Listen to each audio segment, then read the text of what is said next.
Within this vast cosmos, countless galaxies and stars exist. Each moment witnesses the destruction and birth of various celestial bodies. It is through this continual cycle of obliteration and rebirth that life emerges, gradually evolving into resplendent civilizations. Yet, at times, the brilliance of civilization may not bode well for the universe. In the cosmic coordinates of the Laniakea supercluster, within the Virgo cluster and the local group, lies a planet known as Theros, situated in the Panlong galaxy and the Titan star system. This planet is teeming with vitality, predominantly shrouded in hues of blue. Orbiting its vicinity are colossal spaceports, with ships arriving and departing in a constant flow. On the surface of Theros, one can behold towering skyscrapers and various modes of transportation, including flying vehicles. A diverse array of intelligent beings traverses the streets.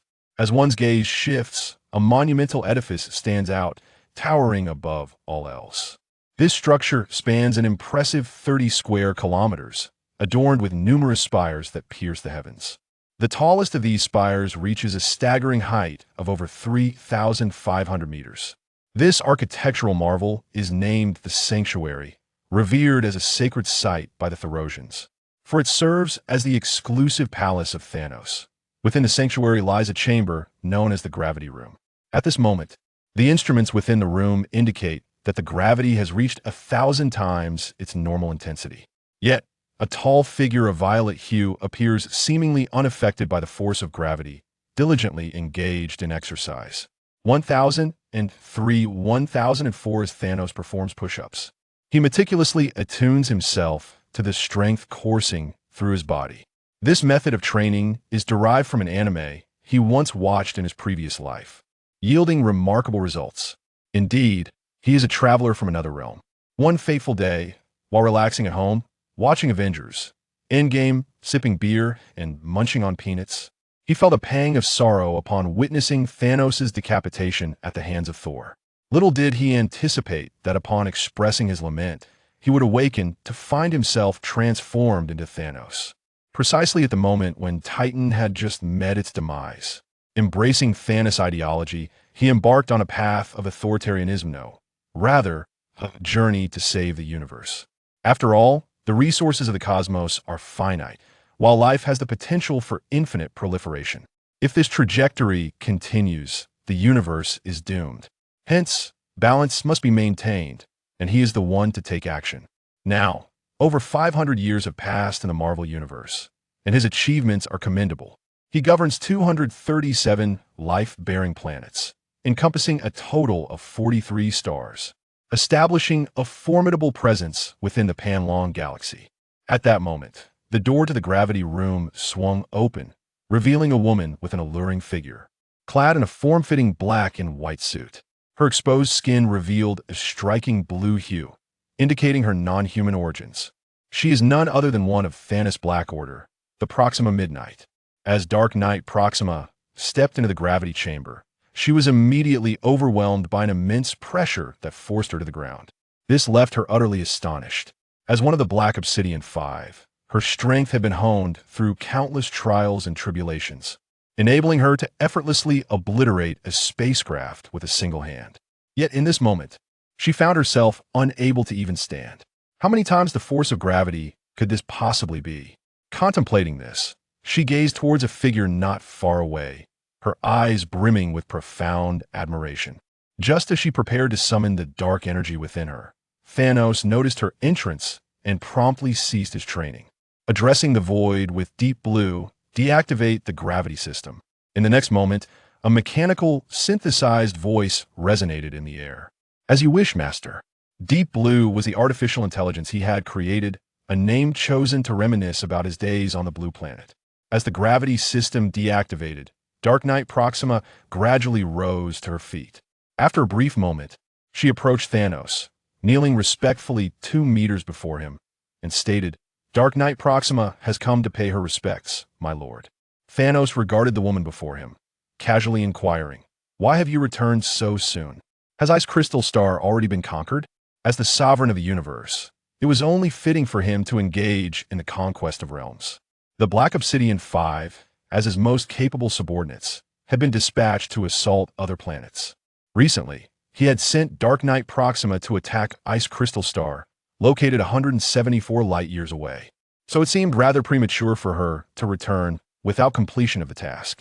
Upon hearing his words, Dark Knight Proxima bowed her head in shame and replied in a somber tone, "I sincerely apologize, my lord. I encountered an exceedingly formidable adversary, one I could not withstand, resulting in the loss of 17 warships." Before she could finish, Thanos interjected with impatience, "A failure is a failure, regardless of excuses." Understanding the futility of arguing her case, Dark Knight Proxima fell silent. After a moment, Thanos, maintaining his calm demeanor, spoke again. "However, this is not the time for reproach. Arrange for the warships. I wish to see who dares to oppose me." With his reputation echoing throughout the cosmos, it had been some time since he had taken action. It seemed that some had forgotten his name. Upon hearing this, Dark Knight Proxima nodded earnestly and replied, "Yes, my lord." With that, she slowly exited the gravity chamber. Observing her departure, Thanos activated his system panel. Thanos physique, 31,243.9 strength, 24,714.3. Agility, 18,203.5 mental power, 15,241.2 active skill. Power of Destruction increases strength when activated. Passive skills, Titan Bloodline greatly enhances potential super recovery, significantly boosts recovery ability. Super Physique greatly enhances physique, super strength greatly enhances strength, super agility greatly enhances agility. Powerful willpower increases mental fortitude, resilient skin enhances resistance to cold, heat, electricity, radiation, toxins, aging, and disease.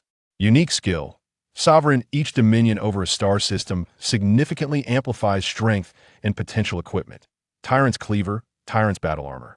From the attributes, it is evident that he is undoubtedly akin to a punching bag. His physique ranks the highest, followed by strength, while agility and mental fortitude are of lesser significance. However, this also pertains to his lineage. He has attempted to cultivate agility and mental strength, yet the results pale in comparison to his physical prowess and strength. Thus he devoted himself to physical training. Deep Blue, continue to activate a gravity increase of 1,000 times. Affirmative, Master. In the ensuing 3 days, the entirety of Tyro Star became abuzz with activity. After all, this time Thanos was to personally embark on the expedition, necessitating the activation of his vessel. The Titan-class starship, Temple 2. Temple 2 spans a length of 1,352 kilometers, a width of 534 kilometers, and a height of 298 kilometers. This behemoth rivals the moon, its overall structure resembling an eye. The dual wings form the boundaries of the eye, while the central red energy appears akin to an iris. At this moment, the colossal ship loomed just over 100,000 kilometers from Tyro Star. It was visible even from the surface of Tyro Star.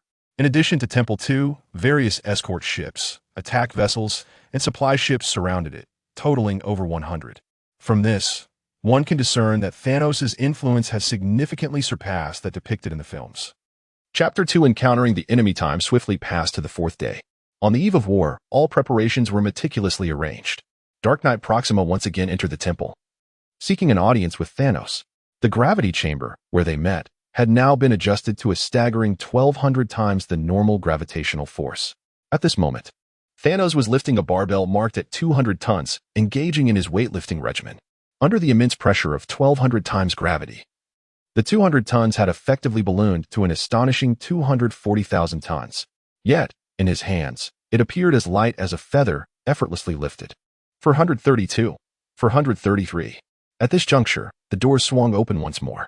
This time, Dark Knight Proxima had learned from experience, choosing not to enter immediately. Instead, he knelt outside the door, respectfully proclaiming, "My lord."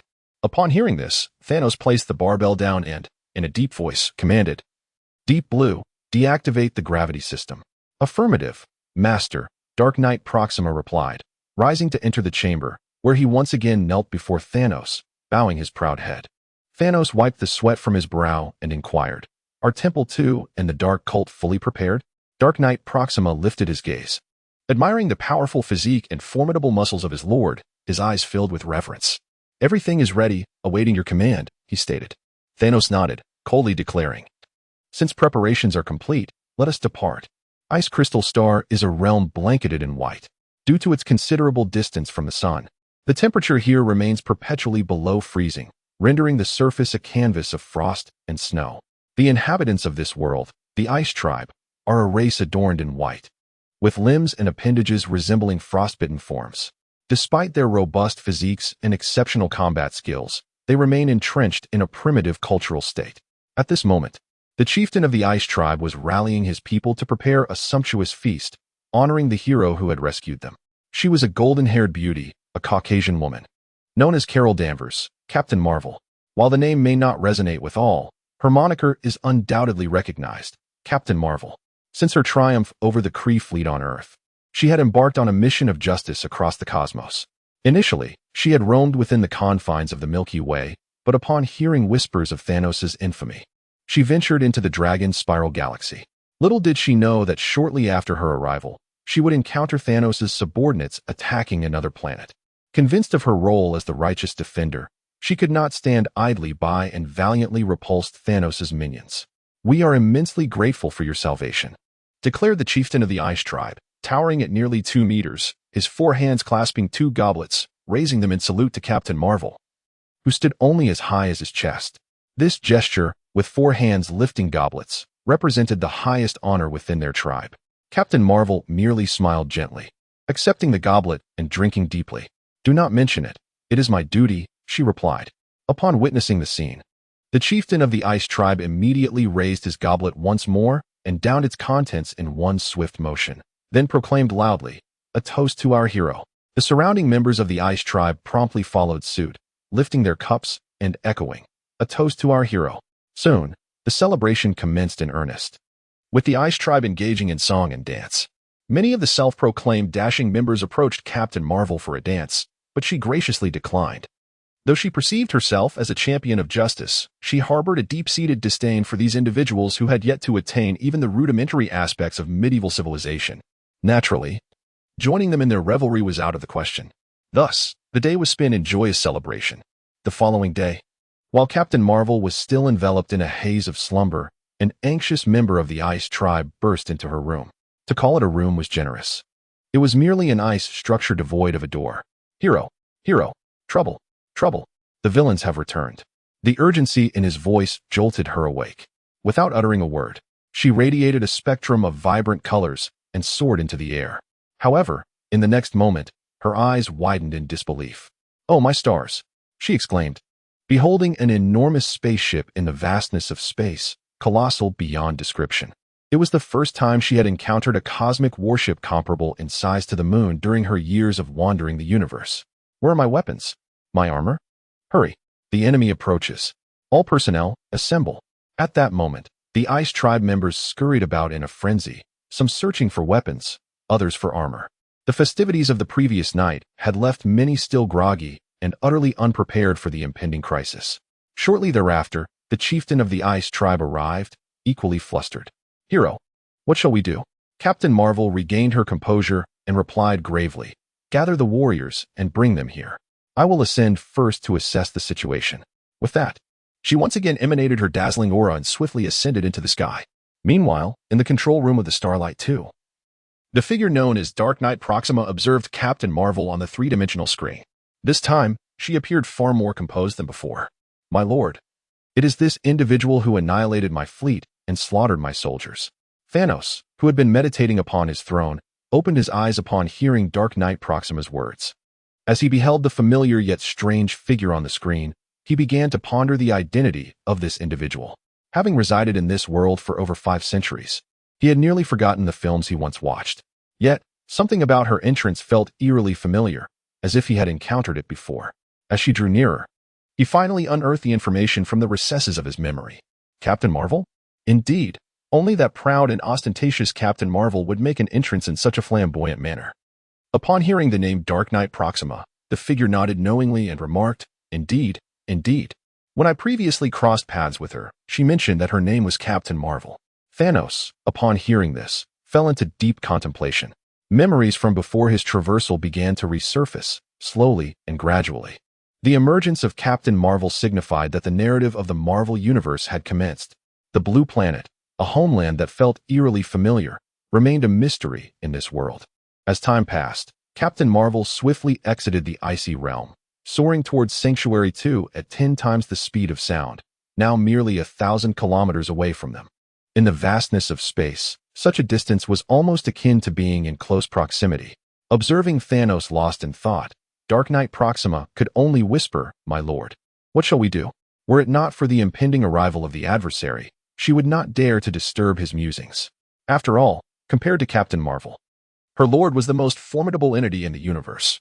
Snapping back to reality, Thanos glanced at the screen and calmly replied, "Let the Dark Order test the waters."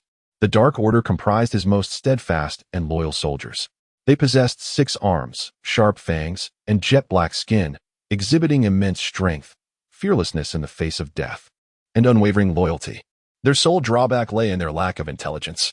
Indeed, they were mere biochemical warriors birthed from incubators, devoid of natural life. The purpose of this trial was, of course, to gauge the enemy's strength while conserving resources. Though he harbored confidence, he was not arrogant. To charge recklessly into the unknown, especially against potentially unreasonable forces, would be disastrous. It is essential to acknowledge that the depths of the Marvel Universe are profound indeed. Chapter 3. The Dark Cult under the command of Thanos. 10 colossal starships detached from the formation of Sanctuary 2 and advanced forward. Each of these interstellar vessels measured 8 kilometers in length, 1 kilometer in width, and 1 kilometer in height, resembling elongated coffins. At their fore, a massive cannon with a diameter of approximately 100 meters loomed, capable of unleashing devastating laser assaults. In addition to the primary cannon, the hull was equipped with 10 secondary guns and 28 laser turrets. The vessels were powered by third-generation warp engines, enabling them to traverse distances of over 100 light-years in an instant. Furthermore, they were shielded by energy barriers capable of withstanding both laser and physical attacks. It could be said that if these 10 warships were to reach Earth, they could easily obliterate all of its military forces. Of course, this pertains to a normal Earth, not the Marvel Universe teeming with heroes and extraordinary beings. Soon, the primary cannons of the 10 starships ignited with blue luminescence, indicating they were charging. After 5 seconds, they emitted a brilliant light, followed by ethereal blue lasers that shot forth. Space warfare and terrestrial battles are entirely distinct concepts. In the vastness of space, distances are measured in millions, even tens of millions of kilometers. The speed of light in a vacuum is approximately 300,000 kilometers per second. Thus, at a distance of 3 million kilometers, it would take 10 seconds for an attack to reach its target, not to mention kinetic weapons, which would likely arrive after the war had concluded. Therefore, kinetic weaponry is wholly unsuitable for use in space. In contrast, laser cannons reign supreme in the realm of interstellar combat. Other weaponry such as spatial collapse cannons, particle beam weapons, and warp-speed artillery exist. But these formidable devices are beyond the capabilities of mere attack vessels. Within milliseconds, 10 lasers struck Captain Marvel, yet she radiated an even more intense spectrum of colors, pressing forward against the laser fire. Within a few seconds, she soared in front of the 10 warships, disregarding the presence of their shields, and charged directly at one of the starships. An explosion of flames ensued. Moments later, she emerged from the other side of the vessel and continued her relentless assault on the next starship. At this juncture, Nightcrawler, witnessing Captain Marvel's awe-inspiring prowess as she decimated ship after ship, lamented, "My lord, what shall we do now?" Despite their formidable might, even vast fleets of starships are not conjured from thin air. They are crafted from a substantial expenditure of resources. Upon hearing this, Thanos turned, casting a cold gaze upon his companion, and replied, "Once this war concludes, you and the other 4 shall devote yourselves to rigorous training. You cannot even contend with such insignificant foes." Although Captain Marvel is a peak combatant in the Marvel Universe, this was true only in the early stages. As the narrative progressed, formidable entities such as the Green Hulk, the Scarlet Witch wielding the Dark Hold, the corrupted Doctor Strange, and the God-Killer Iron Man emerged, each capable of overwhelming Captain Marvel with ease. Certainly, Captain Marvel will encounter extraordinary adventures in the later stages, transforming into a binary state with an astonishing combat prowess. However, The current Captain Marvel merely wields the energy absorbed from the Space Stone in a rather crude manner. Her formidable Black Order may still contend with these superheroes in the early stages, but eventually they shall be relegated to mere background characters. Upon hearing the Elder's words, the Dark Knight Proxima bowed her head in shame, silently vowing to train diligently and never again disappoint the Elder. After a brief interval, 10 cosmic attack ships were finally obliterated by Captain Marvel. Thanos, having ascertained the opponent's strength and lacking any contingency plans, rose to his feet. It is undeniable that although this individual utilizes energy in a brutish manner, one cannot overlook the fact that they possess nearly limitless power. Should he refrain from intervening, it is likely that apart from the Sanctuary 2, all other cosmic warships would face destruction.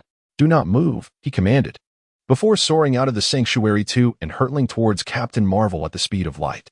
The captain, initially poised to annihilate the remaining cosmic warships, halted abruptly at the sight of the massive purple figure before her. Her curiosity piqued as she scrutinized him. The two stood in serene silence within the vacuum of space, darkness enveloping them. After a considerable pause, Captain Marvel inquired with a hint of confusion, "You must be Thanos?" Though she had never encountered him before, she sensed an immense destructive power emanating from him, coupled with his purple skin, confirming her suspicions about his identity. Sound cannot propagate in the vacuum of space, however. Employing a few subtle techniques, she transmitted her voice to his ears. Thanos, upon hearing her question, merely nodded curtly and replied in a low tone, "Tell me your name." He was well aware that she was Captain Marvel, yet given that this was their first meeting, he refrained from displaying any familiarity. Captain Marvel raised her chin defiantly and declared, "I am Captain Marvel, the Guardian of the Universe. You and your lackeys should retreat now, and I shall spare you." Thanos chuckled, shaking his head in amusement. Indeed, she was just as arrogant as depicted in the films. However, he was not the diminished Thanos from those narratives. He was uncertain of his own limits. For 5 centuries, he had never once slacked in his training, continuously growing stronger. Although his attribute panel displayed a strength of merely over 20,000, this figure represented only his physical prowess. When combined with the power of destruction and the ruler skills bestowed by the system, he believed he could even shatter a planet. Upon hearing his laughter, Captain Marvel furrowed her brow, expressing her displeasure. "What are you laughing at?" Despite sensing the enormous destructive force within him, her invincibility since absorbing the energy of the Space Stone led her to believe she could effortlessly defeat him. The nearly boundless power within her granted her the audacity to look down upon all. In the next moment, Thanos ceased his laughter and raised a single finger. Captain Marvel, perplexed by this gesture, immediately inquired, "What do you mean by that?" Thanos replied coolly, "One punch. If you can withstand a single blow without perishing, then we may discuss other matters." Hearing such dismissive words from her opponent, Captain Marvel was momentarily overcome with rage, followed by a sardonic laugh. "Huh. No one in the entire universe has ever dared to claim that a single punch could vanquish me." Chapter 4. A single blow. In the next moment, Captain Marvel charged towards Thanos, determined to demonstrate the magnitude of her strength. The audacity of claiming a single punch could annihilate her was an affront she could not tolerate. As she approached with fierce intent, Thanos merely raised his fist slowly, a surge of destructive power coursing through him. He awaited the opportune moment before unleashing his blow.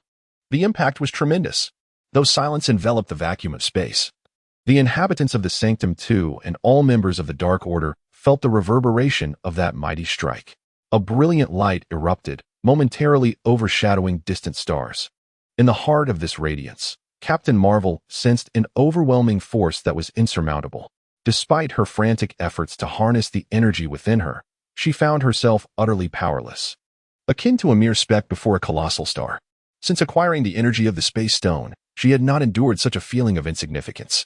There was no time for contemplation. In an instant, she was propelled away by an immense force, soaring through the cosmos like a meteor. Blood gushed from her mouth as if it were flowing freely, and after striking her, Thanos chose not to pursue her further. A sudden sense of danger stirred within him, as if he were being watched by an unseen entity. After a moment, this ominous sensation dissipated, and he realized that Captain Marvel, despite her plight, still clung to life. Not dead? Had that unknown presence intervened? The mere thought of attracting the attention of such a being deterred him from continuing his pursuit. As he had previously remarked, the Marvel universe was exceedingly complex, filled with deities, celestial beings, the living tribunal, the Watcher, the One Above All, the First Firmament, and other cosmic entities. Though he was among the most formidable in this universe, he remained but an ant in the grand multiverse.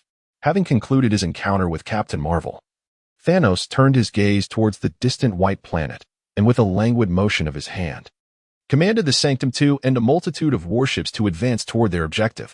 Meanwhile, Captain Marvel, hurtling through the depths of space, had not succumbed to death, but felt as though she were teetering on the brink. Her bones shattered, she was engulfed in excruciating agony.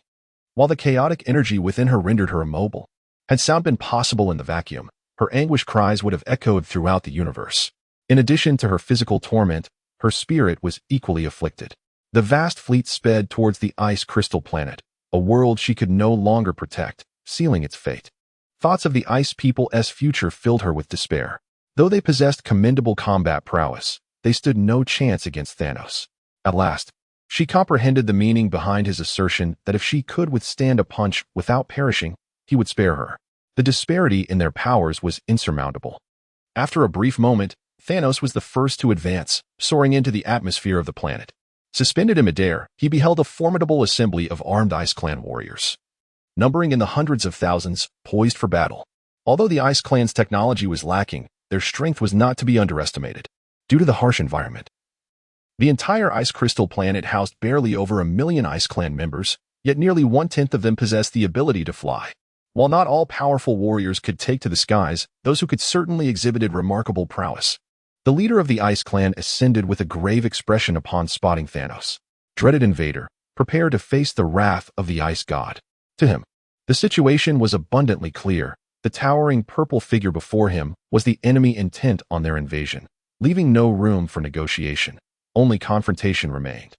As the fierce assault from the enemy loomed, Thanos merely crossed his arms, coldly observing. In an instant, the Ice Clan chief, with a thunderous rush, traversed over 1 kilometer, brandishing his frozen spear with deadly intent aimed at Thanos. Seeing the adversary remain motionless, a glimmer of hope ignited within him. His speed had reached 3 times the speed of sound, augmented by the power of the divine artifact in his grasp, capable of obliterating even a mountain.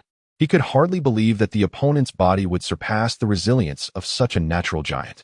Perish, however, just as he was about to strike. The figure before him flickered, and he found himself passing through the apparition of his target. How is this possible? Is it magic? Certainly not. Thanos was no sorcerer. It was merely the result of his astonishing speed, leaving behind an afterimage. In the blink of an eye, he gripped the tyrant's blade tightly and swung it downwards. With a sickening sound, the mightiest warrior of the Ice Clan, their leader, was instantly reduced to shards of ice. After dispatching the elder, Thanos turned his gaze towards the remaining Ice Clan warriors. The death of their leader had incited a fierce reaction among them, and they charged forward, seeking vengeance. Observing this, Thanos simply tightened his grip on the tyrant's blade and casually waved it. In an instant, a violet blade of energy shot forth, decimating a significant portion of the charging Ice Clan ranks.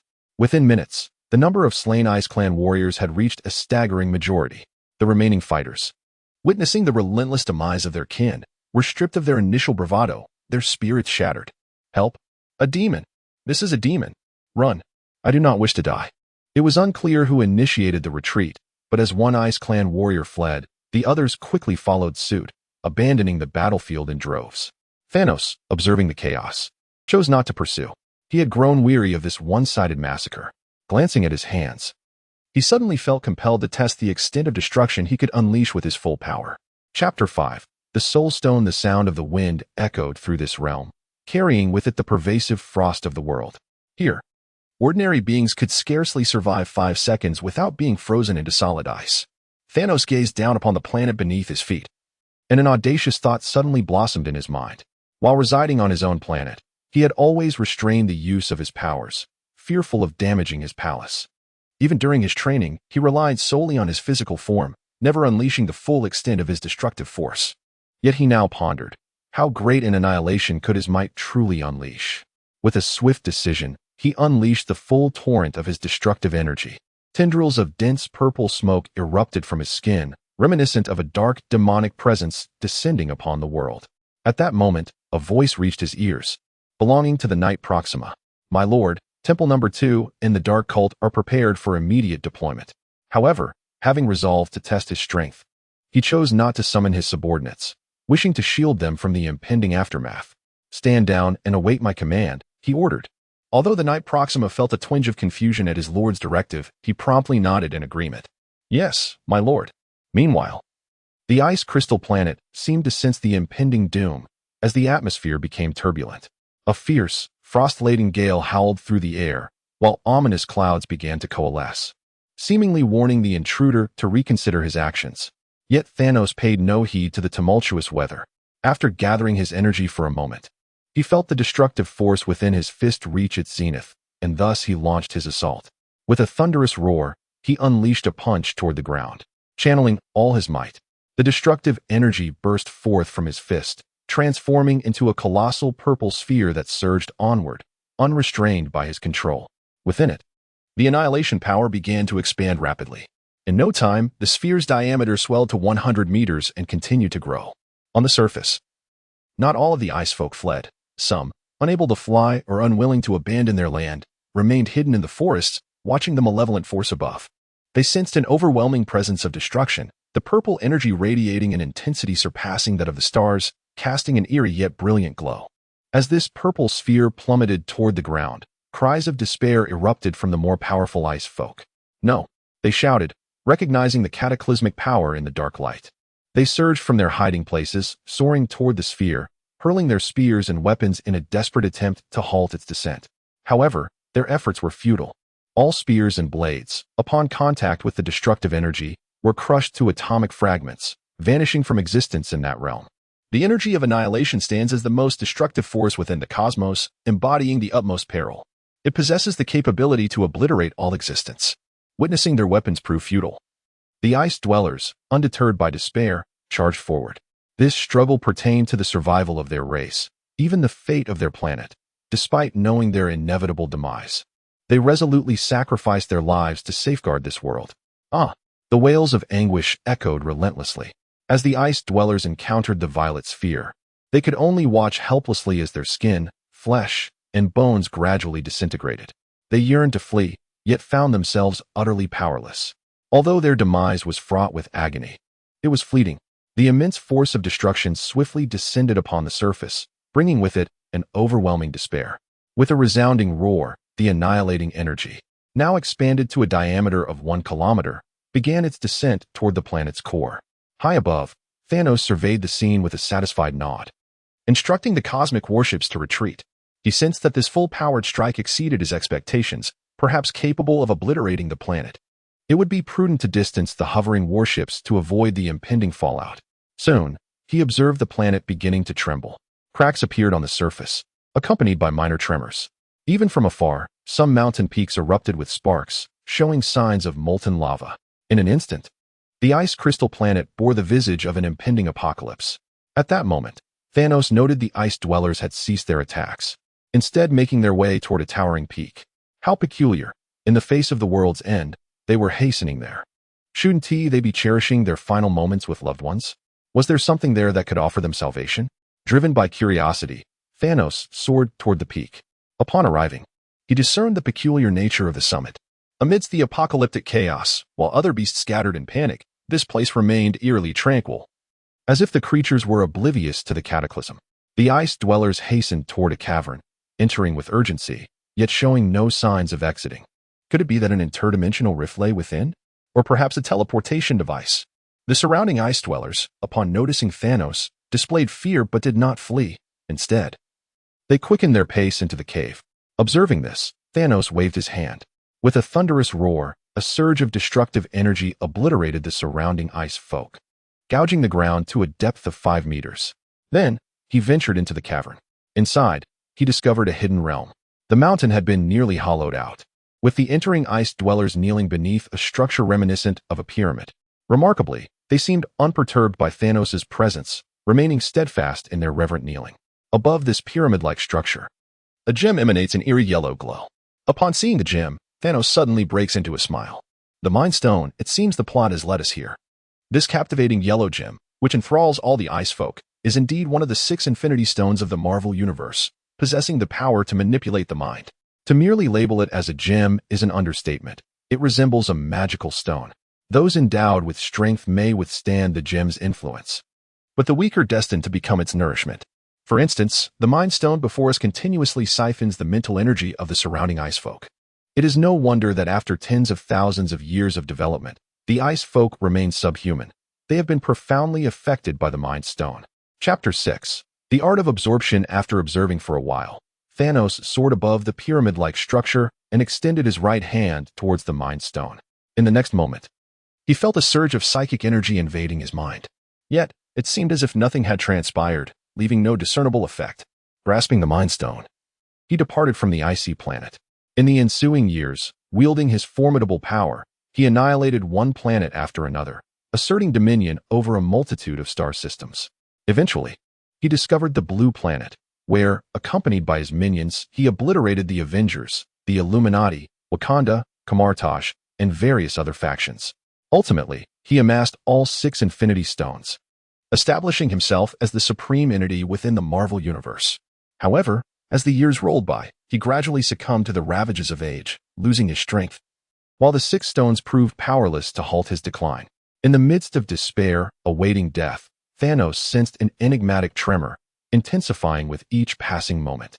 In an instant, he broke free from the influence of the Mind Stone, returning to reality. He found himself once again in the cave, where the tremors caused stones to intermittently fall from the ceiling. He had just been roused by a falling rock. Gazing ahead, he realized that his palm was a mere 3 centimeters from the Mind Stone. It soon dawned on him that the earlier events were merely illusions conjured by the power of the Mind Stone. Ding. Mental energy refined, increasing by 50 points. Hearing the system's announcement, a faint smile crept across Thanos' lips as he lunged forward to seize the Mind Stone. The stone, seemingly reluctant to be captured, emitted a powerful wave of psychic energy. However, Thanos, prepared for this, shielded his consciousness with energy, preventing himself from being ensnared by the illusion again. Below, the ice dwellers, lost in the Mind Stone's fantasy, clutched their heads, wailing in agony. "Ah, it hurts. My head, my body." Once Thanos secured the Mind Stone, the ice dwellers emerged from the illusion. Yet, some had been affected for too long, and upon returning to reality, they sensed an unsettling change in their bodies. Those who had gone without sustenance for an extended period appeared emaciated, their bodies little more than skin and bones, suffering immensely. Some even succumbed to death immediately upon exiting the illusion. Meanwhile, the ice dwellers who had recently entered the illusion quickly noticed Thanos above them, especially upon witnessing the Mind Stone being taken away, unleashing a chorus of enraged cries. "The holy artifact has been stolen. Return the artifact to us. Cursed invader, you shall perish." The Mind Stone was sacred to the ice dwellers, serving as their sole source of spiritual entertainment or spiritual opiate throughout the ages. The majority of their lives revolved around the aspiration to enter their sacred land and encounter the holy artifact. Within the illusion of the artifact, they could experience unimaginable joy and happiness, even reuniting with deceased loved ones. In the face of an impending apocalypse, their first instinct was to exploit the relics to escape reality. However, the Mind Stone is not a true relic but a malevolent entity. As they indulged in the illusions it cast, the Mind Stone absorbed their mental energy, leading to an insidious addiction that could ensnare them until death. Upon witnessing the relic being seized by the invaders, their cravings ignited, causing them to forget their fear of the assailants and charge into a relentless assault. Even death could not pry the relic from their grasp. Yet, as debris cascaded within the cavern, it claimed the lives of many among the ice folk.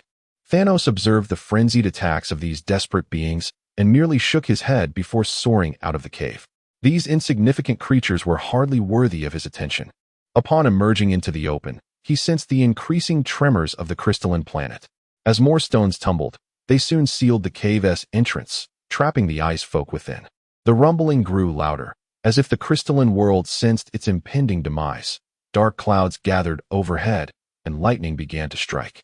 However, when the bolt struck Thanos, he remained impervious, for at his level of power, such celestial fury was inconsequential. Ignoring the tempest, he focused on the Mind Stone, no larger than a finger, in his grasp. If the arrival of Captain Marvel had merely confirmed the onset of the Marvel narrative, the emergence of the Mind Stone allowed him to pinpoint the timeline. He was nearing an encounter with the unfortunate Loki, he mused. Shaking his head, he ascended beyond the atmosphere of the crystalline planet and into the vastness of space. From this vantage point, he could observe the planet's inexorable march toward destruction. The once pristine white surface of the planet was now marred by black fissures, resembling gaping wounds, from which red points emerged, volcanoes erupting. It is noteworthy that this was a world cloaked in ice over 90% of its surface. Volcanic activity was exceedingly rare. This indicated a significant upheaval within the planet's crust. Closing his eyes, he sensed the destructive force he had unleashed, now swollen to a diameter of 8 kilometers. Perilously close to the planet's core, merely over 1,000 kilometers away. In 10 minutes, it would obliterate the core. Once the core of a planet is destroyed, it becomes a lifeless husk. There would be no electromagnetic barriers to shield against solar storms, and the atmosphere would gradually dissipate, leaving all organic life to succumb to cosmic radiation. It was also possible that the annihilative energy would merely consume part of the core's mass, resulting in earthquakes and volcanic eruptions. Yet, despite having contemplated various outcomes, he ultimately underestimated the magnitude of his own destructive power. Upon contact with the core, the force of annihilation unleashed an immense cataclysm. The core's material was obliterated by this devastating energy, leading to an imbalance that triggered a cataclysmic explosion, causing the entire crystalline planet to swell and then shatter. Upon witnessing this spectacle, Thanos ordered his fleet to retreat, distancing themselves millions of kilometers away. Hours later, the ice crystal star emitted a brilliant radiance. A thunderous roar echoed in the minds of all present, despite the absence of sound in the vacuum of space, as the sight of the ice crystal star's explosion was simply too breathtaking. At that moment, the system's voice resounded once more. Ding! The host has annihilated a planet and achieved the title of Planet Destroyer, earning the unique skill, Star Absorption Technique. Taken aback by this revelation, Thanos paused. He was familiar with achievements, having received a ruler's title and skill when he first dominated a planet. However, what was this Star Absorption Technique? Was it a bizarre intrusion from a martial arts tale? After scrutinizing the system panel for a while, Thanos finally comprehended the nature of the Star Absorption Technique, realizing it was entirely different from the one depicted in martial lore. This skill allowed the absorption of core energy from celestial bodies, thereby enhancing his own abilities.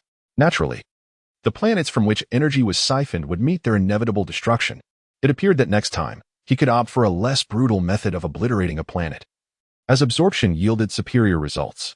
Chapter 7. The latest news in the endless starry sky. At this moment, Captain Marvel was soaring backward through the cosmos when a sudden, blinding light engulfed her vision. The radiance was so intense that it nearly blinded her. After a considerable duration, as the brilliance began to dissipate, she discovered that the location of the ice crystal star was now desolate and vacant. What on earth is happening? Could it be that the ice crystal star has been obliterated?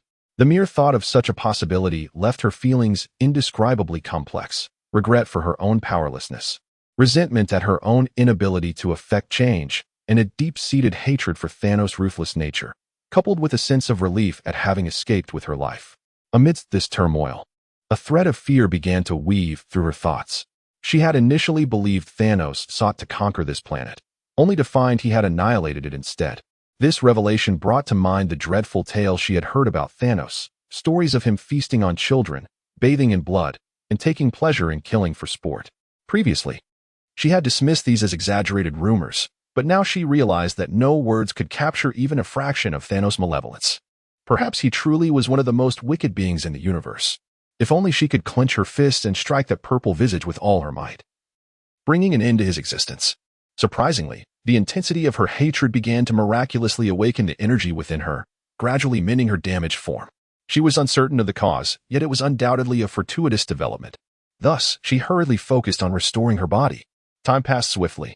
Over a month had elapsed since Thanos had obliterated the ice crystal star, and he was now back on Titan, diligently training within the gravity chamber of the temple.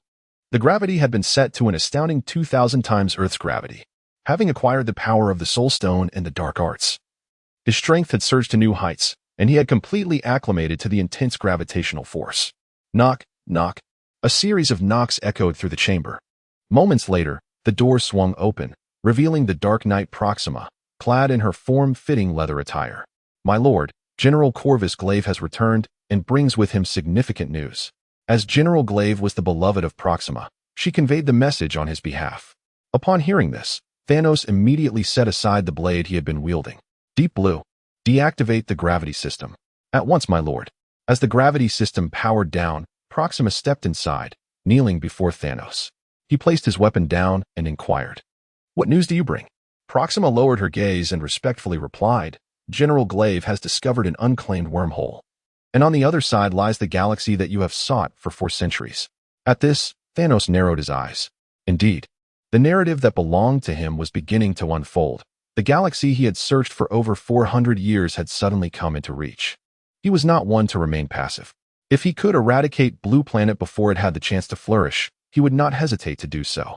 Over 4 centuries ago, after ruling several star systems, he proactively dispatched his subordinates to gather intelligence regarding the Milky Way and Asgard.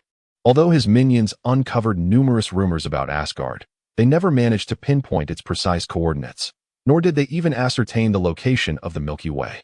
After all, this universe is vast, so immense that even the light year is rendered insignificant. It is precisely due to the enormity of the cosmos that intergalactic travel necessitates the use of wormholes. The distances between star systems are measured in tens of thousands of light years. Currently, few cosmic battleships are capable of traversing between 2 star systems. Thus, both natural and artificial wormholes have become the most crucial means of interstellar transportation. After a moment of contemplation, Thanos addressed the void. Deep Blue, summon General Deathblade to me. As you command, my lord, came the reply. Following this command, he cast his gaze downward at the star Proxima Centauri, continuing, you also need to intensify your training. The strength of his 5 subordinates was not insignificant within the vast universe, yet it was still inadequate when facing the formidable beings of Blue Star. Upon hearing this, Proxima Centauri trembled. She preferred to thrive amidst carnage rather than endure the monotony of rigorous training. However, the recent memory of her defeat, where she narrowly escaped death, prompted her to nod in agreement. Yes, Thanos ordered Deep Blue to initiate 2,000 times the normal gravity and instructed her to continue her training. Seeing this, Proxima Centauri could only harness the dark energy within her to prevent being crushed under the immense gravitational force. She practiced not Thanos' annihilation energy, but her own dark energy. However, as time progressed, the energy within her began to dwindle, and she felt herself weakening. The exertion of 2,000 times the gravity was overwhelmingly intense for her. It was a considerable feat that she hadn't been crushed instantly. Observing her struggle, Thanos decided to allow Proxima Centauri to withdraw for the time being and advised her to enhance her training. 3 days later, the door to the gravity chamber swung open once more. A man entered, exuding a potent aura of death, clad in ominous black armor, wielding a battle blade. He was none other than the infamous General Deathblade, the leader of the Obsidian Five. The weapon he bore housed his very soul, the Deathblade itself. Upon entering the gravity chamber, General Deathblade staggered momentarily, but soon the overwhelming aura of death surged within him, stabilizing his form. He approached Thanos swiftly and knelt on one knee. General Deathblade has come to pay his respects, my lord. Thanos ceased his training and regarded the pallid figure before him, thin and emaciated, resembling a living corpse. He recalled that in the comics, this individual was not particularly loyal and would betray him during moments of weakness. However, he bore no ill will towards him. He merely kept a watchful eye. In the cinematic universe, the opposing party remained steadfastly loyal, unwavering in the face of the Avengers' onslaught, ultimately refusing to retreat. Thus, one does not form judgments regarding an individual's fidelity or treachery based merely on the narratives of films or animations. At most, one might exercise a prudent caution. I heard from the Dark Knight, the neighboring star, that you have stumbled upon an unclaimed wormhole, with the Milky Way on the other side. Is that correct? The General of the Reaper's Blade nodded respectfully and replied, Indeed, my lord, and I have also rescued a person. Oh, you rescued someone as well. Please, recount the details. The General of the Reaper's Blade lowered his head and gradually recounted the events in meticulous detail. Chapter 8. The Malevolent God Loki a year prior. After General Deathblade had completed the task assigned by Thanos, he did not return immediately to report back, but instead embarked on a solitary quest to discover new planets. During his fortuitous search, he encountered an individual adrift in the cosmos, or perhaps a deity. The being claimed to be of the Asgardian pantheon, bearing the name Loki. Upon hearing this name, Thanos gained a clearer understanding of the current timeline. It was undoubtedly a period following the events of Thor. Loki had initially schemed to ascend to the throne of Asgard, calculating that his oblivious father, Odin, was on the verge of his slumber. He deliberately incited his dim-witted brother, Thor, to provoke the wrath of the Allfather. As anticipated by Loki, Thor was indeed stripped of his divine powers in a fit of rage by Odin and cast down to Midgard, or Earth. Consequently, Loki seized the opportunity to assume the mantle of regent while Odin succumbed to his slumber. Yet, Loki was not content with merely being a proxy. Driven by ambition, he even dispatched the war machine, Destroyer, to Earth to assassinate his brother. However, Loki was oblivious to the fact that this entire scheme was, in truth, a ruse orchestrated by his father. Unbeknownst to Loki, he possessed the bloodline of the Frost Giants, rendering him incapable of inheriting the Asgardian throne, regardless of his machinations. Just as Loki was on the brink of success, Odin secretly restored Thor's divine powers. Thus, Thor obliterated the Destroyer and returned to Asgard. While Loki fell into an unknown wormhole, the current narrative unfolds prior to the Avengers, where Loki has just been discovered, and Thanos has persuaded him to bring the Mind Stone to Earth in preparation for an invasion. However, being aware of the storyline, Thanos certainly would not allow himself to be ensnared by it. Who knows which Marvel universe this is? What if it happens to be the one with that lunatic Ultron? Sending the Mind Stone there could lead to the creation of Ultron, and then he might find himself whisked away by a beam of light. He was not foolish enough to take such a risk. Nevertheless, Loki could still be of use. As Thanos pondered this, his companion, Dark Knight Proxima, suddenly knelt before him, exclaiming, "My lord, I can no longer endure this." Thanos shook his head and instructed Proxima to deactivate the gravity system. As he strode towards the exit, he remarked, "I shall see this Loki. If you have not acclimatized to 1,000 times the gravity, do not dare to leave my presence." Dark Knight Proxima and General Deathblade exchanged glances, their expressions reflecting despair. Though their prowess was formidable within the cosmos, they dared not contravene their lord's commands. Moments later, Thanos arrived at the cell where Loki was held captive, the first thing he noticed being the elongated, horned helmet. At that moment, Loki lay upon a bed, engrossed in a book of unknown origin. However, Thanos' gaze shifted to another corner of the prison, which appeared desolate and devoid of anything. Yet, within his perception, he sensed a mass of energy gathering there. As he directed his attention toward it, the energy ceased its accumulation, returning to a tranquil state, as if it were merely an illusion. Yet Thanos was aware that this was no mere illusion. A smirk of derision crept across his face. Loki, the self-proclaimed god of mischief, would certainly not surrender without a fight. The figure on the bed was likely a mere phantasm, while his true self concealed in the shadows, poised to strike as soon as someone entered. Observing Thanos, the towering figure outside his cell, Loki quickly realized that his ruse had been seen through. Resolutely, he dispelled both the illusion and his invisibility, revealing himself fully armed, and gazed upward at the imposing giant before him.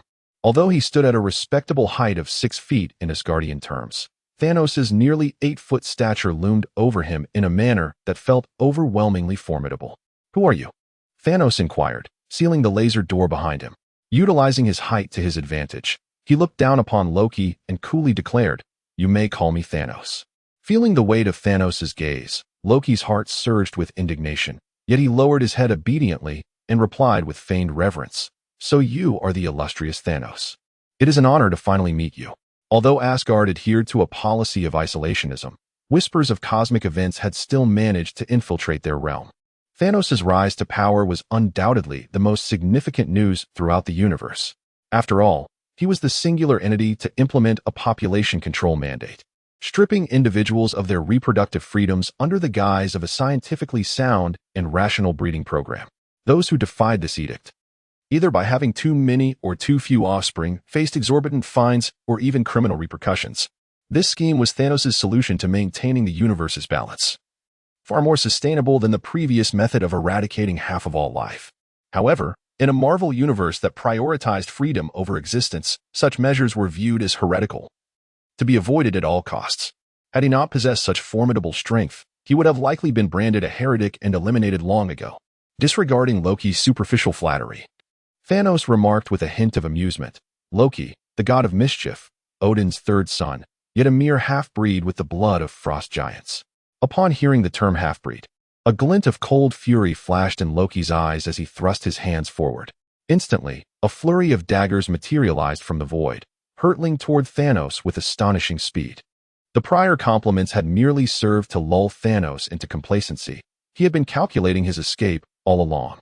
Yet, to his astonishment, Thanos ignored the oncoming daggers, crossing his arms defiantly. Seeing this, excitement surged within Loki. Among the barrage of daggers was his divine weapon, the Godslayer dagger, a weapon deemed divine by the Asgardians.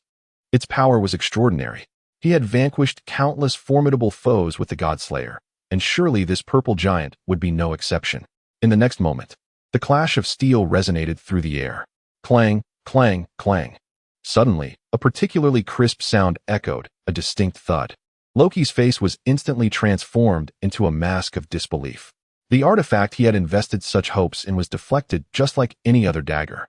Thanos, sensing the uniqueness of this blade, caught the fallen god-slaying short sword, examined it for a moment, and then mockingly remarked, casually producing a dagger forged from URU metal. Your Asgard truly is affluent. Though URU metal may not possess the rarity of adamantium or vibranium, it nonetheless ranks as the fourth most esteemed material in the Marvel Universe. The URU metal dagger he held, small though it was, could even be exchanged for a small spacecraft within the Cosmic Alliance, underscoring its value and rarity.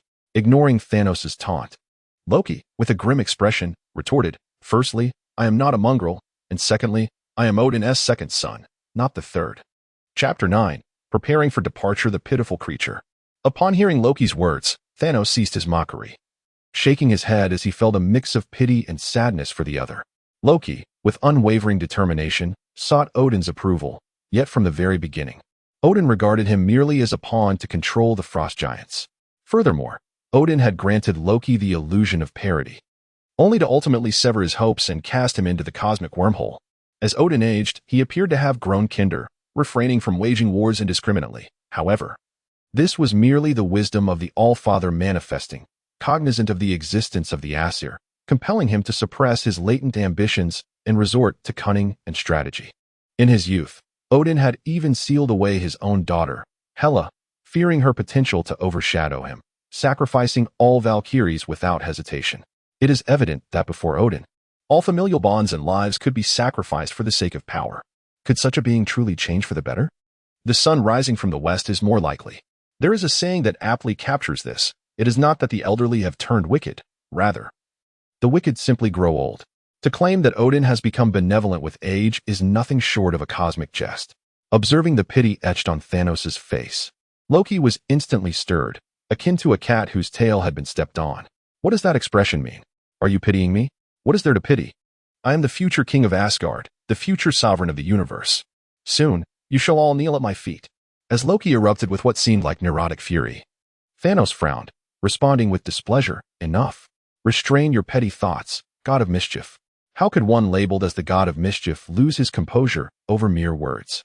It was merely a fade, a deliberate display of vulnerability to give the impression of being controllable.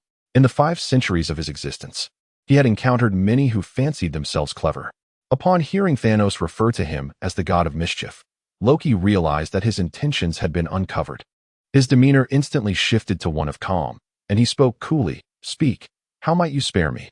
Seeing Loki seemingly resigned, Thanos hesitated to respond immediately, for he understood that this individual was far from a reliable piece on the chessboard. While he sought to exploit Loki, the latter was equally adept at leveraging the situation to his advantage. Thus, with such a person, one could only employ them, not truly utilize them. After a moment of contemplation, he stated, "I require nothing from you, save for you to obediently serve as a mere pawn." His visit was solely to ascertain that this was indeed Loki. As Thanos decisively exited the room without a backward glance, Loki felt genuine urgency. "Wait, I possess value. I can lead you to the Infinity Stones. I know where the Space Stone lies." Yet, no matter how he pleaded, Thanos remained resolute, departing without a second thought. Having confirmed Loki's identity, Thanos then summoned his 3 subordinates, Ebony Maw, Corvus Glaive, and Proxima Midnight. The 3 of them, alongside the stars of the Dark Knight and General Deathblade, are collectively known as the 5 Generals of Obsidian. They serve as invaluable assistants to Thanos, who has been diligently training and continuously expanding his influence.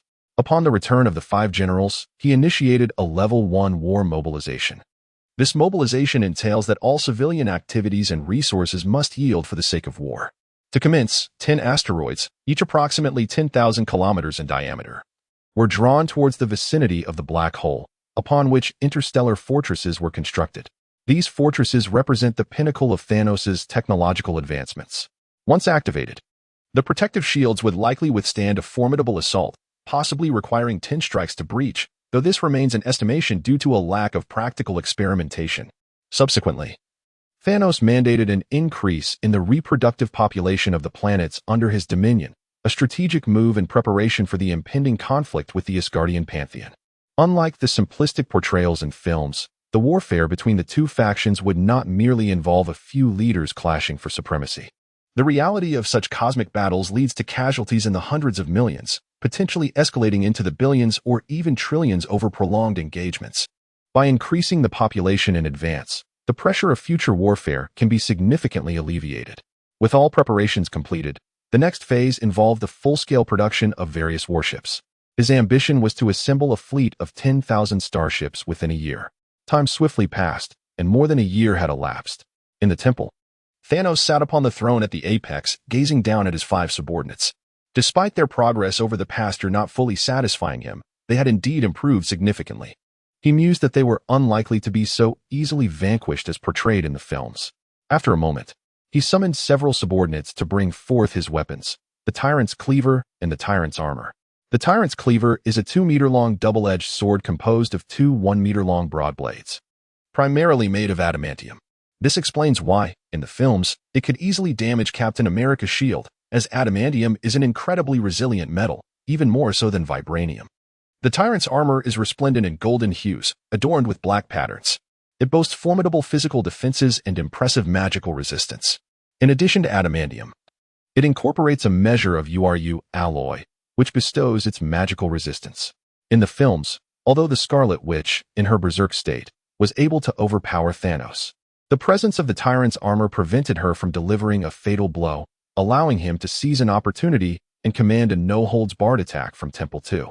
Once fully equipped, Thanos raised his head and brandished the Tyrant's Cleaver for a moment before pointing it towards the heavens. A new round of warfare had commenced. "Are you prepared?" he inquired. The 5 generals of Obsidian promptly knelt on one knee, proclaiming in unison, "Our Lord is our guiding light. Wherever your gaze falls, that shall be our conquest." Swearing to steadfastly follow the footsteps of our Master until the world's end and the universe attains unity, we are the most devoted servants of our Master. After a fervent and impassioned oath taken by the 5 generals of Obsidian, those surrounding them knelt on one knee to commence their own oaths. Among these individuals were the bioengineered warriors of the Dark Cult, the Chitauri, and the Titans, among others. Chapter 10. Traversing the Wormhole. At this moment, the vicinity surrounding the wormhole leading to the Milky Way was no longer the desolate darkness it once was. 10 colossal interstellar fortresses stood sentinel, ensuring the safety of the wormhole. Any adversary attempting to traverse it would be obliterated into mere fragments by the might of these fortifications. Furthermore, over 100 warships patrolled the area, guaranteeing that not even a single fly could enter or exit the wormhole undetected. Today, a relentless stream of warships filled the skies. Under Thanos' command were 237 planets, each dispatching approximately 40 to 50 warships to this location. Among them were assault ships, frigates, supply vessels, aircraft carriers, and more, culminating in a total exceeding 10,000 warships. This formidable force could rival even the most elite factions in the cosmos. After several hours, Thanos' flagship, the Sanctum II, arrived on the scene. Upon witnessing the vastness of the fleet, he nodded with a hint of satisfaction. The ships were piloted by bioengineered warriors of the Dark Order, whose loyalty was unwavering, controlled by deep blue technology. Moreover, with trillions of inhabitants across more than 200 planets, even in the event of the Dark Order's demise, ordinary beings could be conscripted into the conflict. The potential for war had reached unprecedented heights. After a moment of contemplation, Thanos resolved to divide the 10,000 warships into 6 battalions. Each of the Obsidian 5 would command 1,500 ships, while he would lead over 2,500. Ultimately, General Corvus Glaive was designated to spearhead the advance into the wormhole.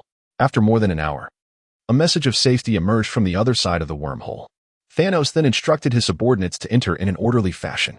This wormhole was a low-grade one, with a diameter of approximately 1,000 kilometers, allowing only 10 warships to traverse simultaneously. It took over 30 hours for all 10,000 warships to pass through. At last, Thanos, aboard the Sanctum II, successfully emerged from the wormhole. On the other side, the Obsidian 5 had encircled the wormhole.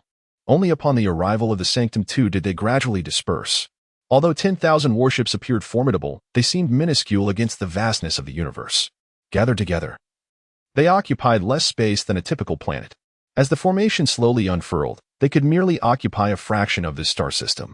Shortly thereafter, a three-dimensional image of the Obsidian Five appeared on the screen before Thanos. The five knelt, and the foremost, General Corvus Glaive, respectfully addressed him, "My lord, our reconnaissance has determined that this unknown star is a red dwarf. No signs of life have been detected on the surrounding planets, suggesting it may be an uninhabited, desolate star. Indeed, uninhabited star systems are a common occurrence within the cosmos. It can be asserted that 99% of star systems in the universe are inhospitable to life, whether due to the star's advanced age, its youth, or excessive radiation emanating from within. Life on a planet can only emerge under exceedingly harsh conditions." After General Deathblade concluded his report, the nearby supergiant spoke, "My lord, although no signs of life have been discovered around this star, traces of mined meteorites have been found. Judging by these marks, they date back over a century, suggesting that this wormhole may have only recently formed." The supergiant, one of the two women among the Black Obsidian Five, stood at approximately 1.7 meters tall, her azure skin typically concealed beneath a silver cloak, rendering her features difficult to discern.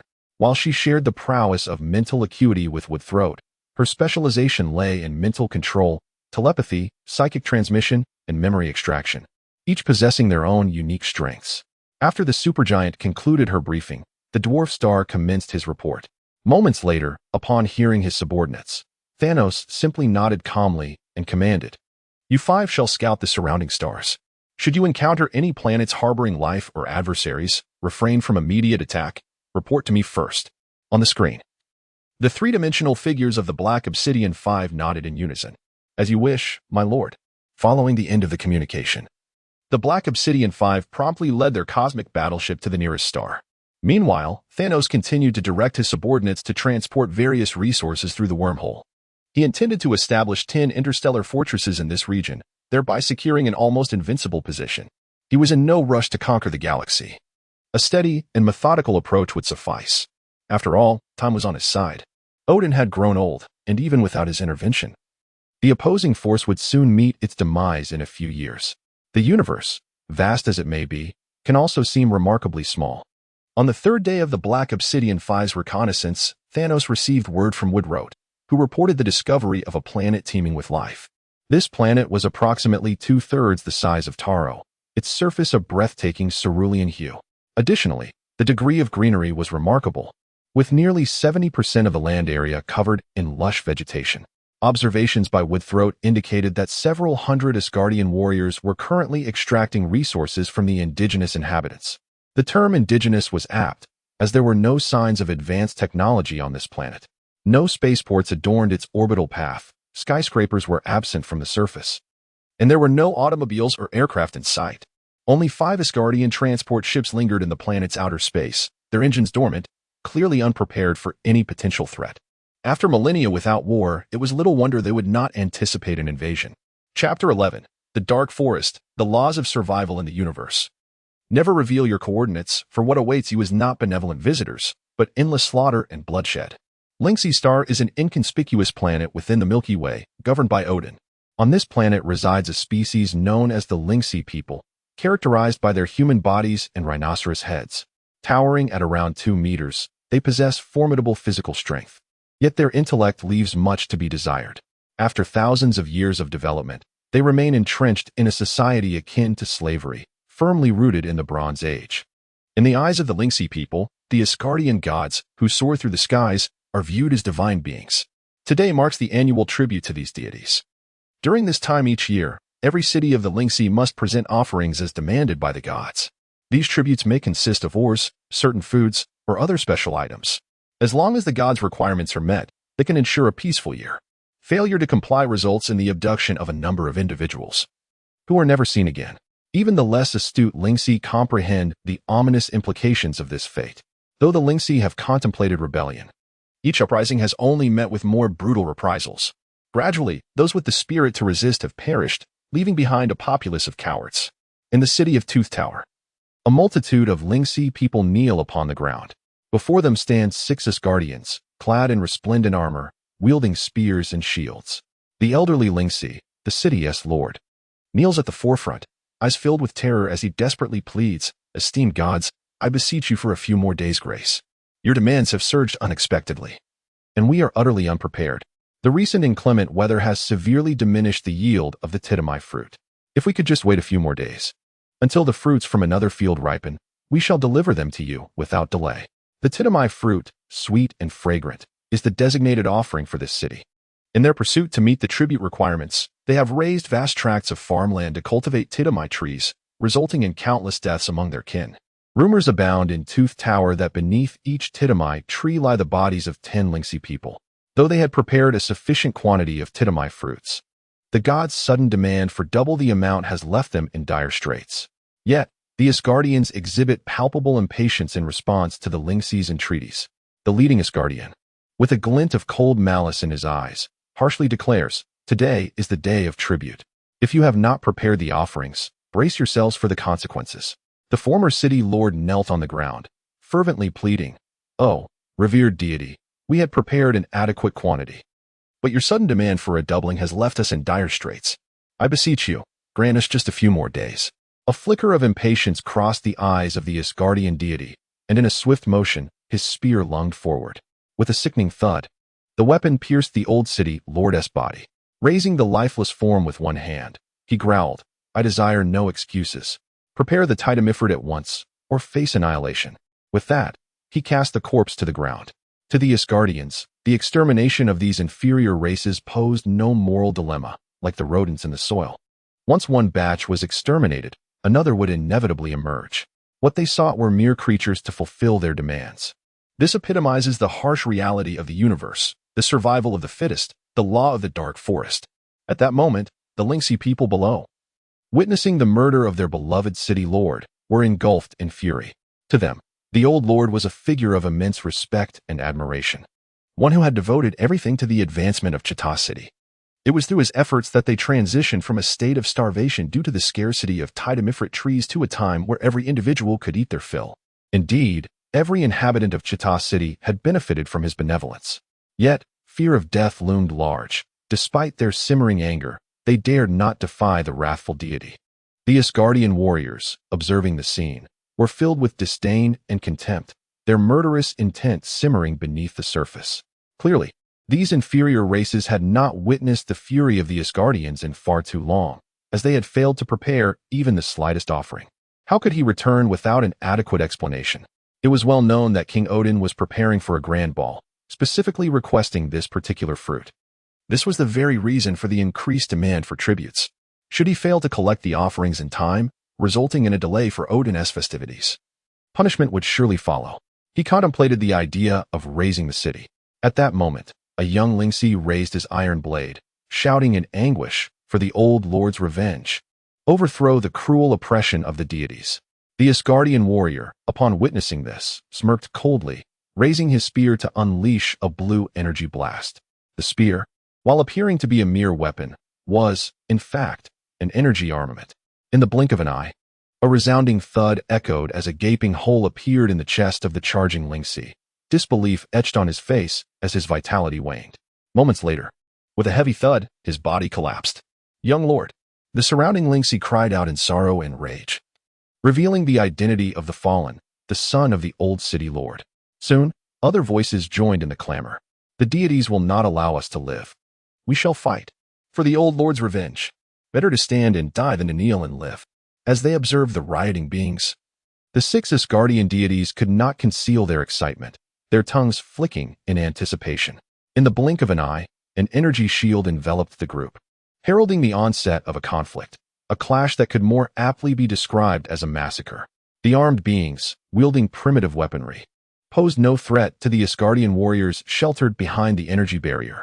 Conversely, each discharge from the Asgardians' energy cannons resulted in the annihilation of numerous foes. However, the Asgardians were unaware that this gruesome spectacle was being broadcast to Thanos aboard a cosmic warship hovering in the heavens. Seated in the Sanctum II, Thanos coldly surveyed the slaughter unfolding on the planet below. Such carnage was not isolated. Several incidents of similar brutality were occurring simultaneously across the globe. After a brief observation, he began to grasp the nuances of the situation. It was no wonder that Thor was frequently depicted quelling insurrections in the Thor film series. It appeared that the Asgardians spent every hour of the day either suppressing rebellions or en route to do so. Given Asgard's disposition, one could hardly expect a lack of uprisings. Yet, the reality of the universe was far less idyllic than portrayed in films. Even among those of the same race, massacres could erupt, let alone between different species. Having witnessed the grim theater, Thanos promptly commanded his subordinates to initiate an assault. Chapter 12, Warriors. Charge in the city of Chita. The Asgardian deities were reveling in the thrill of battle. The prowess of the Lingxi people, while commendable, paled in comparison to the overwhelming might of their advanced technological weaponry, rendering the encounter a veritable massacre. Hundreds of Lingxi warriors lay lifeless upon the ground, while the remnants began a frantic retreat, fully aware of the intrinsic value of life, despite their lack of cunning. However, the Asgardians would not allow such an opportunity for slaughter to escape them. The pursuit commenced. Just then, a brilliant light illuminated the sky.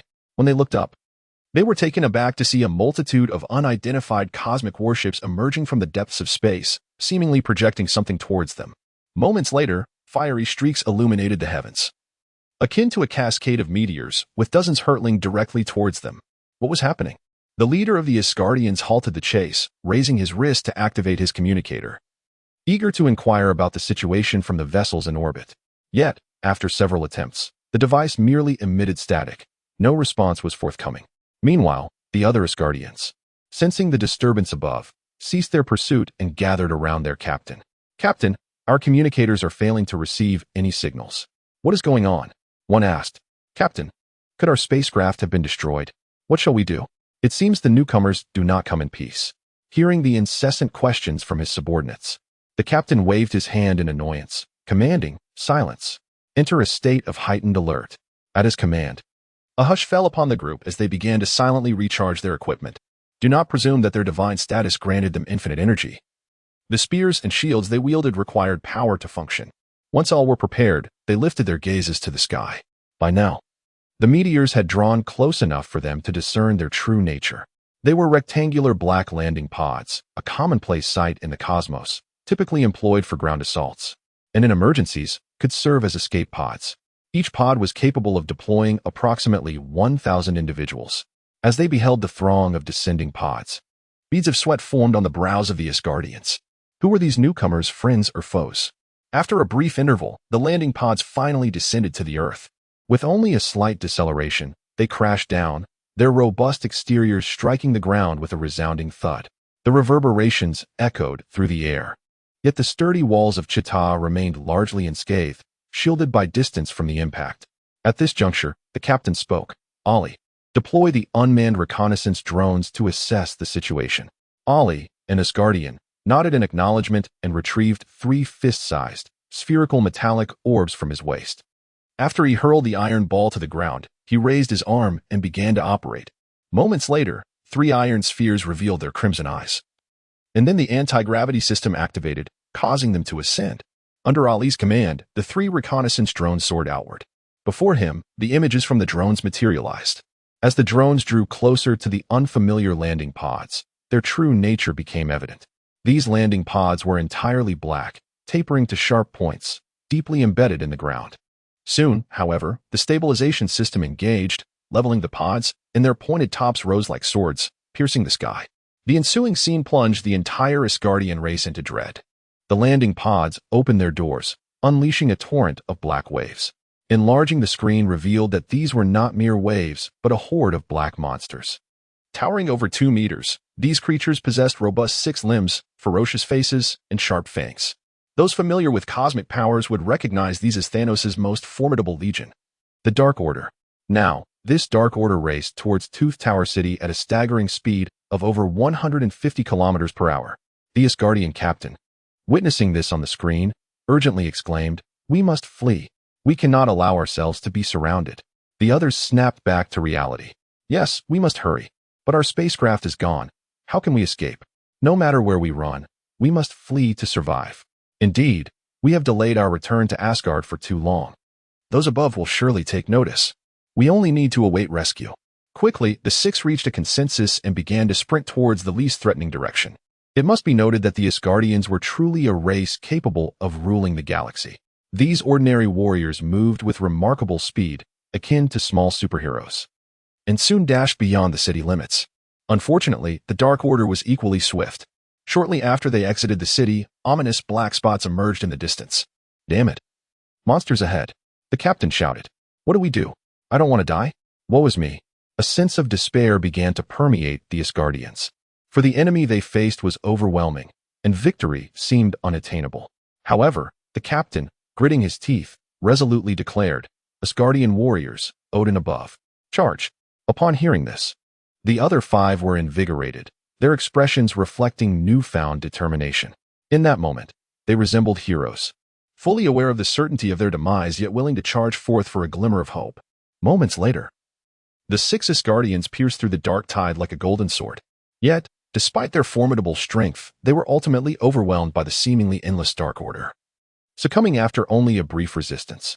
Chapter 13. The eve of war in the vast expanse of outer space, Thanos beheld, through a three-dimensional projection, the scene of the Dark Legion overwhelming the Asgardian pantheon.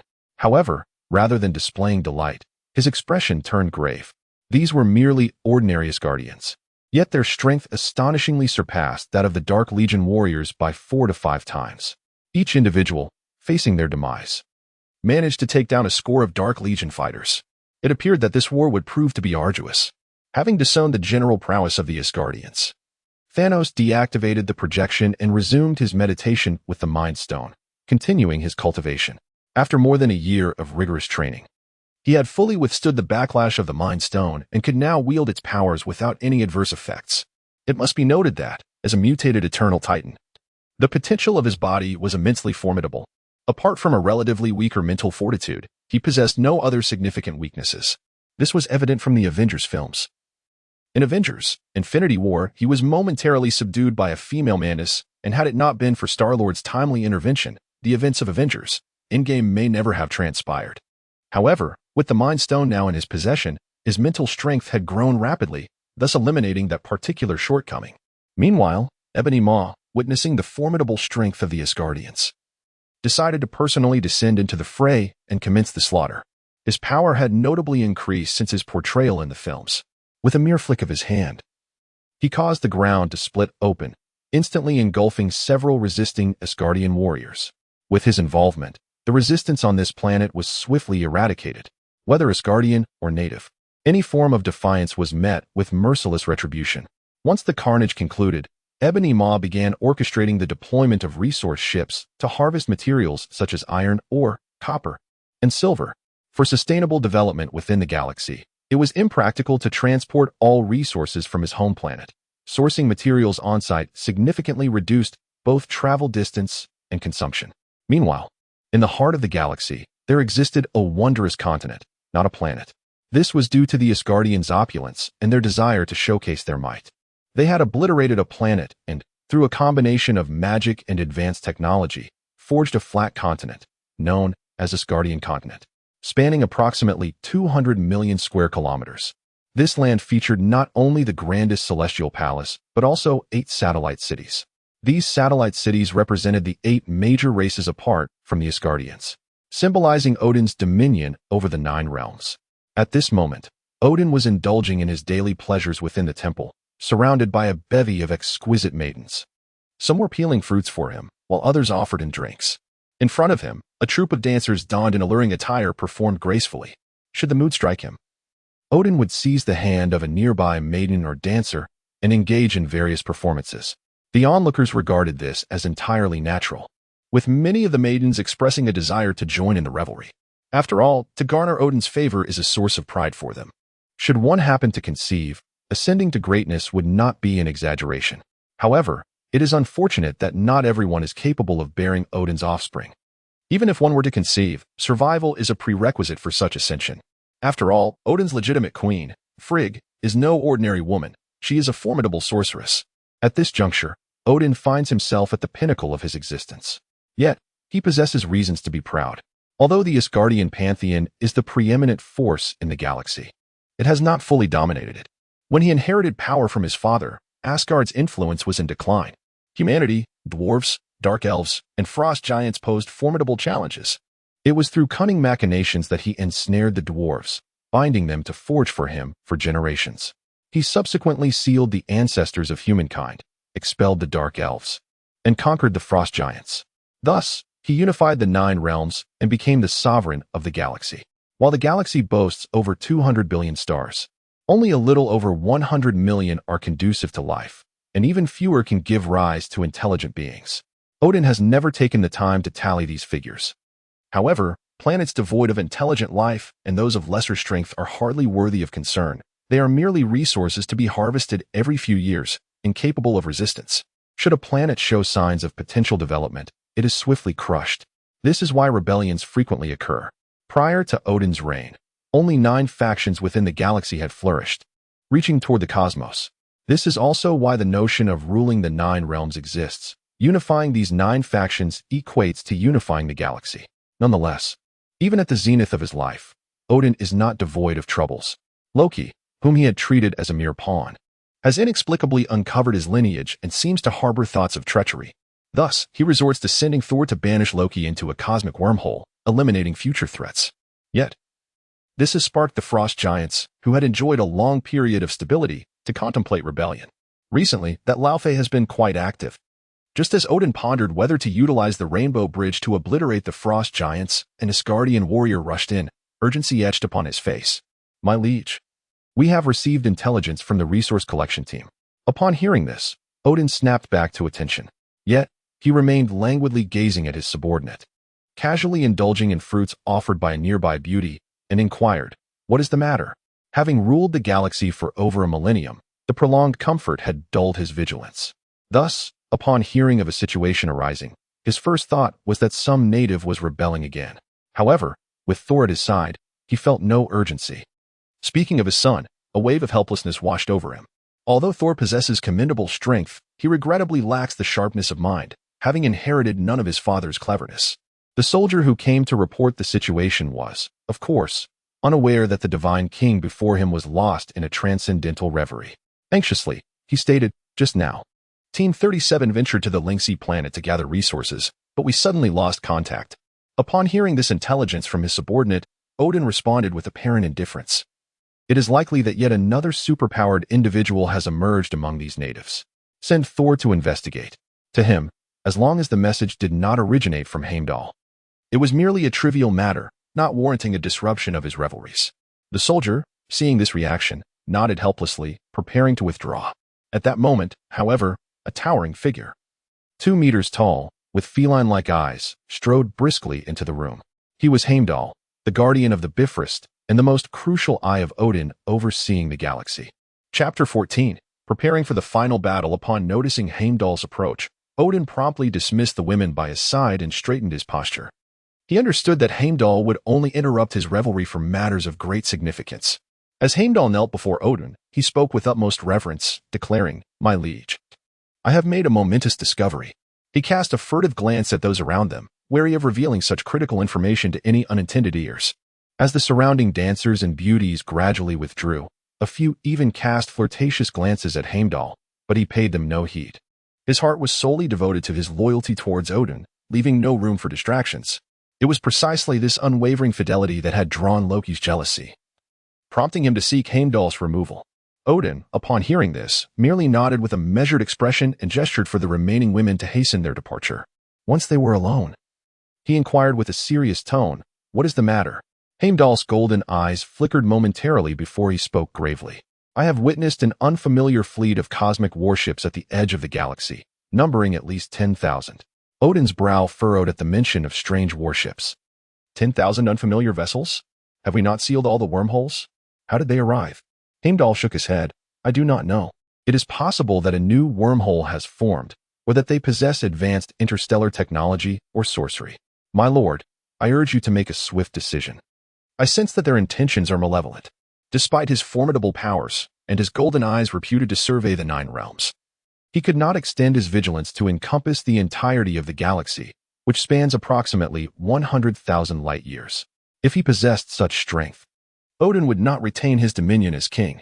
Thus, he remained ignorant of when or how these foreign warships had appeared.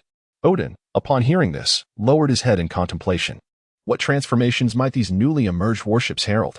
Since his ascension as ruler of the galaxy, he had implemented an isolationist policy to solidify his reign, ordering the destruction of all wormholes. Indeed, wormholes can be artificially closed, albeit at a considerable energy cost. After more than a millennium of governance, the galaxy had transitioned from its previous state of turmoil. At present, the Asgardian pantheon stood unrivaled, with no other forces capable of challenging their supremacy. Should he discern how these newcomers traverse the void, be it through wormholes or advanced technology, could Asgard not seize the opportunity to expand its dominion? Yet, contemplating his son's brutish nature, he could only shake his head in resignation, abandoning such aspirations. He was well aware of his advancing age.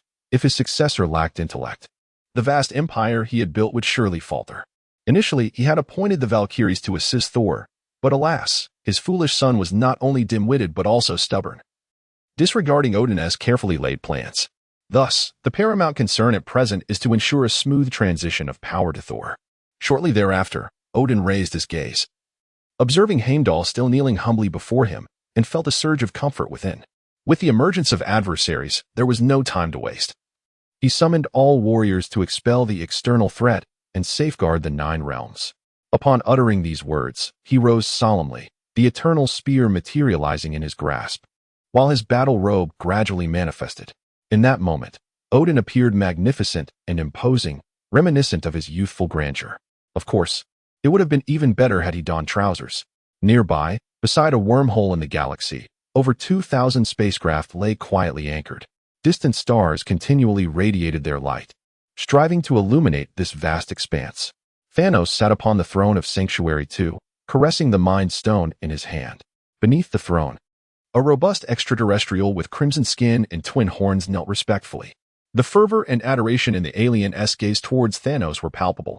In truth, should Thanos command him to take his own life, he would do so without hesitation, for Thanos had, through the Mind Stone, transformed him into his most devout follower, even more so than the Dark Order. This was indeed a far cry from Loki's manipulation of Hawkeye in the first Avengers film, where the power of the Mind Stone was rendered ineffective with just a few blows, an utter absurdity. At that moment, a projection suddenly materialized in midair. The figure was tall and imposing, surpassing even Thanos in height, with a physique brimming with explosive muscle, exuding a more formidable presence than Thanos himself. Adorned in dark gray skin and pitch-black armor, he appeared truly majestic. Yet, at this moment, he knelt respectfully before Thanos, for he was one of the Black Order. Named Black Dwarf, "My lord, our reconnaissance vessel has detected a significant number of unfamiliar spacecraft." Upon hearing this news, Thanos' eyes gleamed with intrigue. Oh, it seems that old Odin can no longer endure. A faint smile graced his lips. In the galaxy, the only entity capable of deploying such a multitude of spacecraft was Asgard.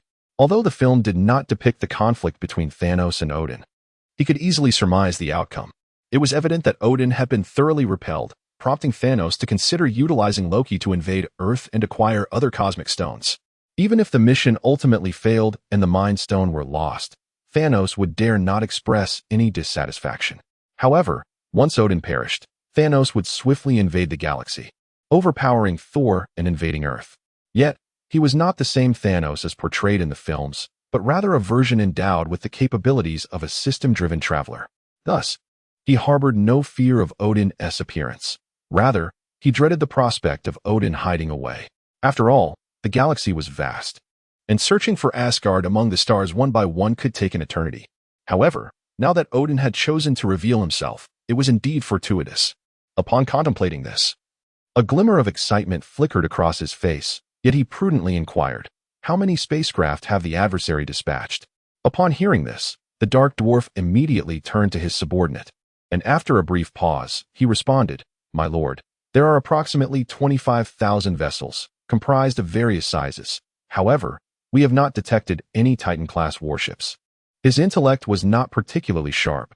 He had ascended to the position of one of the 5 generals of Obsidian solely through sheer brute strength, ranking the lowest among them.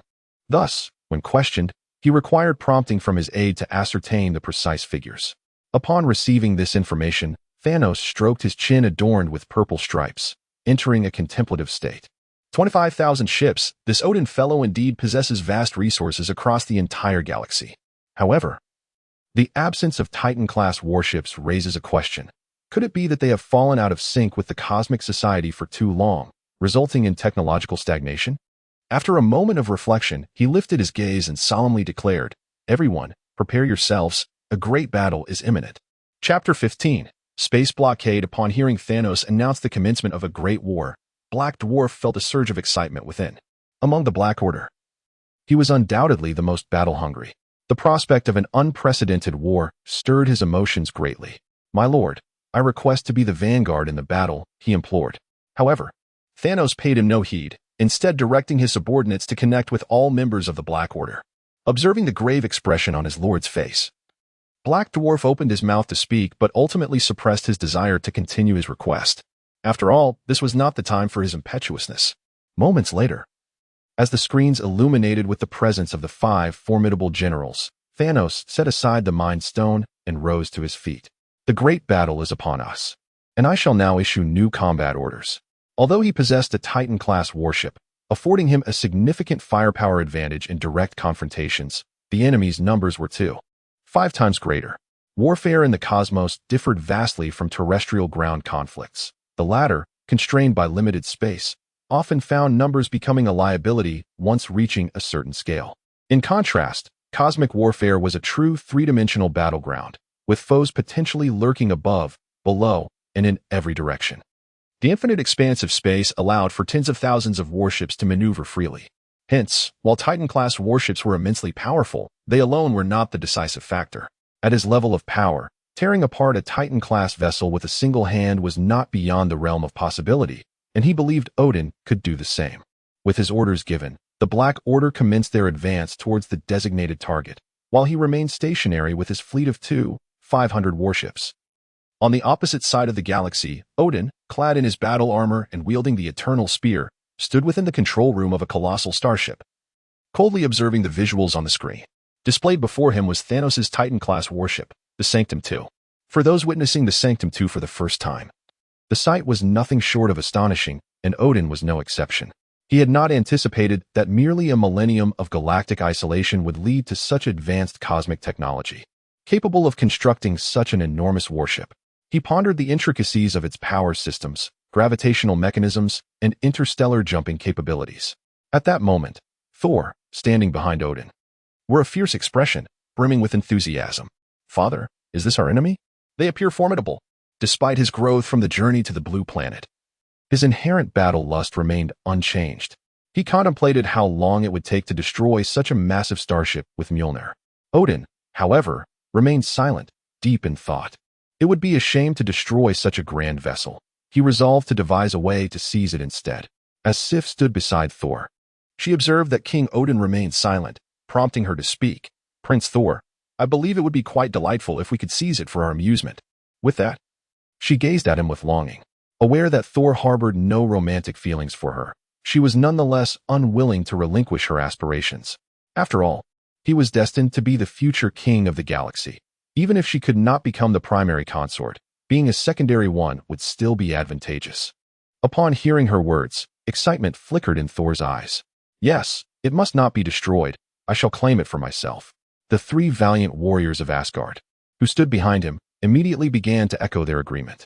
Indeed, only a cosmic battleship of such grandeur could befit the status of Prince Thor. "I shall lead the charge. You all must refrain from competing. Oh, come now, whoever reaches the control room first shall earn the glory." In an instant, the Asgardian warriors seemed to believe they had already secured the second temple and began calculating their accolades. Observing this, Odin merely smiled faintly, remaining silent. For he sensed that this conflict would not be as straightforward as they presumed. Allowing these 3 to take the lead might prove beneficial. Moments later, the spaceship jolted unexpectedly, causing everyone to stagger briefly before regaining their composure.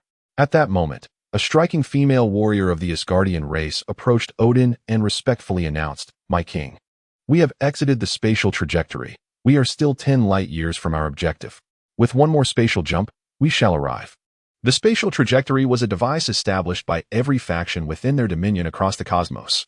Spatial jumps required immense energy to tear through space and enter subspace. However, If two locations were equipped with devices to stabilize the space rupture, it could significantly reduce energy consumption and spare the ship's power. They had traversed the spatial trajectory to a region near their adversary before planning to execute the spatial jump. Odin nodded in acknowledgement and instructed Captain Lucy, "Proceed with the spatial jump." Upon hearing this, Captain Lucy stepped back, preparing for the jump. It is said that every expertise has its domain. Although Odin was revered as the king of the gods, commanding a cosmic battleship and devising tactics was not his forte, hence he entrusted the task to his subordinates. Lucy was among the few in the Asgardian race who had ascended to the rank of captain through her achievements and prowess, which instilled confidence in Odin. However, shortly thereafter, Lucy returned with a troubled expression. "My king, it seems the space here is sealed. We cannot execute the spatial jump." Upon hearing this, Odin furrowed his brow and queried in confusion, "We are still 10 light years from our destination. How could the space be sealed?" Lucy shook her head, uncertain, and replied, "They may possess means of remote spatial sealing that we are unaware of." Upon hearing this, Odin squinted his remaining eye and fell into contemplation. It appeared that the galaxy had been isolated for far too long, causing it to drift from the cosmos. After this war concludes, it would be prudent to consider re-establishing connections with the universe. At that moment, Thor impatiently remarked, "Since the spatial barrier has been established, we should simply increase our energy to breach it. The essence of spatial jumping lies in the ability to rupture space, while the confinement of space serves to fortify its barriers. Thus, Thor's assertion holds merit.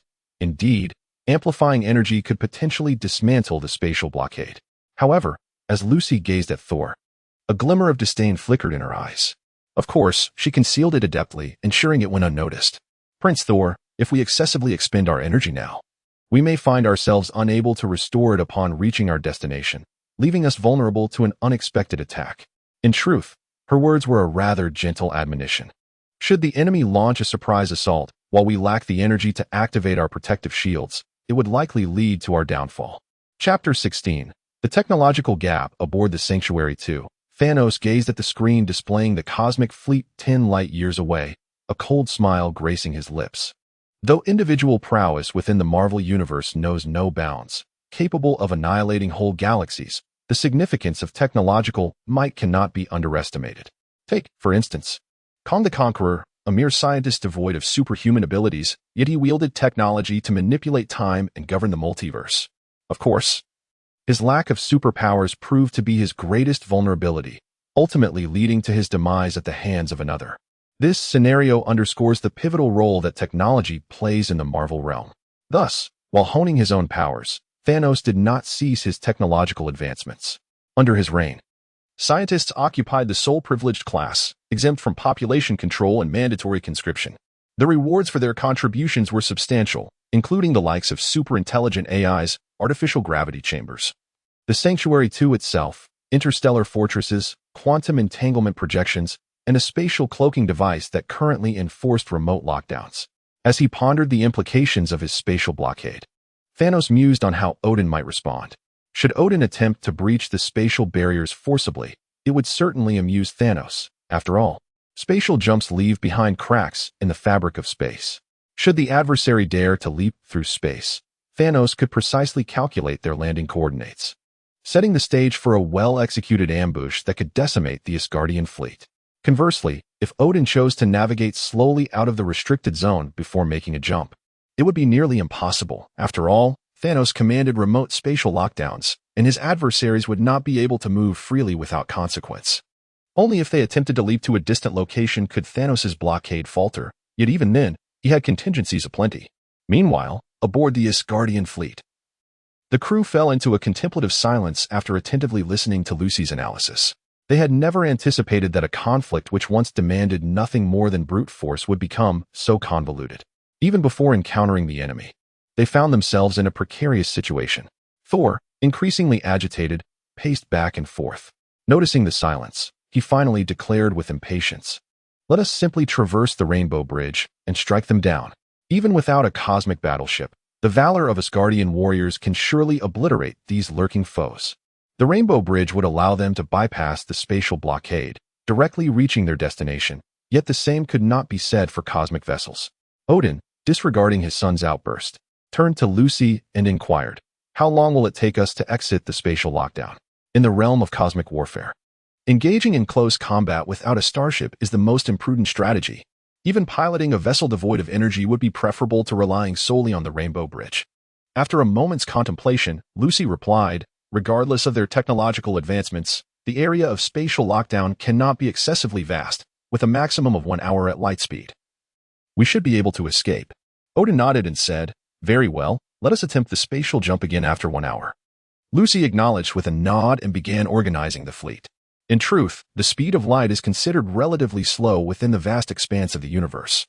Without the utilization of spatial jump technology, the maximum velocity of a cosmic battleship can only approach the speed of light, remaining incapable of surpassing this fundamental limit. An hour later, Lucy returned to the command room, her expression grave. Odin, we are still within the area of spatial blockade. Upon hearing this, Odin furrowed his brow once more and, with evident displeasure, inquired, did you not claim we would be able to escape within an hour? What exactly is occurring? Lucy shook her head and replied, I am uncertain. Logically, it should be impossible for the adversary to possess sufficient energy to maintain such an extensive blockade, unless... Unless what? Odin pressed, his impatience palpable. After a moment of hesitation, Lucy, compelled by his gaze, continued. Unless the opponent is capable of moving the blockade and is monitoring us continuously. At this juncture, Thor, incredulous, exclaimed, how could this be? We are situated 10 light-years from our target. Unless they possess a divine sight akin to Heimdall's, it would take them a decade just to perceive our presence. As his words resonated, the control room fell into a profound silence. After a brief interval, Lucy spoke again. It is possible that there exists a technological disparity between us and the enemy. They may have acquired advanced technologies of which we are entirely unaware. As her statement lingered in the air, the countenances of those present shifted, and they averted their gazes, reluctant to engage further. For such a statement implied the folly of Odin's isolationist policies, a notion that did not escape Odin's understanding, rendering his expression grim. However, this was not the moment to confront Lucy, and thus he stifled his frustration. A short while later, sensing the tension, Sif interjected, Captain Lucy. What if we were to execute a spatial jump to another location, replenish our energy, and then attempt another jump? One who had garnered Odin's esteem, and was even considered for the role of daughter-in-law, was certainly no fool. Rather, Sif possessed a quick wit. Thus, she swiftly devised a potential solution. Lucy nodded in agreement, stating, indeed, we may give that a try. After a moment of contemplation, Odin concurred, very well, let us proceed with Sif's suggestion. With a decision reached, Lucy promptly arranged for the fleet to initiate a spatial jump to a location 1 light-year away. This particular jump consumed 5 times the usual duration to create a rift in space. After a span of several minutes, the 25,000 Asgardian battleships materialized in a space 9 light-years from Thanos. However, the dim shields of the vessels indicated that the energy reserves had been significantly depleted. 4 hours later, Odin's flagship was the first to fully restore its energy. By the 7th hour, the medium and small ships gradually regained their power. Just as Lucy prepared to continue with the spatial jump, she encountered yet another issue. Odin, the target area is once again under spatial blockade. Upon hearing these words, Odin's expression darkened once more. Those damned cowardly invaders. He could not fathom the purpose behind their myriad spatial blockades. Was it not preferable to engage in a straightforward confrontation rather than resorting to such ostentatious tactics? At that moment, Thor interjected, declaring, indeed, these invaders are so timid. Their strength must be lacking. I propose we simply execute a spatial leap and confront them directly. If necessary, we can summon our ships to return after vanquishing the enemy. The 3 valiant warriors of Asgard readily echoed his sentiments. Prince Thor was correct. Those adversaries, being so cowardly, could not possibly be more formidable than mere goblins. Yes, let us eradicate them without hesitation. We are warriors of Asgard, undefeated in battle. Odin, however, chose to disregard his son and his 3 companions. Instead, turning to Sif and Lucy, inquiring, do you possess any insightful ideas? He preferred conversing with those of intellect rather than these 4 fools. Were Thor not his own flesh and blood, he might have been tempted to strike him down. Yet, to his dismay, even Sif and Lucy shook their heads, indicating their lack of knowledge. Chapter 17 The commencement of the struggle. After a fruitless discussion among the crowd, they ultimately concluded that Thor's unreliable proposal was the most realistic, albeit the most brutal course of action. Should they indeed abandon the cosmic battleship, Odin, Thor, and the three valiant warriors of the Celestial Palace, relying on their formidable strength, could ensure their own survival. However, the fate of their warriors remained uncertain, with countless lives likely to be sacrificed. This was precisely why Odin and Lucy consistently opposed the idea of forcefully breaching the spatial blockade to directly leap before the enemy. The potential loss of so many warriors would undoubtedly impact future dominion. An hour passed, and Thor, visibly disgruntled, exclaimed, "This won't do. That won't do. How on earth are we to wage this war?" Odin, equally displeased, raised his head and gravely responded, "Silence. This conflict is far more complex than merely subjugating the indigenous peoples." He understood that his son, having enjoyed unbroken triumphs over the past few centuries, had developed a dismissive attitude towards others.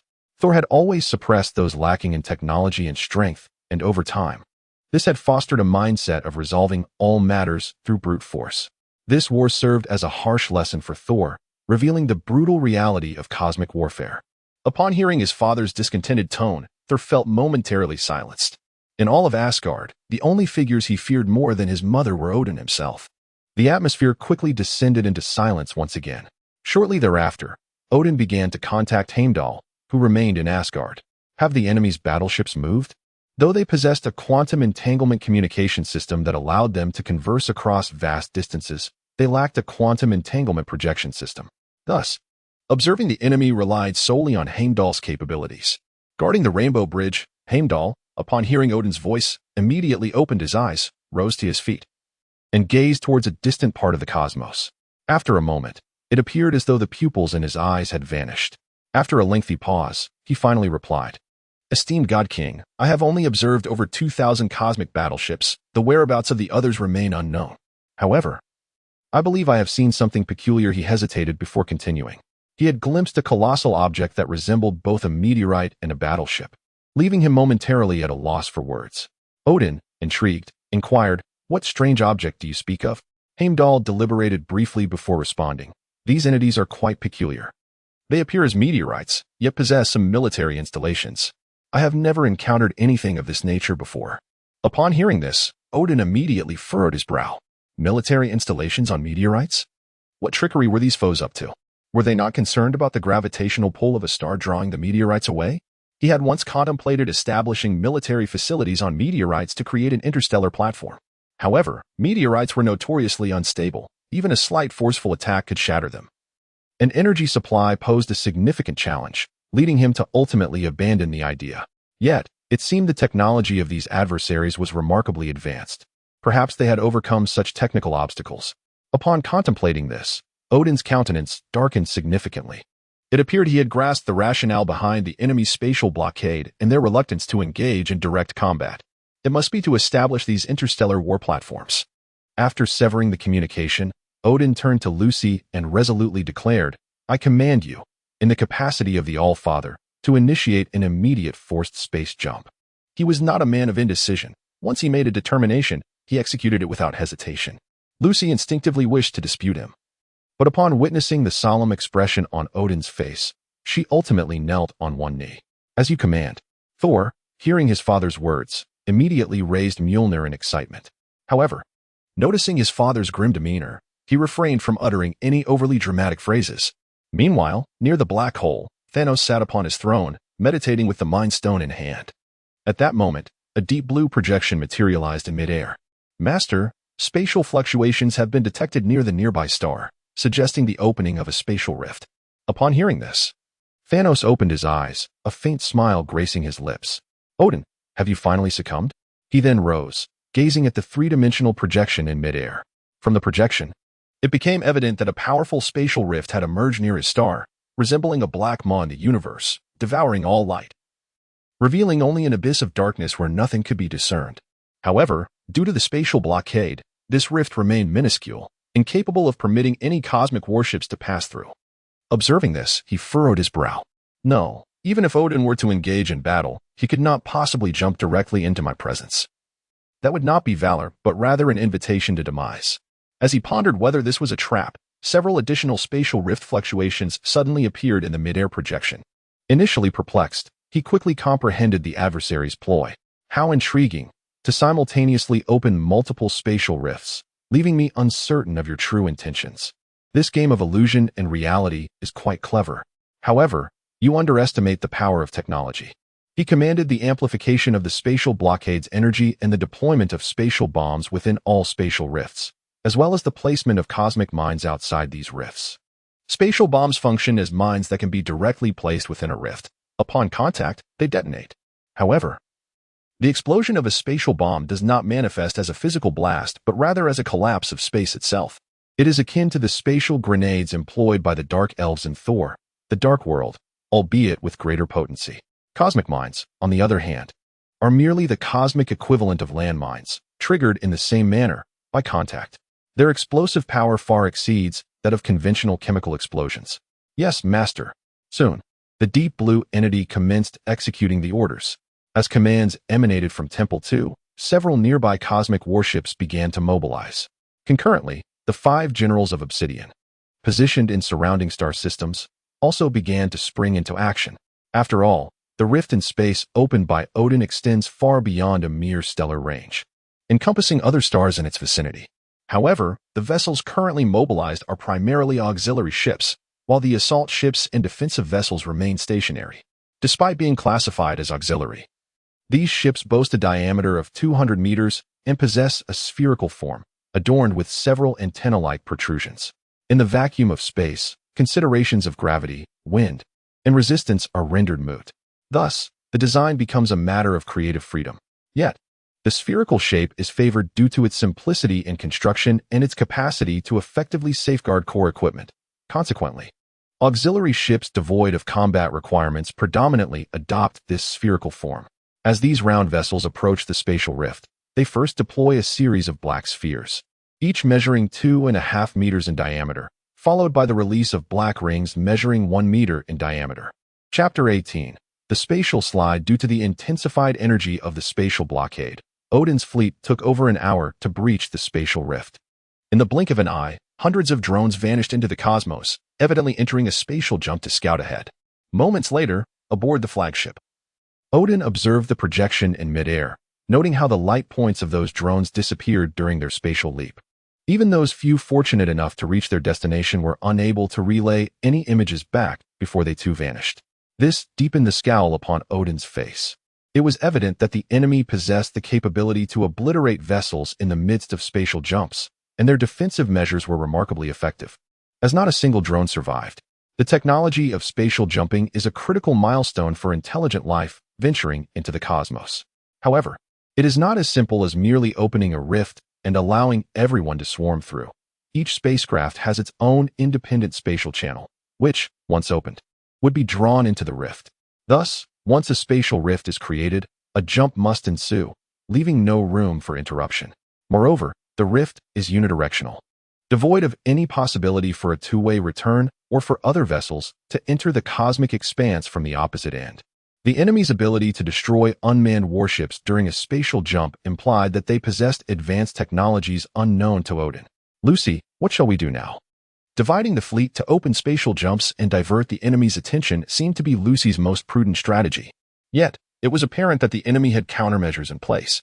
With a resigned shake of her head, Lucy lamented, "It appears there is no other course. We must engage in direct combat." Thor, filled with enthusiasm, proclaimed, "It was about time. All this dithering is merely a waste of precious time." Odin, equally resigned, nodded and stated firmly, "Then let us commence." Near the wormhole, a massive asteroid was being towed by several transport vessels, intended for the construction of interstellar fortresses. From the outset, Thanos had prepared for a protracted conflict. Should Odin choose to approach slowly, 10 interstellar fortresses would be ready to ensnare the enemy. Soon after, several large transport ships emerged from the wormhole. Alongside them, elongated, worm-like machines emerged from the transports, flying toward the other warships. These were supply vessels, designed to replenish the warships with energy and various resources. Everything proceeded in an orderly manner. Within Sanctuary 2, Thanos remained seated upon his throne, gently holding the Mind Stone. At that moment, a virtual projection of Little Blue appeared in midair. "Master, we have detected a multitude of spatial rifts being opened 3 billion kilometers away from us." Upon hearing this, Thanos opened his eyes wide. They can no longer contain themselves, and at the edge of a star no less. The star he currently resided in had a diameter of approximately 10 billion kilometers. 3 billion kilometers lay just beyond its periphery, a distance neither too far nor too close. Traveling at sublight speed would require over 2 days to reach the destination. The opposing cosmic battleship would have ample time to restore its energy. It seems that Odin possesses the means to ascertain his location.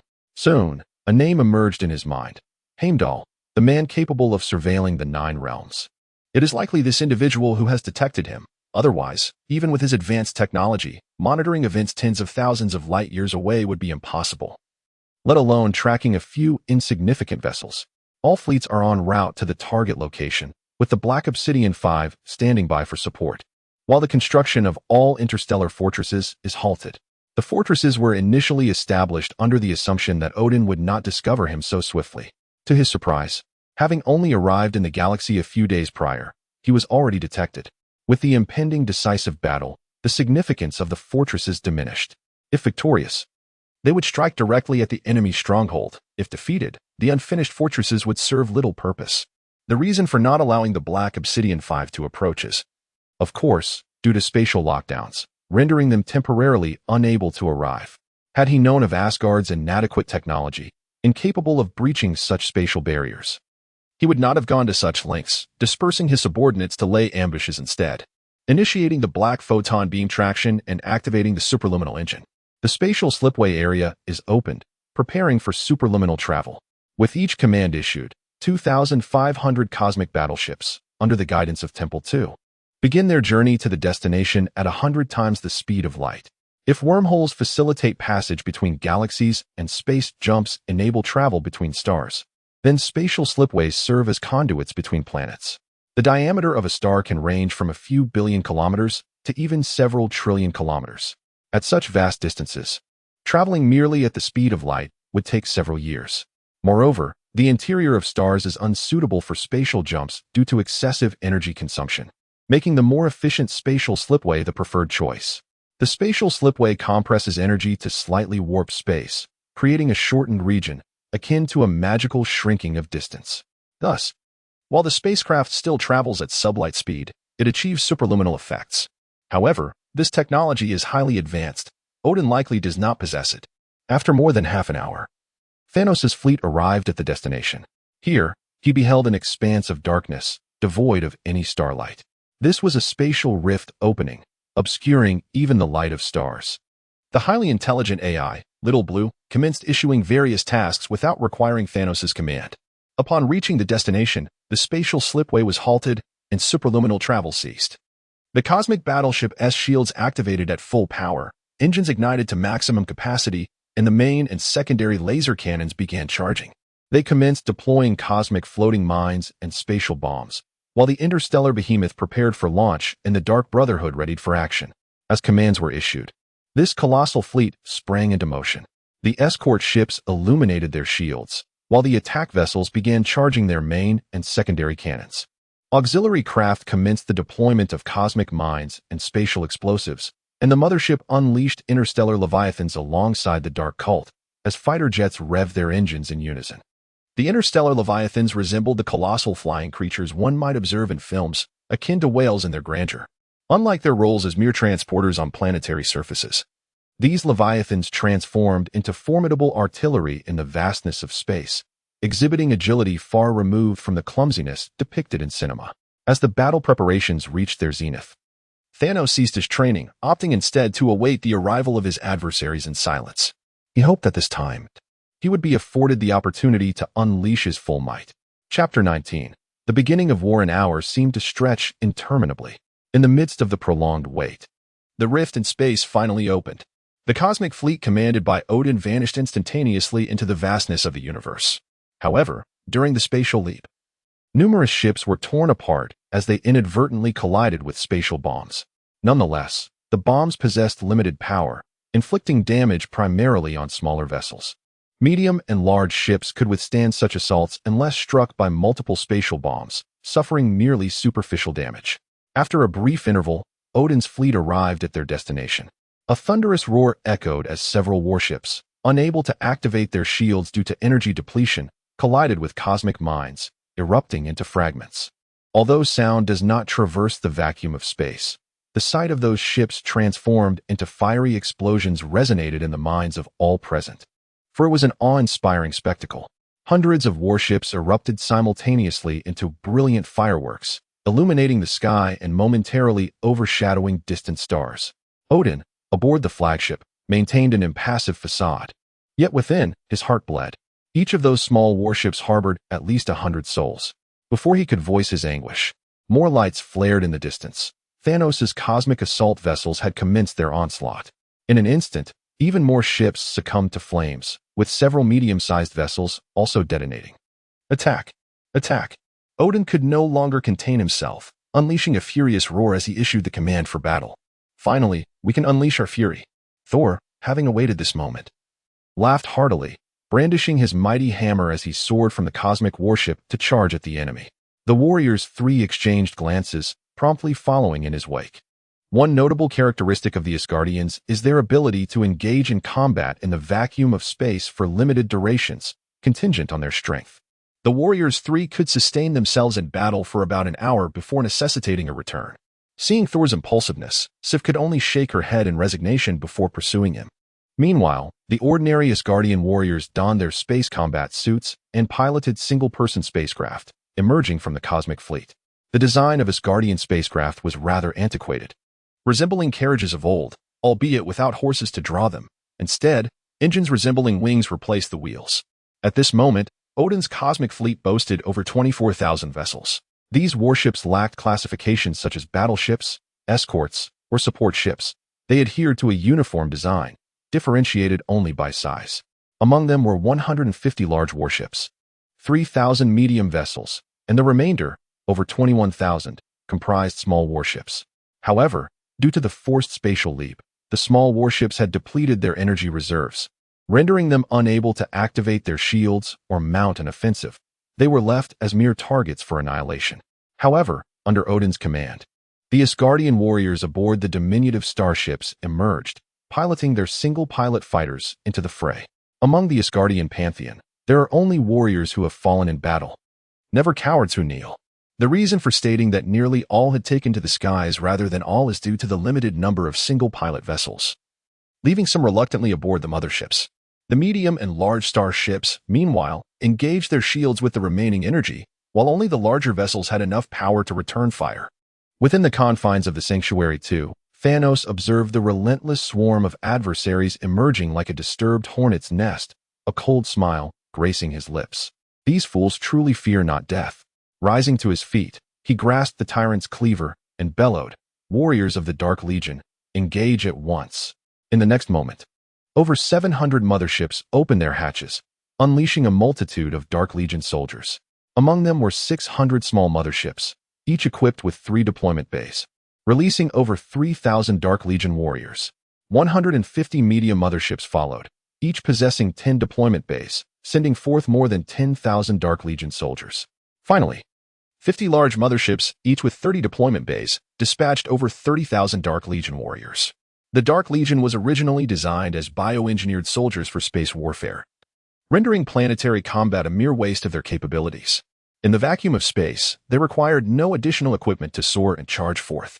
Thanos then issued another command, instructing Deep Blue to lift the spatial blockade and summon the Obsidian Five for support. Once his orders were given, he soared out of the Sanctuary too, casting a cold gaze upon the approaching Asgardian forces. At the forefront of the battle, 1,000 colossal interstellar beasts were the first to engage the enemy. Initially, beams of laser fire crisscrossed the void, followed by brutal hand-to-hand combat. Indeed, it was a clash of primal warfare with the most advanced weaponry. This peculiar scenario arose because kinetic weapons were ineffective in space, while laser weapons consumed energy too rapidly, necessitating a pause for energy recovery after a few discharges. Thus, cosmic warfare typically began with laser exchanges before descending into melee. The imposing spines of the interstellar beasts sliced through enemy fighters like blades, erupting into bursts of flame. In retaliation, the enemy pilots, after a bout of laser fire, charged forward. Their pointed noses pierced the flesh of the interstellar beasts, inflicting considerable damage. Though their spears could not breach the beast's armor, the lasers they unleashed caused some harm. Among the Asgardian warriors, One stood out with extraordinary valor. Wielding a hammer that crackled with seemingly limitless lightning, he felled interstellar beast after interstellar beast. In the throes of battle frenzy, he even charged directly at an interstellar beast to deliver a devastating blow. The other four warriors, while not as prolific in their kills, were nonetheless formidable, each capable of slaying an interstellar beast on their own. Upon reaching this point, Thanos immediately discerned that these 5 individuals were none other than Thor and the 3 valiant warriors of the realm of Asgard, accompanied by Sif. However, he made no immediate move, as he intended to conserve his energy in anticipation of Odin's intervention. Minutes later, the casualties among the interstellar behemoths were staggering, leaving only over 6,000 of them remaining. At this juncture, reinforcements from the Dark Brotherhood arrived, charging fiercely at their foes. Yet, despite being forged for space warfare, the Dark Brotherhood's prowess paled in comparison to that of the Asgardian warriors, with each Asgardian capable of vanquishing 17 or 18 members of the Dark Brotherhood. This illustrates why the Asgardian pantheon has maintained dominion over the galaxy. Meanwhile, the cosmic assault vessels stationed at the rear had not ceased their bombardment, consistently inflicting damage upon enemy warships and those who stood in their path. Moments later, spatial rifts began to manifest around the battlefield, expanding at an alarming rate. This signified that the reinforcements from the Obsidian Five were imminent. Chapter 20. The Warriors of the Celestial Palace. Moments later, a staggering fleet of 7,500 cosmic battleships materialized around the battlefield. In an instant, a barrage of lasers was unleashed upon the vessels of the Asgardian pantheon. Concurrently, numerous hatches swung open, revealing new interstellar behemoths, followed closely by the Dark Order. The emergence of the 5 Obsidian generals significantly alleviated the pressure on Thanos' fleet at the forefront of the conflict. The once eager Thanos, who had contemplated joining the fray himself, swiftly abandoned that thought. Despite the formidable strength and superior numbers of the Asgardian warriors, the current circumstances dictated that, bereft of their cosmic battleships, their annihilation was merely a matter of time. On board the flagship, Odin surveyed the battlefield through a projection and quickly perceived the rapid demise of his warriors. This grim realization began to tug at the heartstrings of the usually unyielding ruler. After all, the population growth of the Asgardians was notably sluggish. A typical Asgardian could only bear a child once a year, requiring 3 decades to mature, and a minimum of an additional decade to transform into a competent warrior. Thus, it would take a staggering 40 years to cultivate a single qualified fighter. The training period for more elite warriors, such as the 3 warriors of the Celestial Palace, extended to centuries. As for those of royal blood, the situation was even more extreme. Take his son, Thor, for instance. After 3 centuries, he still exhibited the naivety of a child. Thus, despite his cold-hearted nature, Odin felt compelled to preserve the lives of his warriors for the sake of Asgard's dominion. With this thought in mind, he grasped the eternal spear and sword from the flagship, unleashing a brilliant beam of light from the artifact. This energy shockwave, moving at a velocity akin to that of light itself, traversed over 1,000,000 kilometers within mere seconds, striking the enemy fleet. At that moment, the escort ships of Thanos' armada activated their shields. However formidable their energy barriers, they proved inadequate against a being of Odin's caliber. In an instant, his energy blast pierced through the escort's shields, erupting into a dazzling conflagration. The thunderous sounds of the explosion, though inaudible to the spectators, painted a vivid picture in their minds. Odin swiftly redirected his focus, targeting another escort vessel. Within a mere half-minute, he had obliterated over 10 escort ships until a larger vessel interposed itself to withstand his assault. Undeterred, Odin gritted his teeth and increased his energy output. Instantly, the energy emanating from the eternal spear expanded from 0.5 meter in diameter to an impressive meter. The larger escort ship, unable to endure such overwhelming force, succumbed to destruction, erupting into a shower of sparks. It was evident that even a sizable escort ship was no match for the full might of a celestial being. Just as Odin prepared to press on with his offensive, a purple figure emerged, twirling a weapon that swiftly intercepted his energy barrage. The shockwaves collided with the weapon, dispersing like water crashing against stone, before dissipating into the cosmos. At this sight, Odin's pupils narrowed in realization. He understood he had encountered a worthy adversary. Who are you? Indeed, sound cannot traverse the cosmos, however, at their level.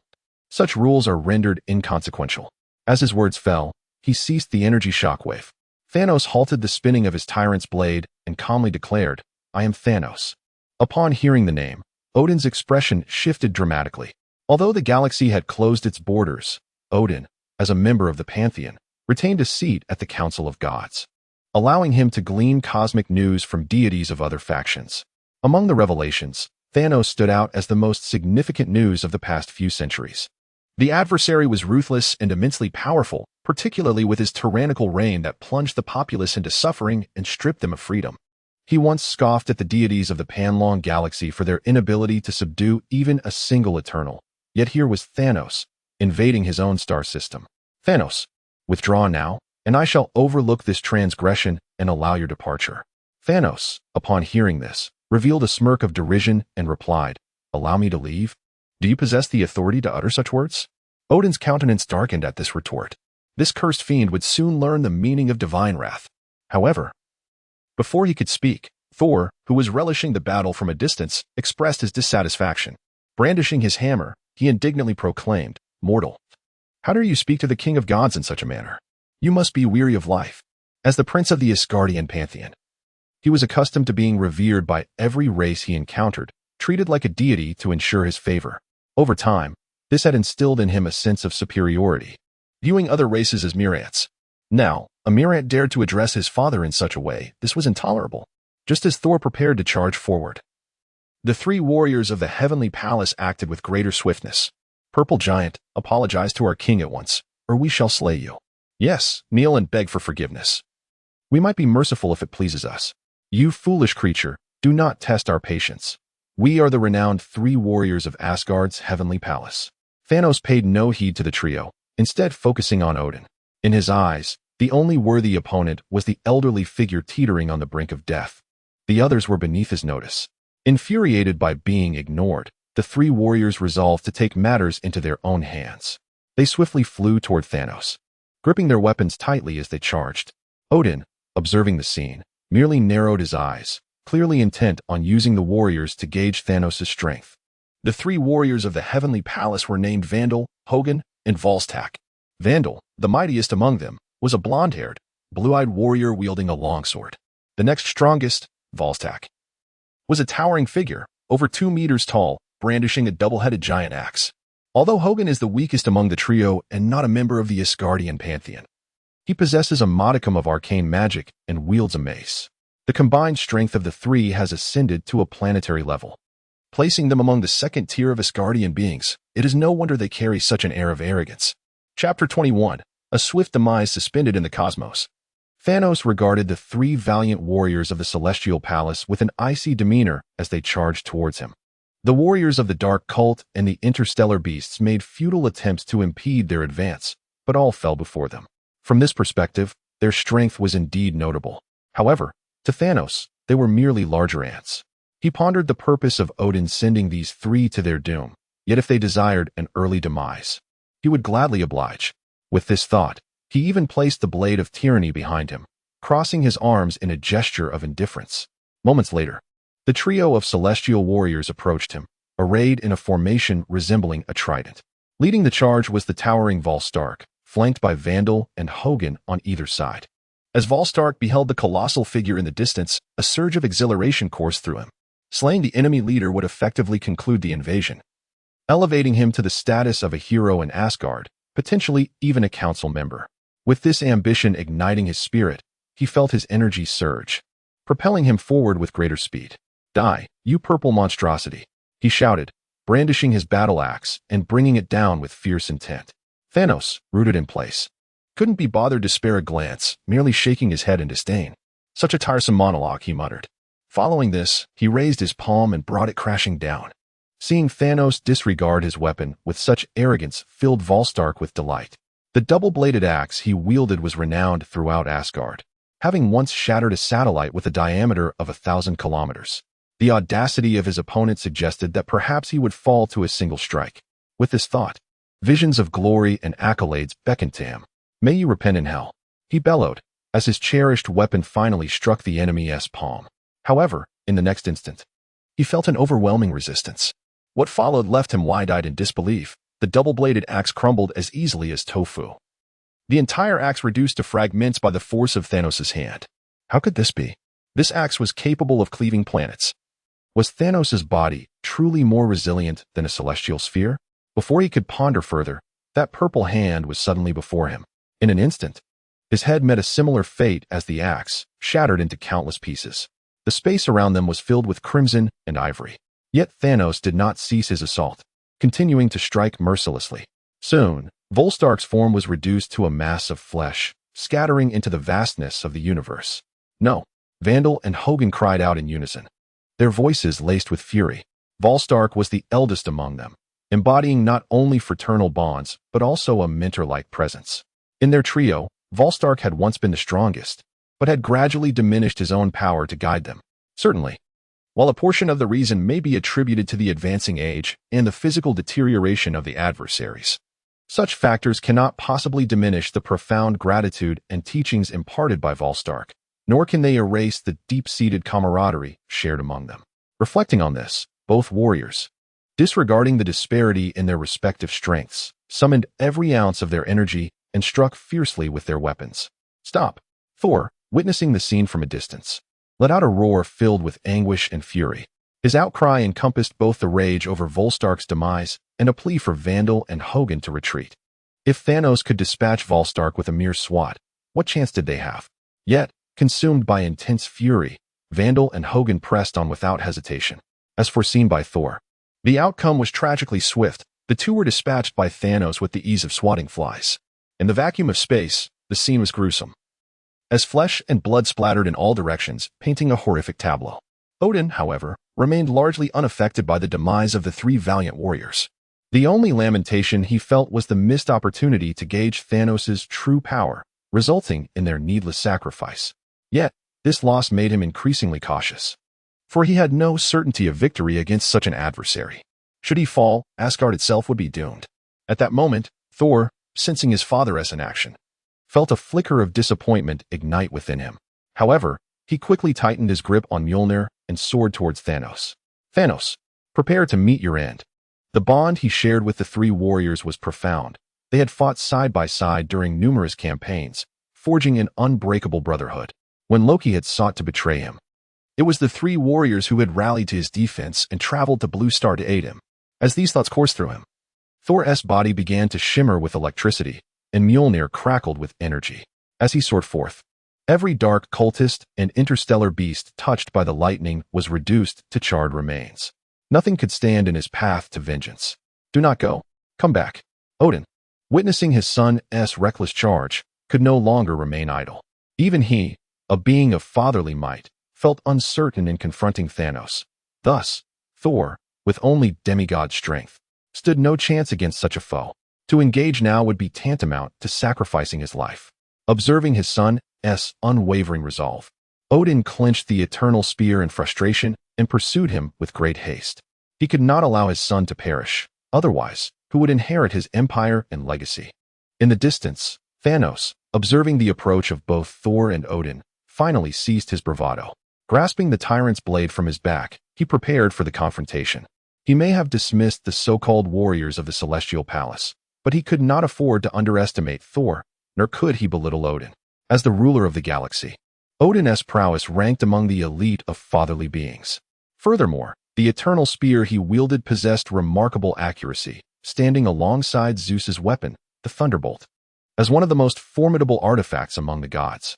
As for Thor, although his current strength may be feeble, in the future, he possesses the potential to contend with Thanos, who wields all 6 Infinity Stones. That Stormbreaker nearly brought an end to the Avengers in their third installment. Chapter 22, The Battle of the Father. Thor certainly heard Odin's words. However, consumed by a surge of rage, he paid no heed to the father god, fixated solely on avenging the 3 valiant warriors of the Celestial Palace. Thanos, upon observing the Dark Brotherhood warriors and the interstellar behemoth, stood resolutely in front of Thor, undeterred even in the face of the furious god. Yet, in the face of such an overwhelming disparity in strength, it was merely a futile sacrifice. Thus, he waved his hand, instructing his subordinates to withdraw. At their level of combat, these minions held little significance, serving only to expend the enemy's energy. If his forces were in a position of advantage in the war, sacrificing a few subordinates to deplete the opponent's strength might be acceptable. However, given the uncertain state of this conflict, There was no need to squander his men. Upon receiving the command, the Dark Brotherhood warriors and the interstellar behemoth promptly cleared the area, allowing Thor and Odin to accelerate their approach. Simultaneously, the 5 generals of the Obsidian Order finally emerged from their cosmic battleship. Upon witnessing Thor and Odin charging towards their master, they gripped their weapons tightly, ready to offer support. Although they held great confidence in their master, the posture of guardianship was nonetheless essential. Yet, Thanos, observing the scene, commanded them to remain back. After all, the power of the Obsidian generals was merely planetary, much like the previous trio of simpletons, making them ill-suited to interfere in the battle between him and Odin. Shortly thereafter, Thor, wielding Mjolnir, approached Thanos. With a furious roar, Thor's aura surged, quickly ascending to the pinnacle of demigod strength, seemingly on the verge of breaking through. However, even this power was woefully insufficient for Thanos. Just then, a wave of perilous energy enveloped him.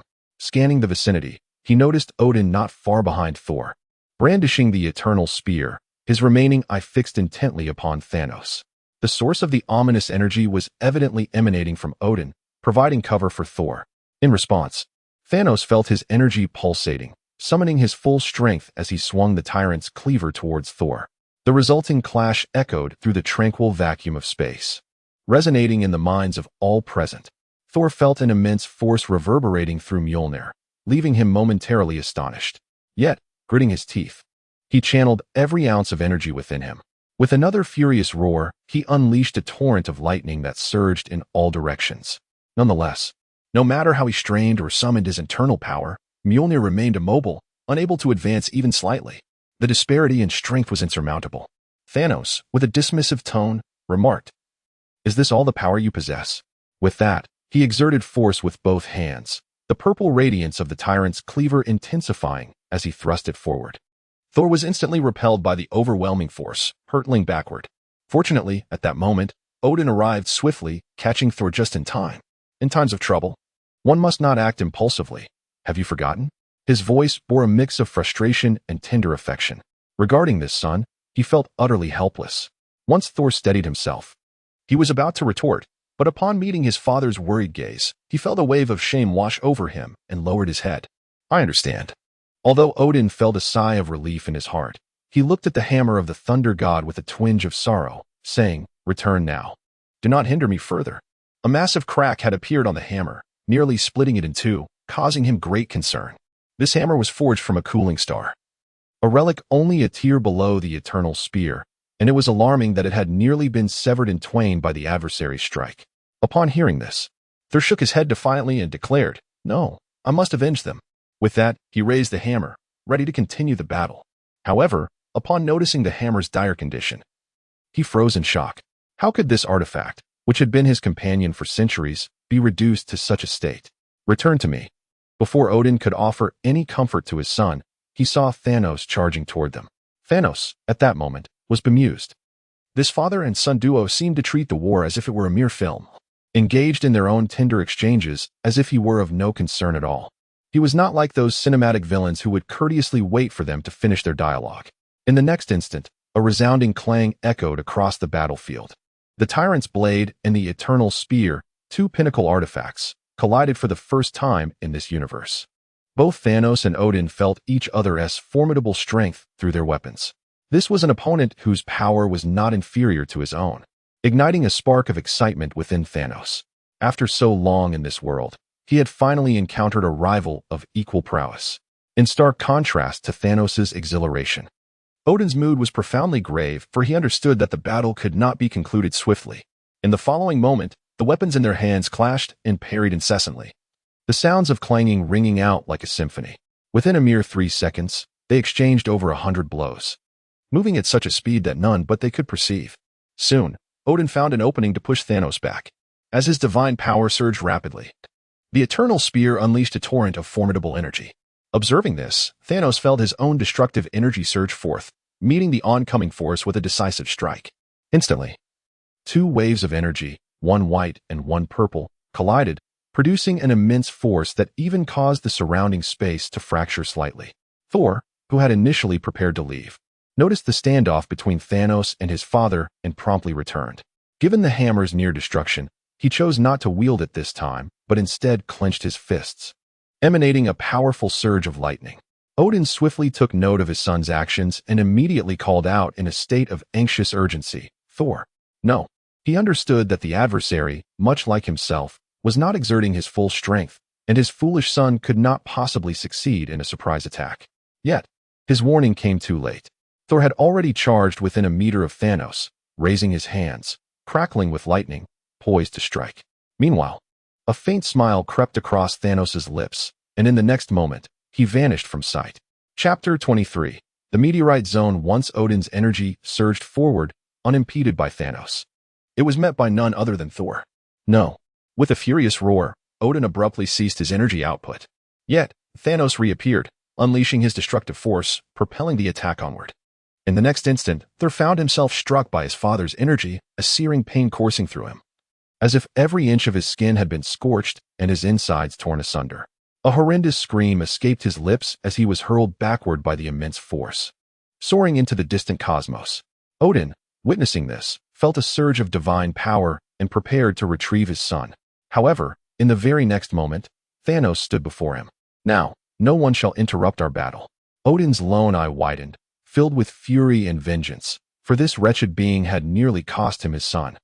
Thor's breath was growing faint. If he could not be saved in time, the consequences would be dire. "Thanos, die." A thicker, brighter beam of energy erupted from the eternal spear, while a soft, white radiance emanated from Odin's being, signifying his full exertion of divine prowess. Thanos swiftly whirled the blade of tyranny to counter the oncoming assault. As the two became ensnared in a clash of power, Odin felt a swell of urgency. Yet, his heart eased as he beheld Sif racing toward Thor, dispatching all enemies that dared to stand in her path with a single strike. However, he soon became acutely aware of the battlefield's dire circumstances. The Asgardian forces, once bolstered by their numerical superiority, were now faltering as their warships succumbed to destruction due to energy depletion.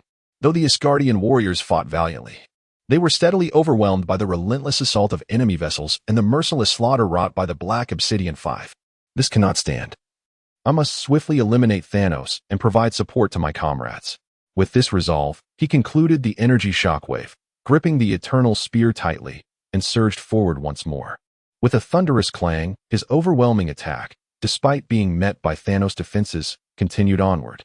Thanos sensed the formidable force before him, feeling the destructive energy within him surge in response. Yet, Odin, a seasoned patriarch of unrivaled strength, proved to be a force beyond Thanos' capacity to withstand. Thus, they retreated, eventually exiting the battleground and arriving at the fringes of a stellar system, littered with meteorites of various sizes, safeguarding the star system from colossal meteorite incursions. Soon, Odin forced Thanos onto a meteorite over 100 kilometers in diameter. The irregularly shaped rock shattered beneath their clash, scattering into a dozen fragments that flew in all directions. Utilizing the momentum of the meteorite, Thanos steadied himself. "So, this is the might of the ruler of the galaxy? Hardly impressive." With a disdainful smirk, he unleashed a radiant purple light, activating the powers of a sovereign. In an instant, his power surged once more, overwhelming Odin. "What?" Feeling the increasingly potent energy coursing through his hands, Odin was struck with astonishment. He never anticipated that his opponent had been concealing such might. Judging by the current strength exhibited, it surpassed his own by a significant margin. With a furious roar, Odin summoned the divine energy within him, but this time, amidst the radiant white light enveloping him, glimmers of gold began to emerge. Simultaneously, an ethereal image of a golden cup materialized above his head.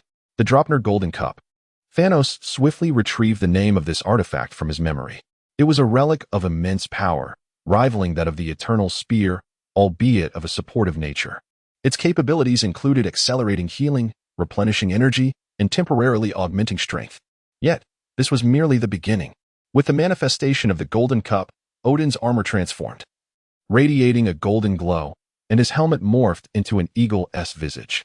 Indeed, this eagle helm and golden armor were artifacts as well, though their abilities and renown paled in comparison to the Eternal Spear and the Golden Cup. As Odin unveiled his four artifacts, his power finally matched that of Thanos. Soon, with a powerful push, he propelled Thanos away, simultaneously using the recoil to retreat. Grasping the eternal spear tightly, he unleashed a continuous barrage of energy. However, unlike the previous two waves of energy blasts, this assault resembled a laser gun, emitting relentless beams of energy. Observing this, Thanos nonchalantly wielded the tyrant's cleaver, effortlessly deflecting the energy blasts, which veered off toward the nearby meteorites. In an instant, those meteorites bore the brunt of Odin's energy, disintegrating into dust. Although the energy of the Asgardian gods is referred to as divine power, it possesses formidable destructive capabilities. After a while, Odin's onslaught showed no signs of abating. Yet the vicinity no longer harbored any meteorite larger than a 10-kilometer diameter. Chapter 24. The annihilation of a planet. A resounding thunder echoed as yet another colossal meteorite was obliterated by the energy from their clash. Such occurrences had become frequent. These meteorites were minuscule in size, with the largest measuring nearly 1,000 kilometers in diameter, unable to withstand even the slightest remnants of their battle. Yet, seemingly insatiable, the two combatants directed their attention towards the nearest planet. This planet, with a diameter of approximately 100,000 kilometers, lay far from its star, basking in minimal sunlight, thus shrouding its environment in a perpetual twilight. Its surface was encrusted with frost. However, on this tranquil and serene world, a cataclysm was about to unfold. Thanos successfully deflected Odin's assault, yet the tremendous force propelled him into the planet's atmosphere. The atmospheric pressure here was at least 20 times that of an ordinary planet, with gravity reaching 30 times greater. Although this had little impact on him, engaging in combat in such conditions was markedly different from fighting in the vacuum of space. Before he could escape back into the cosmos, Odin's eternal spear radiated a blinding light, followed by a surge of energy directed at him.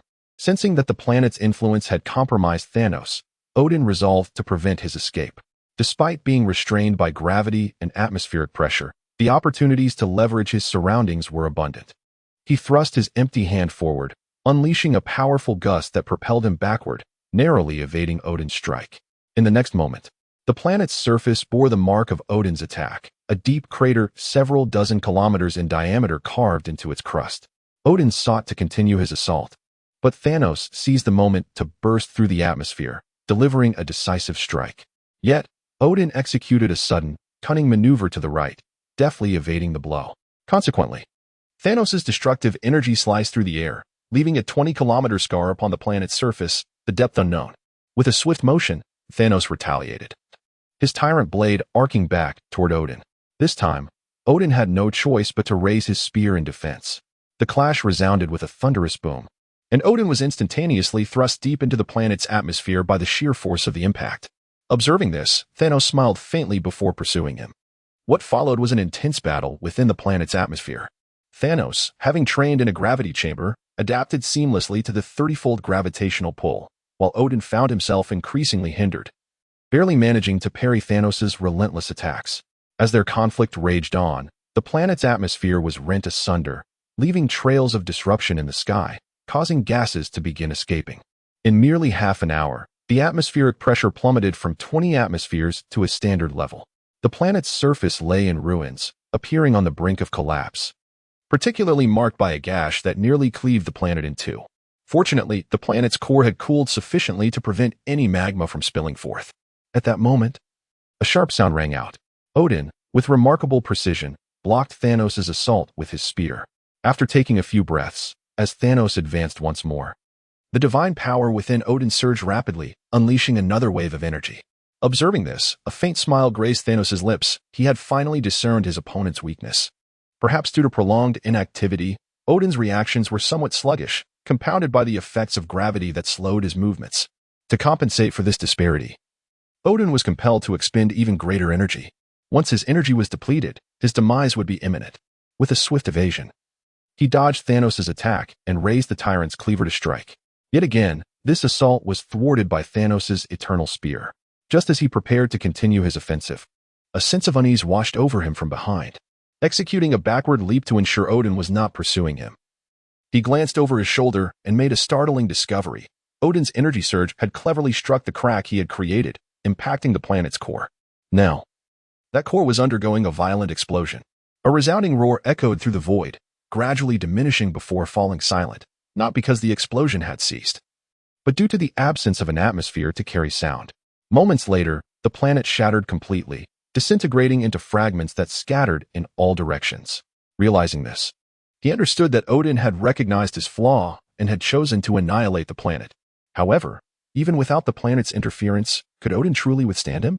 Swiftly, he soared to a massive boulder and propelled himself towards Odin. This would undoubtedly be a protracted battle.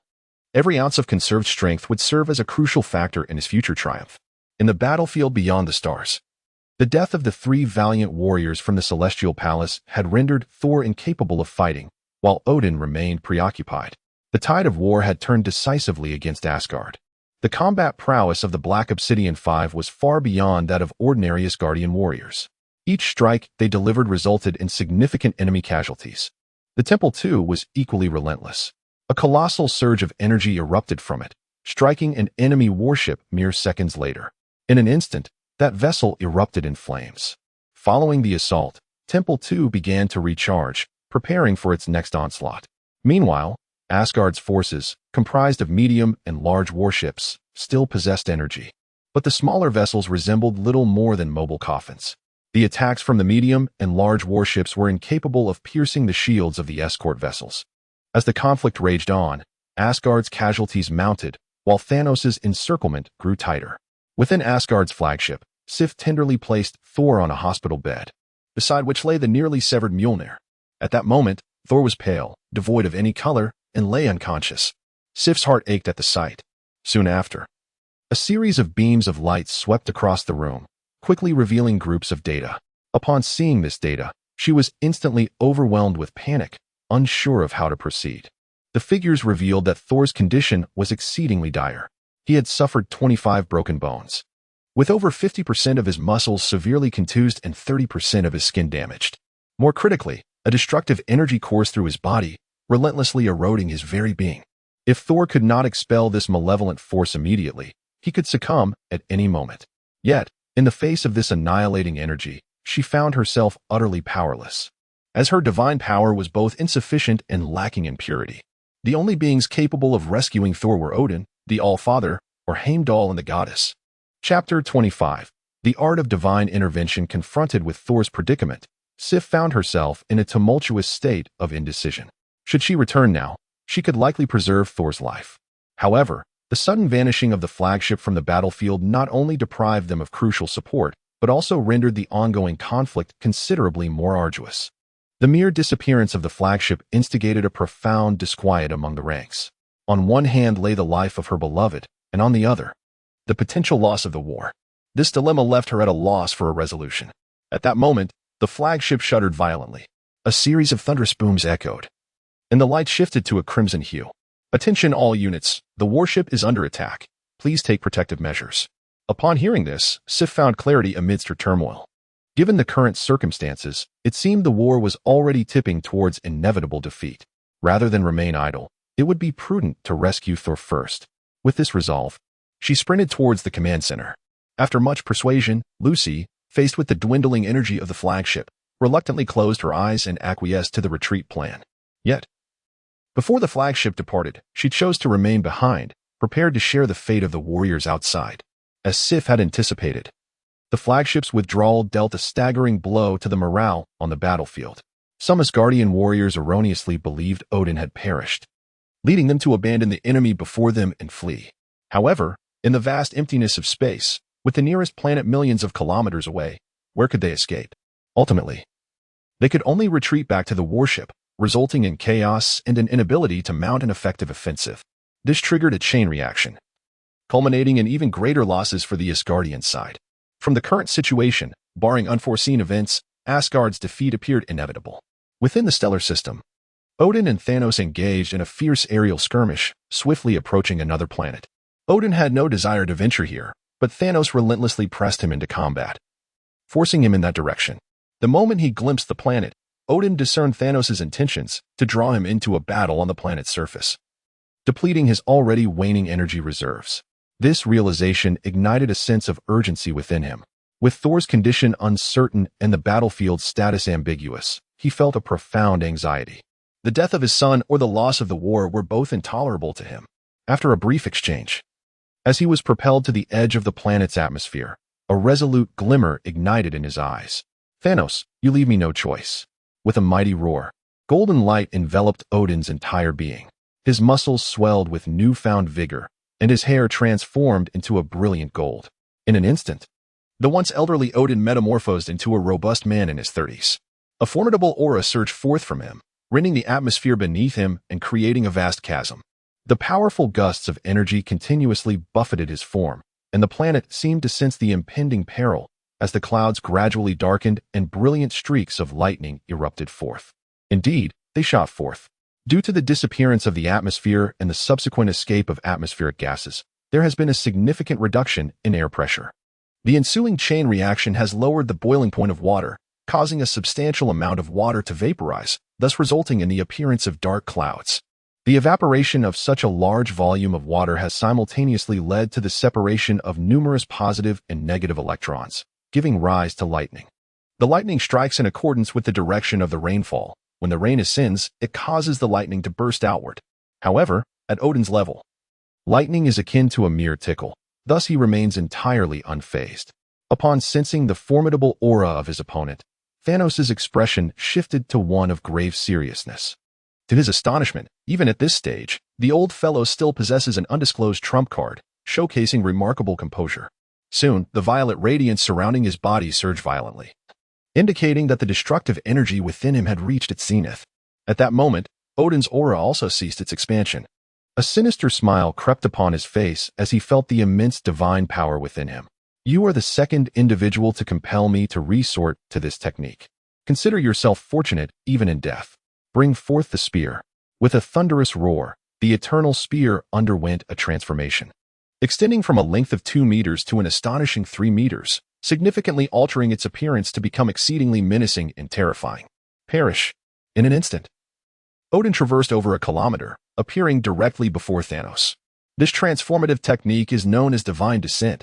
He would not employ it unless absolutely necessary, for it bears repercussions that drain his lifespan, prematurely plunging him into slumber and inducing a period of frailty. With a resounding clang, the clash of the two artifacts produced a commotion that even dispersed the lightning emanating from the planet. For the first time, Thanos felt immense pressure. In the next moment, the golden luminescence emanating from Odin morphed into the spearhead, piercing towards him. These spearheads penetrated the violet aura surrounding him and struck his body, producing a cacophony of metallic sounds. While most of the spearheads were deflected by his armor, some managed to pierce his exposed arms and face. Yet, his formidable physique rendered him indifferent to these injuries. Odin, witnessing this, was rendered incredulous. Although the manifested spearheads were not as resilient as the eternal spear, they reached half the hardness of vibranium. The fact that they could not even breach Thanos' exposed skin was a testament to his remarkable resilience. In response to Odin's astonishment, Thanos merely offered a faint smile. He epitomizes the archetype of a warrior with high attack, high defense, and high vitality, collectively referred to as the three highs. If such minimal attacks could inflict damage upon him, what would be the point of his existence? Swiftly, he gripped the tyrant's cleaver in one hand and clenched his fist with the other, launching an attack. With a resounding crash, his fist struck Odin's armor. Yet it inflicted minimal damage. The armor of his opponent appeared to be even sturdier than his own tyrant's armor, leaving him feeling somewhat embarrassed. Upon witnessing this, Odin immediately clenched his fist and retaliated with a punch. With a resounding bang, he too found himself in an awkward predicament, unable to breach the defense. Chapter 26. The destruction of planets. As the two adversaries remained locked in a stalemate, Odin felt a growing urgency within him. He had not anticipated that the formidable defense of the towering figure before him would prove so resilient. In his current state of divine manifestation, each passing second demanded an exorbitant price, rendering him ill-suited for a protracted battle. With this realization, he exerted a forceful push against Thanos and began to gather the divine energy within him. His entire being shimmered with radiant golden light, as an overwhelming aura began to saturate the space around them, causing even the nameless planet beneath their feet to tremble. Upon witnessing this, Thanos tightened his grip on the tyrant S-blade, his expression grave as he focused intently ahead. Concurrently, the destructive energy within him surged forth with great intensity. Activating his innate ability, the power of destruction, he unleashed a brilliant violet glow that enveloped his form, while tendrils of purple energy emerged from the blade. At that moment, Odin raised the eternal spear and proclaimed loudly, "Gods! Eternity!" Instantly, A powerful aura locked onto Thanos, and countless spear phantoms erupted forth, hurtling towards his adversary. In response, Thanos rapidly spun the Tyrant-S blade, the sound of clashing metal resonating continuously. However, the barrage of spear phantoms showed no signs of abating. Soon enough, several spear phantoms pierced through his defenses, leaving marks upon his form. While they had yet to breach his defenses completely, they were significantly more potent than before, achieving at least the hardness of vibranium. If this continued, the cumulative effect would undoubtedly cause him harm. With this thought, Thanos extended his left hand, beginning to gather a vast amount of destructive energy. After a brief period of withstanding the onslaught, and noting that Odin showed no signs of relenting, he released the energy. Destruction. With a furious roar, a brilliant violet light erupted, momentarily overshadowing Odin's golden radiance. All incoming spear phantoms were obliterated by the destructive energy he unleashed. Yet, despite its formidable strength, the energy lacked sustained support and was soon overwhelmed by the relentless spear phantoms. The golden light once again enveloped the sky.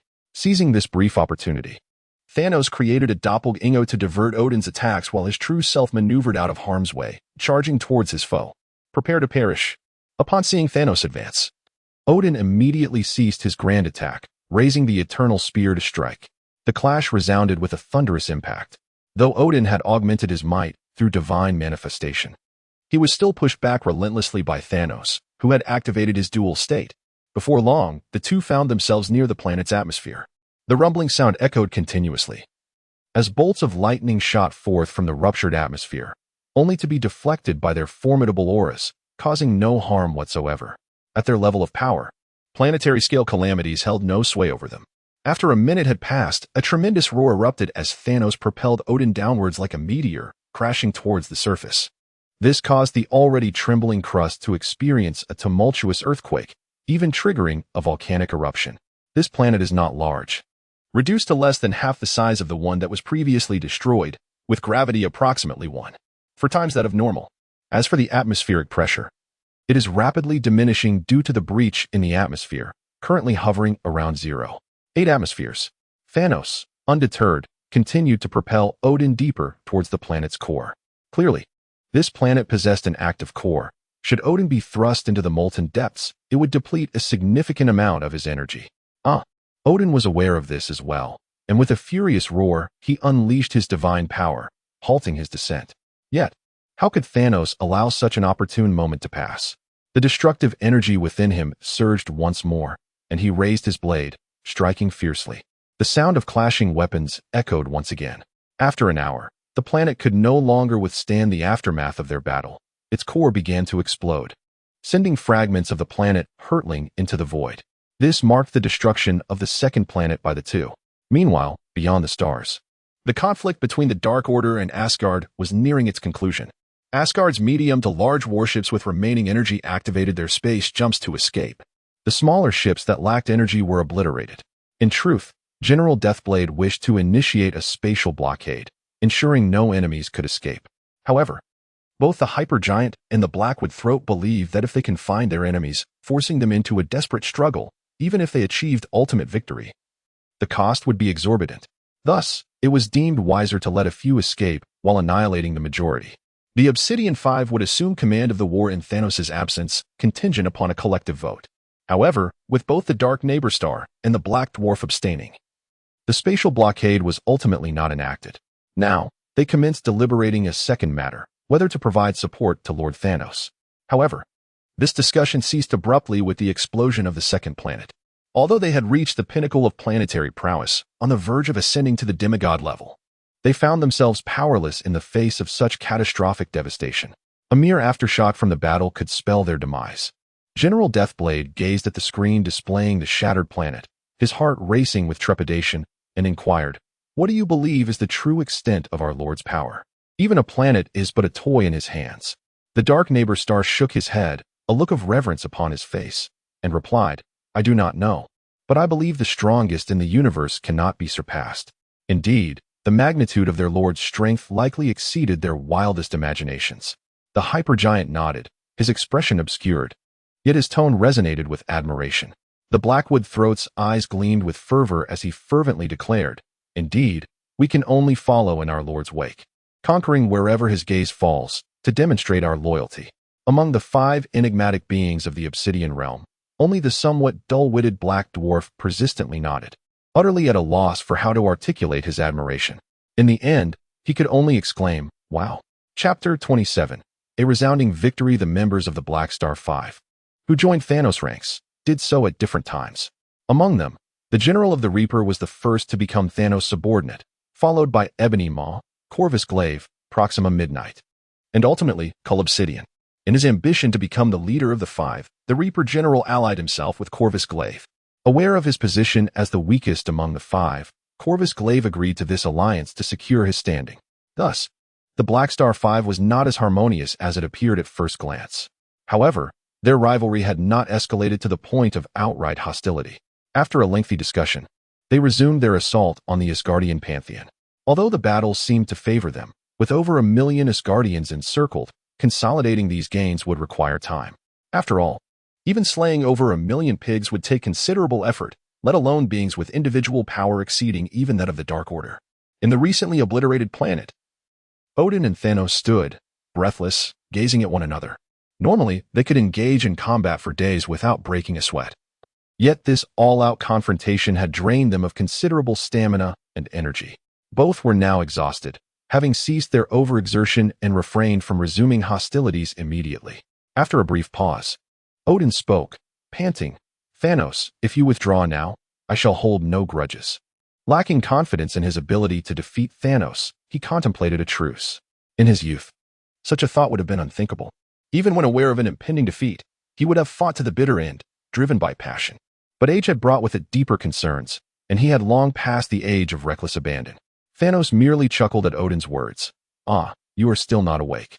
Instead of wasting time, perhaps you should look behind you." He knew that his forces held a decisive advantage. Once they eradicated the Asgardians, they could easily turn their attention to him. With over 10,000 warships at his command, they could simply outlast their foes. Hearing Thanos taunt, Odin cautiously turned to glance behind him. In an instant, he beheld an unbelievable sight. The Asgardian pantheon was ensnared, like lambs awaiting slaughter, utterly powerless to resist. Yet he found himself incapable of returning to their aid. After a moment, Odin struggled to turn back, gritting his teeth as he spoke with a fierce determination. "Speak. What must I offer for you to retreat?" Thanos shook his head, remaining silent. Odin had yet to comprehend the gravity of his situation. Furthermore, there was no foundation for negotiation, as what Thanos sought was the entirety of the galaxy, along with the other 5 Infinity Stones. Their interests were irreconcilably opposed. Of course, unless Odin were willing to become Thanos' subordinate, which was an impossibility. It was inconceivable for a king of gods, a ruler of the galaxy, to submit to another. Odin would sooner perish than acquiesce to such a fate. As Odin beheld Thanos, he realized that their chances for negotiation were virtually extinguished. Ignoring the potential repercussions, he forcefully activated his godly state once more. Each passing second risked the lives of his subordinates, compelling him to seek a swift resolution. In response, Thanos immediately summoned his powers of dominion and destruction. The ensuing battle saw both combatants engaged in a fierce and balanced confrontation. After a brief skirmish, a sudden spark ignited in Odin's eyes. His gleaming golden armor erupted in a magnificent explosion, its fragments enveloping Thanos and momentarily restraining his movements. This armor was no ordinary artifact. In addition to its formidable defense, it possessed the ability to immobilize foes at the cost of its own integrity. Seizing the opportunity while Thanos was ensnared, Odin plunged his spear into the Titan's chest.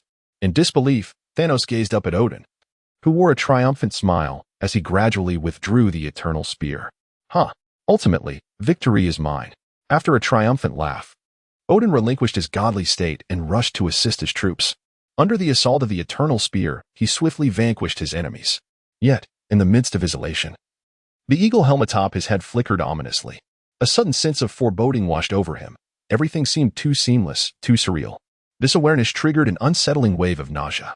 After a brief bout of retching, his vision blurred, and he found himself back at the site where he had slain Thanos. Before him stood the unharmed Titan, surrounded by the disintegrating planets, while his own troops continued to suffer under siege. It dawned on him that the previous events had merely been an illusion. When did you acquire such a trick? Thanos mused, his fingers tracing the Mind Stone, a twinge of disappointment coursing through him. At the moment Odin had turned his gaze elsewhere, Thanos had seized the opportunity to utilize the Mind Stone's power. However, he had not anticipated that Odin would awaken from the illusion after expending such vast energy. Clearly, his mastery over the Mind Stone was insufficient. Seeing Thanos silent, Odin tightened his grip on the Eternal Spear, reactivating his godly state and charging forward once again.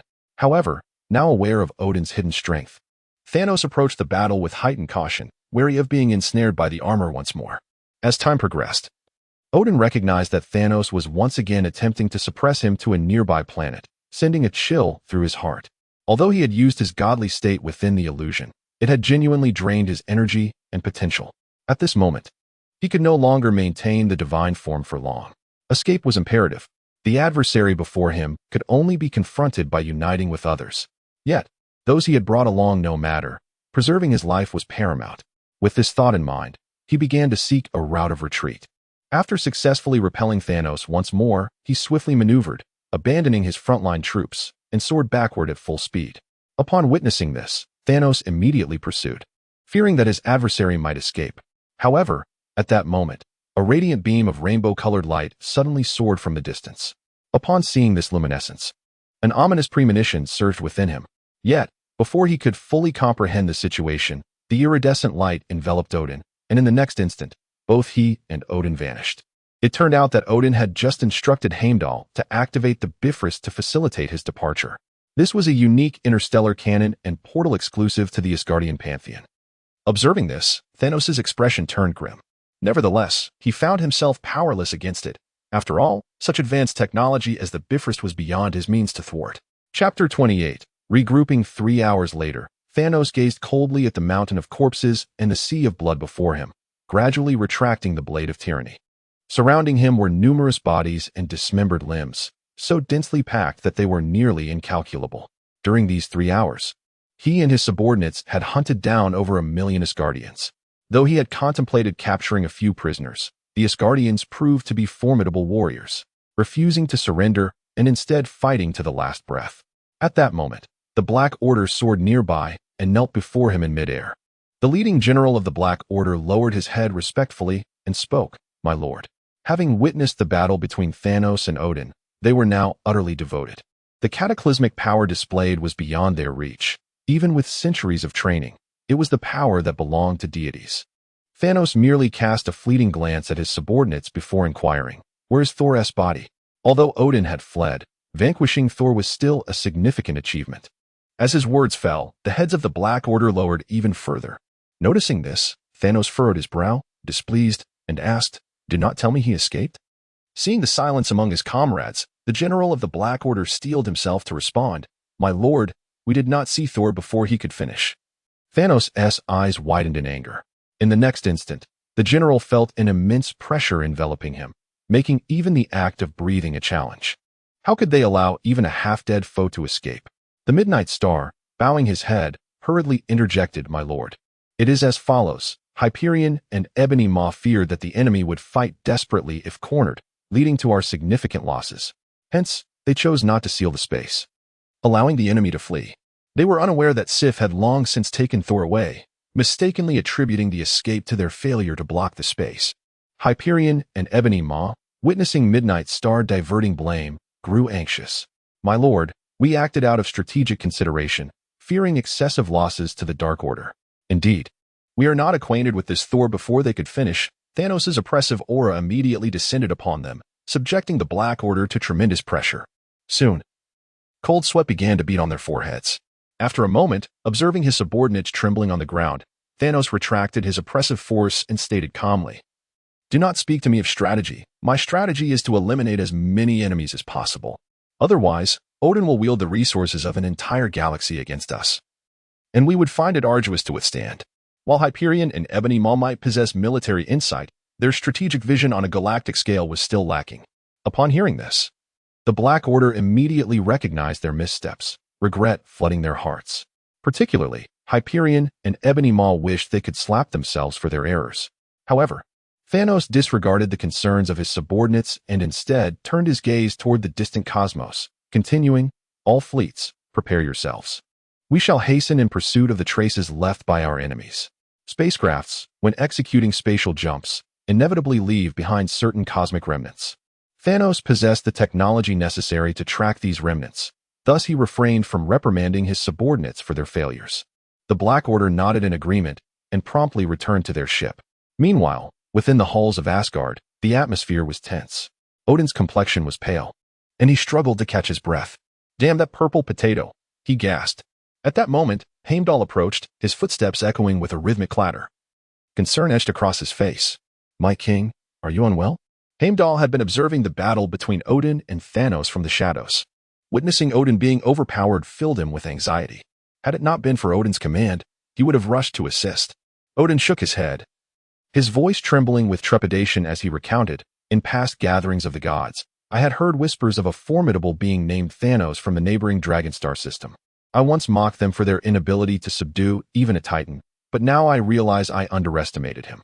Though he did not explicitly admit his inferiority to Thanos, the implication was clear.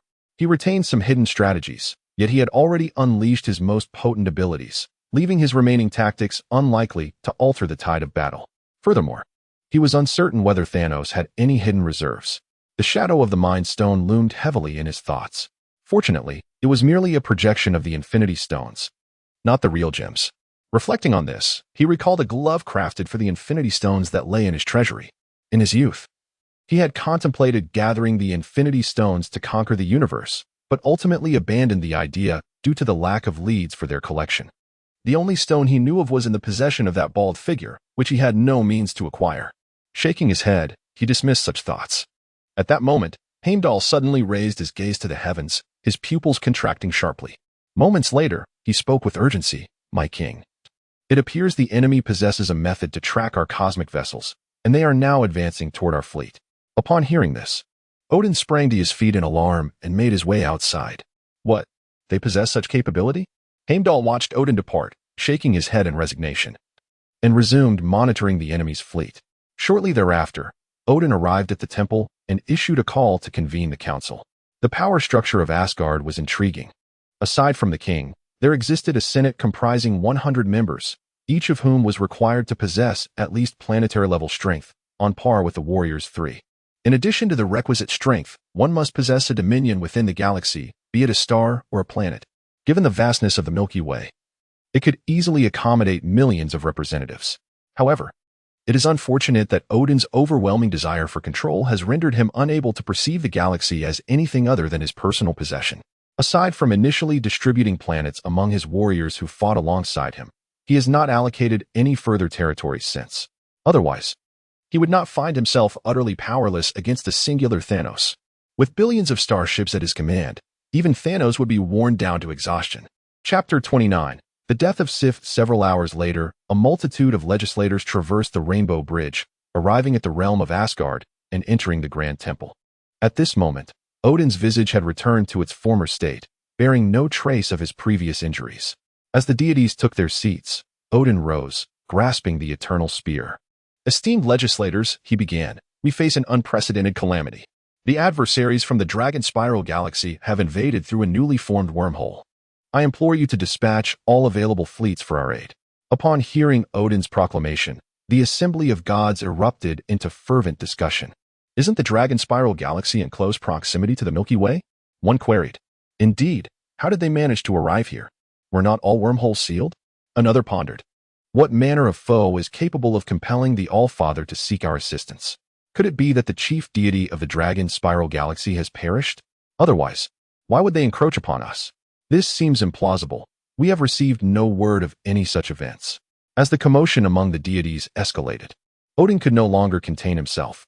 He struck the ground with the eternal spear, producing 2 resonant thuds that silenced the assembly. Satisfied, he nodded and continued. "Each legislator must deploy 10 small spacecraft and 1 medium-sized vessel to assist Asgard." His omission of large spacecraft was deliberate. Only Asgard possessed the capability to produce such formidable vessels. Should any legislator dare to manufacture a large ship independently, they would be charged with treason. The gods, upon hearing Odin's mandate, exchanged troubled glances. Since the Asgardian pantheon had assumed dominion over the galaxy and sealed all wormholes, there had been no significant conflicts, only minor suppressions of dissent. This had fostered a belief among them that rather than investing in warships, It was far more enjoyable to revel in prosperity. Now, demanding each to furnish such a number of ships, it was evident that only a few could comply. Soon, the lamentations began. My planet has long been impoverished. My resources are scant. I cannot provide such vessels, one lamented. I too suffer. For my storeroom holds but 3 antiquated ships from a millennium past, another echoed. Your Majesty, my plight is dire. Recent insurrections have left my fleet in ruins. A third added, you are fortunate. I have yet to construct a palace, let alone afford the creation of spacecraft. Listening to the chorus of grievances, Odin's brow furrowed in concern. A millennium ago, had news of an external threat reached the Asgardian pantheon, they would have unhesitatingly contributed all they possessed to ensure victory. Yet, in the span of just 1,000 years, the descendants of the Asgardians had sunk to such a state of degeneration. Shaking his head, he struck the ground once more with the eternal spear and declared, for those lacking sufficient resources, I shall dispatch agents to procure what is necessary. Now disperse. Initially, he had intended to offer encouragement and perhaps allocate additional worlds, but the disappointing conduct of the legislators had extinguished any such aspirations. After the conclusion of the meeting, he promptly dispatched a messenger to inform his fleeing subordinates to escape to another location, lest Thanos discover the coordinates of Asgard too swiftly. Gritting his teeth against his injuries, he made his way to Thor's palace. At that moment, Thor lay in bed, pallid and unconscious, while the goddess Frigga stood vigil at his bedside, one hand grasping her staff and the other emanating a soft, white glow. Although Frigga was not adept in healing spells, she chose to intervene personally for the sake of her son. Thor's injuries were grave, requiring the power of a demigod to mend, and she alone possessed such strength and healing abilities within all of Asgard. Seeing the beads of sweat glisten upon Frigga's brow, Odin felt a pang of sorrow. He stepped forward, expressing concern, perhaps you should rest for a while. He was uncertain of Thanos' imminent arrival, and preserving their strength was of utmost importance. He did not wish to commence battle with a diminished demigod combatant on his side. However, Frigga merely cast a fleeting glance at Odin, remaining silent and undeterred in her efforts. To her, Thor was her lifeblood. Odin was merely an alliance forged through marriage. To the outside world, they appeared as a loving couple, a paragon of marital bliss. Yet beneath the surface lay no love, only a transaction, tinged with a hint of animosity. A millennium ago, her coven of witches faced gradual dissolution following the death of their leader, succumbing to the encroachment of other powers across the 8 realms. In a desperate bid to protect her kin, she was compelled to enter into marriage with Odin. Yet, after aiding him in ruling the 9 realms, he began to suppress her coven, even sacrificing the Valkyrie clan to exile her eldest daughter, Hela, out of fear of the taint and bloodlines awakened by Hela's witch heritage. At that time, she was already pregnant with her second child, forcing her to stifle her resentment and endure the sight of her daughter's exile into a foreign dimension. When she wed Odin, they signed a covenant stipulating that he could only have her as his primary wife for life. Thus, the future of Asgard would ultimately belong to her children, awaiting the day when Odin would pass away.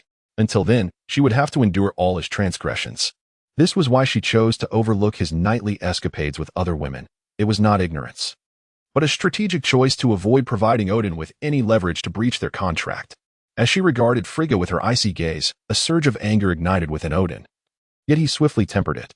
With a formidable enemy at hand, now was not the time for internal strife. However, as he glanced at Sif beside him, his patience waned. His expression darkened, and he raised the eternal spear, unleashing a wave of energy. The air vibrated with a resonating hum. Sif had never anticipated that Odin would launch an attack against her. Caught completely off guard, she was instantly struck, a gaping wound appearing in her abdomen, as though she had been severed in two. With a resounding thud, Sif collapsed to the ground, blood gushing from her mouth. Her lips moved in a futile attempt to speak, her eyes fixed intently on Odin, seemingly questioning why he sought to take her life. Odin sheathed the spear of eternity, his voice seething with rage as he exclaimed, "Who granted you the authority to return the flagship? Are you aware that your actions have led to our defeat on the front lines, resulting in the deaths of over 1 million Asgardian deities? It is you who has brought about their demise. Furthermore, according to the code, those who flee in battle face the death penalty." Upon hearing this, Sif could only begrudgingly close her eyes. Curse be it, had she known, she would never have saved this wretched fool. Chapter 30.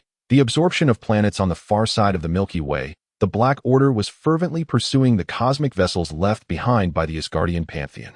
Following a stern reprimand from Thanos, they had come to understand the gravity of the situation and were relentless in their pursuit, scarcely daring to rest, even for a moment. However, it was not long before they encountered a complication. After the fourth spatial jump, the Asgardian starships altered their course, veering in a different direction. After a brief discussion, they resolved to relay this intelligence to Thanos.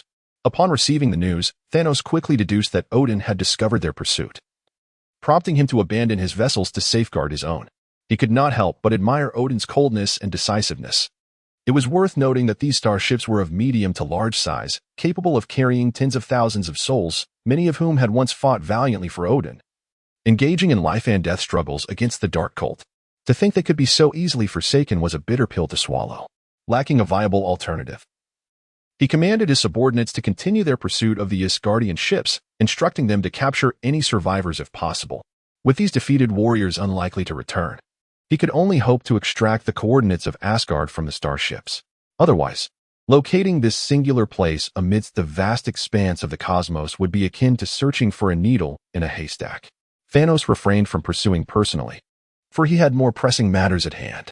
He instructed his minions to establish interstellar fortresses near the wormhole and to continue the production of starships on the planets in the rear.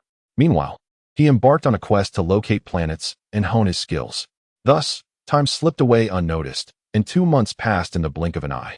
Reinforcements had gradually provided over 300 additional starships, replenishing Thanos' fleet to a formidable 10,000 vessels. The Black Order systematically dismantled Asgardian starships one after another. Yet none surrendered. In the final throes of battle, Asgardian warriors chose self-destruction, denying their captors any opportunity for apprehension.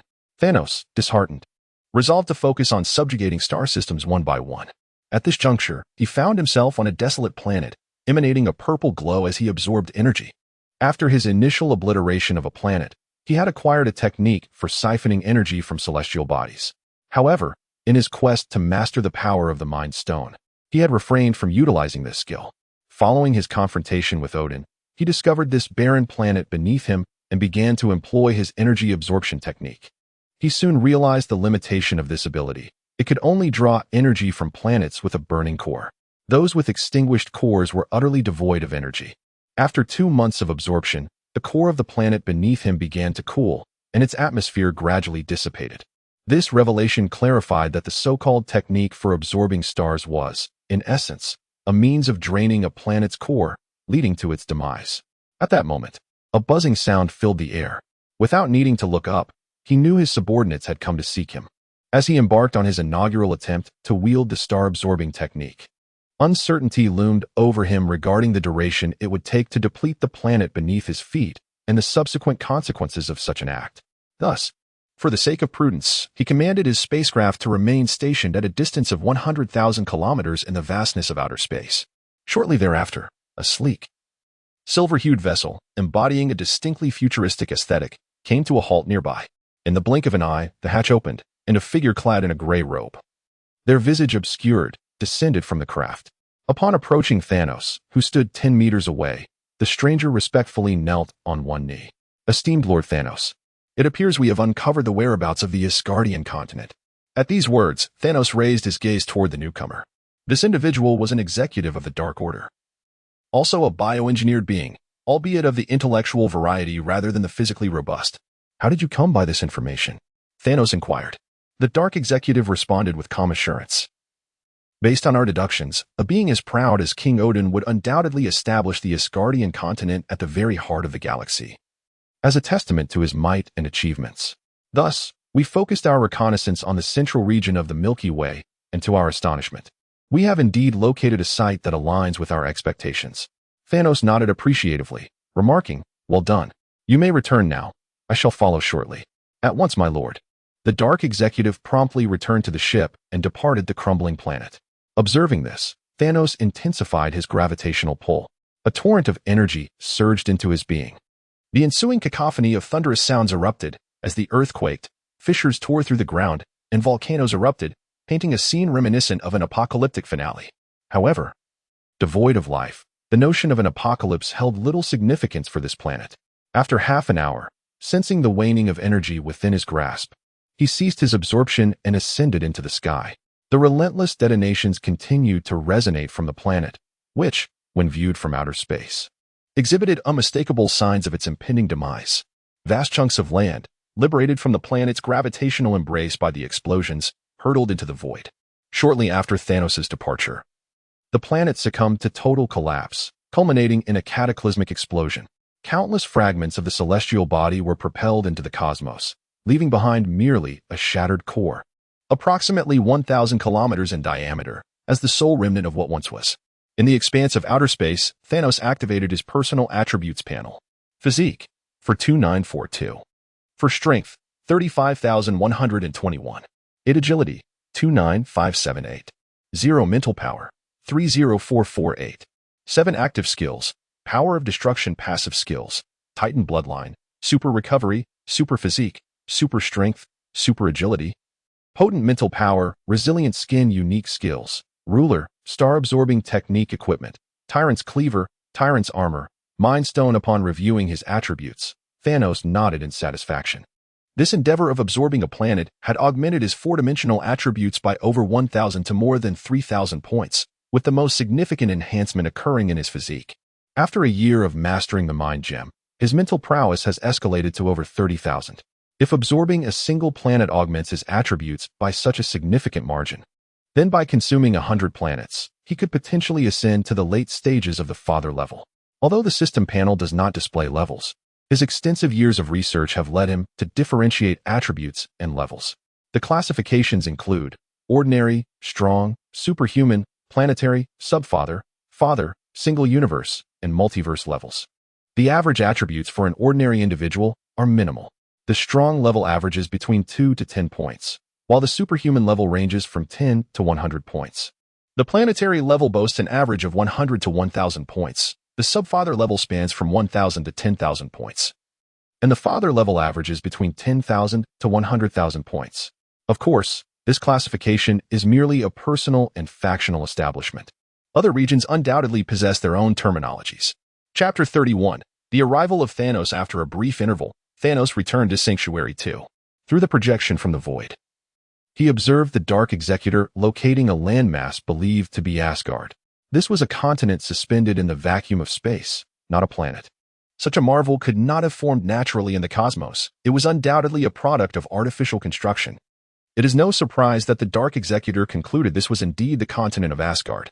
Consequently, Thanos promptly dispatched 10 reconnaissance ships to investigate the situation. A week later, the reconnaissance vessels, utilizing their remarkable speed, arrived at their destination, situated 10,000 light-years away. The images transmitted from the ships unveiled the continent's wonders. Its flat terrain lacked a core, leaving one to ponder the nature of its gravitational formation. Astonishingly, it exhibited seasonal variations and tidal fluctuations, resembling a typical planet. However, as detailed data continued to flow in, Thanos discerned the continent's distinctions from a planet. An energy shield replaced the atmosphere, enveloping the entire landmass, while gravity was conspicuously absent. At that moment, hovering above the continent were over 15,000 spacecraft, predominantly of smaller sizes. Thanos was taken aback. He had not anticipated Odin's military capacity to be so formidable. Despite having recently dispatched a significant number of vessels, Asgard still managed to muster such an extensive fleet. Given more time, the Asgardian race could likely produce even more starships. This was unacceptable. He needed to subdue Odin swiftly, for the military potential of the Asgardians far surpassed his own. With this thought in mind, Thanos immediately ordered Sanctuary 2 to mobilize and instructed the Black Order to lead the charge. A week later, beside a lake on the continent of Asgard, Thor donned gleaming silver armor, wielding the reforged Mjolnir, and began to practice vigorously. After lying in a sickbed for 10 days, he had finally recovered. Although his mother's magical energy had been greatly depleted, he was restored to his former self. Upon his recovery, his first impulse was to train, a notion that would have been inconceivable in the past. Previously, his days were consumed by revelry or quelling rebellions, leaving no room for training. Given his royal Asgardian bloodline, he had never needed to train. Upon reaching maturity, he naturally possessed abilities rivaling that of a demigod. This effortless power led him to take strength for granted, living in a state of complacency. This was why he often acted without thought. There was little need for mental engagement. However, after the encounter with Thanos, he came to a profound realization. No matter how powerful his parents were, they could not shield him indefinitely. It was essential for him to cultivate his own strength. Now, after 4 days of rigorous training, he continued to swing Mjolnir, producing a resonant whooshing sound with each strike. Before him, the lake's surface continuously parted, only to regain its tranquility, then to part once more. After a while, he breathlessly set down the hammer of Thor and shook his head in resignation. This form of training yielded little effect. Although the bloodline of the Asgardian royalty granted him a superior starting point and immense strength, it had now become a shackle, hindering his ability to break through his limitations. In the grand scheme of existence, everything is fair. A powerful lineage can sometimes represent a constraint. At that moment, the distant temple suddenly resonated with the sound of bells. Ding-dong. Ding-dong. Upon hearing the chimes, Thor's expression shifted dramatically, and he swiftly made his way towards the temple. Typically, the temple bells remained silent, only ringing during moments of great significance. Indeed, upon arriving, he beheld the solemn visage of his father, the All-Father, seated upon the throne. Shortly thereafter, the temple was filled to capacity, with some council members even soaring into the air to secure their positions. At this juncture, Odin rose from his seat and struck the ground with the Spear of Eternity. The sound echoed twice, resounding in the ears of all present. Instantly, the assembly fell silent. Satisfied, Odin nodded and proclaimed, "According to Heimdall's latest intelligence, the enemy approaches us and is expected to arrive within a day. I hereby declare a state of emergency in Asgard. First, all portals will be closed, and all spacecrafts are prohibited from departing. Second, all resources will be prioritized for war. Third, all individuals aged 15 and above will automatically enter the reserve forces, obeying the commands of the Supreme Command, which is to say, my orders." Upon hearing this, the gods erupted in fervent discussion. "Damn Thanos, we shall deliver him a crushing blow. Indeed, long live Asgard, victory for Asgard." Under the leadership of their king, they vowed to vanquish all foes. "We pledge to defend Asgard with our lives, to safeguard our homeland." Below, Thor watched as his father issued commands with unwavering authority, and a sense of yearning blossomed within him. Compared to the relentless battles and constant bloodshed, it seemed far more exhilarating and powerful to command from the throne. This was the rightful place for a man. Alas, barring any unforeseen circumstances, it seemed his father would likely live for several more centuries. Chapter 32. Asgard. 2.5 trillion kilometers away from the continent of Asgard, a fleet of cosmic warships abruptly emerged from the void. Initially, there were only small escort vessels, but soon after, medium-sized and then large escort ships appeared, followed by assault ships, motherships, and supply vessels. Ultimately, the flagship of the Black Order arrived as well. Their decision to jump to a location 2.5 trillion kilometers away was a result of a meticulous analysis of the technological capabilities of the Asgardian pantheon post-battle. Realizing that the enemy lacked long-range spatial blockades and slipstream pathways, they felt secure enough to approach from such a distance to prevent the enemy from pre-deploying cosmic mines. For adversaries without slipstream technology, it would take 100 days to reach them traveling at light speed, and spatial jumping was out of the question, as they had already established a spatial blockade to prevent any escape attempts. Should the enemy dare to approach, Thanos would find it utterly amusing. With a technological disparity, he reveled in his arrogance. Furthermore, the journey to their destination would only take a day, allowing them ample time to assemble their forces without the need for a hasty confrontation with the Asgardians. An hour later, an immense warship materialized in the cosmos. It was the Sanctum II, where Thanos resided. The mere appearance of the Titan-class warship instilled a palpable pressure among all present.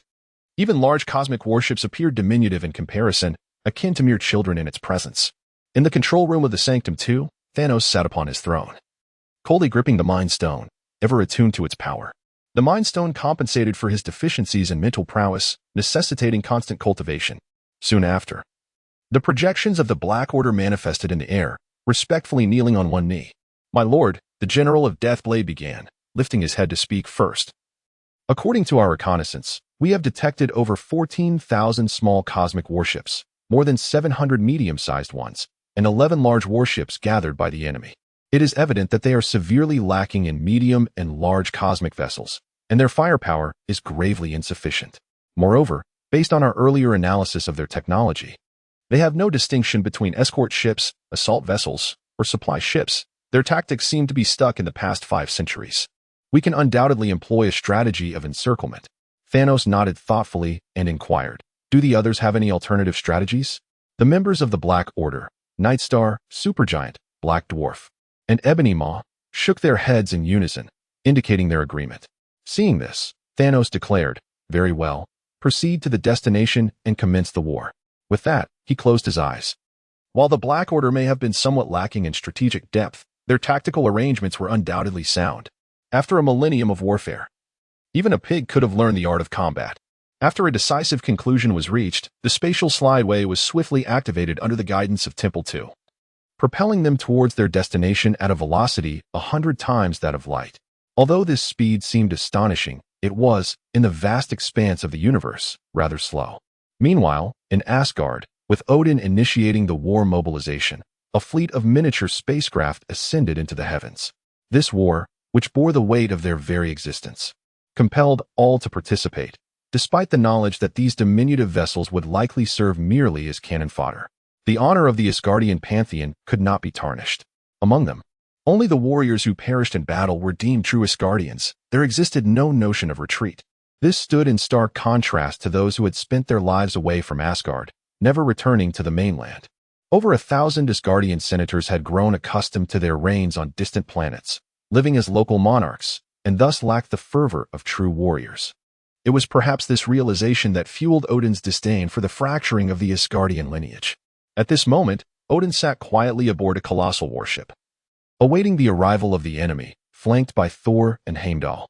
Frigga, having exhausted her magical energies in the recent healing of Thor, had yet to recuperate. Odin's mind began to contemplate another notion. Though both Thor and Heimdall possessed demigod prowess, he sensed it insufficient. He doubted their capability to pose any significant threat to Thanos. If only Frigga were present, with her peak demigod strength and enigmatic sorcery, she could undoubtedly provide crucial support. He mused that these two warriors might simply become a distraction, forcing him to divert his attention to their rescue. In this train of thought, he began to reminisce about his daughter, Hela. If she were here, her formidable powers and sorcery could effectively restrain Thanos. Yet, as he pondered, he ultimately dismissed the idea of releasing her. After much effort to confine this unruly spirit, unleashing her now would likely lead to chaos. Time passed slowly. Alongside the 15,000 warships, the number of miniature spacecraft swelled to over 1 million. These vessels, lacking the ability for spatial jumps and possessing minimal energy, were not particularly swift. However, their sheer quantity and disregard for consumption were their strengths. After several hours, an Asgardian hurriedly approached, kneeling before Odin. "My king, we have detected a strong spatial fluctuation 10 million kilometers ahead, although it does not appear to be a spatial jump." Upon hearing this, Odin rose immediately, gravely pondering. Could it be the enemy's new technology? He swiftly turned to Heimdall, recognizing that Thanos wielded an array of unknown technologies, likely comprehensible only to Heimdall, who had remained vigilant in Asgard. Heimdall did not disappoint him. Rising to his feet, he spoke, "O King of the Gods, during the first great battle, I witnessed them employing a technology capable of traveling at 100 times the speed of light, without producing any significant spatial fluctuations. 100 times the speed of light." Upon hearing this, Odin fell silent once more.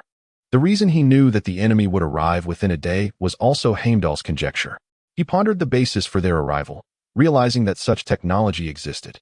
The more he learned about Thanos' advancements, the more alarmed he became. These were realms of technology he had yet to comprehend.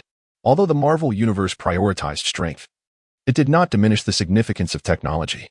Had he possessed such advancements earlier, it was likely they would not have faced defeat. At this moment, Thor, brimming with impatience, interjected, "Father, what shall we do now?" Having matured significantly, he refrained from resorting to mindless violence, which brought Odin a sense of relief. After a moment's contemplation, Odin replied, "We shall await their approach." Clearly intimidated by Thanos' technological prowess, he now wished to confront the enemy head-on, dismissing any other tactical considerations. Chapter 33. The war continues. A day swiftly passed. Thanos' cosmic fleet finally arrived 10 million kilometers away from the Asgardian armada. Awaiting their arrival were beams of laser fire. At this distance, even at the speed of light, it would take 33 seconds for the projectiles to reach their target. The Sanctum too calmly activated its shields, successfully repelling the enemy's assault. At that moment, Thanos sensed Odin's presence from afar, and a faint smile crept across his face, as fortune seemed to favor him. His greatest fear was to wander through the vast cosmos, unable to locate Odin, thus granting the latter precious time to strengthen his position. In such a scenario, he would find himself outmatched. Soon, the escort ships followed closely behind, arriving at their destination and promptly activating their shields. The vessels, resembling hexagonal turtle shells, lacked offensive capabilities, primarily outfitted with colossal energy shields. As the shields powered up, a massive energy barrier materialized almost instantaneously. The lasers struck the energy shield, creating mere ripples, utterly incapable of breaching it. Following the escort ships, the assault vessels, command ships, and supply ships arrived in succession. Within half an hour, 1,000 space warships gathered near Asgard. Observing the situation, Thanos gestured, and the Ebony Maw began orchestrating the maneuvers, directing the fleet to circumvent the enemy's attacks and encircle them from both flanks. Meanwhile, Odin, enraged by the enemy's audacity to attempt encirclement despite their lesser numbers, immediately commanded his forces to counter-encircle. Hours passed, and the formations resembled a bird in flight, with both primary forces positioned at the center, striving to breach each other's central formation and encircle the wings. The flanking units also pressed forward, seeking to encircle the enemy's core. In that moment, in the expanse of the cosmos, numerous warships fell, and countless lives were extinguished. However, due to the evenly matched strength of both sides, the conflict was approached with utmost caution. This war of encirclement and counter-encirclement persisted for another day, resulting in the loss of over 1,000 space warships. The casualties among the Dark Order and Asgardian warriors were incalculable, beyond reckoning. Nevertheless, the majority of losses were borne by Odin's forces, primarily due to the overwhelming power of the Titan-class vessels. Every time the Sanctum II unleashed its main cannon, it claimed a significant portion of the enemy, placing tremendous pressure on Odin's center. Realizing the dire situation, Odin grasped the Eternal Spear and soared out of his ship. A formidable energy surge erupted, targeting the Sanctum II as it prepared to fire its main cannon. In the blink of an eye, the surrounding escort ships rushed forward, activating their energy shields. A dazzling display of fireworks erupted in the void of space, as the ships shielding Odin's attack were swiftly obliterated. Only when a large escort ship positioned itself in front did it manage to absorb Odin's onslaught for a few fleeting seconds. Yet, it was merely a matter of seconds. After 5 seconds, the colossal warship was obliterated, and the energy shockwave surged towards the Temple II. However, thanks to the large warship's obstruction, Temple II ceased the charging of its main cannon and activated its energy shield. In the next moment, Odin's assault struck the energy shield. In the control room, Thanos observed the rapid depletion of Temple II's energy and tightened his grip on the blade of destruction. The combat prowess of the Celestial Father could only be matched by another of its kind. Perhaps in the future, advancements in technology might yield cosmic battleships comparable to the might of a Celestial Father, but for now, none existed. Soon, Thanos materialized outside Temple II, extending his hand to shield against the energy impact. After a brief exchange of attrition, Odin halted his assault and fixed his gaze on Thanos, 1,000 kilometers away. At that moment, Thor and Heimdall joined him, their eyes wide with determination, fixated on Thanos. In response, Thanos offered a cold smile, patiently awaiting the outcome of the battlefield. Now that he had located the continent of Asgard, he felt no urgency. The current state of war favored him, allowing him to bide his time while his minions vanquished Asgard's cosmic battleships and gradually wore down Odin. Odin, aware of Thanos' intentions, felt a twinge of anxiety. Soon, a new development in the war emerged. General Blade of the Fallen personally led his vessel, annihilating an enemy battleship and breaking through the opposing formation to launch an assault on the left flank. In an instant, Odin's forces found themselves in peril. Observing this, Thor exclaimed anxiously, "Father, I shall assist." Without hesitation, he brandished Mjolnir and soared towards the left. Odin, witnessing this, turned to Heimdall, his concern for his son evident, fearing that Thor might face danger. However, after some contemplation, he abandoned the idea of sending Heimdall to assist. The entire force was in a precarious situation. If Heimdall were to aid Thor, what would happen if another front required urgent attention? Would he be compelled to intervene himself? If that were the case, Thanos would surely approach with a grin.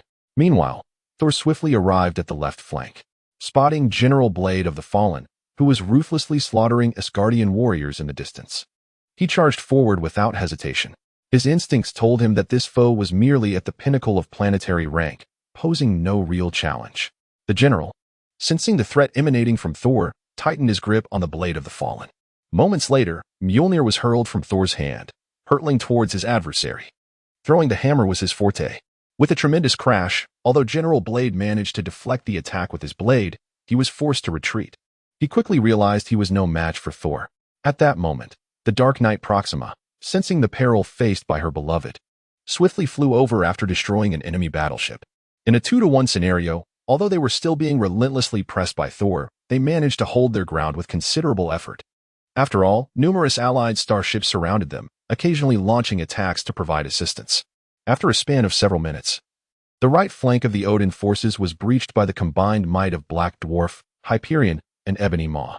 Observing the escalating pressure on his side, Heimdall proactively moved to offer aid. With the mounting strain on his forces, Odin clenched the Eternal Spear, yearning to unleash a devastating assault. However, the menacing aura of Thanos, looming in the distance, restrained him from taking any rash action. Just as Odin's forces began to falter, a sudden spatial disturbance manifested at the rear of the battlefield in Asgard.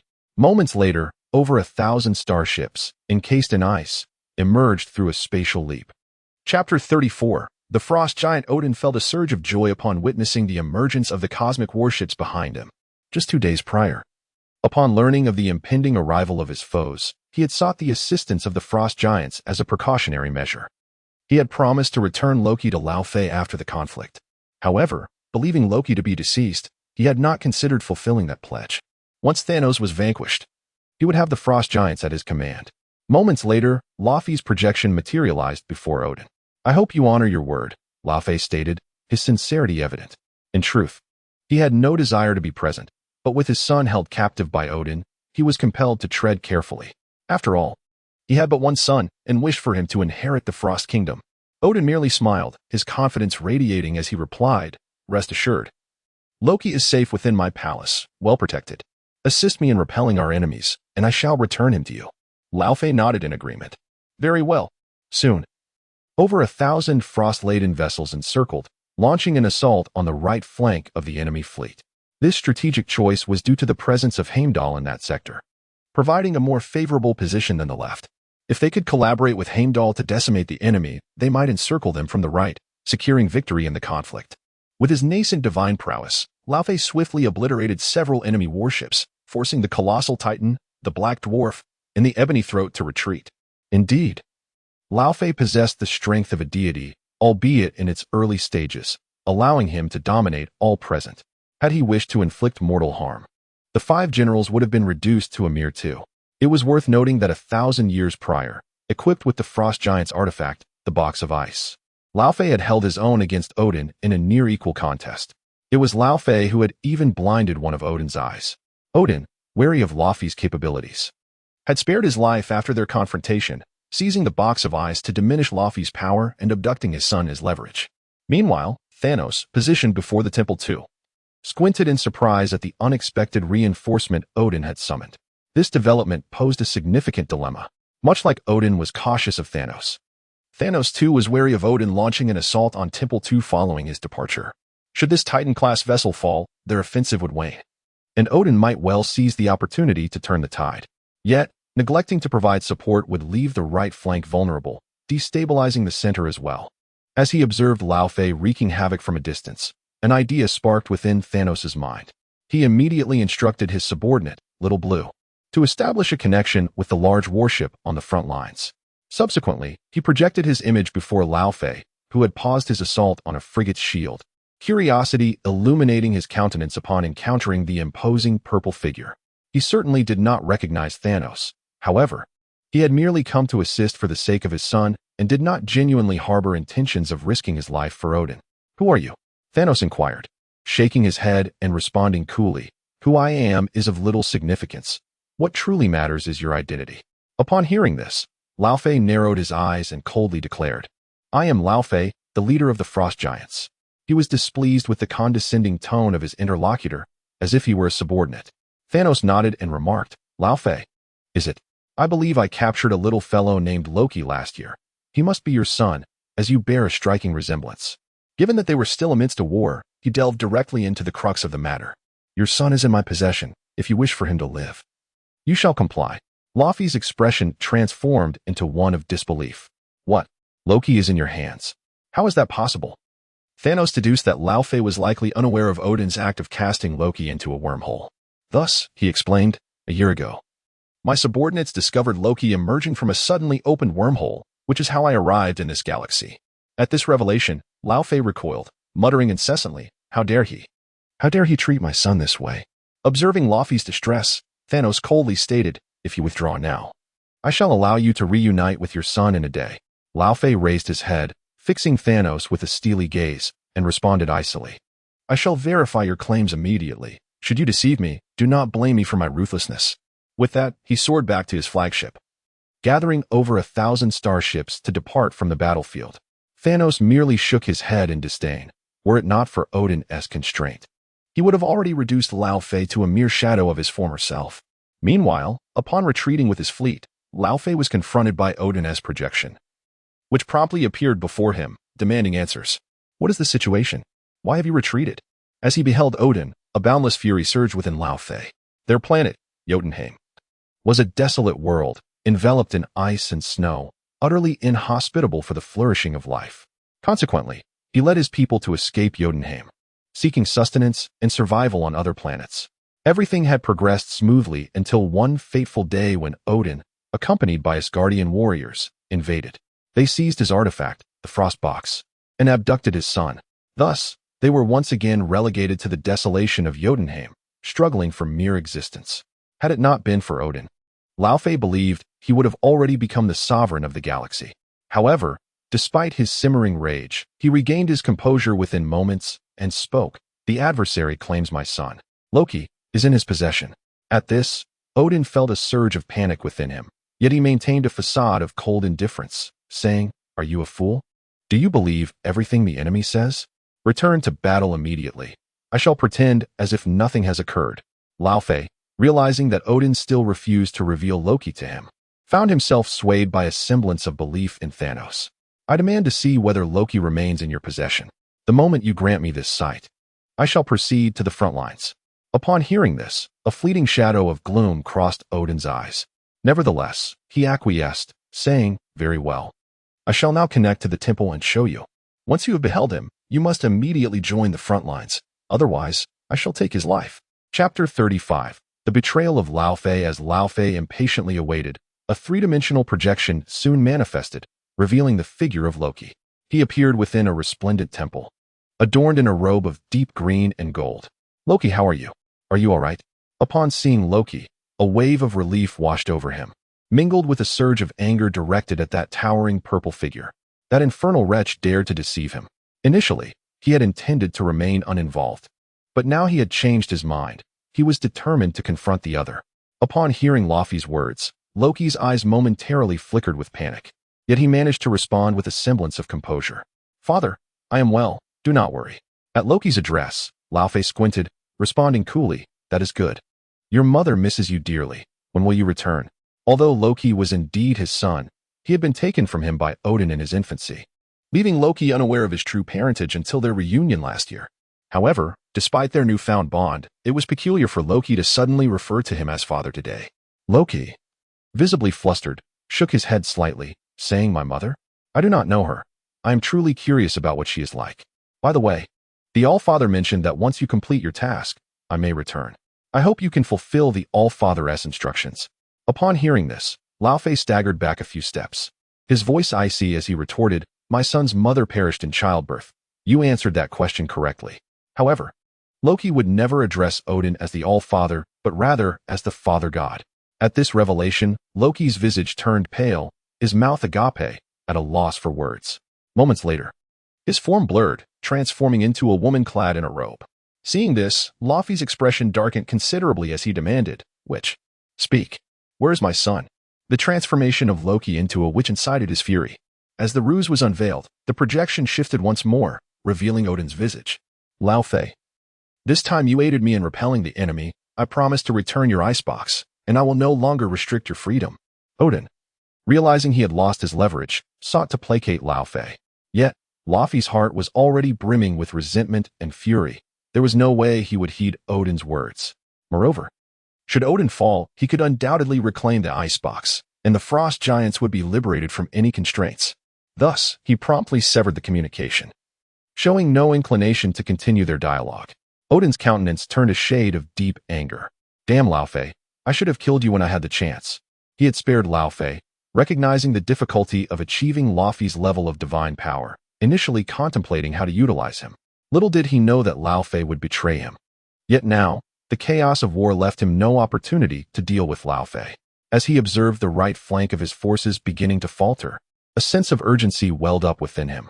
After a moment of contemplation, he narrowed his remaining eye and resolved firmly, "Everyone, retreat to Asgard." The command took all who heard it by surprise. However, it was not long before the Asgardian forces began piloting their cosmic warships back to the Asgardian continent. This was particularly true for those who, lacking even cosmic warships, relied solely on their fervor to navigate personal spacecraft. This day would undoubtedly become a nightmare for all.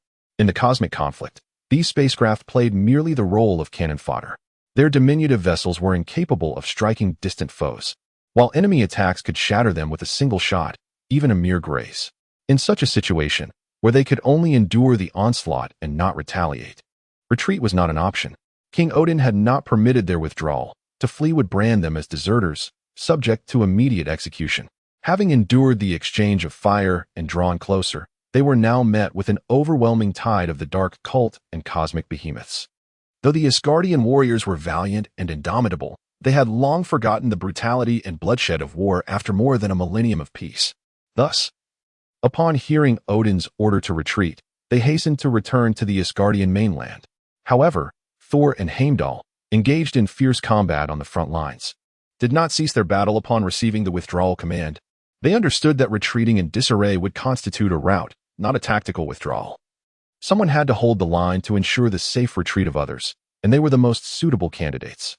Lightning surged from Thor's enchanted hammer, while beams of light erupted from Heimdall's twin swords, decimating one enemy warship after another.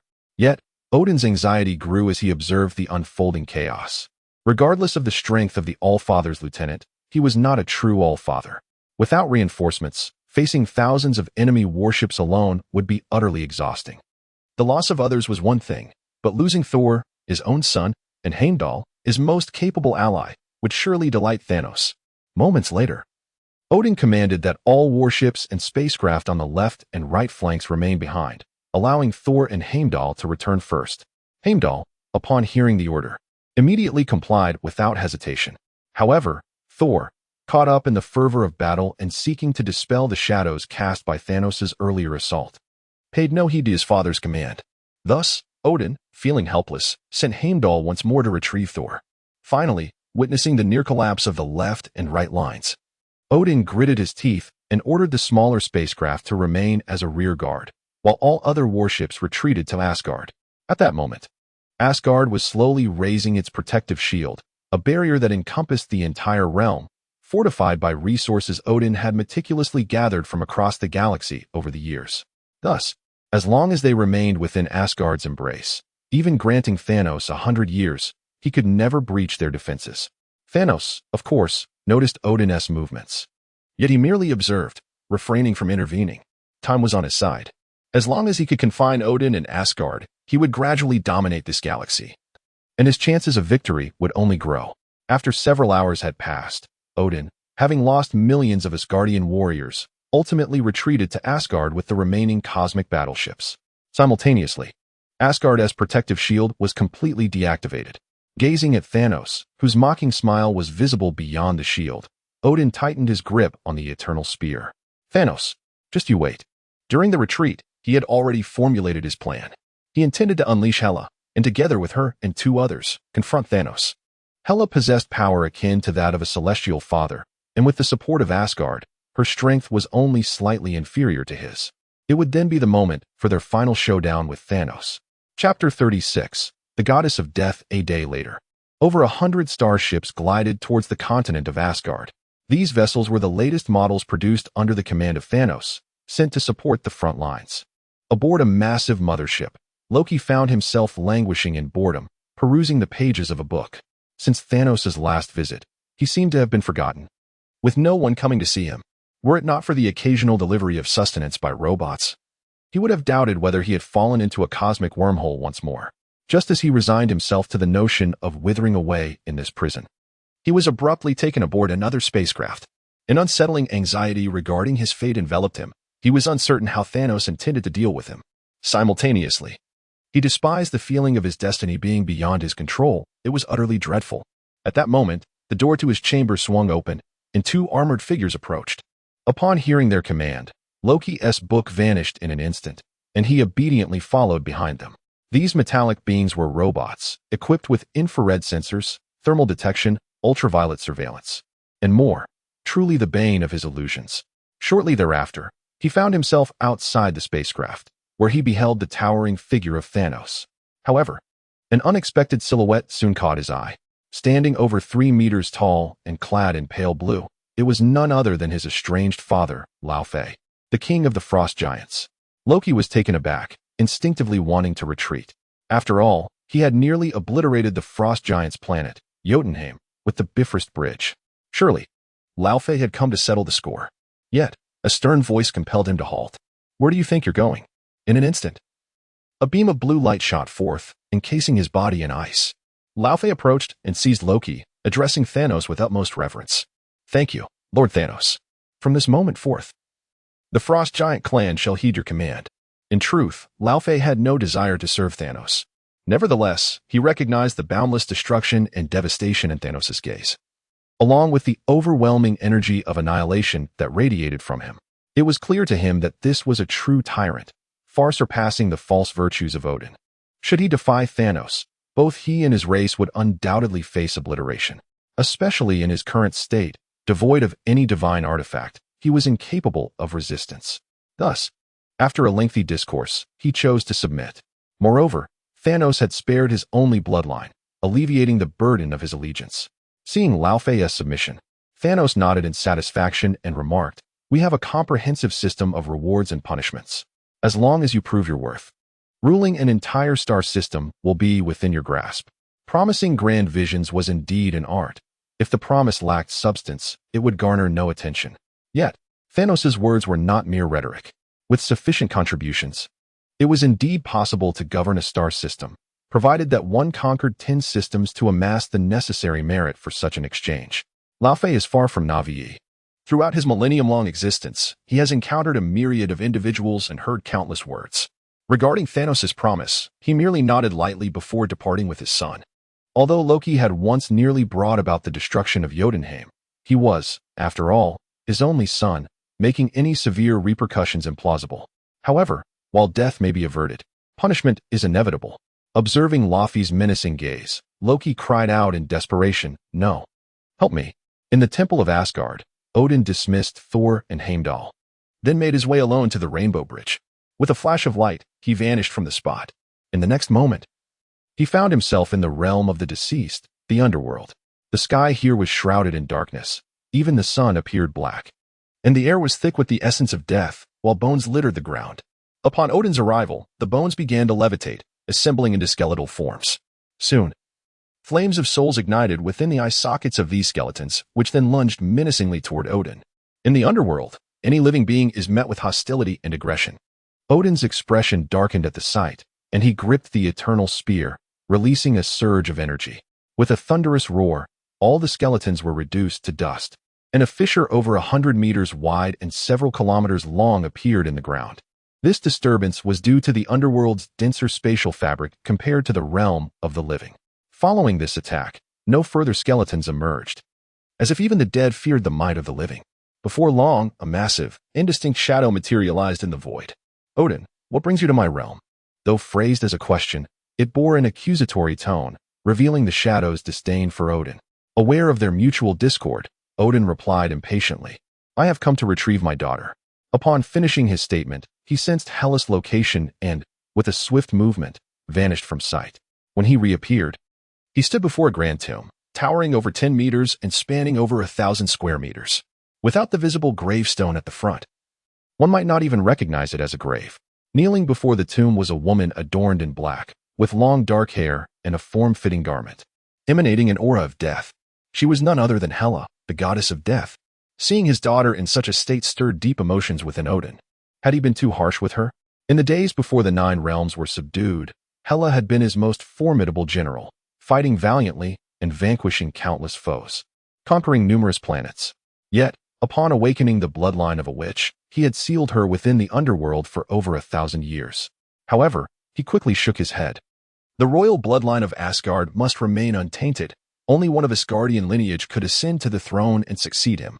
Upon contemplating this, he revealed a gaze filled with unwavering determination and coldly declared, "Now, I present you with an opportunity to accompany me back to Asgard, but you must obey my commands." The once kneeling Hela, who had been seated before the grave, felt the chilling aura of death retract into her being upon hearing his voice, and her eyes fluttered open. Within those eyes resided an abyss of darkness and demise, as though a mere glance could ensnare one into the depths of despair. After a moment, her entire form began to transform.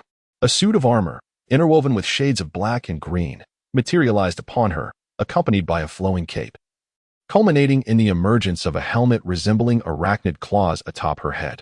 "Odin, I have awaited your arrival for far too long." With that proclamation, a dark sword materialized instantaneously from her hand, hurtling towards Odin. Chapter 37. The reunion of mother and daughter. To articulate Hela's profound hatred for Odin would be an endeavor without end. Yet, one could understand her willingness to fight alongside him, as it is customary for a daughter to strive for her father's ambitions. Subsequently, upon awakening her witch bloodline, Odin's disdain for her emerged, to which Hela bore no grievance, for she comprehended the necessity of preserving the purity of the Asgardian royal lineage. However, it was an unforgivable transgression for Odin to dispatch the Valkyries to hunt her down. It is worth noting that during the initial conquest of the galaxy, the Valkyries were the first of the 9 realms she had subjugated. From that point onward, she led the Valkyries into countless battles across the galaxy, forging deep bonds of camaraderie. Yet, Odin chose to send the Valkyries against her, forcing her to slay her own subordinates, some of whom shared a close relationship with her. This betrayal propelled her animosity towards Odin to its zenith. In the next instant, a sharp clang echoed as Hela's dark sword was effortlessly deflected by Odin's casual sweep. No matter how great the hatred, it could not bridge the chasm of their power disparity. Although both father and daughter were of divine lineage, one stood at the early stage, while the other had ascended to the latter phase. A difference of 2 minor levels rendered them unequal adversaries.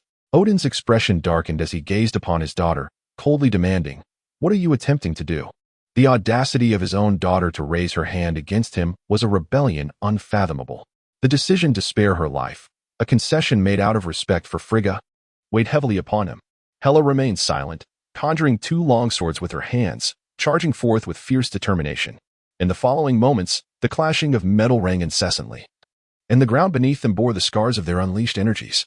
As time elapsed, Odin's patience began to wane. Yet, thoughts of Thanos compelled him to stifle his rising ire and allow Hela to continue her relentless assault. After all, it is only natural for anyone sealed in the underworld for a millennium to harbor resentment. However, after an hour of unyielding attacks, Hela seemed tireless, launching herself without a hint of defense, recklessly pressing on. Ultimately, Odin's patience reached its limit. After parrying Hela's strike with the eternal spear, he swept the weapon's end, sending her crashing to the ground. "Is that enough?" he inquired, observing her attempt to rise once more, pressing the eternal spear upon her form. "Make another move, and I shall not hold back." Upon witnessing this, Hela resigned herself to the ground, her voice laced with fatigue as she asked, "What do you want from me?" Odin, seeing her submission, softened his tone, stating, "I have told you, as long as you comply with my wishes, I shall permit your return to Asgard." Although Hela's power paled in comparison to his, Frigga had previously ensured her survival by binding Asgard's core energy to Hela, granting her nearly inexhaustible power. Thus, should she return to Asgard, her strength would swiftly be restored and even surpassed. This was the reason behind his repeated forbearance. As long as Hela can restrain Thanos, he will be able to unleash his most formidable move, the Eternal Strike. Upon hearing this, Hela displayed a mocking smile. "Haha, it seems you've encountered a formidable opponent. Otherwise, you would not have sought my assistance." Odin nodded slightly and replied with a hint of detachment, "Indeed, I am faced with an exceptionally challenging adversary, though you are not the only option. I simply wish to offer you an opportunity." If Hela were to refuse cooperation, he would have to swallow his pride and seek aid from the Council of Gods. However, those avaricious deities would likely demand a steep price in return. Hearing this, Hela ceased her laughter and adopted a calm demeanor. After a moment, she nodded and stated, "Very well, but I require the eternal flame." During her millennium in the underworld, she had transformed all her magical and divine powers into the essence of death, granting her a new understanding of the eternal flame. Thus, she wished to utilize it to revive her former subordinates. Odin, upon hearing this, immediately nodded and replied, "No problem." Although the eternal flame held significance to him, it was merely a flame to observe. After all, that power was only truly beneficial to the fire giant, Surtur. Perhaps the witch could harness the energy of the eternal flame, but thus far, no one had been seen to do so. Upon reaching an agreement, Odin swiftly lifted the seal and returned with Hela to Asgard. At that moment, unease gripped the hearts of the Asgardians as they gazed skyward. Countless cosmic warships filled the universe, relentlessly firing lasers at the protective barrier of Asgard. One particularly massive energy attack reverberated against the shield, causing it to tremble. Yet Asgard, having stood for millennia, possessed an immense reservoir of energy, and thus far, had not faced any shortage. As Hela stepped through the portal and set foot on Asgardian soil, the core energy of Asgard surged towards her. In an instant, the energy depleted in the underworld was replenished. However, as it coursed through her veins, it transformed into the essence of death, necessitating a gradual conversion. "You should restore your energy and acclimate to your surroundings. I shall step out for a moment," Odin declared before vanishing from sight. With Hela's agreement to assist him, he had no fear of her retracting her promise, for he understood her character well enough to know she would not be capricious. Hela remained in place, absorbing the energy of Asgard. Moments later, a familiar voice called out from behind her. "Hela, is that you?" The voice was filled with sorrow. Stunned, Hela froze. "Is it truly you? Do you know how much I have missed you? I am sorry, I could not protect you." The sound of weeping pierced through her icy heart, causing it to soften. If there was anyone in this world she cared for, it was undoubtedly her mother, Frigga. When Odin sought to exile her, it was only Frigga who sacrificed everything to protect her. All of her subordinates, comrades, and admirers turned their backs completely. "It is I who have wronged you. It is I who have wronged you." With each utterance of remorse, Hela felt an embrace from behind. She could no longer maintain her icy demeanor, and turning around, she embraced the other. "Mother, it is I have returned." Upon hearing her daughter's voice, Frigga was jolted, unable to believe, and exclaimed, "Is it truly you? You have returned." Initially, she had been in her chamber restoring her powers, but upon sensing Hela's presence, she immediately transported herself there. At first, she thought it was merely an illusion, but to her astonishment, it was indeed real.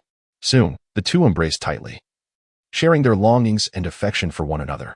Chapter 38. The final battle begins. Upon his return to the temple, Odin swiftly convened an urgent assembly. With Hela's resurgence, he felt assured of engaging Thanos in a decisive confrontation. However, the previous day's skirmish had unveiled the limitations of the miniature spacecraft, prompting him to initiate the production of a greater number of cosmic battleships. Even the smallest of these vessels would far surpass those barely suitable as cannon fodder. Mobilized under a state of heightened readiness, billions of Asgardians dedicated themselves to the construction of these starships, operating around the clock in 3 shifts. As a result, 3 months later, Odin amassed a fleet of 15,000 cosmic battleships, predominantly of the smaller variety. The manufacturing cycle for medium to large vessels would require at least a year, making it impossible to produce them within a mere 3 months. Thus construction had not even commenced. Meanwhile, Thanos' forces were not idle during this interval. On average, around 100 battleships arrived each month to provide support and transport supplies. Concurrently, in their rear bases, the Dark Order's biowarriors continued their relentless incubation. Just as Thanos anticipated Odin would remain sequestered within Asgard, he received unexpected news from his subordinates. Asgard's warships had launched, seemingly lowering their protective shield. At that moment, Thanos was on a barren planet, absorbing its stellar core. Upon hearing the news, he abandoned the nearly depleted planet and soared toward Temple Number 2. With an explosive burst of energy, his speed approached that of light. However, in his quest to absorb the stellar core, he found himself 100 light-years away. Thus, he utilized his physical form to create a spatial rift, entering subspace for a spatial leap. This ability had only become possible after he absorbed his first stellar core. Previously, he would have needed to expend vast amounts of destructive energy to safeguard his corporeal form. Now, He could withstand the turbulent currents of subspace solely with his physical presence. Merely 10 minutes later, he emerged from subspace near Temple Number 2. Here, he beheld Asgard's protective shield fully lowered, with a multitude of cosmic battleships surging forth. This was followed by an exchange of countless laser blasts and the activation of energy shields. The Asgardian continent's arsenal, including plasma cannons, electromagnetic railguns, and energy spires, commenced their bombardment. This was a true clash of advanced technologies, with each side vying to showcase superior innovation and abundant energy resources. Yet, this realm was not merely a domain of pure technology, it was a world where science and superhuman abilities coexisted. Amidst the fray, Thor wielded Mjolnir, emanating blinding arcs of electricity as he obliterated one battleship after another. Observing this, Thanos narrowed his eyes in realization they were exploiting their lack of elite combat power. Despite the apparent might of the Black Order's 5 generals, their strength fell short of the demigod level, rendering them incapable of thwarting Thor's assault. Shaking his head, Thanos swiftly materialized before Thor, brandishing his formidable blade, the tyrant's cleaver, ready to strike down. No. At that moment, a furious roar echoed from afar. It was Odin. He could hardly fathom that Thanos, possessing godlike power, would resort to ambushing a demigod such as Thor. Where had the dignity of the strong gone? Where was the pride of a god? How could he stoop so low? Yet, no matter how vexed Odin felt, he could not alter the reality before him. In Thor's incredulous gaze, Thanos struck down upon the hammer of the god of thunder. In the next instant, a blinding light erupted, followed by an incessant barrage of lightning, and a figure was sent hurtling away. Moments later, as the brilliance faded, the hammer lay shattered into fragments. Thanos sheathed his mighty blade and cast a cold, disdainful glance at Odin in the distance. Thor, once propelled from the impact, was embraced by Odin. However, he soon noticed an unfamiliar woman beside Odin, one whose very essence radiated the aura of death and possessed power at the divine level. At this revelation, a smirk crept upon Thanos' lips, for he had not anticipated Odin would unleash Hela. After assessing Thor's wounds and confirming he was still alive, Odin entrusted him to Frigga, then grasped the eternal spear tightly, fixing a steely gaze upon Thanos. "Today, we shall fight to the death," he proclaimed, charging forward. The last battle had taught him that ranged attacks were futile against Thanos, and there was no time to waste. Halfway through his advance, he was enveloped in a golden light, entering a divine state. Observing this, Hela swiftly followed Odin, conjuring 2 short blades in her hands, flames erupting from their edges. She had fused her attacks with the eternal flame, bestowing a burning effect upon them. Thanos, witnessing this, merely shook his head in disdain. At this juncture, he had absorbed the power of nearly 2 planets, significantly enhancing his strength. His earlier strike against Thor had been cautious, anticipating an ambush from Odin, and he had not unleashed his full might. Otherwise, Thor would have perished long ago. Despite his contempt, he activated his dominion and annihilation powers. In the blink of an eye, Odin was upon him. A thunderous clash resonated through the vacuum as the eternal spear met the tyrant's blade once more. However, Odin's expression shifted dramatically the next moment, for what he had expected to be an evenly matched confrontation turned into him being forced back by Thanos' overwhelming power. How could this be possible? He had expended great resources to suppress the effects of his previous divine state. How could he be subdued now, in his prime? Had Thanos truly not fought with all his strength last time? No, war was a matter of life and death. There was no room for mercy. This must be a temporary surge of power. With this realization, Odin's countenance grew grave. Fortunately, Hela charged in, unleashing a flurry of black short swords towards Thanos. In response, Thanos forcefully pushed Odin aside, effortlessly deflecting Hela's projectiles. Thus, the three engaged in a fierce battle. The forces of annihilation, divine power, and death erupted within this confined space, causing subtle fissures to form in the surrounding realm. Thanos, at this moment, experienced an unparalleled exhilaration. The surge of power coursing through him, fueled by the essence of destruction, captivated and intoxicated him. Although he had relished his previous battle with Odin, his concern for his troops had prevented him from fully immersing himself in the conflict. However, this time, he bore no apprehension regarding the fate of his army, allowing him to unleash his full potential in combat. Soon, the blade of the tyrant, wielded by his hand, danced with increasing precision, leaving behind a trail of afterimages. This mastery enabled him to contend against 2 adversaries without faltering, occasionally even gaining the upper hand against Odin and Hela. For Odin, however, The situation was exceedingly dire. The power Thanos now displayed was enough to overwhelm him entirely. Were it not for Hela's assistance, he would likely have been defeated already. Although Hela was unaware of Thanos' prior strength, she too felt a growing unease. It is important to remember that they belong to the Asgardian pantheon of royal blood existing at the apex of the food chain. Yet here they were, outnumbered and suppressed. It was likely that even the king of the gods, Zeus, would find it difficult to achieve such a feat. Chapter 39. The antimatter cannon. The cosmos erupted in a breathtaking display of fireworks, illuminating the darkness with ephemeral beauty. Yet, behind this splendor lay the remnants of countless cosmic warships, reduced to mere dust. As Asgard and Thanos' forces found themselves in a stalemate, a sudden emergence of spatial rifts revealed a fleet of battered medium to large warships. Upon closer inspection, it became apparent that these were indeed the vessels of Asgard. They were the very ships that had fled 4 months prior. The remaining members of the Asgardian pantheon, heeding Odin's call, dragged their damaged ships back to provide support. It is no wonder that the Asgardians hold dominion over the galaxy. Their formidable individual prowess is matched only by their unwavering unity. With the arrival of these medium to large warships, the Black Order immediately felt a significant surge of pressure. Consequently, they abandoned their crafts and hastened to the front lines to assist. Loki, too, joined the fray along with his frost giant kin.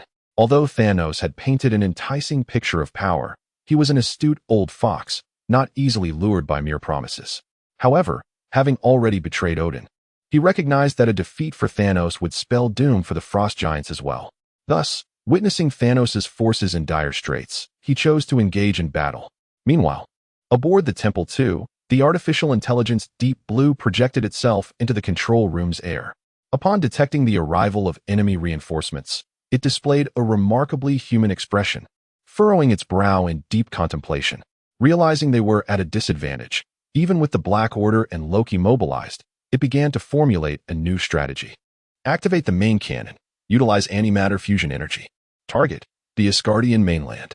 The Master had bestowed upon it the highest level of authority before departing, enabling the utilization of all Temple 2's capabilities, including the previously unengaged antimatter cannon.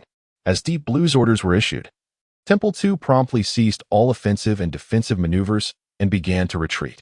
The surrounding large escort ships quickly positioned themselves in front of Temple 2, activating their energy shields at maximum power. After a brief interval, Temple 2 withdrew from the enemy's attack range, and its main cannon began to emit a strange violet glow.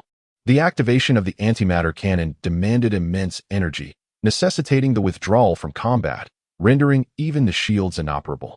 On the front lines, Thanos, Odin, and Hela felt a sudden chill, instinctively halting their actions and turning to gaze into the distance.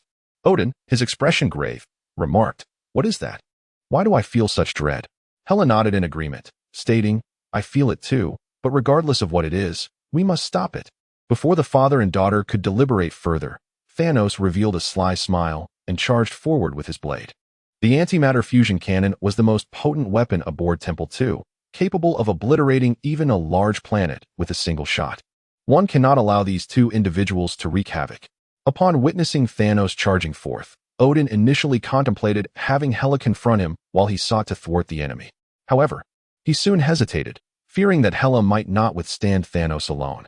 Should Hela perish, even if he were to annihilate the enemy's warship, he would still find himself outmatched by Thanos. Thus, after careful consideration, he dispatched Heimdall and Frigga to engage, while he and Hela continued to restrain Thanos. Indeed, it was a matter of restraint.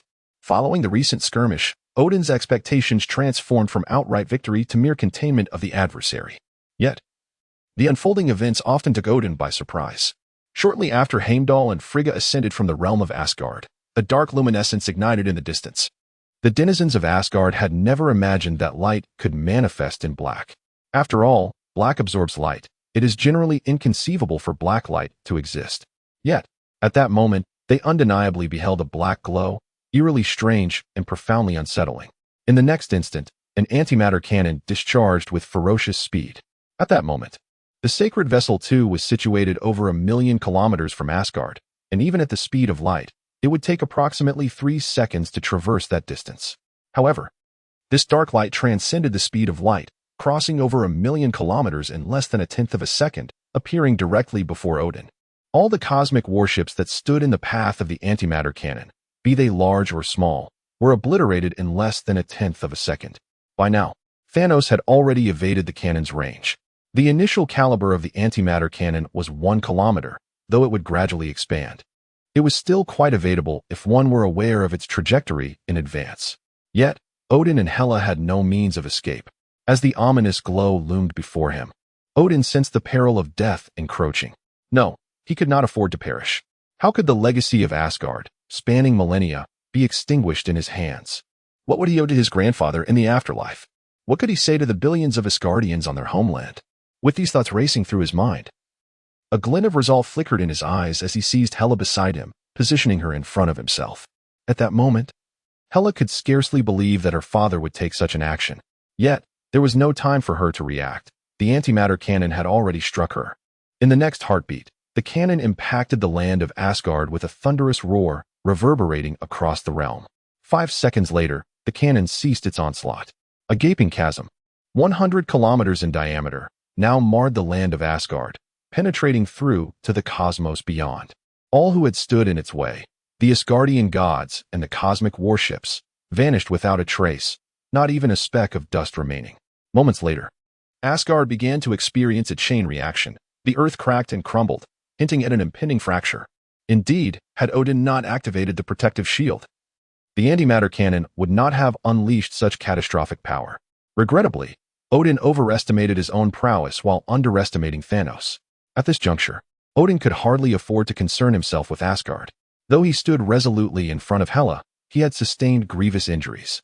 His skin appeared to have vanished, revealing raw, crimson muscles and sinews, with even the bones partially visible.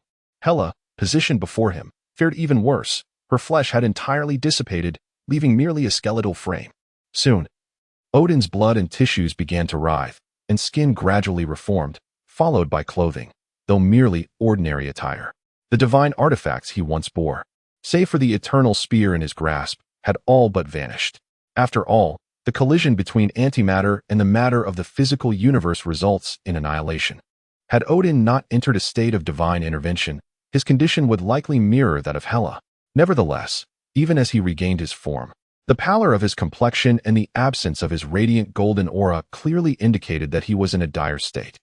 Chapter 40. The Lament of Hela. As Odin stood vigilant, gazing at the distant Thanos, contemplating his own future, a sudden surge of formidable energy erupted from the land of Asgard, enveloping Hela's remains. In an instant, a golden flame ignited upon the bones that Odin had presumed lifeless. Observing this familiar blaze, Odin inquired with curiosity, "What is this? The eternal flame?" Indeed, what flickered before him was none other than the eternal flame itself. As the flame blazed, Hela's internal organs gradually began to materialize, followed by the flame encompassing her entire form. Soon, her veins, flesh, and skin emerged. And after a brief moment, Hela reappeared before the onlookers, albeit in a primal state. As her lustrous black hair cascaded down, Hela opened her eyes. In an instant, a form-fitting black suit enveloped her figure. With a sigh, she exhaled softly, her heart racing with the remnants of fear.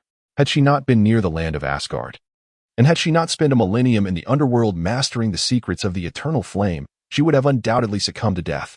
Yet, there was no time for gratitude. She swiftly turned and relentlessly hurled her black dagger towards Odin. Prepared for Hela's assault, Odin seized the eternal spear, deflecting her onslaught. "What are you doing?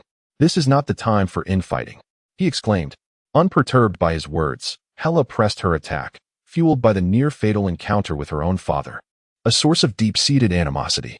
In the distance, Thanos observed the father-daughter conflict with a subtle smile, biding his time. He then turned his gaze toward the Asgardian warships still valiantly resisting and effortlessly dispatched several with a mere flick of his hand. The purple force of annihilation swiftly struck the vessels, reducing them to mere wreckage as if they were but soft tofu. Witnessing the destruction of his fleet, Odin's patience evaporated. "Enough. Do not force my hand," he declared, frustrated. The enemy's peculiar cannon had already obliterated over 3,000 starships. His forces were already at a disadvantage, and losing more would render the war futile. Flight would be the only option. "Die," Hela shouted, consumed by her rage, indifferent to the fate of Asgard. Blinded by hatred, she sought to avenge both old and new grievances. As she observed her remaining warships being dismantled, Odin's final thread of patience snapped. In a flash, he appeared before Hela, thrusting the eternal spear with great ferocity. Yet, Hela seemed resigned, allowing the spear to pierce her body. Coughing violently, blood erupted from her lips. Gazing at Odin, she neither wept nor smiled, but instead wore an expression of tranquility. Viewing her surroundings as one would a stranger, she found it lacking in worth. This world had ceased to hold any value for her. In this moment, she began to reminisce about her existence in the underworld. Although monotonous, it was imbued with a glimmer of hope, the hope that one day Odin would recognize his mistake and grant her reprieve. It was this very hope that compelled her to agree to confront an immensely powerful adversary, despite her awareness of the looming threat. Yet now, all her aspirations had dissipated, leaving only disappointment and an overwhelming sense of despair. Her feelings toward Odin were intricately complex. To claim there was no love would be an impossibility. After all, Odin had treated her with kindness in her youth, particularly as her formidable talents began to emerge, subtly nurturing her as a potential successor. In her desire to honor Odin, she had imposed strict discipline upon herself, determined not to let her father down, even when she awakened the witch bloodline within her. Leading to her being sealed by Odin and forced to slay her own subordinates, she had never felt such profound hopelessness as she did now. Thus, she offered no resistance as Odin pierced her. Nothing is more tragic than a heart that has ceased to feel, and that was her present reality. Hela, at that moment, from a distance, Frigga had just regained her senses from the impact of the antimatter cannon and witnessed her daughter being impaled by Odin. With a piercing scream, she rushed toward them. Odin, what are you doing? As she flew, her hands moved tirelessly, a soft white light emanating to heal Hela's wounds. Odin withdrew the eternal spear, ignoring both his daughter and wife, instead turning his gaze toward the distant Thanos, who mockingly regarded him, igniting a greater fury within Odin. Thanos, you shall perish. With a thunderous roar, his golden aura flickered, and he surged forward with ferocity. In the throes of his rage, he discovered a breakthrough in his power, feeling an increase in strength and speed. Within moments, he had Thanos on the defensive. Suddenly, feigning a thrust, he struck from an unexpected angle with ferocity. A sickening sound echoed as hot blood splattered upon him, some even landing in his eyes, distorting his vision. When clarity returned, he beheld an unimaginable scene. The eternal spear, once aimed at Thanos' chest, had instead pierced the heart of his beloved, Frigga.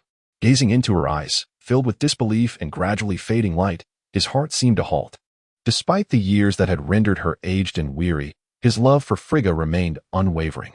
Otherwise, he would not have spent so many years without marrying another, indulging only in fleeting liaisons. Even in those encounters, he had never sown any seeds. Otherwise, he would have been inundated with countless descendants, and would not have to toil so diligently to elevate Thor to prominence. Moreover, Frigga had unilaterally bound the source of Asgard's energy to Hela, and he did not dispose of her. There were countless instances of her capriciousness that he tolerated time and again. It was not merely due to the covenant they once forged, but because he genuinely harbored affection for that little sorceress, who once trailed behind him with tearful eyes. Yet now, he had taken the life of his beloved with his own hands. How could he possibly come to terms with such a grim reality? At that moment, Hela's eyes were aflame with rage, her visage twisted in fury. Odin, you shall perish. A tremendous force of death erupted from within Hela. In the distance, Thanos, with a cold smirk, stowed away the Mind Stone. Without the protection of his helmet, how would Odin contend with the Mind Stone? To dare to meet his gaze so brazenly was truly a death wish. Chapter 41. The death of Odin after utilizing the Mind Stone to instigate a rift between Hela and Odin. The ensuing battle became remarkably straightforward. The forces of Asgard, having lost their medium to large-scale cosmic vessels, were utterly reduced to mere lambs for slaughter, requiring no further attention. However, Heimdall had mysteriously vanished. After searching for a while, he discovered that the other party had inexplicably returned to the continent of Asgard. At this moment, the continent was beginning to crumble under the assault of antimatter cannons, destined to disintegrate sooner or later. Yet, the Bifrost remained intact. Soon, he witnessed the Bifrost beginning to shimmer, shooting forth into the unknown cosmos. Simultaneously, Thor's faint presence also dissipated. Nevertheless, Heimdall did not depart. Instead, after teleporting Thor away, he soared out of the Bifrost, heading into the vastness of space. Observing this, he could not help but feel a profound respect for this individual. After all, who does not admire such unwavering loyalty? To express his esteem, he sheathed the blade of destruction and charged at the other party with bare fists, delivering blow after blow. Against such a formidable opponent, he intended to defeat him through sheer force. Although Heimdall had reached the pinnacle of the demigod realm, he found himself utterly powerless against Thanos. Initially, he managed to block 2 of Thanos' punches with his great sword, but soon his weapon was shattered, and he was met with a flurry of blows. Bang, bang, bang. As the sounds of impact echoed, they reached the ears of all those still on the continent of Asgard. When Odin struck Hela once more, repelling her, he beheld Heimdall reduced to a mere puddle of flesh. No. With a roar of fury, Odin abandoned his attempts to persuade Hela and charged toward Thanos. If Frigga was his most beloved woman, then Heimdall was undoubtedly his most loyal subordinate. The bond forged over more than 1,000 years of camaraderie often transcended the typical master-servant relationship. Otherwise, he would not have entrusted the crucial Bifrost to him. Nor would he have doubted him even once in a millennium. Upon seeing Odin approach, Thanos merely chuckled coldly. He tightened his grip on the blade of destruction, unleashing the powers of dominion and annihilation. Soon, violet energy erupted from his being as he swung his weapon forward. With a resounding clang, Odin blocked Thanos' assault with the eternal spear, yet he was sent hurtling hundreds of meters away. This sudden turn left Odin's expression drastically altered. He could no longer sustain his divine state, and the after-effects were beginning to manifest. Thus, he was no match for Thanos. In an instant, Thanos vanished from sight, reappearing behind Odin. Without hesitation, he brought down the blade of destruction. Sensing the imminent danger, Odin barely managed to turn around and raise the eternal spear. Another tremendous clang resonated through the air. In the next moment, Odin was overwhelmed by an immense force, plummeting toward the continent of Asgard. Simultaneously, due to the after-effects, he felt excruciating pain coursing through his body, and his divine power was waning, rendering him incapable of maintaining flight. Instead, he allowed himself to plummet to the ground. Soon, a resounding thud echoed, stirring up a cloud of dust. However, Thanos could sense that although the opponent's aura was gradually waning, death had not yet claimed them. The royal bloodline of Asgard is not so easily extinguished. Yet, a figure descended even faster, Hela. She radiated a potent force of death as she hurtled downward, simultaneously unleashing a flurry of black daggers towards Odin. Do not underestimate these flying blades.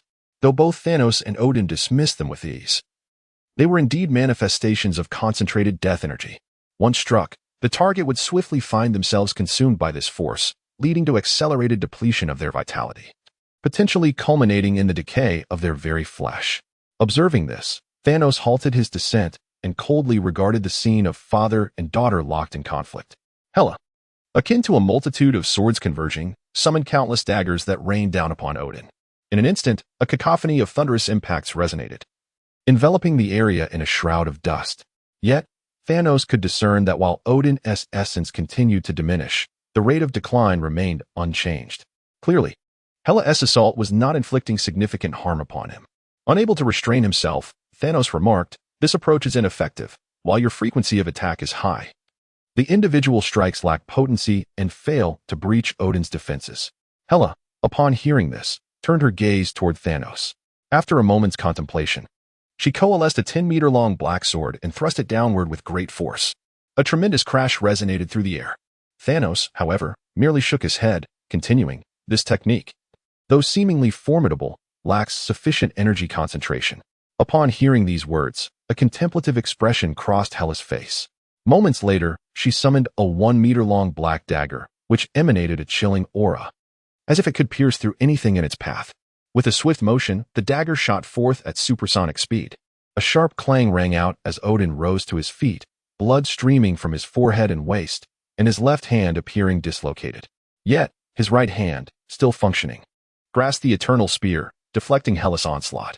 Gasping for breath, he sank to one knee once more. The after-effects of divine intervention, the assault from the antimatter cannon, and Thanos' own attacks had begun to take their toll on his body. He persisted solely due to his profound attachment to Asgard and his kin. Suddenly, he felt a tickle in his throat. After a few coughs, blood spewed forth. Nevertheless, he did not falter. Instead, he pressed the eternal spear against the ground with his remaining functional hand.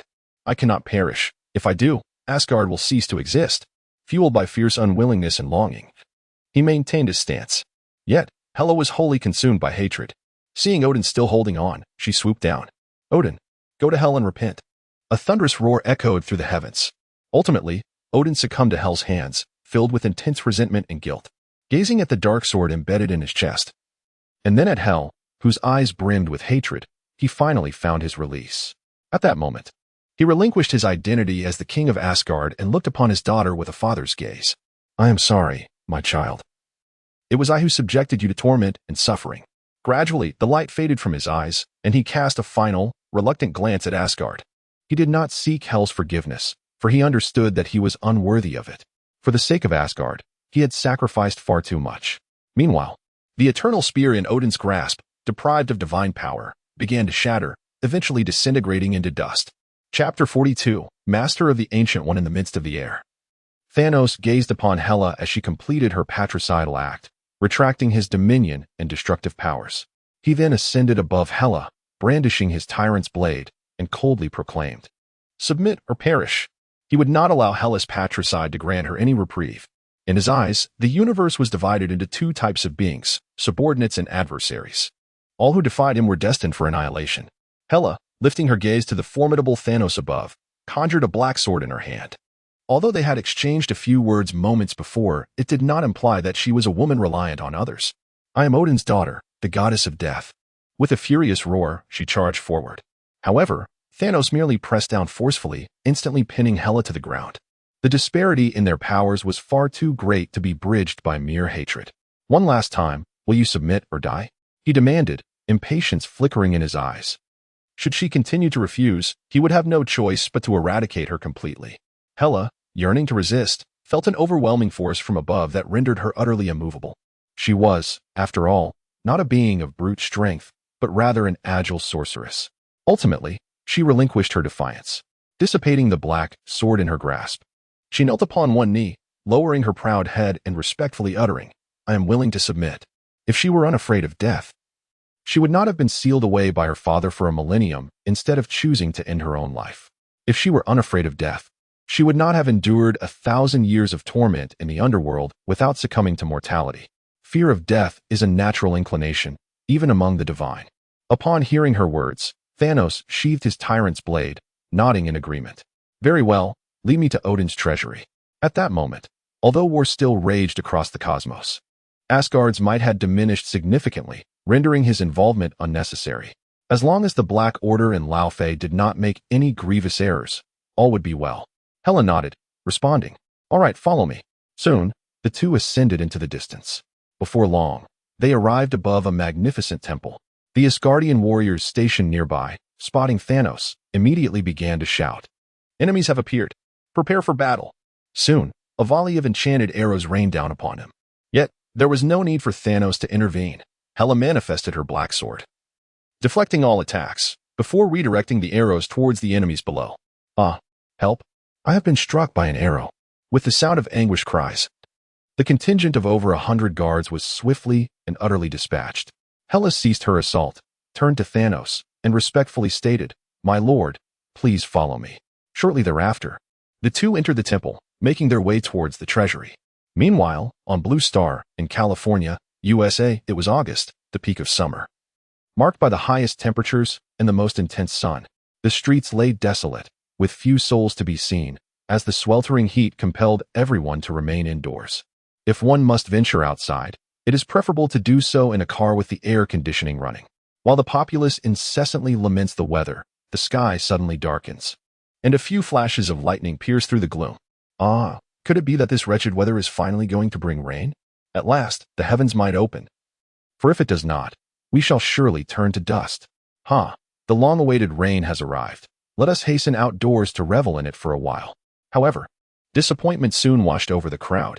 With the emergence of a radiant rainbow, the sky reverted to its previous state, as if the ominous clouds and thunder were but a just played by the heavens. Disheartened, people retreated to their homes to seek respite from the heat. Conversely, within the hallowed halls of SHIELD headquarters in New York, the atmosphere shifted dramatically. Reports of a high-energy fluctuation suggested the potential return of extraterrestrial forces. This time, the target was California, and all personnel were instructed to prepare emergency protocols. The director was promptly notified, and a Level 10 classified dossier was activated.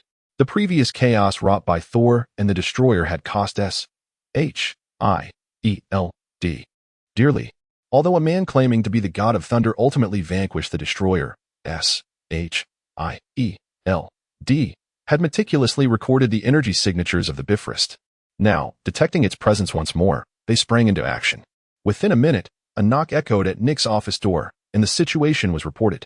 5 minutes later, a massive spacecraft ascended into the sky, heading towards its destination. Yet, despite their swift response, they arrived too late. Upon reaching the site of the Bifrost, Thor was nowhere to be found. On the opposite side of the blue planet lay its tallest mountains, home to a group shrouded in mystery. This place, known as Kamartaj, served as a sanctuary for a cadre of sorcerers. In a yellow cloak, the Ancient One furrowed her brow, her expression grave as she gazed upon Thor. Gravely injured upon the sickbed, what calamity had befallen him, leaving him in such a dire state? As the guardian of Earth and the only being of celestial combat prowess, she was well acquainted with Thor, and even familiar with Odin. Once, Earth had been a realm among the 9 realms, its strength formidable. However, following an invasion by the frost giants, Earth began its decline, the number of practitioners dwindling, and its ranking among the 9 realms diminished. Yet it was that very conflict which had seen Odin defeat Laufey, thereby establishing dominion over the galaxy. The Ancient One had fought alongside Odin during that war. It was precisely for this reason that, despite his rule over the galaxy, Odin had spared Earth. Having witnessed the power of the Time Stone, Odin had crafted the Infinity Gauntlet in pursuit of the Infinity Stones. Contemplating this, the Ancient One activated the Time Stone, sensing an intense unease at Thor's grievous condition. A foreboding feeling enveloped her, one that hinted at a threat more terrifying than the invasion of Dormammu. She resolved to use the Time Stone to glimpse the future. Yet as she peered into its depths, her disquiet only deepened. How could it be? Why does everything appear normal in the future? Yet Thor is not meant to manifest at this time. She had long ago employed the Time Stone to foresee the future, and there had been no indication of Thor's arrival. Thus, the unexpected emergence of the other party has left her feeling quite unsettled, under the impression that the timeline had altered for some reason. However, upon making another prediction, the results remain unchanged, suggesting that nothing has indeed transformed. This is profoundly unsettling. Such a scenario could arise from 2 possibilities. First, someone may have seized control of the essence of the Time Stone, rendering her own Time Stone ineffective. Second, the individual she seeks to predict may have attained a level of power that transcends the multiverse, making prediction impossible. If the situation aligns with the first possibility, then it is somewhat reassuring. After all, even if someone has commandeered the essence of the Time Stone, it may not necessarily threaten Blue Star. However, if it is the second possibility, it signifies that the adversary they must confront possesses multiverse-level capabilities, thus surpassing the Time Stone's powers. Multiverse-level entities are capable of obliterating universes, far beyond the abilities of her or even all the superpowered beings of Blue Star to contend with. Chapter 43, The Conclusion of War. As the Ancient One was lost in thought, Thor suddenly opened his eyes. No. With a loud cry. He immediately felt the excruciating pain coursing through his body. Thanos' attack had clearly aimed to end his life. Although the external injuries had been healed by the Ancient One's magic, the destructive force within him continued to wreak havoc on his system. Upon hearing the commotion, the Ancient One withdrew from the Time Stone and expressed her concern, saying, "Lie down and stay still. The energy within you is beyond my ability to dispel. It can only be gradually consumed by time." Thor, gazing at the Ancient One with urgency, inquired, "Who are you? Where am I? What has happened to my father?" The Ancient One shook her head and replied, "I am the Ancient One, the guardian of the blue planet. As for Odin, I cannot say." At her words, Thor's memories began to surface. It seemed his mother had rescued him, instructing Heimdall to transport him to the blue planet. No. I must return to Asgard and continue the fight. With this thought, he swiftly raised his right hand, ready to summon his hammer, Mjolnir. As an artifact forged from the core of a star, it possessed an inexhaustible source of energy that could help him swiftly eradicate the destructive force within him. However, after a moment, he felt no presence of Mjolnir. Then he recalled that Thanos had shattered his hammer. It's over. Without Mjolnir, my combat prowess is diminished by at least half. Shaking his head, he began to mentally call for Heimdall, hoping to be transported back. Yet, no matter how fervently he summoned him, there was no response. It was not that Heimdall ignored him. It seemed that the very object of his call was no longer reachable. It was akin to making a phone call only for the line to ring unanswered or to find the number disconnected. Could it be that? As the thought of his ally's possible demise crossed his mind, his gaze dimmed, and a profound sorrow enveloped him. Observing Thor's dazed expression, the Ancient One asked, "What transpired in Asgard? How did you sustain such grave injuries?" After a moment, Thor regained some composure, his face etched with pain and sorrow as he replied, "We were invaded by enemies, and I was gravely wounded." In the next instant, he looked up at the enigmatic and powerful bald sorcerer before him and implored, "Surely my father is still fighting. Do you have a means to send me back?" Heimdall might have merely sustained severe injuries, which would explain his silence. Thor refused to accept the notion of his death without seeing a body. The Ancient One shook her head, saying, "I'm afraid I cannot assist you. Although I possess the capability to teleport to any corner of the galaxy, I have no knowledge of Asgard's coordinates. The universe is in a constant state of expansion and motion, and coordinates are ever-changing. This is why Thanos had previously been unable to locate the galaxy. Today's coordinates may have shifted to an unknown location by tomorrow. If teleportation were confined within a stellar system, it would merely necessitate calculating the distance and position of the destination based on the current location of the star, followed by the opening of a teleportation portal. However, interstellar travel demands knowledge of the black hole at the center of the galaxy, an understanding of the target star's trajectory, and subsequent calculations of the planetary orbits. Such calculations require prodigious computational power, typically fulfilled by supercomputers. Although the Ancient One possesses extraordinary abilities, she cannot boast such computational prowess. Moreover, the teleportation portal demands exceedingly precise coordinates.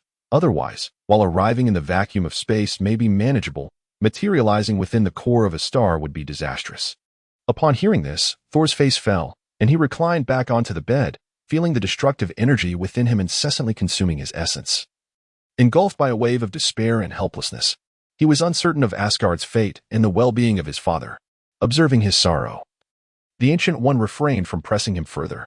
In Asgard, Thanos, under Hela's guidance, arrived at Odin's treasury, where he beheld an abundance of treasures, the box of ice, the eternal flame, the dwarven hammer, the claw of hell, and more. Most significantly, he discovered the Infinity Gauntlet, a golden glove adorned with intricate patterns and runes, featuring 6 sockets for the Infinity Stones on the back of the hand and at the joints connecting the fingers. Upon lifting it, the gauntlet gradually expanded, seemingly accommodating his size. After a moment, he donned the gauntlet and placed the Mind Stone into it. Instantly, a surge of tremendous energy emanated from the gauntlet, firmly securing the Mind Stone in place. Thanos felt a dramatic enhancement of his mental acuity, perceiving everything around him with clarity.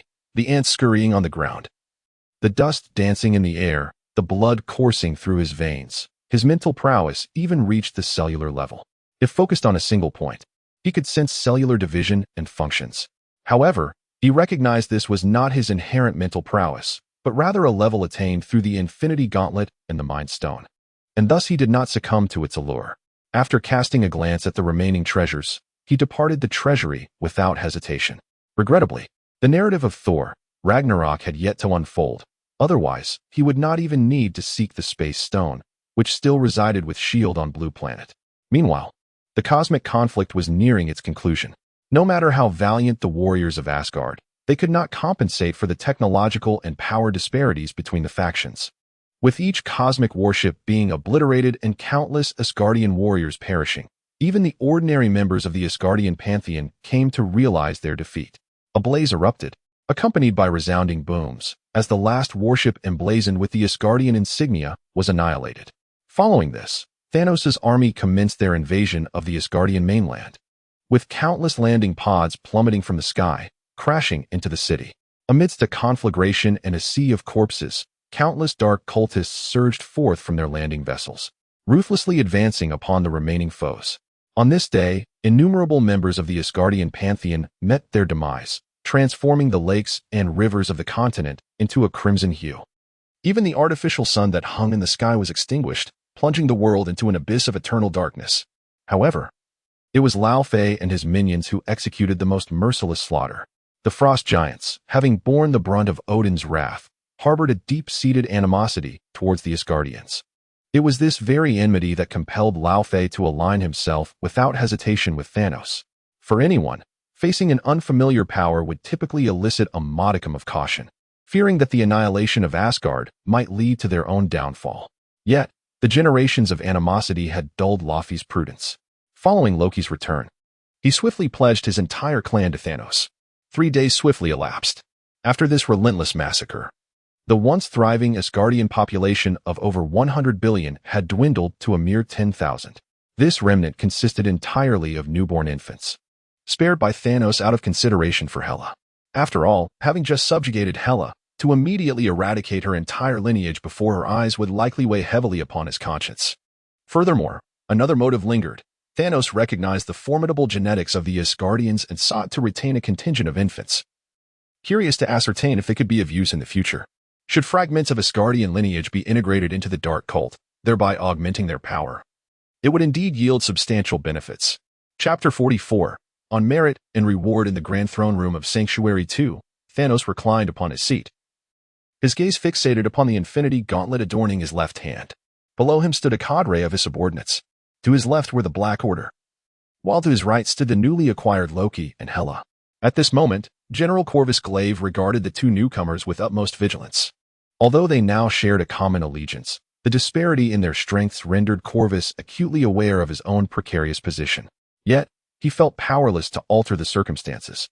After all, he could not impede his master's decisions regarding his entourage. Loki and Hela, on the other hand, perceived the Black Order with indifference, for the gap in power was so pronounced that they could hardly be considered adversaries. The only individuals worthy of their attention were one another. After a brief interval, Thanos redirected his focus from the Infinity Gauntlet to the towering figure of Star-Lord, inquiring, "What is the status of our treasure inventory?" Among the spoils of this venture, the most significant was undoubtedly Odin's vault. Although it primarily contained ordinary artifacts, there were also several formidable relics, such as the Frost Box and the Eternal Flame. In addition to Odin's riches, numerous other treasures awaited cataloging, which Star-Lord had been tasked with. Upon hearing the inquiry, Star-Lord stepped forward respectfully and replied, "My lord, we have discovered a total of 1,732 artifacts, comprising 1,524 low-tier artifacts, 201 mid-tier artifacts, and 7 high-tier artifacts. All have been duly stored." Thanos nodded in acknowledgement before turning his gaze to Ebony Maw and asking, "What is the report on our casualties?" Star-Lord promptly withdrew, allowing Ebony Maw to step forward and respectfully state, "My lord, we deployed a total of 100 billion members of the Dark Legion and 10,000 small spacecraft." Soon, Ebony Maw detailed all losses clearly, including the tally of injured personnel. Following this, Thanos inquired about economic conditions and population statistics. After half an hour of comprehensive reporting, he addressed the assembly, particularly focusing on Loki, and declared, "The treasures we have acquired are now stored. It is time to redeem them. You may exchange your points for the artifacts you desire." Upon hearing that the treasures were finally available for redemption, Loki enthusiastically nodded. Having amassed over 10,000 points from this conflict, he was determined to expend them all to acquire the Frost Box and reclaim his artifact. Finally, Thanos turned to General Corvus Glaive and instructed, "Utilize the coordinates obtained from Asgard to dispatch a fleet for subjugation. Should any refuse to surrender, eliminate them without hesitation. However, do not engage with the region known as the Solar System until I command otherwise." Uncertain of the current state of Earth, he refrained from immediate action.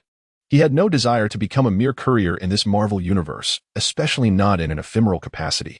Thus, he resolved to send reconnaissance vessels to ascertain the situation on Earth before proceeding cautiously. After all, Earth would remain. It could not escape its fate. His immediate objective was to secure the remaining Infinity Stones. Though General Wraith was perplexed as to why his master forbade him from venturing to the solar system, he nonetheless nodded in compliance, uttering, "As you command." Ultimately, Thanos turned his gaze toward Hela and Laufey, stating, "You may heed General Wraith's directives, though you are also free to launch your own assaults or take respite as you see fit. I impose no restrictions upon you, but you must return within a day upon my summons." Hela and Laufey, despite their displeasure evident in their expressions, acquiesced with a nod. As the princess of Asgard and the leader of the Frost Giants, they were unaccustomed to following orders. However, they had no choice but to adapt to their circumstances. Naturally, it was out of the question for them to abide by General Wraith's plans. Thus they resolved to pursue their own offensive strategies. Upon concluding the arrangements, Thanos did not return to the Dragonstar system, but instead sought out nearby life-bearing planets to further his cosmic siphoning endeavors, while simultaneously preparing to collect the Infinity Stones. A month later, on an unnamed life-bearing planet, the landscape bore witness to apocalyptic devastation as the core was drained by Thanos. The magnetic field gradually dissipated, the atmosphere thinned, and with it, oxygen and atmospheric pressure began to vanish. The native fauna, seemingly aware of the impending doom, scuttled about in a frenzied panic. Countless lives had already succumbed, leaving only a mere fraction of their former numbers. To Thanos, however, these casualties were inconsequential. The obliteration of a planet was a trifling price to pay for augmenting his own power. At that moment, a small spacecraft abruptly materialized in the sky. It swiftly honed in on Thanos' location and descended slowly. After a brief interval, the vessel landed approximately 100 meters from Thanos and opened its hatch. Soon, two women emerged simultaneously. The woman on the left, standing at 172 meters tall, possessed green skin and flowing red hair, her movements exuding both sensuality and ferocity, evoking a desire to conquer her. The woman on the right was slightly shorter, around 164 meters, with purple skin and a bald head, her round face exuding an adorable charm that made one wish to cradle her affectionately. Were it not for her chin reminiscent of a flip-flop, one might easily mistake her for Thanos' biological daughter. Nevertheless, though they were not his progeny, they were indeed his adopted daughters, Nebula and Gamora.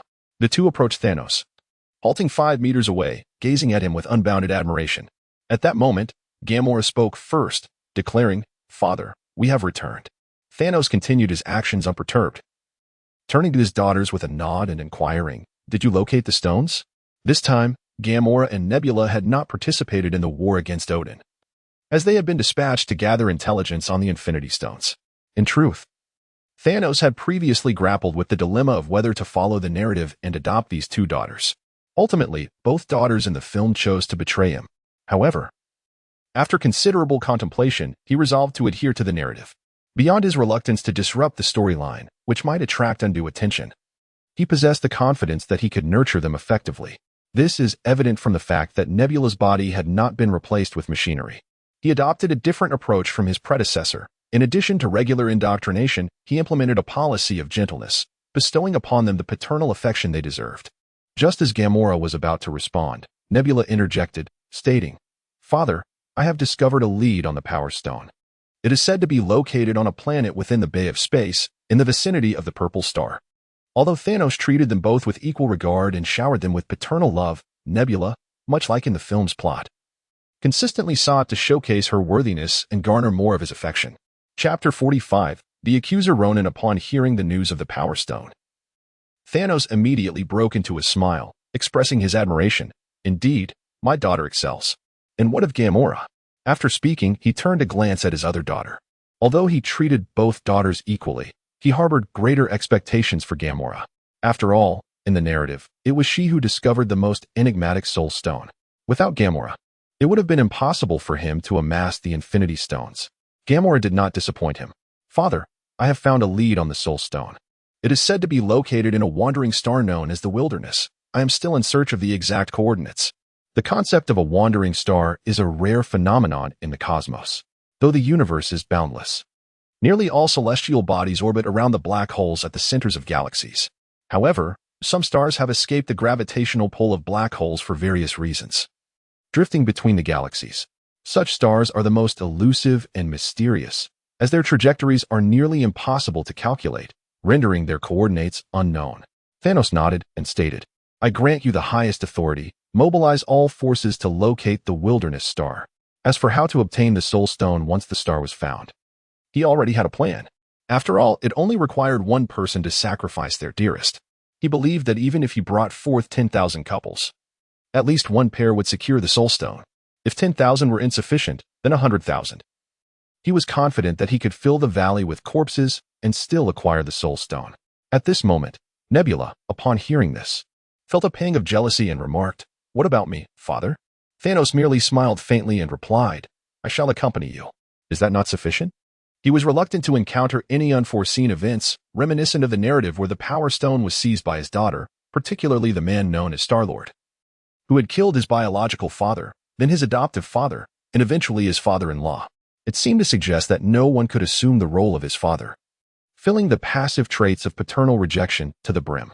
Upon hearing her father's words, Nebula excitedly nodded.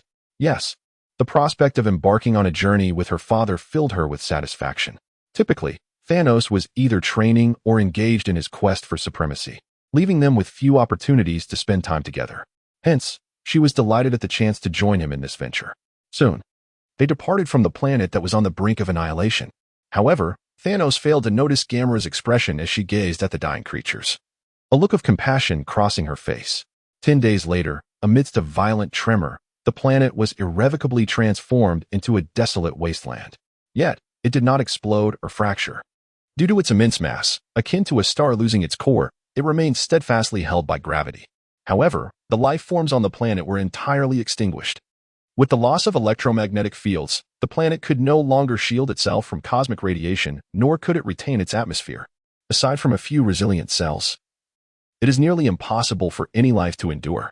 Upon returning to the Sanctuary 2, Thanos promptly instructed Nebula to guide him to the Annihilus Galaxy. This galaxy lies approximately 1.7 million light-years from the Milky Way, rendering space jumps insufficient for such a vast distance. Consequently, Sanctuary 2 first traversed a wormhole back to the Dragon Spiral Galaxy, and then utilized its wormhole to leap to the next galaxy. Thus, after an expenditure of 3 months and a series of 4 consecutive jumps, they finally arrived at the periphery of the Annihilus Galaxy. Upon their arrival, they encountered a fleet. The flagship of this fleet was an oddly shaped vessel. Logically, cosmic warships have evolved beyond the need for superfluous appendages such as wings. However, this particular flagship was adorned with numerous wing-like structures. In contrast, the surrounding warships were more conventional in appearance, resembling the tips of long spears, with triangular bodies followed by a row of horizontal engines. Judging by their design, they were unmistakably Kree warships. Shortly thereafter, a figure appeared on the screen before Thanos, a blue-skinned man clad in black leather armor, wearing a dark hat and wielding a warhammer. This individual was none other than Ronan, the accuser of the Kree Empire. "Esteemed Lord Thanos, I extend my greetings on behalf of the Kree Empire," he proclaimed, bowing respectfully without kneeling. Indeed, Ronan was acknowledging Thanos. A century prior, during the expansion of territory by the Black Order, they had encountered Ronan. With the prowess of a celestial being, he single-handedly vanquished 5 members of the Black Order, only to be confronted by Thanos, who demonstrated the existence of greater power beyond comprehension. Since that time, Ronan has evaded Thanos whenever possible, resorting to greetings when escape was unfeasible. In response to Ronan's salutation, Thanos merely inclined his head slightly, calmly uttering, "Greetings to the Supreme Intelligence." The societal structure of the Kree is rather peculiar, lacking kings or deities. Instead, they are governed by the Supreme Intelligence, which organizes various teams. The Accuser team ranks among the top 3 in terms of power among the Kree. However, at this juncture, Ronan had not yet ascended to the status of Supreme Accuser, thus wielding limited authority. Observing Thanos' haughty demeanor, Ronan chose to disregard it, stating, "Thank you, my lord. If there are no further matters, I shall take my leave." His journey from the large Magellanic Cloud to the Annihilus Galaxy was in search of the Power Stone, and upon encountering Thanos, he was eager to depart. After all, engaging in combat was futile, avoidance was his only option. Yet Thanos had no intention of allowing Ronan to escape so swiftly. "Not so fast. I have come in search of the Power Stone, and you shall accompany me in this quest." He was well aware that Ronan was also seeking the Power Stone, but confident in his superior strength. Thanos intended to leverage Ronan's capabilities for his own advantage.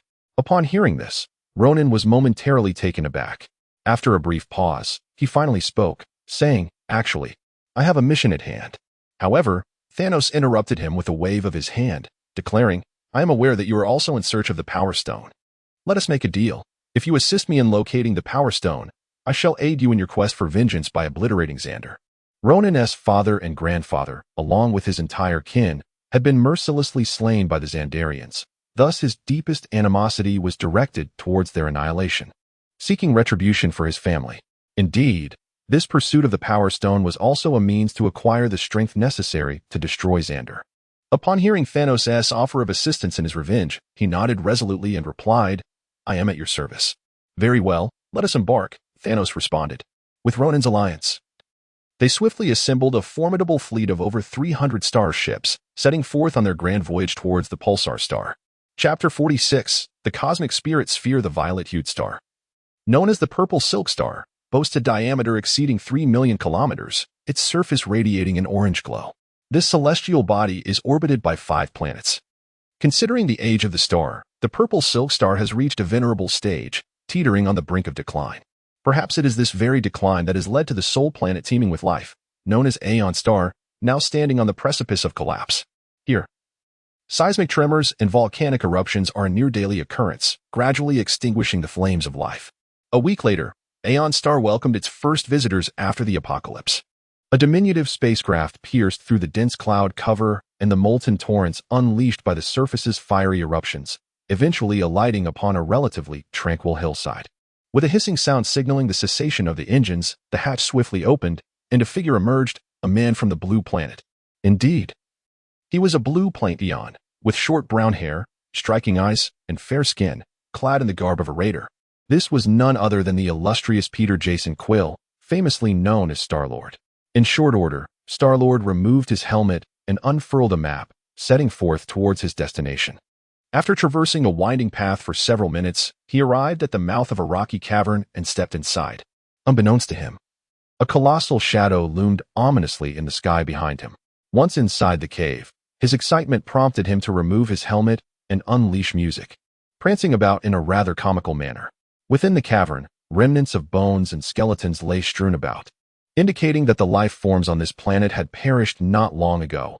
Otherwise, they would have long succumbed to decay. The walls adorned with primitive drawings suggested that while intelligent life had emerged here, its technological civilization remained rudimentary. The inhabitants of Aeon Star had yet to ascend to the status of a Type 1 cosmic civilization, thus rendering them incapable of venturing beyond their planet, which ultimately led to their near-total extinction. Why nearly? Because every so often, interstellar pirates would traverse this realm, pilfering resources and occasionally recruiting new crew members. This explains how tales of this forlorn place managed to escape its confines. Star-Lord easily navigated to the hidden chamber, and after a series of straightforward puzzles, he successfully acquired the cosmic spirit sphere. Remarkably, he encountered no obstacles from the cosmic dimensions during his endeavor. Upon securing the sphere, he emerged from the cavern. However, once outside, his eyes widened in disbelief as he beheld a colossal warship dominating the sky above him. Oh, for heaven's sake! At that moment, Star-Lord found himself at a loss for words to articulate his feelings. Faced with a warship of such magnitude, it was evident that even with his father's raider fleet, escape was utterly impossible. Just then, several smaller spacecraft descended from the heavens, landing nearby with a series of hissing sounds as their hatches opened. The first to leap from the ship was a figure clad in a nebula, followed closely by several humanoid members of the Dark Cult. Following closely behind, other spacecraft began to emerge from the shadows of the Dark Cult's warriors. Within 2 minutes, thousands had gathered around Star-Lord. Observing the overwhelming numbers, Star-Lord raised his hands in surrender, exclaiming, "Friends, let us converse amicably. I merely wandered here." Nebula, however, paid him no heed and instructed her subordinates. "Keep a watchful eye on him. We shall proceed to search within." With that, she led the majority of her followers into the cave, left with only 10 guards. Star-Lord's mind raced with thoughts of escape. He was not one to resign to fate. Even in dire circumstances, he clung to hope. Just as he contemplated an escape, more spacecraft appeared in the sky, with several hovering ominously above his own ship, before a single shot obliterated it. "Bree!" Star-Lord cried out in anguished fury. Bree was an enchanting and beautiful alien woman with red skin. Though her appearance might seem strange to the inhabitants of Earth, Star-Lord, in his desperate state, had no qualms about her. Before arriving here, they had shared tender moments aboard their ship. It was their affection that had exhausted Bree, leading her to rest on the ship. To his dismay, this very circumstance had cost her life. Before he could unleash his wrath, a Dark Cult warrior fired a shot that struck him squarely in the chest. With a resounding bang, the electromagnetic bullet pierced his body, extinguishing his life. In the sanctum, too, Thanos observed Star-Lord's lifeless form with a cold smirk. He had personally commanded the execution. For one who could neither be utilized nor subdued, what purpose did their existence serve, other than to squander air? Yet, it seemed that Star-Lord had emerged from the cave. Perhaps the Power Stone resided within him. Contemplating this, he swiftly issued a new command: "Bring me his corpse." Upon receiving the order, the Dark Cult warriors stepped forward, prepared to lift Star-Lord's body. Just then, a blue light flickered from his chest. In an instant, the wound healed, and he opened his eyes, radiating immense blue energy. With a furious roar, the unleashed power obliterated those surrounding him. Witnessing this, Thanos narrowed his eyes. Indeed, Star-Lord was not so easily vanquished. Yet, as the son of a celestial being, even if his father ego was merely a malnourished premature infant, one could hardly expect his progeny to be mortal. Moreover, Star-Lord inherited Ego's formidable genes, brimming with potent energy. It was evident that, in this moment of apparent death, Star-Lord had awakened his latent power. After a moment's reflection, Thanos turned to Ronan and declared, "It is time for you to act." The reason for allowing Ronan to take action instead of intervening personally is undoubtedly due to the awareness of the profound complexities within the Marvel Universe. Unsure whether the Celestials had noticed their presence, it seemed prudent to let Ronan handle the situation. After all, why summon Ronan if merely to spectate? Should the Celestials truly have taken note of Star-Lord, it would be wise to abandon Ronan and retreat. The belief that the Celestials might be aware of Star-Lord is not unfounded. In the narrative of Guardians of the Galaxy Volume 2, Star-Lord miraculously transcended multiple tiers of power. Engaging in a formidable contest of strength with Ego, and astonishingly detonated a tiny bomb to obliterate a planet. It would be utterly implausible to assert that there was no covert assistance from the Celestials. At this point, Ronan, upon hearing this, nodded gravely. Indeed, having said that, he grasped his Kree war hammer and descended, acutely aware of the immense energy that had erupted below, thus no longer underestimating the situation. Chapter 47. Sudden outburst. At this moment, Star-Lord, sprawled on the ground, opened his eyes, gazing around in a daze. He recalled being struck in the chest, and then meeting his demise. How had he come back to life on the ground? As he rose, he instinctively touched his chest and discovered a significant hole in his Ravager uniform. It seemed that what had transpired was not merely a figment of his imagination. Yet, what exactly had happened? He could not remember the recent events, leaving him utterly bewildered. Before he could gather his thoughts, a sound of something breaking through the air echoed above him. With a resounding crash, a shadow plummeted to the ground 10 meters in front of him. The forceful gust of wind and tremor sent him reeling backward. Once he regained his footing and the dust settled, he beheld a large crater on the ground, at the center of which stood a vigilant Kree wielding a hammer. Could it be that the adversary had just fallen from the sky? Good heavens! How could such a mighty being survive such a fall? Quickly, Star-Lord began to retreat, seeking distance from the Kree, who radiated an aura of danger. However, just then, he sensed movement behind him. Emerging from the cave was Gamora, accompanied by a cadre of subordinates, her expression grim. "Damn it, there's nothing inside," she muttered. Upon spotting Star-Lord, she was perplexed by the hole in his attire but approached him, gun in hand, threateningly proclaiming, "Kid, did you take the Power Stone?" With that, she prepared her machine gun for discharge. In contrast to her inherently benevolent sister, Gamora possessed a colder demeanor. She viewed the loss of life with a certain detachment, bearing no moral burden even in the face of indiscriminate slaughter. At that moment, Star-Lord felt utterly desolate. What a wretched world this was. And how did he find himself in such a perilous predicament? Had he known the dangers that awaited? No amount of money from the employer would have enticed him to accept the mission, not to mention the death of his companion, Berit. The mere thought of her demise ignited a fierce blaze of anger and vengeance within him, dispelling his usual levity. Though Star-Lord typically maintained a carefree and irreverent demeanor, often indulging in foolish antics, he held deep affection for his comrades. Loyalty and camaraderie were paramount to him. Berit's death had undeniably struck a nerve. Seeing the man before her remain silent, Gamora's impatience grew, and she squeezed the trigger. A sharp crack filled the air, yet Gamora's shot missed its mark. It was not an act of mercy, but rather Star-Lord seemed to possess an uncanny sixth sense, swiftly veering to the right to evade the lethal projectile. Gamora's eyes widened in disbelief. How could this be? The electromagnetic gun she wielded fired bullets at a staggering speed of 5,000 meters per second. Even she struggled to evade its onslaught. Why had this seemingly frail man managed to escape? Nearby, Ronan, who had initially intended to intervene, hesitated as he observed Gamora's actions, his eyes flickering with contemplation before he halted in his tracks. Due to his inability to gauge Star-Lord's strength, he decided to have Nebula test the waters first. After a short while, Nebula continued to fire several shots, yet her adversary evaded them with an uncanny agility, drawing closer to her as if intending to seize her as a hostage. Consequently, Nebula swiftly discarded her machine gun and brandished a dagger, preparing for close combat. At that moment, Star-Lord appeared to awaken a superhuman ability, dodging Nebula's assault and seizing her arm, subsequently pressing his firearm against her temple. Observing this, the surrounding members of the Dark Order raised their guns, aiming at Star-Lord. However, none dared to fire the first shot with Nebula standing in front. If you care for her life, lower your weapons. At this juncture, Thanos, situated within the sanctuary too, observed the scene with a faint smile, remarking, "Lower your weapons." While he held little regard for Nebula's life, he saw no necessity for her to perish in vain. Following Thanos' command, the members of the Dark Order promptly set down their arms. Witnessing this, Nebula erupted with a furious cry, "Despicable coward! If you have the guts, release me and fight me honorably." Never had she imagined that she would find herself taken hostage. At that moment, she felt she had brought shame upon her father, even contemplating self-destruction. Of course, Star-Lord paid her no heed, instead remaining vigilant, fixated on Ronan in the distance.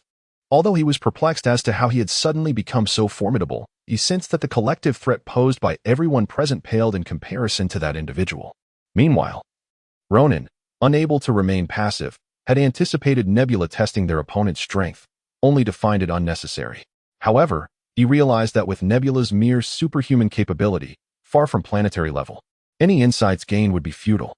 Reflecting on this, he felt a tinge of regret as he stepped forward. Nebula's fate was inconsequential to him.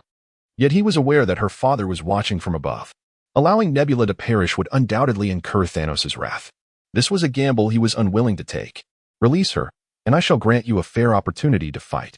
Star-Lord, now gripping Nebula's throat, shook his head upon hearing Ronan's words and declared, "I will give you 1 minute to bring the murderer of my ship to me. Otherwise, I will kill her." At that moment, his singular focus was on avenging Barlate. With no thoughts of his own safety, Ronan, upon hearing this, glanced upward, troubled. His forces were stationed in the sky, all dispatched by Thanos. Thus he had no authority to mobilize them. However, it was long before a spacecraft hovered above them, and 5 humanoid members of the Dark Order leaped from the ship. Clearly, Thanos had acquiesced to Star-Lord's demand. Realizing the significance of his hostage, Star-Lord immediately raised his weapon and opened fire on the 5 Dark Order warriors before him. With a series of sharp cracks, the 5 fell instantaneously. Though Star-Lord could not discern their expressions due to their helmets and masks, he immediately understood that these individuals were far from ordinary, as they remained utterly unmoved even in the face of death. At that moment, Nebula seized the opportunity presented by Star-Lord's gunfire, driving her elbow backward in a swift strike. Star-Lord instinctively raised his hands to shield his face from the assault. Nevertheless, Nebula took advantage of the distraction to dash forward, creating distance between herself and the adversaries. Just as Star-Lord prepared to fire his pistol, Ronan stepped forward, positioning himself directly in front of Nebula. The sound of gunfire echoed. Star-Lord's shot struck Ronan, yet merely punctured holes in his clothing. Witnessing this, Star-Lord's pupils dilated in shock. He had never encountered such a formidable foe, one that could withstand the firepower of his newly acquired Ravager pistol. Chapter 48. The power gem. Ronan's entire being was enveloped in a surge of dark power as he lifted the Kree war hammer, aiming it menacingly at Star-Lord. Startled and lacking time for astonishment, Star-Lord swiftly evaded to the side. A thunderous boom erupted as Ronan's hammer struck the ground, creating a massive 10-meter-deep crater. The earth trembled under a continuous cacophony of rumbling. As a being of brute strength, Ronan lacked agility, while Star-Lord's remarkable nimbleness allowed him to narrowly escape the onslaught time and again. Moments later, Ronan, frustrated by his inability to land a hit with his ordinary attacks, erupted in fury. Die!" he bellowed as the dark energy surged within him, coalescing around the hammer. With a fierce leap, he brought the weapon crashing down upon the earth. The ground shook violently, resembling an earthquake as fissures spread across a kilometer radius. Distant mountains crumbled, and several volcanic craters spewed molten lava, conjuring an apocalyptic scene. Caught at the center of the explosion, Star-Lord was forcefully hurled away by the shockwave, colliding against a rocky outcrop. After coughing weakly and clutching his seemingly fractured chest, he unsteadily rose to his feet. "Damn it, this is not human. It's utterly monstrous," he muttered, as Ronan sheathed his hammer and turned his gaze towards him. With a mighty leap, Ronan raised the hammer once more, mistakenly believing that Star-Lord's previous display of power was merely a result of his equipment, underestimating his true capabilities and eager to conclude the battle swiftly. Fear gripped Star-Lord's heart as he recognized the sheer might of his adversary for the first time. The force of Ronan's physical attacks could rival that of a cosmic warship. Gritting his teeth against the pain coursing through his body, he evaded to the side once more. However, midair, Ronan conjured a massive hand of dark smoke using his powers, seizing Star-Lord with an iron grip. As he was ensnared, Star-Lord's pupils dilated in terror, the war hammer looming closer, evoking a profound fear of death within him. At that critical moment, a mysterious force within him erupted anew.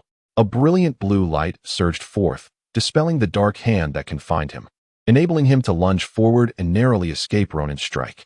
This revelation confirmed to Ronan that his opponent was no ordinary being, while it also caught the attention of Thanos aboard the Sanctuary too, who sensed the origin of this formidable power. Thanos raised his gaze toward a distant point in the cosmos, while, separated by hundreds of thousands of light years, another man looked toward Thanos' location. Despite the vast distance, both seemed to perceive one another, though in reality, they lacked the capability to truly see each other, only feeling an uncanny sensation of being watched. Meanwhile, below, Ronan refrained from launching another attack, his demeanor serious as he inquired, "Who are you? Why are you here?" Star-Lord struggled to rise from the ground, feeling as though his body was falling apart, every muscle and bone protesting under the weight of his injuries. "My name is Star-Lord, and I am an adventurer. Of course, I would never dare to label myself a raider, for raiders are notorious in the cosmos, regarded as more despicable than pirates. While pirates are bound by the regulations of the Pirate Alliance and exercise some restraint in their actions, raiders are utterly reprehensible individuals, willing to commit any act for the sake of wealth. My adoptive father, Yondu, was once a member of the Pirate Alliance, but after violating its rules, he was cast out and subsequently formed a raider crew." Ronan, who was well-versed in the ways of the universe, could easily discern that I was lying. Yet he chose not to expose me. Instead, he gravely stated, "As long as you surrender what you have found here, we shall let you go." To him, it was evident that at their level of power, money was merely a number, hardly worth discussing. After all, the Celestial itself embodies authority and status, far beyond the realm of monetary value. However, I held a different perspective. For me, wealth equates to life, aside from my companions. Nothing could possibly rival the significance of money. The audacity of this individual to expect me to relinquish my hard-earned spoils without offering a single coin was more unbearable than death itself. "I'm sorry, but I came here merely to explore. I have taken nothing," I replied. Upon hearing this, Ronan narrowed his eyes and charged at me with his warhammer. Despite his celestial-level prowess causing him to be cautious, he too possessed similar strength. His caution stemmed from a desire to avoid unnecessary conflict, not from fear of me. As Ronan launched his attack, I couldn't help but feel a pang of regret. Had I known that yielding even a trivial item would have sufficed, I would have gladly done so. Of course, surrendering the cosmic orb was out of the question. After all, someone had offered an irresistible price for it. A price that had even led me to deceive my beloved adoptive father. Just as I hoped for the energy within me to surge forth once more, I suddenly realized that the power I had felt earlier had waned. At that moment, Ronan was already upon me, his 2-meter-long warhammer swinging down.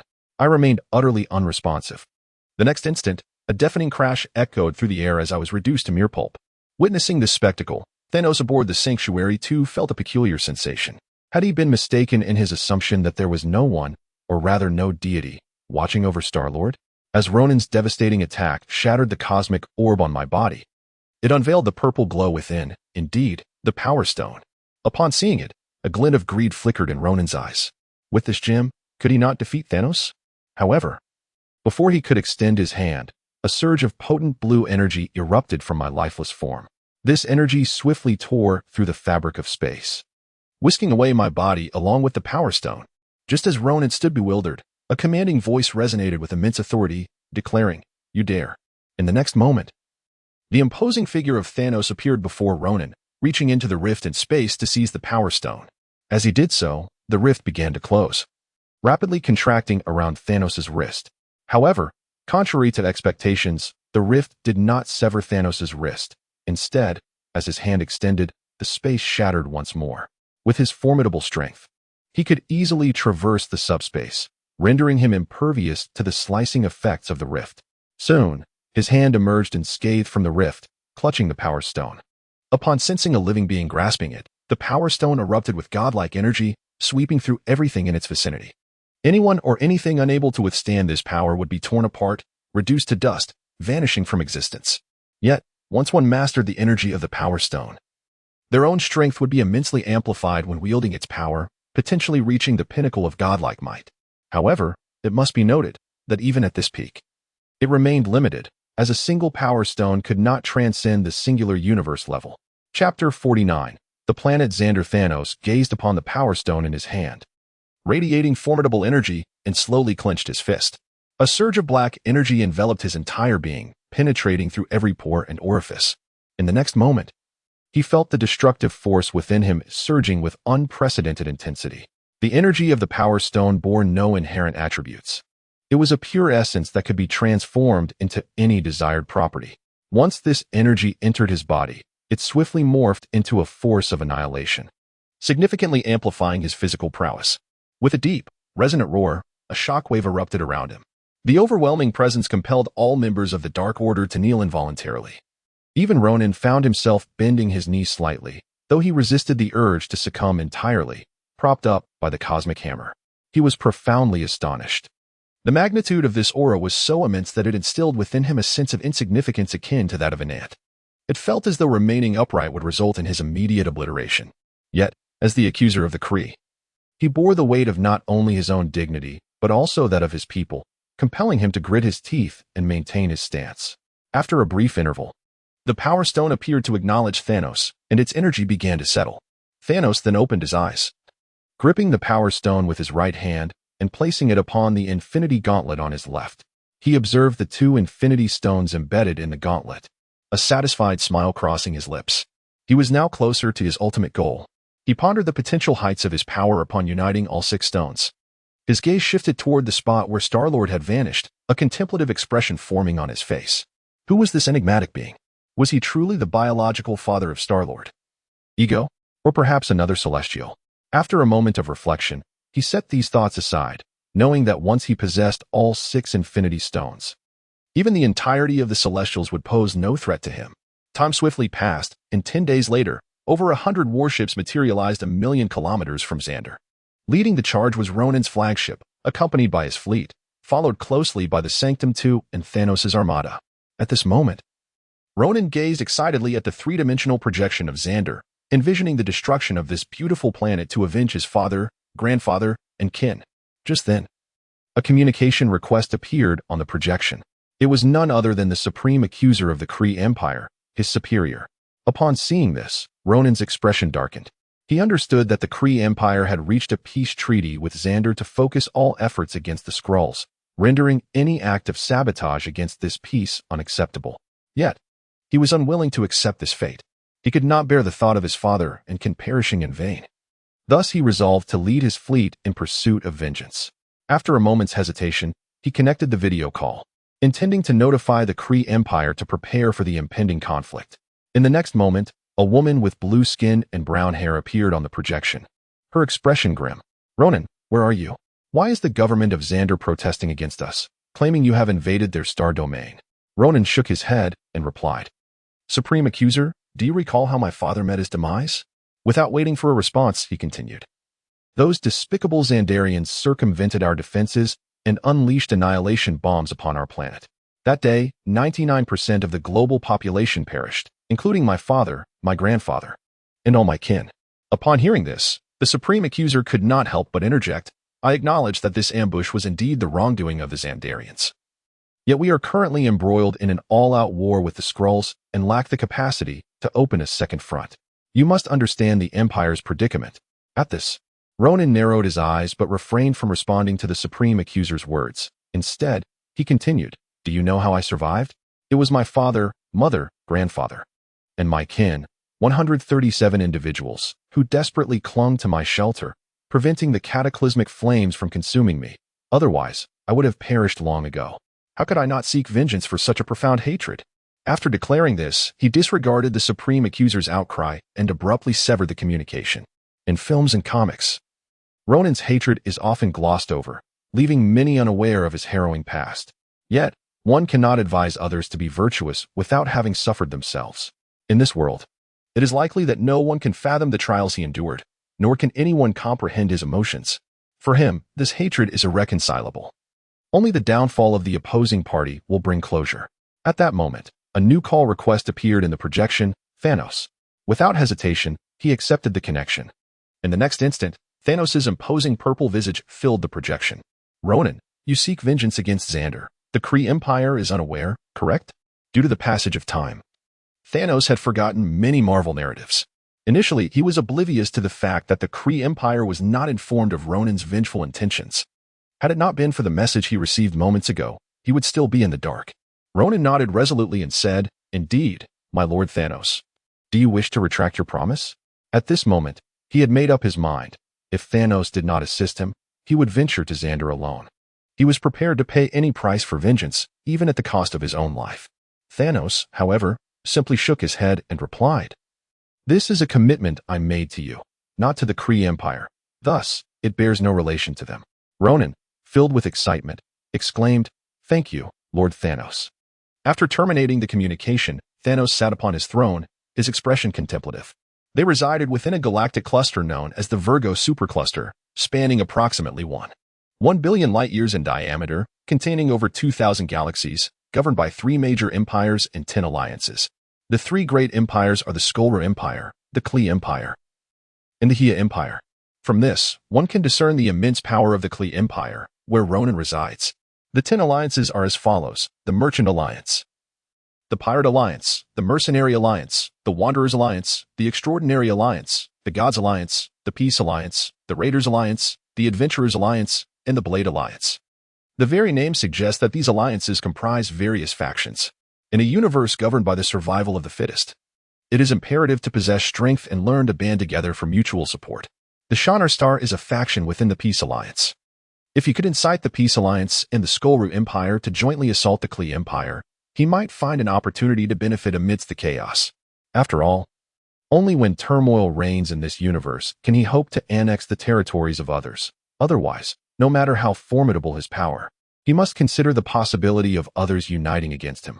Of course, should his strength reach the level of the multiverse, or even the singular universe, he would no longer fear collective opposition. However, regrettably, he is currently only at the level of a heavenly father. It is precisely for this reason that he did not refuse Ronan. Chapter 50. Divergence. Moments later, thousands of small spacecraft launched from the planet Xandar, swiftly approaching. It was evident that they had just communicated with the Kree Empire, concluding that Ronan's arrival was an ill omen, thus preparing for battle. As soon as the enemy ships departed from Xandar, Ronan, eager for confrontation, ordered his fleet to initiate an assault. However, due to the distance, the attack would take 3 seconds to reach its target. Seizing the opportunity, the Xandarian fleet activated their shields. After a dazzling display of light, the outcome was disheartening. None of the Xandarian vessels were destroyed. The Peace Alliance, adhering to a philosophy of harmony, had developed unparalleled shield technology among all factions.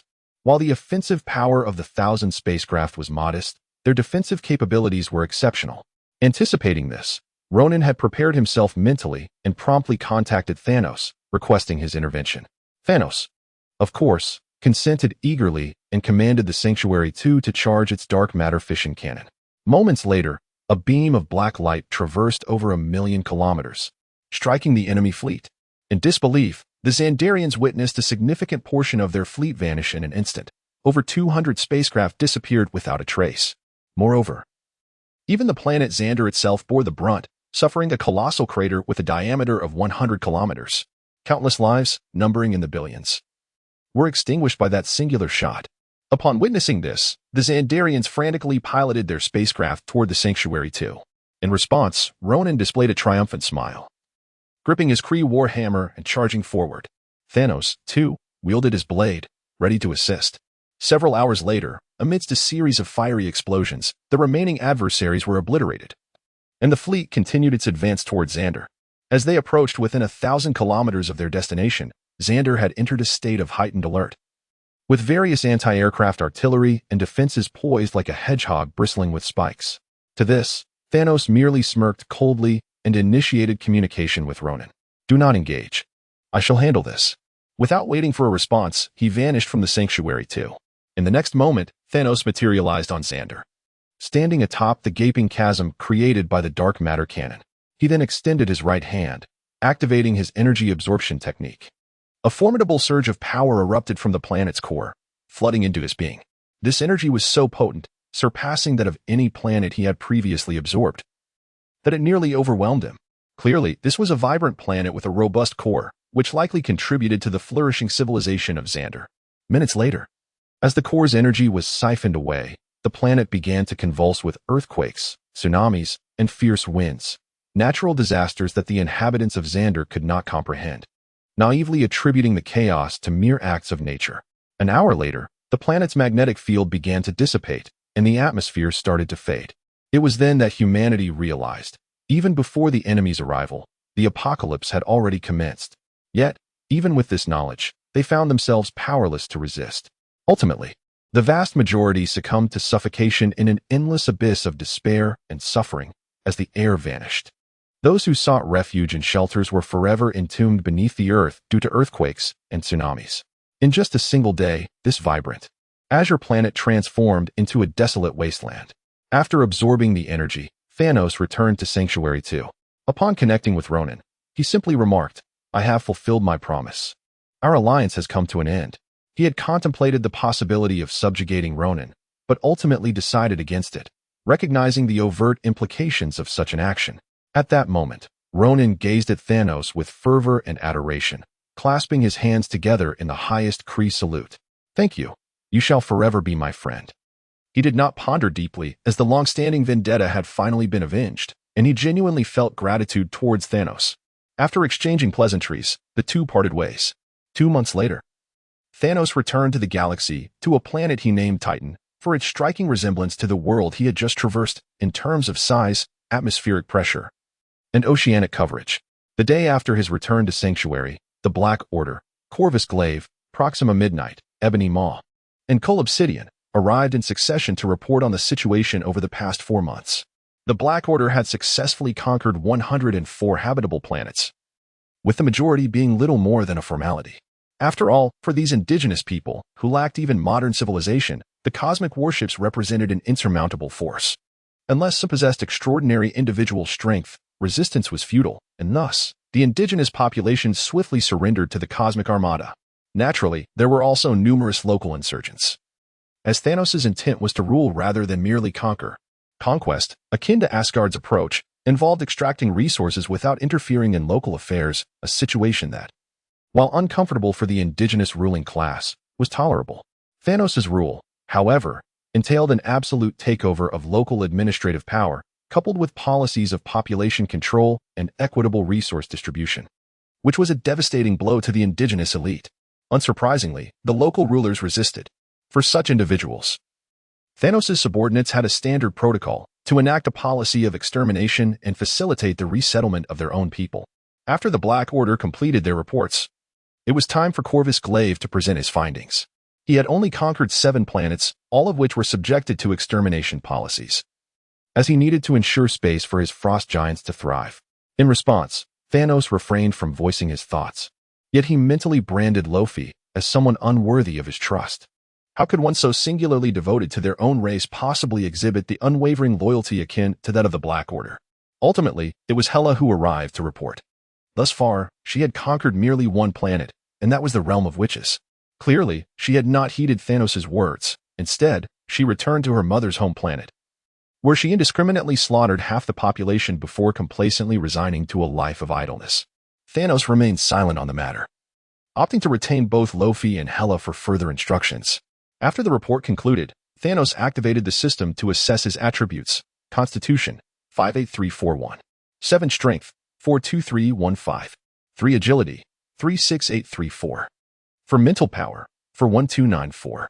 5 Active Skill, Power of Destruction passive skills, Titan Bloodline, Super Regeneration, Super Constitution, Super Strength, Super Agility, Potent Mental Power, Resilient Skin Unique Skills, Sovereign. Star Absorption Technique Equipment, Tyrant's Cleaver, Tyrant's Armor, Infinity Gauntlet, Power Gem, Mind Gem. Chapter 51. Unknown Power. Thanos discovered, almost unconsciously, that his attributes were nearing the late stages of a celestial being. It appeared that the planet Xander indeed belonged to a remarkably powerful world, as it had significantly enhanced his capabilities. Moreover, the dominion of the Black Order over more than 100 planets had contributed considerably to his potential, enabling such an impressive elevation. This elucidates why, despite their slightly inferior strength, Thanos entrusted the majority of his forces to the Black Order. Those with greater power often harbor their own ambitions and cannot be relied upon to serve him wholeheartedly. Only the Black Order demonstrated unwavering loyalty. Upon his return, Thanos resolved to employ the technique of energy absorption to exponentially amplify his strength while awaiting Gamora's report on the Soul Stone. It was only upon acquiring the Soul Stone that he would contemplate venturing to Earth to gather the remaining 3 Infinity Stones. The reason for leaving Loki and Hela behind was simply to prevent them from causing any disturbances. After addressing administrative matters, Thanos set forth towards the latest planet, preparing to absorb its energy. In truth, the administrative tasks could have been delegated to the Black Order. However, certain critical decisions still required his personal approval. Unfettered delegation could lead to undesirable notions among subordinates. Meanwhile, on Earth, the absence of Thanos, who had not sent Loki to lead the Chitauri invasion, resulted in the Avengers remaining unformed. Yet, under the influence of a mysterious force, another organization emerged, the Illuminati. This Illuminati was somewhat distinct, comprising members such as Professor X, Aquaman Namor, Mr. Fantastic, Black Bolt, Iron Man, Black Panther, Bruce Banner, Captain America, and Thor, among other heroes. Interestingly, Thor inexplicably gained a surge of power, which began to accelerate the expulsion of the destructive energy within him. After regaining some strength, he joined the Illuminati. As for Doctor Strange, he had yet to make his appearance and therefore was not part of the group. At this juncture, Earth was enveloped in the narrative surrounding Doctor Strange. Although the news brought by Thor left Ancient One in a state of deep unease, nearly leading her to defeat the antagonist Caecilius during a game of narrative intrigue, she ultimately adhered to the script, being kicked down the stairs and retreating to the shadows, where she commenced her clandestine planning for Earth's affairs. The emergence of Doctor Strange further fortified the Illuminati, rendering the organization increasingly formidable. This development instilled confidence in Ancient One, assuring her ability to confront all impending crises. Time swiftly passed, and 3 years went by. Perhaps due to the unfolding narrative, even with Thanos exerting all his efforts to assist Gamora, she still had not located the whereabouts of the Soul Stone, which remained elusive, drifting among stars and wilderness. After 3 years of relentlessly absorbing stellar cores and annihilating hundreds of planets, Thanos had ascended to the late stages of celestial power. However, his strength had become increasingly difficult to augment, primarily because the potential of his current form could no longer keep pace with his accelerated growth. Although in the past 3 years, the 5 generals of Obsidian have steadily dominated over 1,000 living planets, they have encountered new troubles. The remnants of the Asgardians, accompanied by the forces of the Alliance of Gods, have returned with vengeance. In response, Thanos personally intervened on several occasions, obliterating thousands of enemy starships. Ultimately, faced with a relentless stream of adversaries who never engaged him directly, he decided to deploy Hela and Laufey, while he continued to absorb the cores of stars. However, as his strength grew, the rate of absorption diminished, prompting him to contemplate further training in the gravity chamber. After spending a week, he returned to the temple on Taro. Unfortunately, he discovered that as his power increased, the gravity chamber could no longer meet his demands. The chamber could only reach 3,000 times the normal gravity, which he found utterly insufficient. Thus, he considered training on a star with 5,000 times the gravity, which would also enhance his heat resistance. Just as he was about to take action, Nebula approached him. "Father, I believe something is amiss with Gamora lately." Looking at Nebula, who averted her gaze, seemingly hesitant to meet his eyes, Thanos felt an unsettling sensation, as if some force was influencing everything around him, ultimately driving the two sisters to opposing sides. A player in this game? What has happened to Gamora? Upon hearing her father's inquiry, Nebula finally lifted her head and spoke. "I have noticed she has been acting mysteriously, disappearing for long stretches without disclosing her whereabouts." Thanos nodded and replied, "I understand. You need not concern yourself with Gamora's affairs. As for you, you have yet to reach planetary-level strength. You must intensify your training." Nebula, upon hearing her father's words, felt discouraged and replied, "I understand, father." Thanos disregarded her feigned pitiful demeanor and encouraged her, saying, "Go train. Once you attain planetary-level strength, I shall grant you command of your own fleet." The prospect of commanding a fleet immediately sparked excitement in Nebula, and she beamed with joy. "Yes, I shall begin my training at once." With that, she swayed her waist and left the temple. Observing this, Thanos could not help but reflect on how his daughter had grown. After a while, he rose and addressed the void. Deep Blue, compiled Gamora's itinerary for the past 3 years. Understood, Master. For the super artificial intelligence, this task was a simple one. Soon, rows of data appeared in mid-air, consisting of Gamora's travel records over the past 3 years. After examining the information, Thanos quickly noted that many journeys were missing and unrecorded. Upon inquiring with Deep Blue, he learned that Gamora had been aboard an unknown spacecraft, explaining the absence of records. This revelation filled him with a sense of foreboding. Deep Blue, where is Gamora now?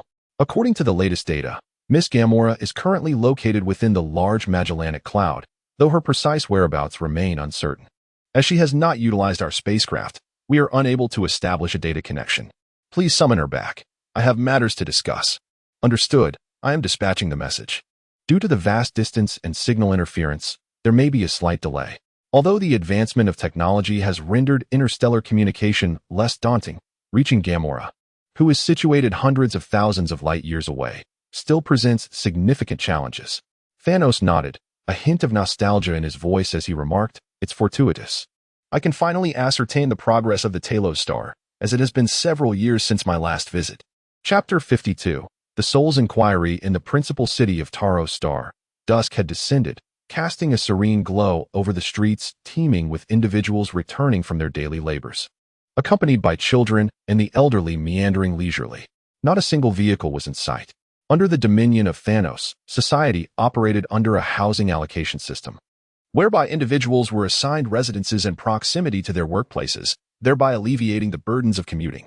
For distant travels, one could utilize the underground hyperspeed rail, reaching any location on Taros Star within an hour. For interstellar journeys, specialized anti-gravity crafts transported passengers to orbital spaceports, from whence they could embark on spacecraft. Consequently, the streets were seldom graced by the presence of vehicles, and pollution was virtually non-existent. Upon encountering Thanos, the pedestrians instinctively bowed in reverence, their gestures emanating from genuine admiration. Acknowledging the significance of human sentiment, Thanos had ensured that from a young age, citizens were imbued with the grandeur of his legacy. Daily broadcasts showcased the turmoil of neighboring planets, while extolling the tranquility of their current existence as a direct result of Thanos' governance. Reports of famine in distant lands were met with the assurance that under Thanos' rule, population control had alleviated concerns over food scarcity. Furthermore, even in the face of rising living costs or housing prices, the allocation of homes rendered such worries obsolete. Through relentless propagation of these narratives, it was only natural for the populace to harbor heartfelt gratitude towards Thanos for their secure lives. However, not all were content with stability. Those with a penchant for adventure and thrill were particularly welcomed by Thanos. Such individuals were dispatched to the front lines, and after enduring the brutality of warfare, it was likely that they would yearn for the solace of a peaceful existence. Upon their return, they would champion the hard-won tranquility. Those who survived yet sought continued excitement were assigned positions within the Dark Brotherhood as generals or strategists. In essence, the rebellious spirits were meticulously managed, leaving no room for dissent. The remaining populace, those desiring a more tranquil existence, were also afforded various arrangements. Under Thanos' reign, while it may not be the happiest in the universe, it was undoubtedly the most stable and secure. After a leisurely stroll, Thanos observed that everything remained unchanged, and the lives of the people were peaceful, prompting him to transition to another planet for further observation. 34 hours later, he arrived at the 17th planet of his journey, Crimson Water Star.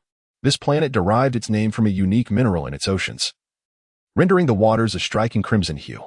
Throughout his travels, he had witnessed the happiness and well-being of its inhabitants free from illness and worry. Given the current advancements in medical care, there were no ailments beyond cure, and with housing allocated to every family, concerns were virtually non-existent. Observing this, Thanos felt an overwhelming sense of pride, considering himself the most benevolent and magnificent emperor in the cosmos. Soon, he arrived at a peak by the sea. Gazing at the distant crimson waters and the azure sky, relishing this rare moment of tranquility.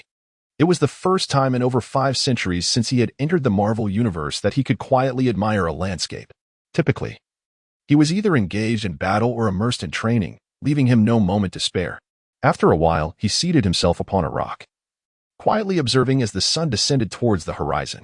A gentle sea breeze caressed his cheeks, bringing with it a refreshing coolness. On this occasion, he was not clad in his tyrant armor, but wore merely a black leather jacket and trousers, appearing much like an ordinary person, savoring the beauty of dusk. At that moment, a small spacecraft emerged from the vastness of outer space, approaching from behind him. Soon, Gamora, dressed in a black leather outfit and trench coat, leapt out. She positioned herself behind him, likewise gazing silently at the distant sky. Compared to the simplicity of Thanos, she exuded a striking presence and the aura of a warrior, evoking a sense of conquest in any ordinary man who beheld her. It was no wonder that Star-Lord had transcended racial boundaries to fall in love with her. A few minutes later, Thanos continued to observe the sun on the horizon and softly inquired, "Look, this world is so beautiful. Why do some people struggle so?" Upon hearing this, Gamora regarded him with a complex gaze and replied, "Indeed, why is that?" Her emotions were tumultuous. After enduring various adventures throughout the cosmos and encountering a myriad of individuals, she felt her father's actions were misguided. Freedom is the essence of life. No one should have the right to manipulate others or dictate their ability to procreate or their choices in life. Yet, the teachings she had received over the years led her to believe that her father's policies ensured stability and prosperity for the people. However, the image of her father, indifferent to the lives of others while absorbing the power of Star-Course, left her with a sense of disillusionment. He appeared so cold and heartless, unworthy of being a ruler. Thanos turned to face his daughter and spoke in a deep voice, because all life experiences a rebellious phase, much like parents' children, yearning for freedom while overlooking the cost of that freedom. Gamora lifted her gaze to meet her father's eyes and resolutely stated, "But freedom is the nature of life, is it not?" At her words, Thanos fell into silence. Indeed, freedom is the inherent nature of all beings. Without such a spirit of adventure, how could life evolve and develop radiant civilizations? Humanity, in its quest for freedom, invented various tools to alleviate labor, thus allowing time for other pursuits. Otherwise, like in ancient times, one would toil daily merely to secure sustenance, stifling any prospect of civilization's advancement. Yet, this freedom is not without limits. In the face of survival and the continuation of one's race, everything must yield, including freedom. However, those lacking such experiences would never grasp this truth. In the beginning, Titan was plagued by overpopulation and dwindling resources, leading to countless deaths from starvation.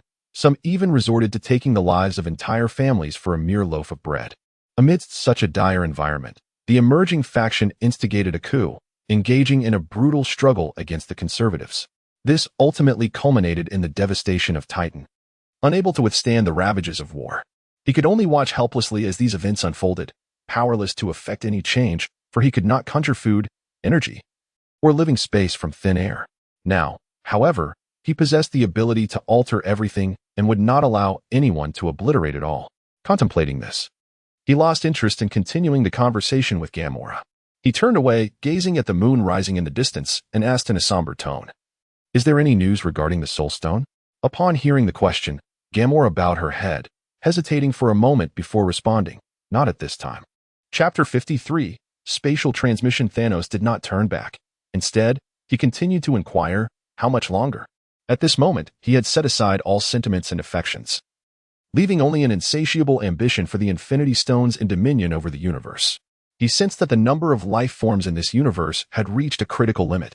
If reproduction continued unabated, resources would soon be depleted, inevitably leading to a cosmic catastrophe. Moreover, the Celestials lurked in the shadows, awaiting the proliferation of life to a certain extent before harvesting the entire universe. Only by swiftly establishing his rule over the cosmos and ensuring an orderly proliferation of all life could he facilitate the eternal cycle of this universe. Gamora, unaware of Thanos' concerns, shook her head and replied, "I do not know." Upon hearing this, Thanos merely nodded in resignation and stated, "I shall grant you one more year. If you have not succeeded by then, Nebula will assume your task." At this, Gamora's green visage shifted slightly, yet she ultimately said nothing, simply nodding before returning to the spacecraft. It was only after the ship had departed that Thanos turned his gaze upward, contemplating the receding vessel. He perceived a subtle change in Gamora's sentiments, yet he remained uncertain whether she harbored intentions of betrayal. Additionally, concerning the Soul Stone, arguably the most elusive of the Infinity Stones, he pondered if it could still be located in Gamora's absence. This uncertainty was why he had tolerated her presence. However, he would not indulge her indefinitely, hence the ultimatum of 1 year. Should she fail to find it within that time frame, the existence of her race would become untenable. 1 year later, following 4 relentless years of warfare led by the Black Order, Thanos had established dominion over approximately 1% of the Milky Way galaxy. Given the irregular, three-dimensional shape of the galaxy, calculating this area proved challenging. Yet, do not underestimate this mere 1%. It encompassed roughly 10,000 light-years, containing around 1 7 billion stars, and approximately 10 million habitable planets. Due to the rapid expansion of his territory, many potentially transformable planets remained untouched, resulting in a plethora of stars but a scarcity of life-sustaining worlds. Once he had fully conquered the Milky Way, Thanos would consider terraforming select planets to render them suitable for life. At this juncture, the Black Order had already identified the planet known as Earth, yet, adhering to Thanos' directives, they chose to disregard it. In truth, had Thanos been willing to grant autonomy to the indigenous peoples, he could have unified the galaxy long ago. His slow progress was motivated by a desire for absolute control and the need for the galaxy to operate according to his vision. Meanwhile, on an inconspicuous black-gray planet on the far side of the galaxy, diminutive beings with oversized heads and stubbled faces began to stir, clamoring in response to the impending arrival of Thanos' forces. A dwarf king, clad in metallic armor and wielding a warhammer, spoke gravely. "Esteemed ones, you have received the news of Thanos, have you not? In merely 6 months, he shall arrive. Will it be subjugation or war? Decide swiftly." In truth, for years prior, they were already aware of the conflict between Odin and Thanos. However, due to their dissatisfaction with Odin's reign, they, like other races, chose not to assist. Little did they anticipate Odin's swift downfall, leaving them in uncertainty. They had inquired, discovering that Thanos implemented an autocratic regime, governed with strictness that even dictated reproductive rights. How many children one could bear would be controlled. Whether one bore many or few, penalties would ensue. Faced with such tyranny, the dwarves could not acquiesce. "No, we cannot accept their terms. Even in death, we shall not abide by such a humiliating treaty. Odin himself would not have dared treat us thus. How does Thanos presume to do so?" It was rumored that Thanos had not been seen since the battle 4 years prior, and his condition remained a mystery. Indeed, he must be gravely injured. "We could easily vanquish him now." As the dwarves grew increasingly agitated, the king raised his hands to quell the uproar. "Silence! All of you, be still." After a few fierce shouts, the surrounding dwarves fell silent. The king continued, "You must understand, Laufey and Hela have both become Thanos' subordinates, given their natures. If Thanos were truly injured, they would have slain him long ago.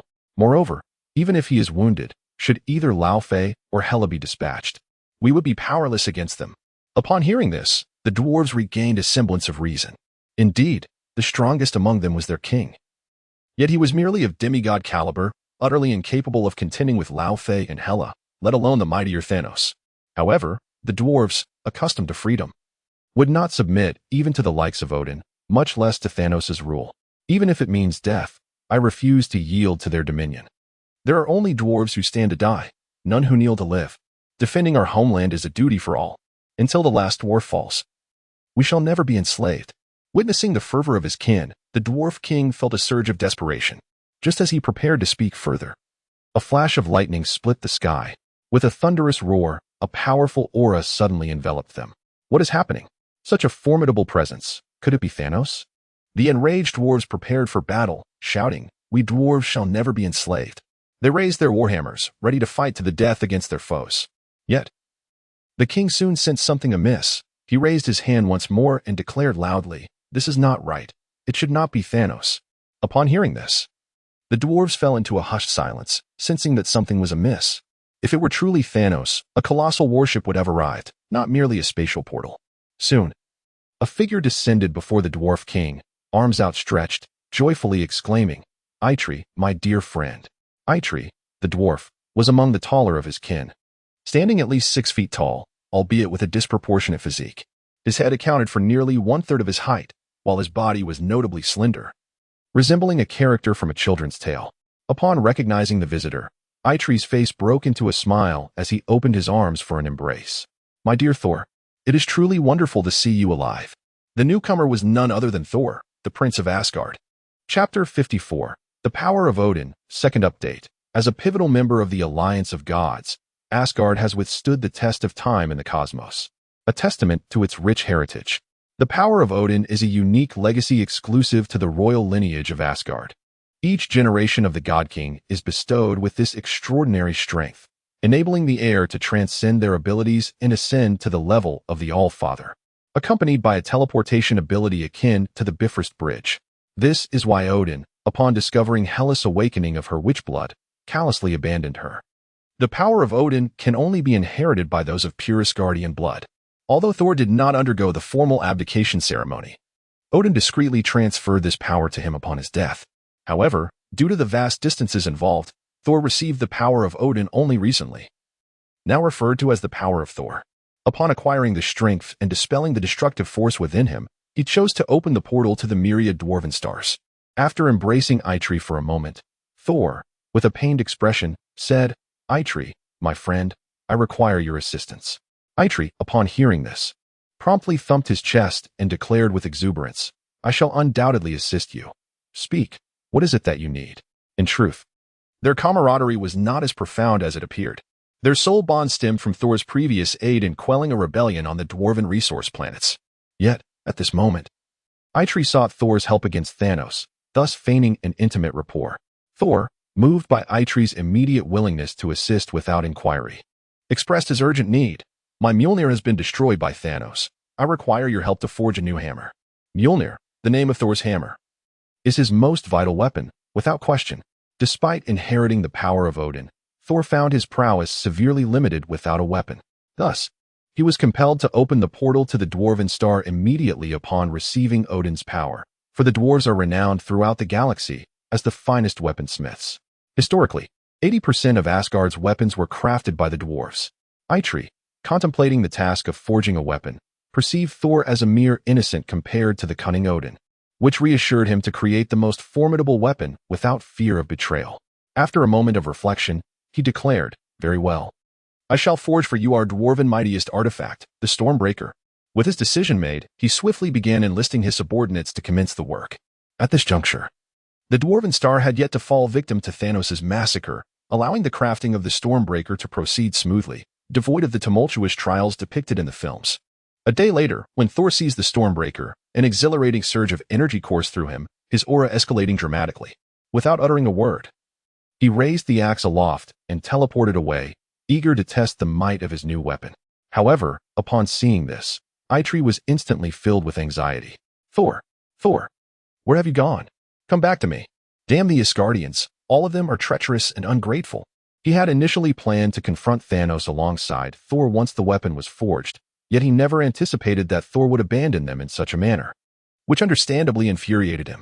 It is worth noting that they had devoted their scarce supply of URU metal and expended considerable effort in crafting this weapon.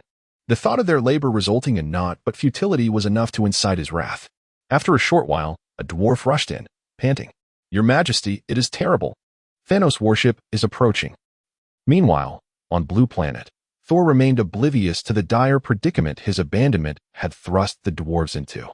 His immediate teleportation to Blue Planet upon acquiring the Stormbreaker was driven by the sudden surge of power he needed to acclimate to. The most effective way to adapt, naturally, was to seek out someone for a sparring match. If one were to consider suitable venues for such practice across the galaxy, none could rival Blue Planet.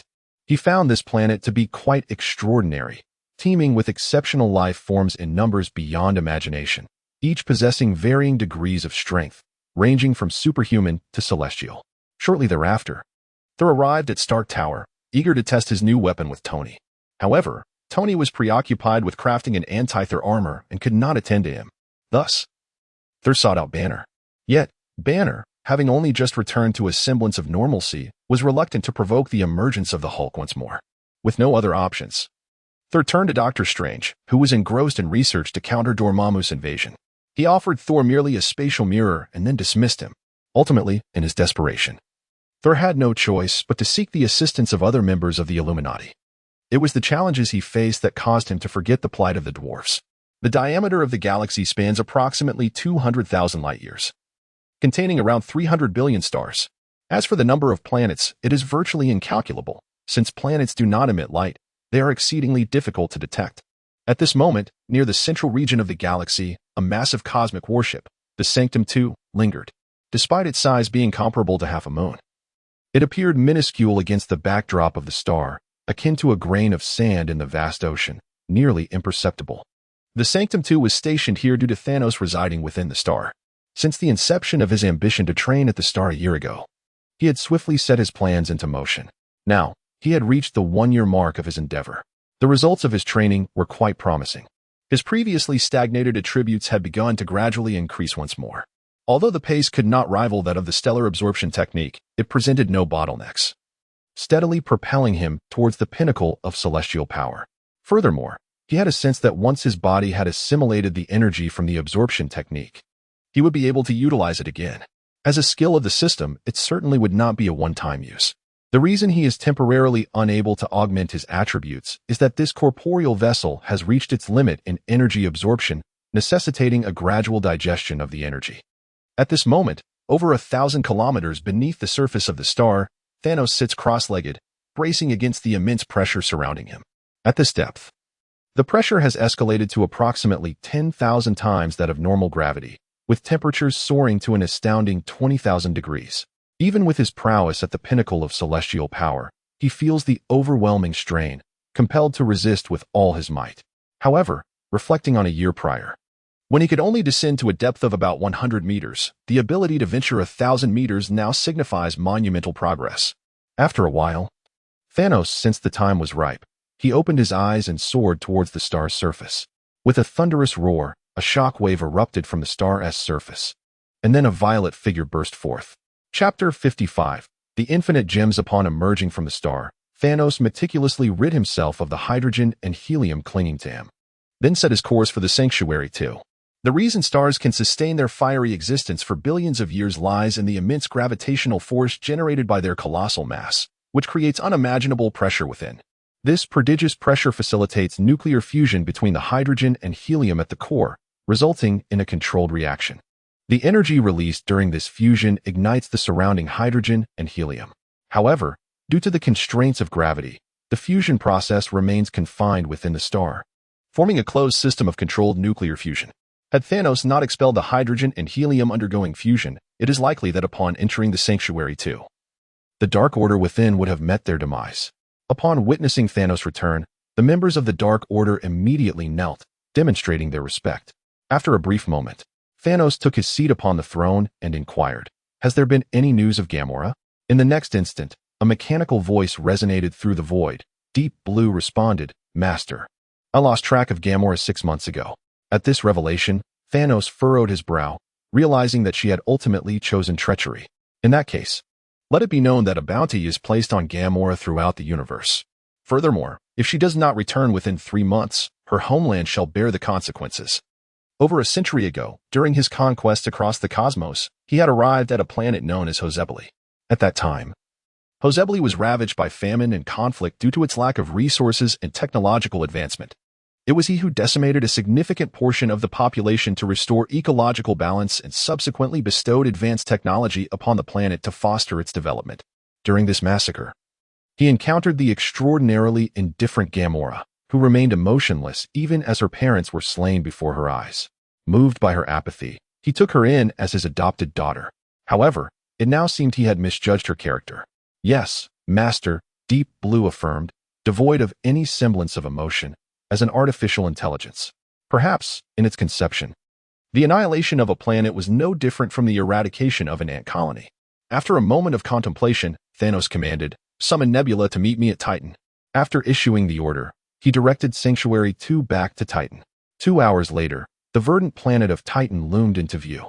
Following a series of technological transformations, Titan had begun to resemble the once destroyed world it had been. Cosmic spaceports dotted the landscape, bustling with the comings and goings of numerous spacecraft. A colossal vessel like Sanctuary 2 would not dock at the spaceport, as it was simply too large to do so. Instead, it settled at a base on a natural satellite. In a blink, Thanos materialized within the palace on Titan, where Nebula had long awaited her father's arrival. As the most devoted daughter, she had been patiently awaiting her father's command on Titan, so upon receiving the news, she rushed to his side. Sitting upon his throne, Thanos gazed at the nebulous expanse below, feeling a flicker of solace within.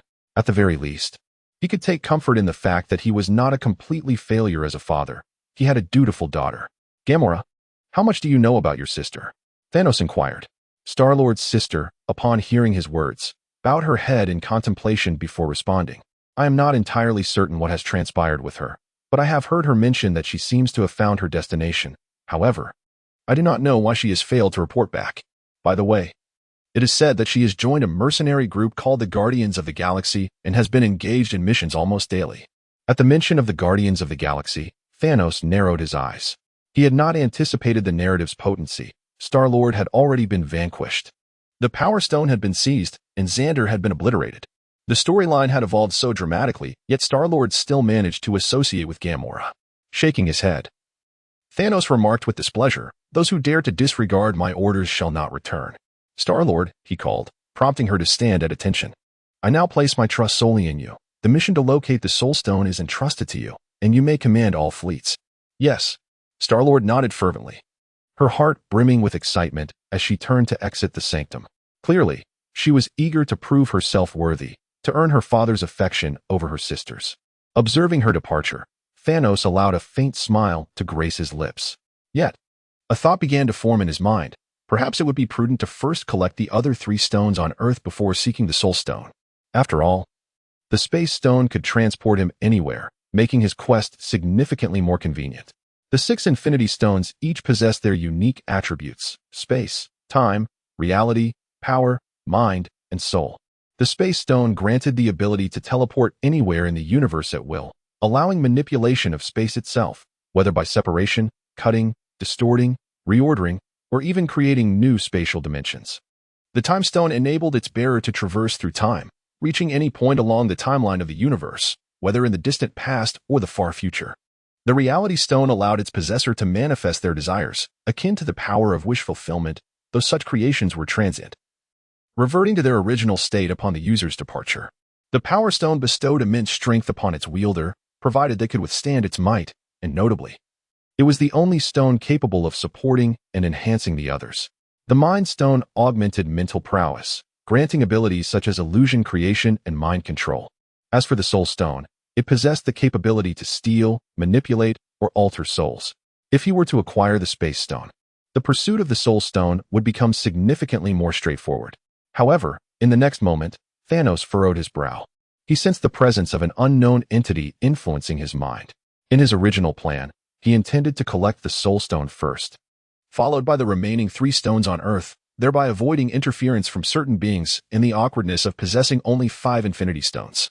After all, only by gathering all 6 Infinity Stones could one harness their full potential, even transcending the limits of a single universe to contend with the multiverse. The Marvel Universe can be described as an exceedingly perilous realm, with a remarkably high ceiling of power. Consider entities such as the Living Tribunal, the Celestials, and the 5 primordial beings, Eternity, Infinity, Oblivion, Death, and Galactus, alongside the ultimate existence, the one above all. Given the chaotic nature of Marvel's power hierarchy, if one could even call it that, the author seeks to refine Marvel's power system based on other established frameworks, ensuring that there are no incongruities like Wolverine defeating the Phoenix. In truth, the author has a strong inclination to critique Marvel's power definitions, but upon reflection, decides against it. For Marvel enthusiasts are well aware that the franchise lacks a coherent power structure. The writers craft the narrative as they please, with each subsequent writer often overturning the previous one's establishment. Mortals can slay gods due to a singular artifact, as evidenced in the plot of Thor, Love and Thunder, which is utterly bewildering. Chapter 56, The Nova Core, second update. Located 10,000 light-years from the Milky Way, there exists a star system known as Cairo. This star system serves as the headquarters of the Peace Alliance and the Nova Corps. The Peace Alliance is a coalition of all forces that cherish harmony, comprising numerous members. However, it is the Nova Corps that stands as its sole military might. The headquarters of the Nova Corps is situated on a planet called Peace Star. At this moment, Gamora, Star-Lord, Rocket Raccoon, Groot, and Drax the Destroyer, together forming the Guardians of the Galaxy, have arrived to submit their recently completed mission. Shortly thereafter, Rocket piloted their small spacecraft, gently descending into the docking port and subsequently utilizing the space elevator to reach the surface of the planet. It is now afternoon, and the sun casts an orange-red glow on the horizon as it slowly sinks towards the west. Upon exiting the space elevator, the 5 companions are greeted by a bustling crowd. Among the throngs of people, some possess green skin, others blue, and still others purple. Indeed, one can find a myriad of skin tones here, along with a considerable presence of non-human entities. According to the statistics of the Peace Alliance, P-Star is home to at least 1,314 different species from various planets, all coexisting year-round. Although this is not Gamora's first encounter with such diversity, each time she witnesses the harmonious coexistence of so many different beings, she cannot help but feel a pang of envy. Under Thanos' reign, it was a rarity for more than 2 races to inhabit a single planet. Furthermore, the reproductive rights of each race were contingent upon their collective contributions. If a race consistently ranked at the bottom for 3 consecutive years, their reproductive privileges would be curtailed. She had even witnessed a race perish due to insufficient contributions, a stark reminder of why she resolved to rebel against Thanos. Before long, the 5 began to traverse the streets. Leading the way was Rocket Raccoon, the sharpshooter and pilot of the Guardians.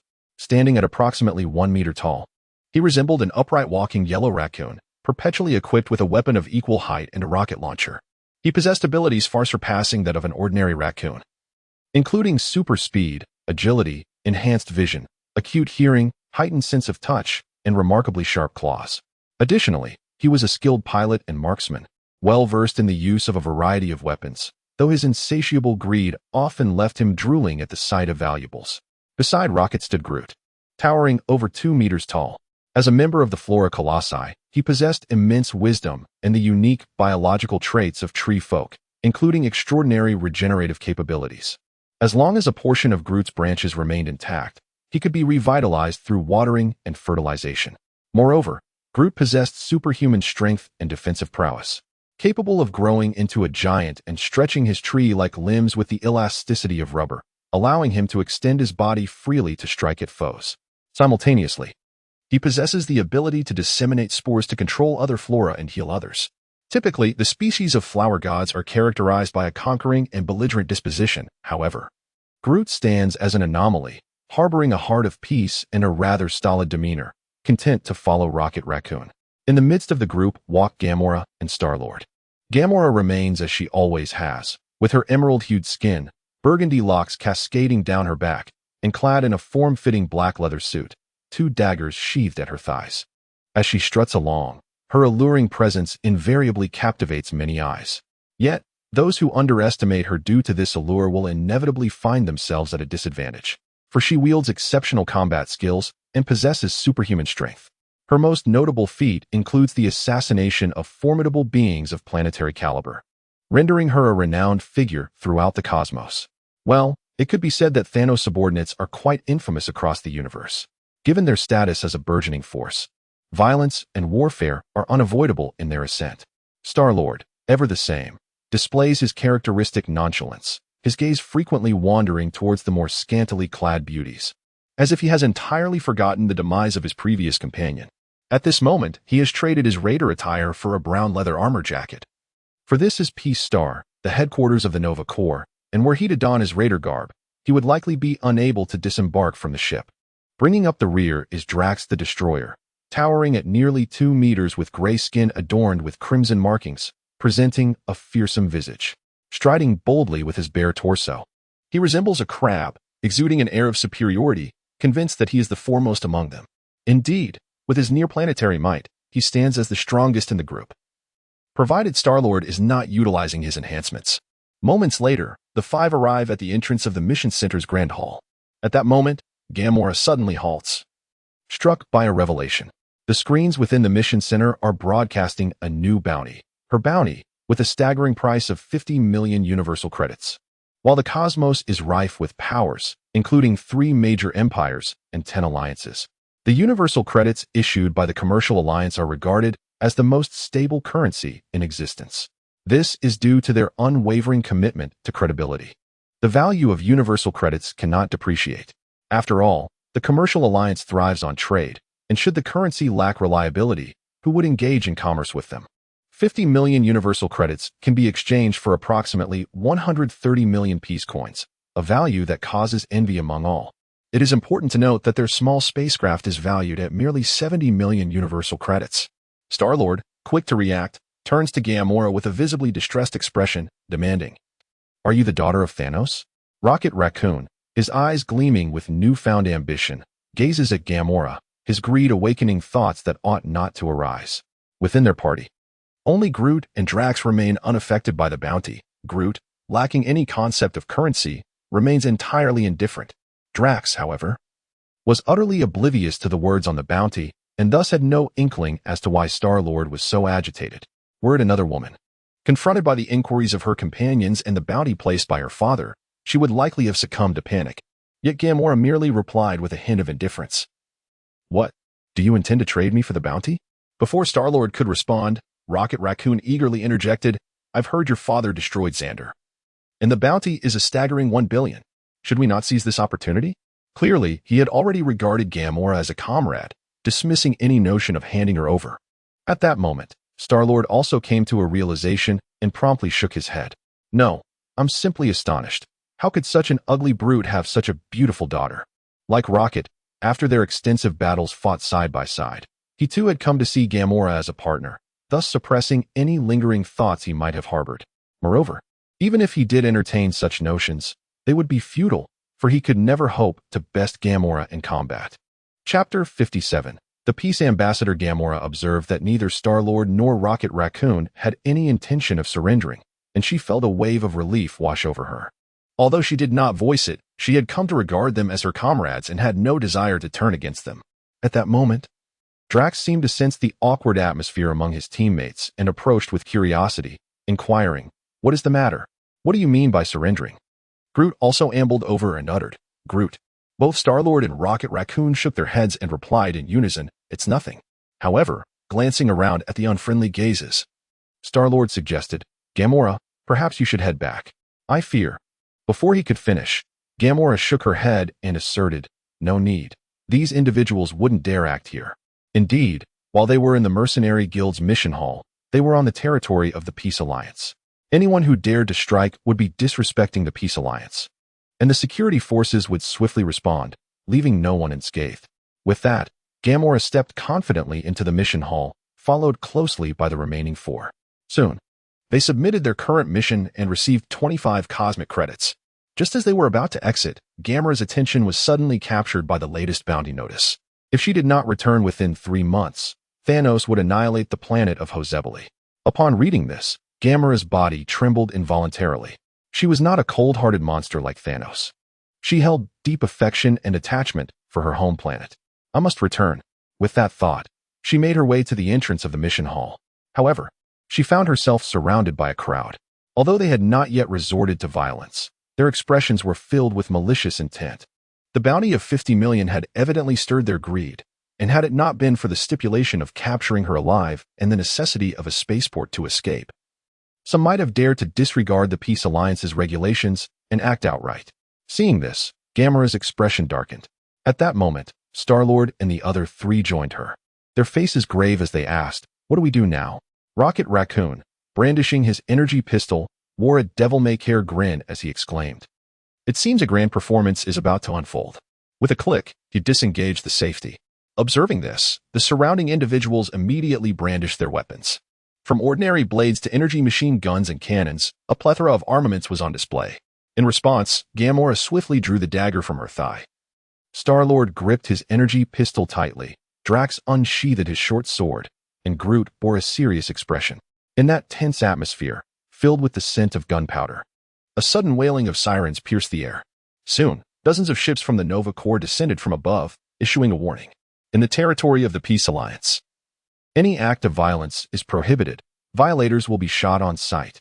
A contingent of mercenaries, witnessing the unfolding events, reluctantly sheathed their weapons and began to retreat. However, even in their withdrawal, they harbored a lingering sense of dissatisfaction, opting to clandestinely observe Gamora from a distance. After all, the allure of 50 million cosmic credits was simply too enticing, and some still clung to a glimmer of hope. Meanwhile, the vessels hovering above did not depart. Instead, they descended in front of Gamora.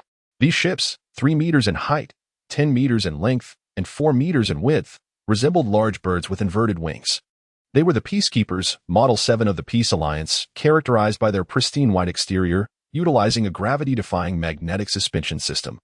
With a maximum speed of 3,000 kilometers per hour, each ship was equipped with an electromagnetic cannon, 2 Karman machine guns, and a novel energy shield. Its sole drawback lay in the excessive high-tech installations, which resulted in limited energy reserves and insufficient endurance, in full combat mode. The vessels could operate for only 3 hours before depleting their power. Shortly thereafter, a dozen members of the Nova Corps disembarked. Leading them was a woman with golden-hued skin, clad in a sleeveless black combat suit and adorned with a golden helmet, featuring a hexagonal red star emblazoned upon it. "Greetings, Gamora. I am Irani, the Centurion of the Nova Corps." Upon hearing her name, the Guardians of the Galaxy exhaled a collective sigh of relief. Irani was renowned within the Nova Corps for her benevolence and fairness, suggesting that she would not pose any difficulties for them. Observing the Guardians' calm demeanor, Irani smiled faintly and said, "Our governor wishes to speak with you. Please accompany us." After contemplating for a moment, Gamora nodded and replied, "Very well." Soon, the 5 of them boarded the Peacekeeper 7 and began their ascent towards a towering structure. The architectural style of Peace Star was rather peculiar, favoring tall, spire-like structures that were particularly slender. Fortunately, the planet's weather was consistently stable. Had a Category 10 hurricane struck, such edifices might very well have been toppled. Within a mere 10 minutes, Irani led the Guardians to the highest and most exquisite tower. It was Gamora's first encounter with such breathtaking architecture. Within the realm of Thanos, all constructions prioritized functionality and durability, with the exception of the temple, leaving little room for beauty. This realization further solidified her belief that her father's tyranny must be overthrown. Entering the tower, the opulent and lavish decor left the Guardians envious. Even the taciturn Groot displayed an expression of wonder, as if he had never encountered such grandeur. Before long, Irani guided them to within 20 meters of a figure clad in a white queenly garb, standing approximately 7 meters tall. With alabaster skin and appearing to be in her 50s, she bore delicate lines of wrinkles upon her face, framed by a cascade of white hair. The immaculate white attire did not seem odd. Instead, it exuded an aura of sanctity and divinity. She was none other than Lady Mela, the governor of the Nova Corps.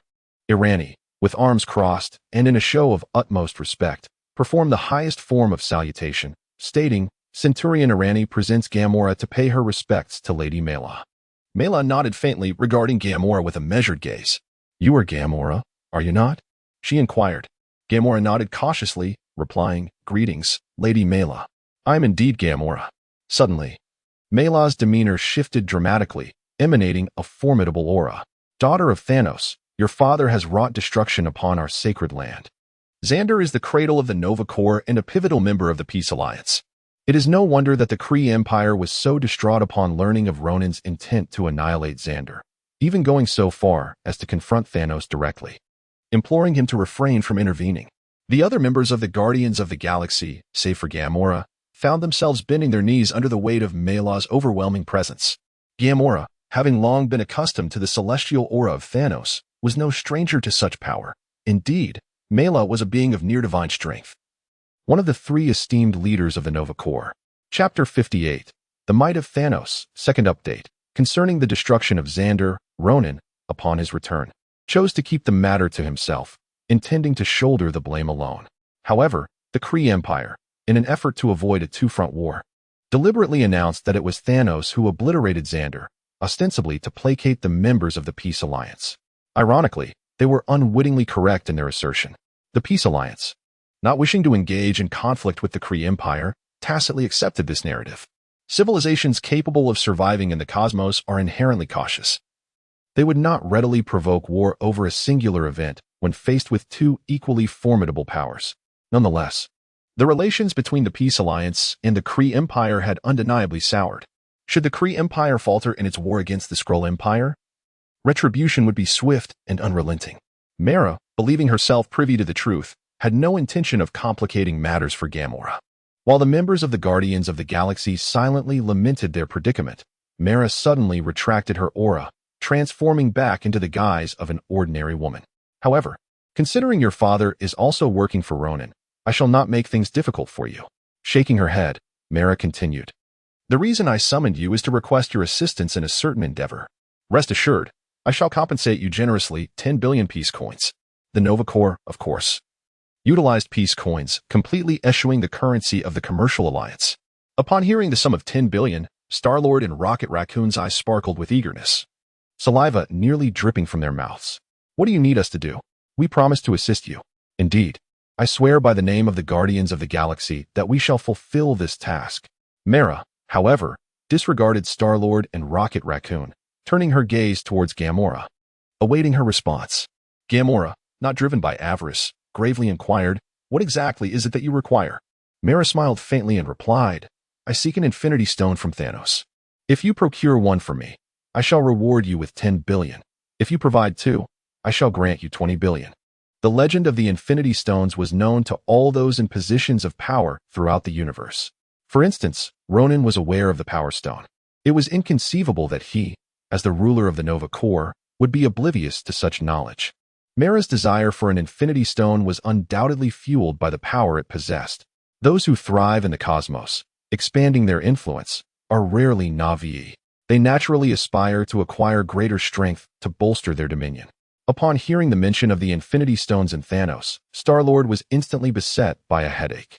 Unbeknownst to him, during his acquisition of the orb, Thanos was present and had ordered his death. At that time, he had already met his demise at Ronan's hands, oblivious to the events that followed. He awoke the next day to find himself in a safe location. Nevertheless, the name of the cosmic tyrant Thanos, renowned for slaying Odin and annihilating Xander, had become widely known. Virtually everyone was aware of his infamy. Now, to be tasked with retrieving one of Thanos' stones seemed an insurmountable challenge. Rocket Raccoon, devoid of any hesitation, nodded decisively and remarked, "As for the Infinity Stones, leave it to us. However, you are aware that we require a deposit."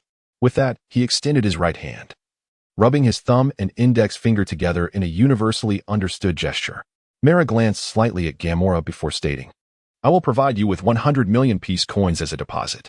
At her level of status and power, wealth was easily attainable, while the Infinity Stones, which augmented strength, were what she truly sought.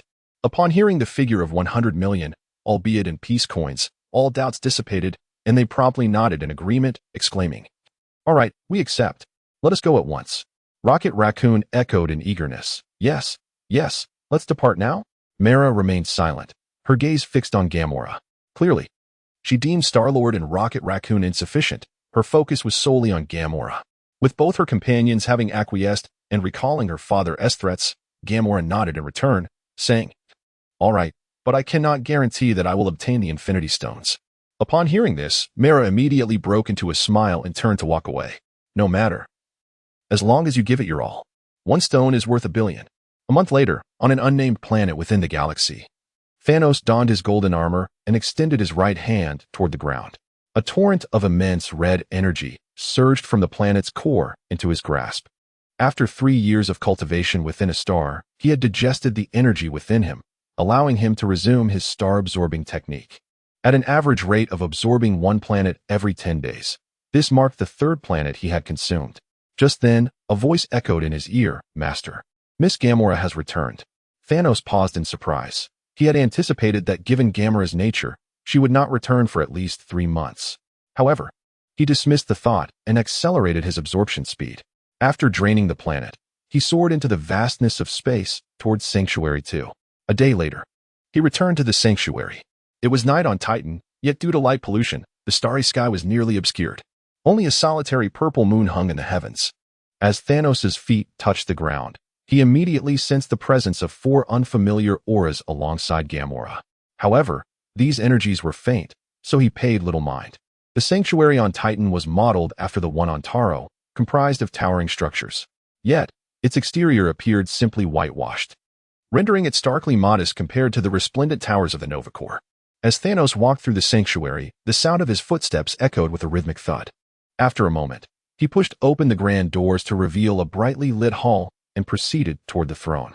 Beneath the throne stood Gamora, Star-Lord, a towering figure with gray skin, a raccoon not even a meter tall, and a tree-like being exceeding 2 meters in height. Star-Lord recognized the individual he had encountered before.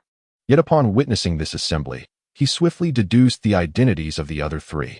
At that moment, Star-Lord, Rocket Raccoon, Groot, and Drax all felt an overwhelming pressure, far more formidable than they had ever sensed in the presence of Mantis, tenfold, even 100-fold.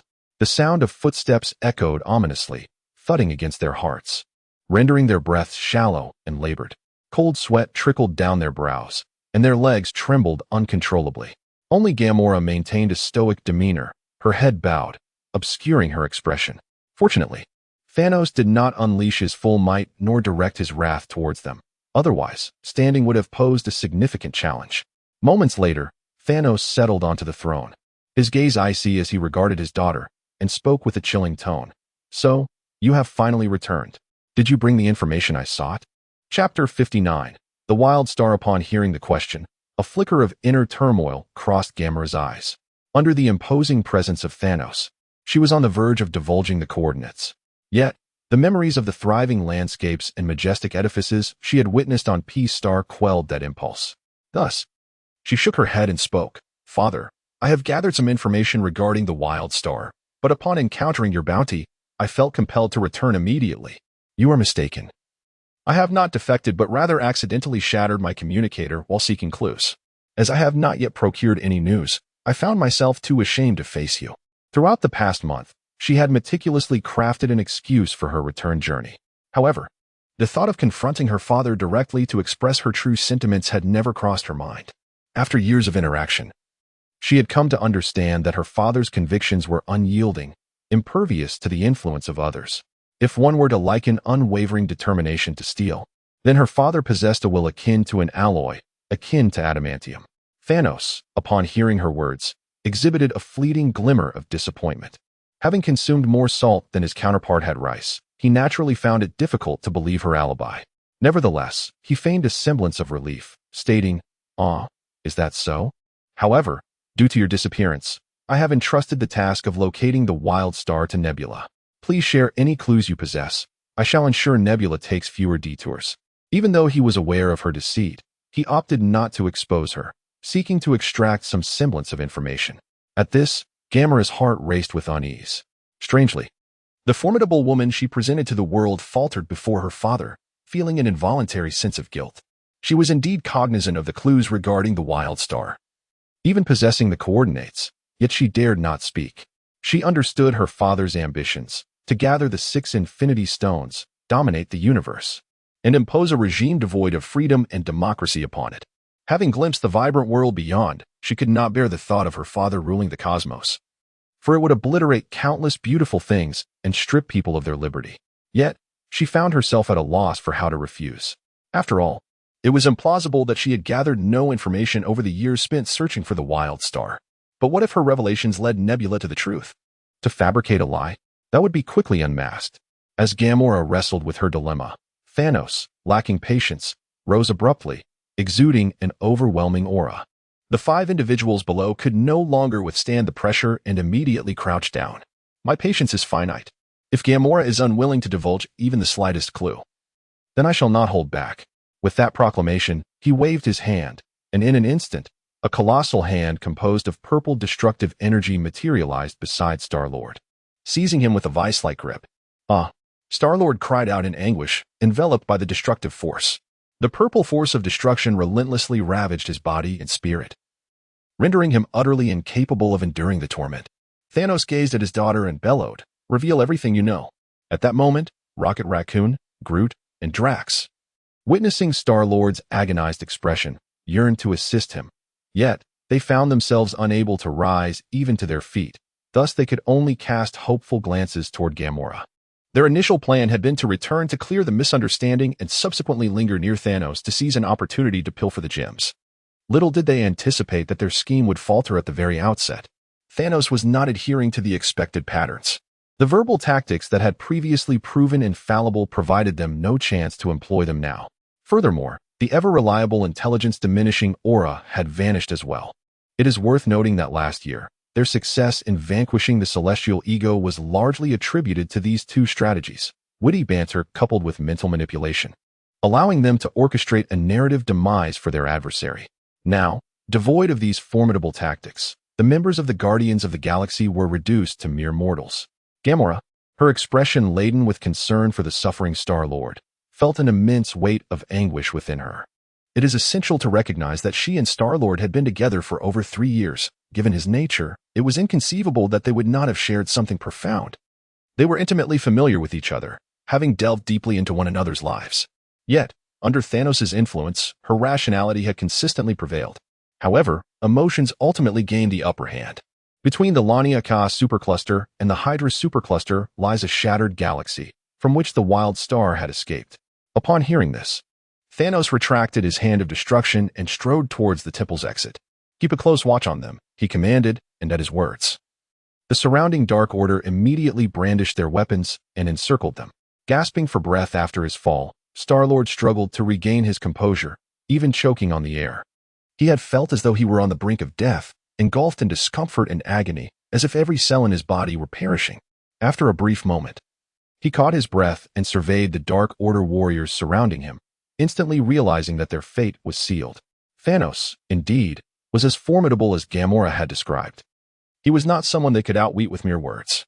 After departing the temple hall, Thanos promptly instructed Deep Blue to notify Nebula of the coordinates Gamora had just mentioned. He had not anticipated that the wild star would be so distant, having already ventured beyond the supercluster. At that moment, he was struck by the sudden notion of journeying to Blue Planet to retrieve the space gem.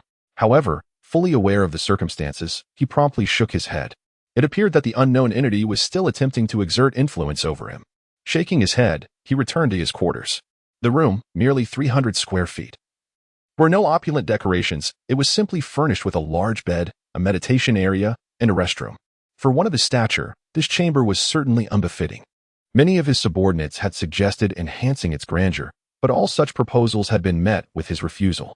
He, who has always shunned indulgence, naturally pays little heed to such superficial trifles. Soon, he shed his garments, revealing his robust, violet-hued physique, before stepping into the bathroom. As he turned on the faucet, the water gushed forth with a resounding roar, cleansing his weary form. Suddenly, Thanos felt a darkness envelop him, as if he had entered a shadowy realm. The surrounding space was indeterminate, one side cloaked in obscurity, seemingly boundless. Any ordinary individual thrust into such an environment would undoubtedly experience fear or unease. Yet, Thanos remained enveloped in tranquility, his heart untroubled, for he knew precisely whom he had encountered. Chapter 60, The God of Death, Second Update, Before Thanos. A figure cloaked in black soon materialized. Standing approximately 6 feet tall, the figure was shrouded in darkness, obscuring any discernible features, leaving one uncertain of whether it was male or female. However, in its grasp was a scythe exceeding 2 meters in length, and from the exposed arms, it was evident that the skin was exceedingly pale, almost blindingly so, remarkably delicate and smooth, as if untouched by the mortal realm. The slenderness of the arms suggested that this ethereal being was likely a woman. "Thanos, you have performed admirably over the years. I am quite pleased," the woman proclaimed. With that, she removed her hood, revealing an unparalleled and breathtaking visage. Her cherry-red lips exuded temptation, invoking an irresistible desire to savor their allure. The elegantly shaped nose, fair as a morning-blooming white rosebud, invited one to inhale its subtle fragrance. Her black eyes, reminiscent of cosmic voids, sparkled not with light but seemed capable of ensnaring souls, drawing them into an abyss of fascination. Her waist-length black hair flowed like silken strands, smooth and supple. Yet, before this extraordinary beauty, Thanos averted his gaze, choosing not to linger upon her countenance. For this woman before him was none other than the God of Death, one of the 5 deities of the Marvel Universe. Unlike Hela, the goddess of death, this incarnation represented the laws of mortality and ruled the underworld, transcending the confines of a singular universe to embody the essence of cosmic authority. Such power was at least of multiversal caliber, perhaps even omniversal, defying classification by mere attributes. Furthermore, she possessed the ability to alter her appearance at will. Thus, no matter how stunning her visage, it was but an illusion. He recalled the first time he beheld her, when she appeared as a skull. "According to our agreement, you are to grant me power," he stated. Thanos was his true name, yet following the destruction of Titan, he adopted the moniker of Thanos, rendering his original name known to few. The goddess of death approached Thanos, extending her delicate hand to caress his formidable physique, smiling as she spoke. "Do you not desire any other rewards? Know that in other universes, you have chosen me." At her words, a flicker of revulsion flashed in Thanos' eyes. At the multiversal level, there exists a notion of unity among all paths. Thus, regardless of the multitude of universes, there is but one God of death. The thought of this being trading with countless versions of himself across myriad universes filled him with disdain and disgust. Resolutely, he shook his head, asserting, "No, all I desire is power." Seeing that she could not entice Thanos, the goddess of death stepped back, her alluring demeanor and smile vanishing, replaced by a cold expression as she remarked, How dull. With those words, a pure and profound energy of death began to flow into his being. Although Hela and General Deathblade both wield the power of death, their mastery pales in comparison to that of the god of death. They exist on entirely different planes of existence. It is akin to igniting wood versus harnessing nuclear fusion. Both produce heat, yet the disparity in essence is staggering. At this moment, the god of death found herself somewhat exasperated. It is essential to recognize that, in contrast to the rewards derived from satisfying desires, these powers of death are far more precious. Why is it that other universes' Thanos need only fulfill desires, while this universe's Thanos is so fervently obsessed with the pursuit of power? It is indeed vexing. Were it not for the uniqueness of this universe's Thanos, who presented her with an opportunity to combat the celestial race, she might have been disinclined to engage in any trade.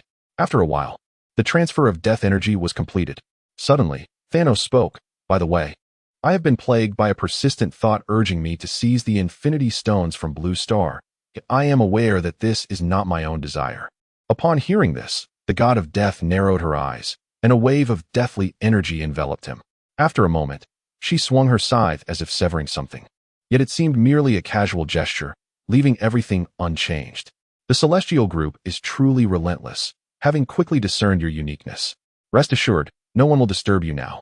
Thanos sensed something fading from his mind, though it felt as if nothing had truly vanished. This sensation was peculiar, almost ineffable.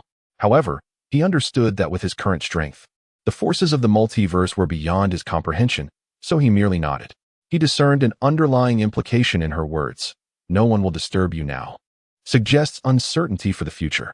Clearly, the dynamics between the 5 great deities and the celestial group are not as one-sided as they may appear. It is even possible that the 5 great deities are the ones being suppressed, unbeknownst to the god of death. Her single remark had prompted an avalanche of thoughts in Thanos' mind. She calmly stated, "Your task now is to diligently seek the Soul Stone and proceed to Blue Star. Remember, your mission is to eradicate half of this universe's life and thwart the emergence of the celestial group." With that, her figure gradually faded into the darkness. Thanos soon found himself back in reality. The sound of flowing water echoed in his ears, as though only a fleeting moment had passed. Yet, feeling the exceptionally pure energy of death coursing through him, he knew it was no mere illusion. After a while, he finished his bath and lay down on the bed. Despite the softness of the mattress, sleep eluded him. After what felt like an eternity, Thanos suddenly thought, "System, are you there?" There was no response from the system. Yet he knew it was present, merely on guard against the discovery by unknown entities. Indeed, after several minutes, the system's mechanical voice resonated in his mind. "Host, I am here. How many points do I currently possess?" His desire for the death goddess' power of demise is not for the sake of refining it. Even if he were to assimilate the death goddess' strength, it could never become his own, given the vast disparity in their levels. This is precisely why the death god remains unconcerned. She understands that Thanos is incapable of absorbing her power. However, what the death god could scarcely fathom is that Thanos does not seek her strength for absorption, but rather to exchange it for points within the system. A total of 135,827 points. Might the host wish to redeem these? Please present the redemption list. In the next instant, a veritable plethora of options materialized before Thanos. Powers such as Tyrant Might, Royal Bloodline, Gamma Rays, and the Source of Frost appeared in abundance. The variety was extensive, with some even transcending the power framework of the Marvel Universe. This system, after all, is not a product of the Marvel Universe, but originates from other infinite realms. When the system was bound to him, it narrowly escaped detection by certain entities within the Marvel Universe, thus they refrained from contact unless absolutely necessary. Thanos summons the system solely in times of need, and the system manifests only when it is assured of safety in the surroundings. Typically, the system functions merely as an ordinary interface, allowing him to view his attributes and occasionally dispense rewards. Chapter 61, The Dark Forest, Third Update. Indeed, this Marvel universe possesses a system akin to that of our own world, thus the enigmatic entities do not overly concern themselves with an ordinary system. Thanos gazed at the elements before him, his resolve unwavering, as he chose to enhance his power of annihilation. Ding! The host has opted to expend 100,000 essence points to upgrade the power of annihilation. In a swift moment, the soul skill displayed on his interface transformed from the power of destruction to the power of world obliteration. The annihilative force within him was undergoing a peculiar metamorphosis. shifting from a pale lavender to a deep violet hue. He sensed that although his energy had diminished, it had become more refined. Strangely, there was little pain involved, and the sensation of change was not particularly pronounced. It appeared that the system had attained a level of comprehension comparable to the essence itself, akin to that of the god of death. However, due to his current weakness, he was unable to deduce further. Upon concluding the transaction, the system fell silent once more, resembling an ordinary system. Yet, he understood that the abilities he had acquired from the god of death had likely been largely consumed by the system. This could be deemed a transaction, for without the system, he would have been incapable of refining the energy of the god of death. He perceived that his relationship with the system differed from that of other protagonists, resembling more the interaction between two equals engaged in trade, albeit with the initiative resting with the system. Reclining upon the soft bed, he both savored the newly transformed power of annihilation and contemplated the intricate web of causality within the Marvel Universe. Drawing from the sporadic films and comics he had encountered in his previous life, he was aware of the names of certain enigmatic beings.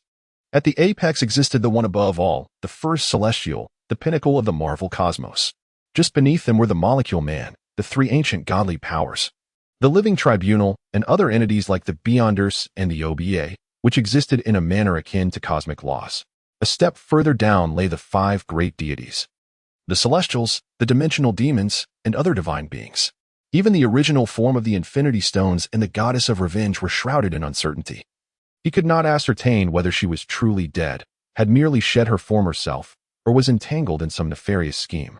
Should the goddess of revenge still be alive, she would certainly possess a status at least equivalent to that of the living tribunal, for she embodied a cosmic existence. If anyone were to assert that these supreme Marvel entities were merely benign beings, he would vehemently disbelieve it. Could benevolent beings truly ascend to such formidable heights? Would they not have been consumed long ago? Thus, the entirety of the Marvel narrative undeniably unfolds as a contest among the upper echelons, with individuals like him serving as mere pawns. Furthermore, he was certain that he currently stood as a pawn in the conflict between the god of death and the Celestials. The Celestials required planets to host intelligent life in order to spawn more of their kind, while the god of death thrived on mortality to augment his power. Consequently, the two were inherently opposed. The task bestowed upon him by the god of death was to locate the 6 Infinity Stones and obliterate half of all life in the universe. This would not only enhance his strength, but also serve to delay the emergence of the Celestials. Moreover, it has been revealed from the mouth of the god of death that the entity interfering with his thoughts is none other than the celestial race. Although the specific identity remains unknown, it is undoubtedly a being of multiversal caliber. However, this grand performance likely involves more than just the god of death and the celestial race. When he initially sought to eliminate Captain Marvel, there was an unknown presence that intervened to save her. After pondering for a while, he realized he lacked substantial intelligence, so he opened his eyes and began to rise. At that moment, the sky outside was just beginning to brighten, with the sun yet to show its face. As he got up, someone soon arrived bearing a sumptuous feast. Although at his level of power, sustenance was no longer essential for survival, partaking in food provided an alternative means of energy extraction. Thus he chose not to abstain from eating. Once he finished his meal, the sun had finally emerged on the horizon. At that moment, Gamora, dressed in casual attire, approached alongside 4 others. "Father, I acknowledge my mistake and seek your forgiveness." The Dark Order had not restricted their movement. They were merely prohibited from leaving the sanctuary. Upon returning to her quarters, Gamora conferred with the others regarding their next course of action. They unanimously agreed that Thanos had not entirely forsaken his daughter, for otherwise, they would not have been allowed to stay. Furthermore, aside from the restriction of not exiting the sanctuary, there were no other limitations imposed. Thus, they resolved to have Gamora continue her attempts at persuasion, hoping to sway Thanos. No, rather, to enlighten him. As she entered, Gamora began by admitting her fault. Regrettably, she failed to notice her 2 companions, Star-Lord and Rocket Raccoon, eyeing the Infinity Gauntlet beside Thanos, nearly drooling with desire. Had she been aware, they would not have followed her. Thanos swallowed a piece of bread and took a sip of milk, casting a mild glance at Gamora as he spoke. "I am off to train. You are to remain in the sanctuary until Nebula retrieves the Soul Stone. Otherwise, you are not permitted to leave." With that, he waved his hand, and the Infinity Gauntlet flew into his grasp as he made his way outward. Observing this, Gamora, still unwilling to give up, attempted to follow, only to be halted by the soldiers of the Dark Order. As Thanos disappeared from sight, Star-Lord and Rocket Raccoon reluctantly averted their gaze, disappointment etched on their faces.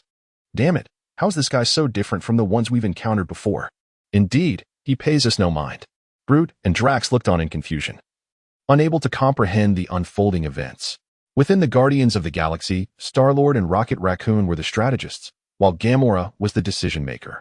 Shortly thereafter, Thanos boarded Sanctuary 2 and set forth to other planets to continue absorbing their course. Sitting upon his throne, he suddenly spoke, Deep Blue. Lower the guards of the Sanctuary by one tier, and at the appropriate moment, allow Gamora and the others to escape. With that, a glimmer of brilliance flashed in his eyes. His declaration to permit their departure only upon Nebula's acquisition of the Soul Stone was, in fact, a deliberate provocation aimed at Gamora. The young girl has grown defiant, no longer inclined to heed his words, yet her temperament remains unchanged. Presently, she is undoubtedly contemplating her escape from the Sanctuary, intent on locating the Soul Gem amidst the cosmos. This situation is fortuitously advantageous for him. Yes, Master, he replied. After issuing his command, Thanos closed his eyes, delving deeply into the annihilative power residing within him. This power of destruction is more refined than mere obliteration, and its potency surpasses that of simple ruin. Should it enable his body to assimilate greater capabilities, he could ascend to a singular cosmic level. In such a case, he would transform from a mere pawn into a significant player. It is likely that within the Marvel realm, only those who attain multiversal status are deemed worthy to ascend the chessboard and become true strategists. Time passed, and suddenly, a deep voice pierced the silence. Master, General Deathblade requests a communication. He opened his eyes, a fleeting flash of deep purple light shimmering within. Put him through. Chapter 62. The Deep Blue Director. In the next moment, a projection of General Deathblade appeared before Thanos, kneeling on one knee. My lord, Thanos nodded slightly and inquired. What is the matter? General Deathblade promptly lifted his head and spoke in a hushed tone. My lord, we have encountered a formidable foe. Upon hearing this, Thanos scrutinized him closely. He noticed that the general's armor bore a crack, and his once pallid face was now tinged with darkness, with even the Deathblade showing signs of wear. It was evident that he had indeed faced a powerful adversary, likely having been revived from the Deathblade itself. With a grim expression, he asked, Who is it? General Deathblade, feeling ashamed, lowered his head and replied, We have encountered the dwarves. They refused to surrender and have even killed me. At this revelation, Thanos narrowed his eyes and coldly commanded, Deep Blue, unleash the goddess of death. Annihilate the entire dwarven race. He then cast a disapproving glance at General Deathblade and added, As for you and the other Black Obsidian generals, return to your training immediately. You may only re-emerge once you reach the level of a demigod. Though General Deathblade was reluctant, he dared not voice his dissent and merely nodded in agreement. After terminating the video call, Thanos shook his head in exasperation. What a disgrace. In our previous territory, the strength of the Black Obsidian generals was indeed sufficient.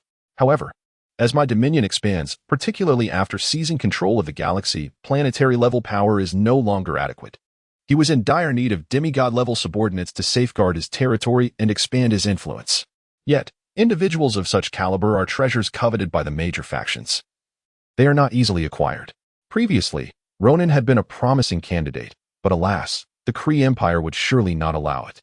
Moments later, as the Sanctuary 2 arrived at the nearest life-bearing planet, he began to absorb energy, temporarily setting aside other thoughts. Deep in his heart, he understood that enhancing his own power was paramount. Only with formidable strength could he dismantle all schemes and restore balance to the universe. Within the Sanctuary on Titan, Gamora was indeed as Thanos anticipated, becoming increasingly restless. What if Nebula actually finds the Soul Stone? Star-Lord observed the pacing Gamora with a weary expression and said, Could you please stop moving? You're making my eyes dizzy. Groot, in his slow manner, chimed in. I am Groot. Gamora halted and, with a serious demeanor, declared, We must leave this place and find the Soul Stone. Upon hearing this, Rocket Raccoon's eyes sparkled with excitement. The Soul Stone? Isn't that one of the Infinity Stones? Sensing something amiss, Gamora nevertheless nodded and affirmed, Yes. Star-Lord then connected the dots, exclaiming, If it's an Infinity Stone, we could trade it for 1 billion piece coins with Mera. What are we waiting for, guys? The Rocket Raccoon, filled with excitement, exclaimed. Indeed, do not squander your life. Time is money. For him, money equated to life. Thus, wasting time was tantamount to wasting one's existence. Observing the fervor of the two, Drax joined in, raising his arms and declaring, I shall annihilate them. Meanwhile, Groot remained in a state of bewilderment, uttering simply, I am Groot. After Thanos' departure, the oppressive aura dissipated, and they felt considerably more at ease, allowing their thoughts to wander. Gamora, witnessing this, resolved within herself, wait here, I shall retrieve our weapons. With that, she strode towards the door. Upon reaching the threshold, 4 guards from the Dark Legion promptly followed her. Deep Blue had tasked them with ensuring Gamora and her companions did not leave the temple. Their specific destination within the temple was of no concern to them. At this moment, the artificial intelligence, Deep Blue, listened with incredulity as the Guardians of the Galaxy carelessly discussed their escape plans within the room. Why did they presume there were no surveillance measures in place? It appeared that this mission to facilitate their escape was proving more challenging than anticipated. The objective was to subtly allow them to flee without drawing their attention. Alas, it seemed rather difficult. Suddenly, Deep Blue appeared to gain the emotional complexity of sentient life. Beginning to experience frustration, the 5 Guardians remained oblivious to the fact that their actions had even elicited human-like emotions from the AI. Gamora effortlessly acquired the weaponry belonging to her and her companions, bemused by the lack of interference from the Dark Legion. Shortly thereafter, armed and equipped, she returned to the room. What followed was an unexpectedly dramatic scene. The 5 boldly charged forth, brandishing their weapons, intending to escape the temple despite the presence of over 1,000 guards. Witnessing this, Deep Blue nearly malfunctioned. Ultimately, it could only helplessly reduce the accuracy of the Dark Legion guards' aim to a mere 1% of their usual proficiency and sever their network connectivity, forcing them to operate independently. However, observing the reckless advance of the 5, Deep Blue also prohibited the guards from utilizing heavy weaponry. Thus, a scenario reminiscent of a cinematic spectacle unfolded. The Guardians of the Galaxy valiantly fought their way through, miraculously sustaining no fatalities, only minor, non-lethal injuries. Upon arriving at the exit, they fortuitously encountered a spacecraft still in the process of launching. In an even greater stroke of luck, this spacecraft required no system authentication and was fully charged, allowing them to commandeer it effortlessly. Once they soared beyond the planet's atmosphere, the Dark Legion finally reacted, dispatching their spacecraft to intercept them. However, these vessels seemed unable to match the speed of the Guardians, and after an exhilarating chase, the foes successfully escaped. Any individual endowed with a modicum of logic would surely recognize the extraordinary ease of the situation and sense something amiss. However, the 5 members of the Guardians of the Galaxy, accustomed to a seamless journey, believed their bravery had guaranteed their escape. On the stolen spacecraft, they commenced a celebration of their newfound freedom. Haha, we have finally escaped. We are the best. The Guardians of the Galaxy, protectors of the cosmos. We are number 1. Drax is the strongest, ha ha ha. Groot.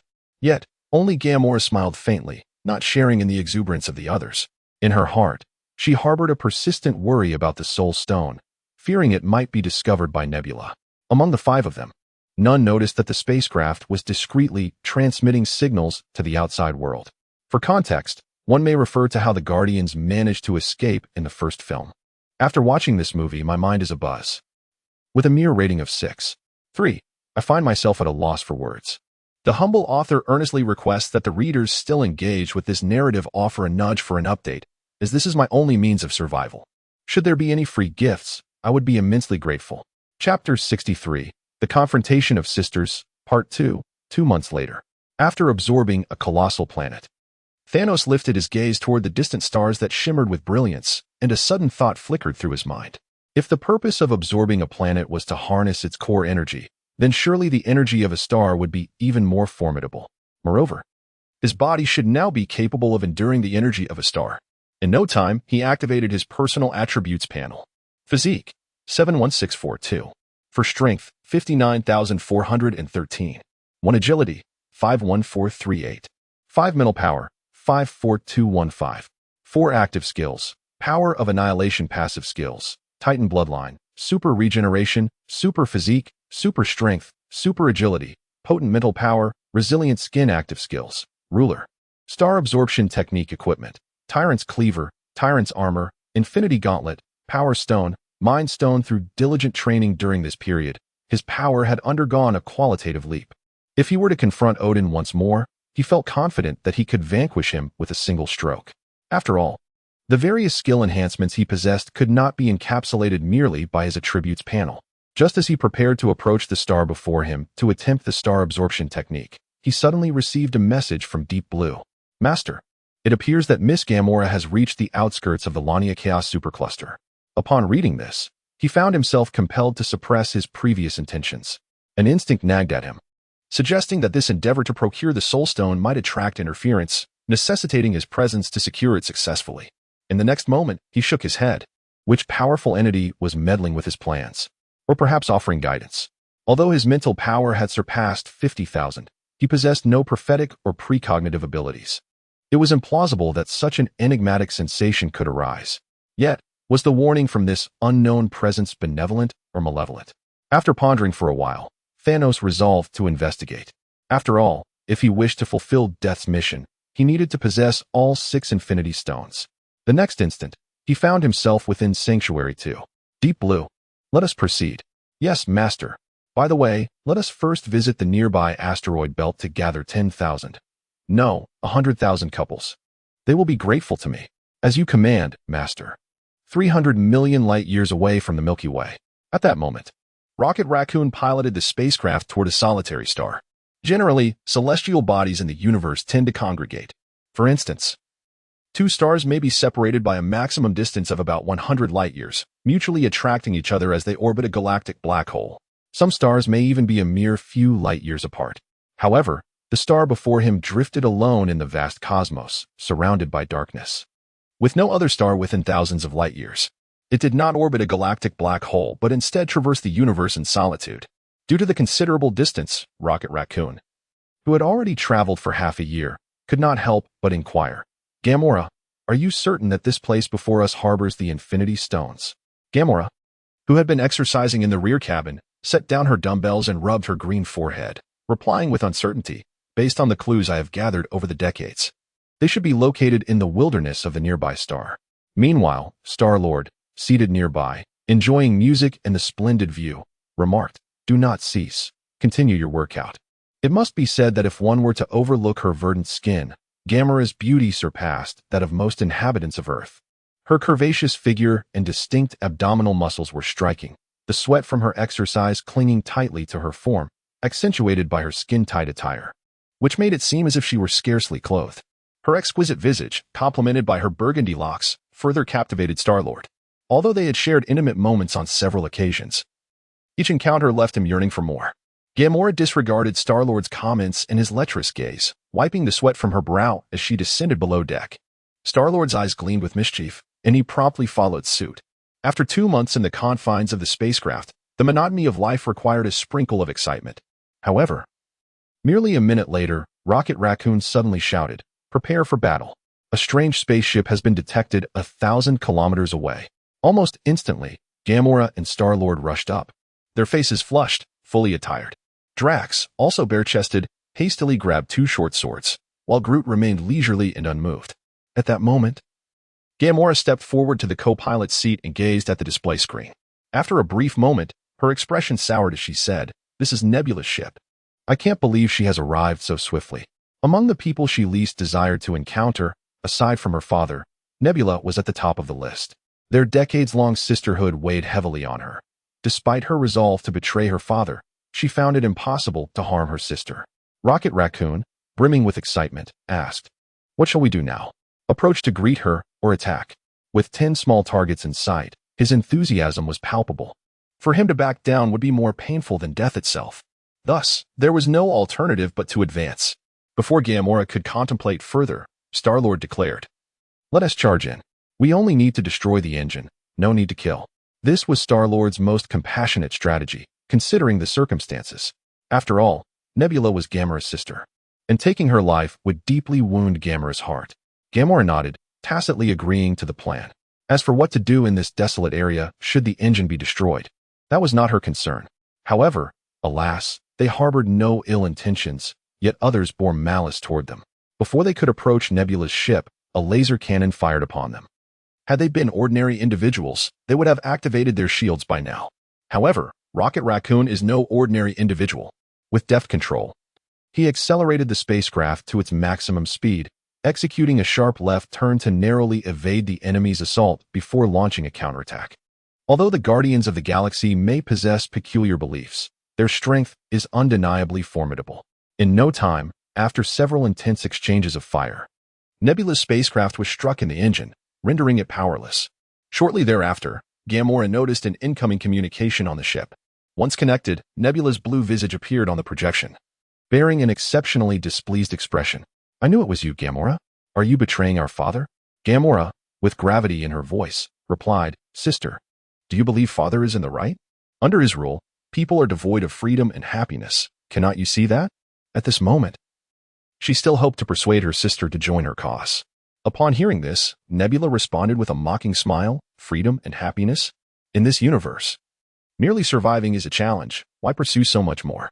Chapter 64. An unexpected visitor. Gamora gazed incredulously at her sister, questioning, "Why would you say such a thing?" "The pursuit of freedom is the inherent nature of all life.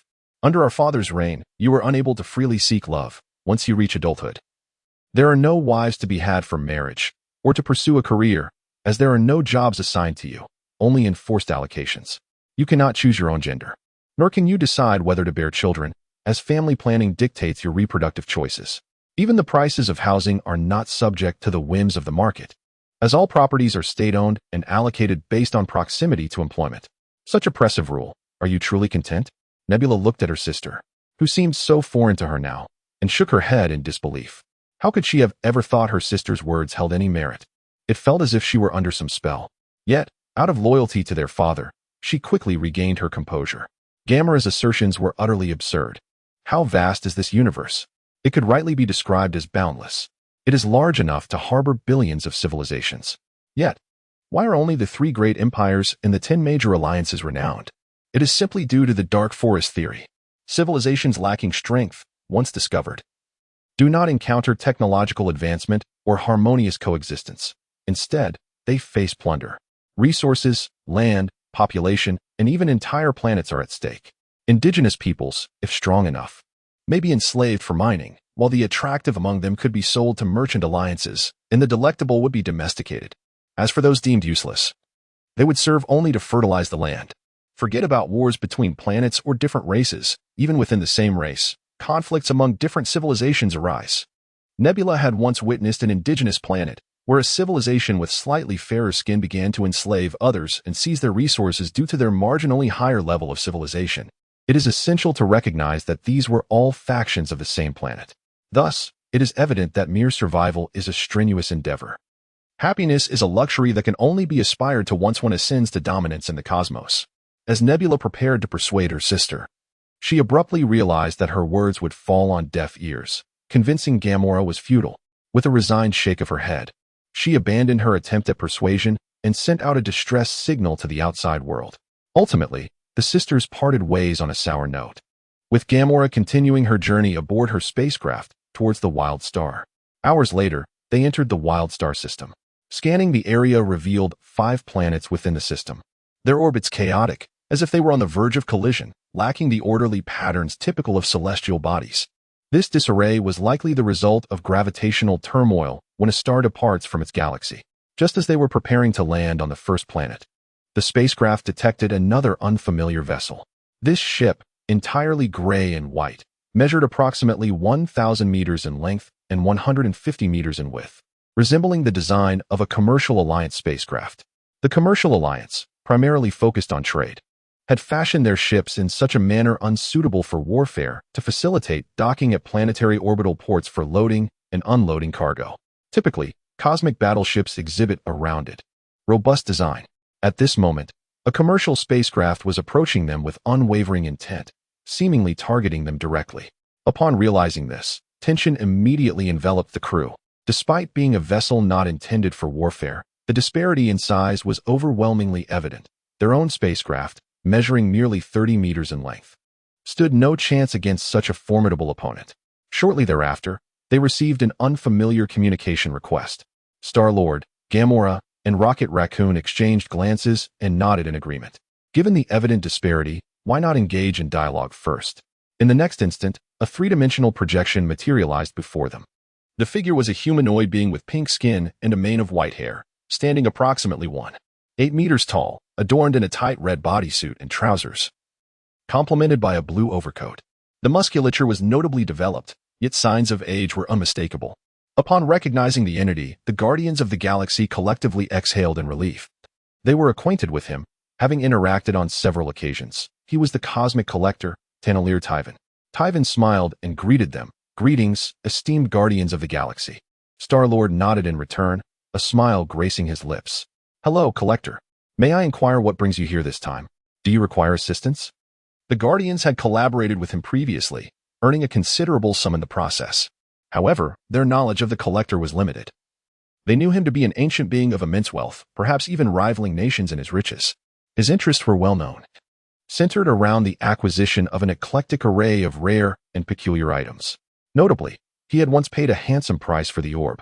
With a slight smile, Tyvan responded, Indeed, I do require assistance. I am here to collect the Soul Stones. Should you be willing to part with them, I shall offer you 2 billion cosmic credits. Prior to his arrival, he had conducted inquiries and learned that the Peace Alliance's governor had valued the stones at 1 billion peace credits. Thus, he had doubled the offer. And in cosmic credits no less. He was confident that this money-hungry group of Guardians would not refuse. As anticipated, upon hearing the figure of 2 billion cosmic credits, Star-Lord and Rocket Raccoon's eyes gleamed with excitement, as if they were about to rush forward in eager adulation. Money was their lifeblood, and they possessed an instinctual penchant for wealth. However, Gamora was different. She was a woman of ambition and ideals. No, if the Soul Stones fall into your hands, what will prevent Thanos from seizing them? We must deliver them to the Peace Alliance. The Peace Alliance, being one of the 10 most formidable coalitions in the universe, certainly possessed the strength to uphold its existence. Even Thanos, at present, lacked the power to assault them directly or confront the Peace Alliance comprehensively. Upon hearing her words, Tyvan's brow furrowed.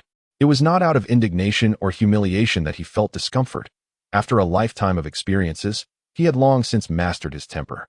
What unsettled him was the mere mention of Thanos. As one of the ancient entities of the cosmos, although his strength may be somewhat lacking, nearly 3 billion years of existence have granted him profound insights into the myriad secrets of the universe, along with an ability to glimpse into the future. While this foresight is often inconsistent, he is acutely aware of the dread that Thanos instills.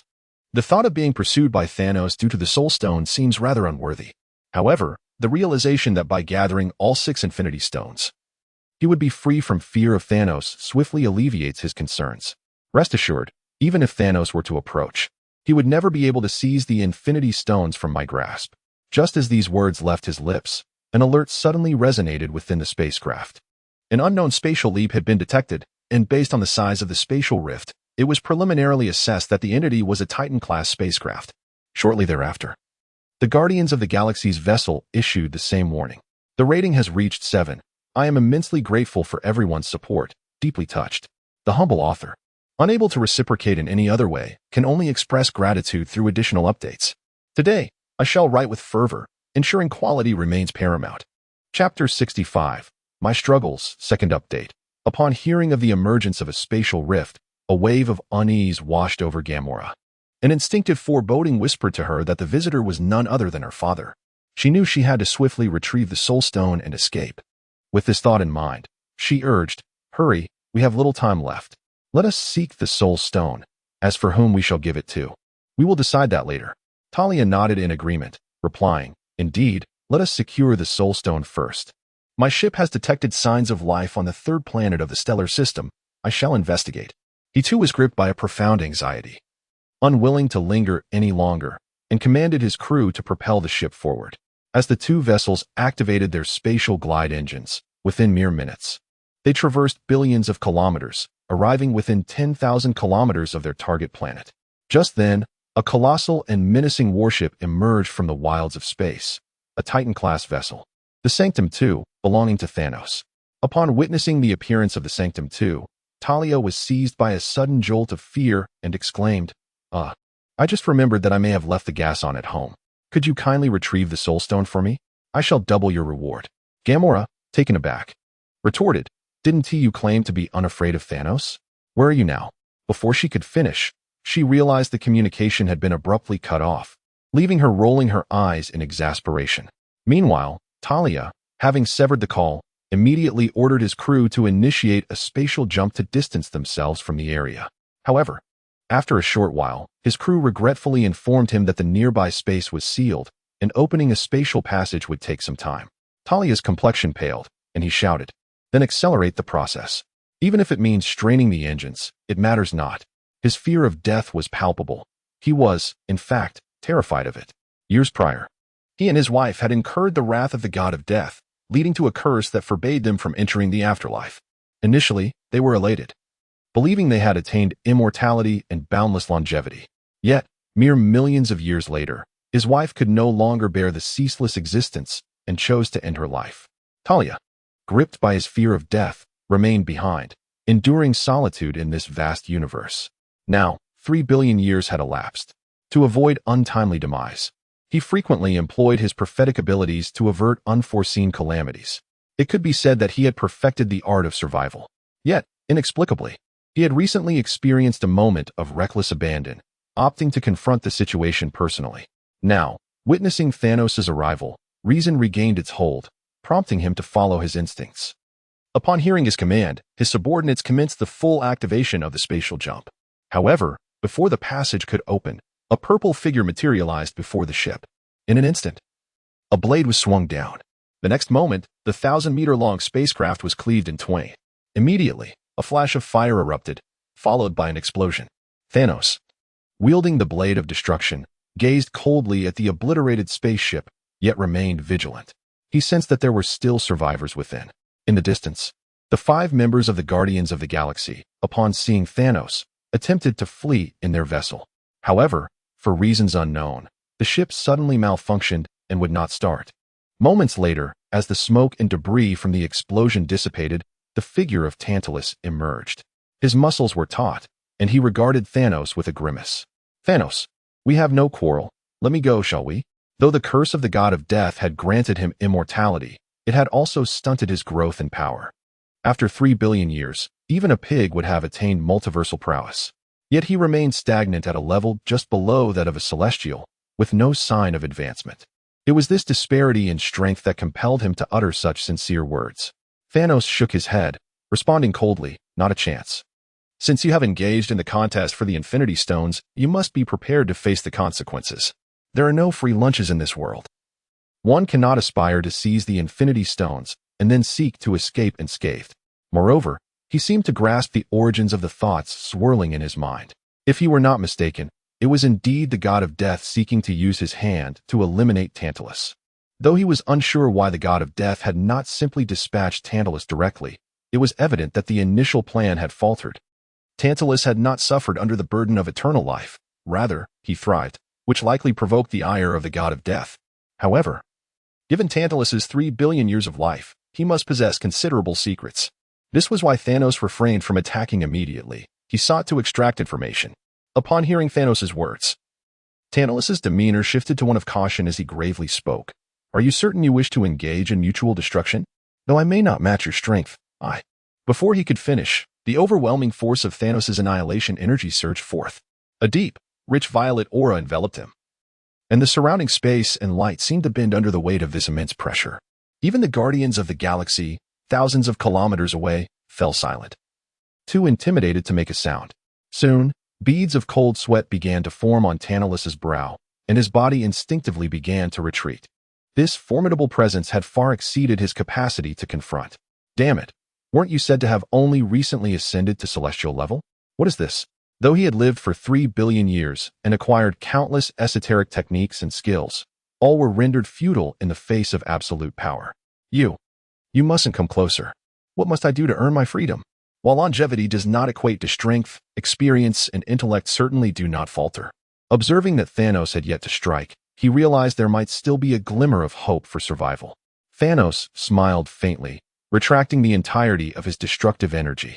"I am quite curious as to why you have been cursed by the god of death." Upon hearing this question, Tanya's expression shifted dramatically and with a mournful tone. She replied, "Is there anything else you might wish to inquire about?" This matter pertains to the fierce struggles among the powerful, and she dared not speak of it lightly. Thanos did not press her further, but instead posed another question. It has come to my attention that there was a clandestine romance between Eternity and a certain member of the celestial race. Is there any truth to this? Upon hearing this inquiry, Tanya's complexion grew even more pallid, and she stammered, I believe I shall address your first question instead. Thanos offered a slight smile and casually remarked, no matter, you may respond to either one. With that, he appeared to idly wield the blade of tyranny, seemingly inspecting the sharpness of his weapon. Observing this, Tanya could only think to herself, I find myself in a most difficult position. Chapter 66, The Silent Red Skull, Part 3. After the passage of more than an hour, the smile had vanished from Thanos' face, replaced by a grave countenance. The depths of the Marvel Universe were far more profound than he had anticipated. The animosity between the god of death and the celestial race was a matter he could mishandle, leading to an irreversible doom.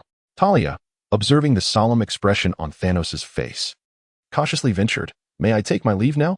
He had long heard of Thanos' unwavering commitment to his word. Once stated, it was nearly impossible to retract. Surely, he must be safe now. However, upon hearing her words, Thanos merely offered a chilling smile. In the blink of an eye, he vanished from sight, reappearing behind Talia, casually swinging the blade of tyranny to flick off the blue blood that clung to it. Why? A trace of blood emerged from Talia's waist, swiftly dividing her into two. Met with the look of confusion from his adversary, Thanos replied indifferently, When did I ever promise to spare you? At that moment, realization dawned upon Talia. Indeed, it seemed he had never genuinely pledged to let her go. It was merely her misguided assumption that answering his inquiries would ensure her safety. Overwhelmed with a sense of profound despair and reluctance, she was ultimately engulfed by the deep purple power of annihilation. Moments later, her body vanished without a trace, leaving not even a remnant behind. Thanos then turned his gaze towards the Guardians of the Galaxy ship. However, after a moment of contemplation, he relinquished the blade of tyranny. With the Soul Stone still out of reach, he needed Gamora to continue the search, regardless of whether she would cooperate. He had ample means to ensure her compliance. Within the spaceship, the 5 members of the Guardians felt an overwhelming fear as Thanos' gaze fell upon them, terrified that he might decide to dispose of them at a whim. Even the typically conceited Drax sensed a profound danger of death and fell silent. Fortunately, Thanos soon shifted his attention, allowing them a moment of respite. Gamora, what should we do now? One of them exclaimed. This wretched ship seems to be locked down. Gamora shook her head, dejectedly responding, Father must have deliberately let us escape, only to follow us and locate the Soul Stone, which is why the ship remains under his control. She realized, albeit reluctantly, that she had fallen into her father's trap. Yet, even with this understanding, she found herself at a loss for what to do next. The ship's systems had been remotely locked down and lacking the ability to survive in the vacuum of space. They were utterly trapped. At that moment, Rocket Raccoon suddenly flashed a grin, seizing a wrench and screwdriver, and declared loudly, All right, everyone, let us get to work. We'll start by replacing the control panel. He was not only a heavy artillery expert and pilot, but also proficient in ship repairs. Star-Lord's eyes lit up at this, realizing, yes, while Thanos isn't paying us any mind, let us swiftly replace the control panel and pilot the ship away. Soon, the 5 members of the Guardians of the Galaxy began to busily prepare. Meanwhile, Thanos had arrived near the 3rd planet and, guided by his instincts, swiftly discovered a towering canyon peak. Rising over 10,000 meters into the sky, the peak loomed ominously, surrounded by a desolate landscape devoid of any flora or fauna. However, the remnants of statues and traces indicated that a civilization once thrived here, now long abandoned or perhaps vanished entirely. After all, the departure of a star from its galaxy subjects it to unimaginable cosmic radiation and turmoil. It is only natural that some lesser civilizations, unable to escape their planet, faced obliteration, much like the planet that once housed the cosmic sphere. Life and civilization are indeed fragile. Gazing at the darkened star above, Thanos resolutely pressed forward.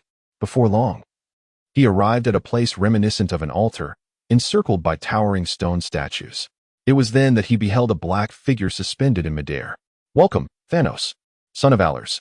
Thanos, having forgotten this particular narrative, felt a surge of curiosity upon hearing his name and inquired, You know me? My curse allows me to know the origins of all who arrive here. As the figure drew closer, Thanos discerned more clearly the visage beneath the cloak. It was a being entirely clad in red, devoid of a nose, hair, or even ears. Red Skull? Perhaps a figure from Blue Star? He shook his head, realizing that his memories were too hazy, and he had forgotten many details that were inconsequential to the plot. As Red Skull awaited further questions, Thanos bypassed him, continuing onward. Observing this, Red Skull spoke up. Will you not inquire how I obtained the Soul Stone? Thanos ignored him, instead lifting his gaze to the heavens. There, a colossal shadow seemed to obscure the sky. As the hatch opened, a grotesque and menacing dark cult descended, escorting pairs of couples. At that moment, a deep blue projection materialized a short distance in front of Thanos. Master, we expected 100,000 couples, but only 99,984 have arrived. 16 couples committed suicide during the journey. Thanos nodded and inquired, have they been informed of the circumstances? They have been informed, Master. Each will receive a compensation of 1 million Titan coins, along with a Titan green card. Those who successfully acquire the Soul Stone will receive an additional 100 slots. Thanos' faction, known as the Titan race, bore a distinctive name. Obtaining a green card would grant them citizenship within the Titan realm, allowing them to secure work and housing on planets under Thanos' dominion. This indicates that these couples were not subjects of Thanos' rule, but rather captives from yet-to-be-conquered worlds. The Titan coin serves as the currency of the Titan race, and 1 million coins would ensure a comfortable existence for an entire family for generations to come. Thanos spoke with satisfaction. Excellent. They must act of their own volition. Let us proceed with the plan. Shortly thereafter, pairs of couples approached Thanos, trembling as they beheld the imposing figure before them. Having not basked in Thanos' glory since childhood, they felt only trepidation, for his exterior was, shall we say, not particularly handsome. Yet Thanos remained indifferent to their thoughts, merely stating, let us begin. The first couple trembled in unison, however, under the reluctant gaze of his wife. The husband resolutely stepped forward. Then, before the incredulous eyes of Red Skull, he took the initiative to leap into the abyss. At that moment, Red Skull yearned to voice something, yet he found himself at a loss for words. Thus, he could only remain silent. Chapter 67. All Meals and Lodging, Part 4. As pairs of couples leaped from the precipice, the valley below began to fill with lifeless bodies. Yet, there was no sign of the Soul Stone's emergence. Nevertheless, Thanos remained patient at the cliff's edge, devoid of impatience. After all, there were merely 100,000 couples. If that proved insufficient, he could always summon another 100,000. He was resolute in his belief that such an act would surely captivate the Soul Stone. However, this cliff seemed to possess a peculiar power, rendering those who fell unable to fly. Of course, the couples who had jumped did not possess the ability to soar. So he remained unaware of the nature of this force. Moments later, he observed that the accumulation of bodies in the valley was so extensive that it had become impossible for anyone to perish from the fall. The remaining 80,000 couples, upon realizing this, breathed a sigh of relief. Who among them wished for death? Now that jumping from the cliff posed no mortal danger, they felt emboldened to leap without fear. Suddenly, Thanos brandished the blade of tyranny and swung it with fervor. The power of annihilation surged forth, striking the mountain of corpses. In an instant, the mound disintegrated into dust. Deep Blue then continued. Next pair. Witnessing this, the remaining couples turned pale, yet motivated by their love for one another. They plunged forward without hesitation.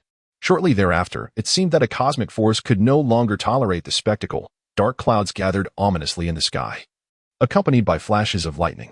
Some bolts even struck at Thanos, as if questioning his unorthodox methods. However, at Thanos' level of power, these lightning strikes were akin to mere tickles, and he remained unperturbed. In that moment, Red Skull's expression grew grave. He sensed the Soul Stone's imminent arrival. Indeed. The next instant, an orange gem materialized mid-air, but not before the wife of the husband who had jumped. Rather, it appeared before another couple's wife. The husband of that wife glared in fury at the sight. Witnessing this, Red Skull felt as if 1,000 wild steeds were stampeding through his mind, exclaiming, "Is this even permissible?" With the emergence of the Soul Stone, all present sensed an unsettling awareness of their souls being scrutinized.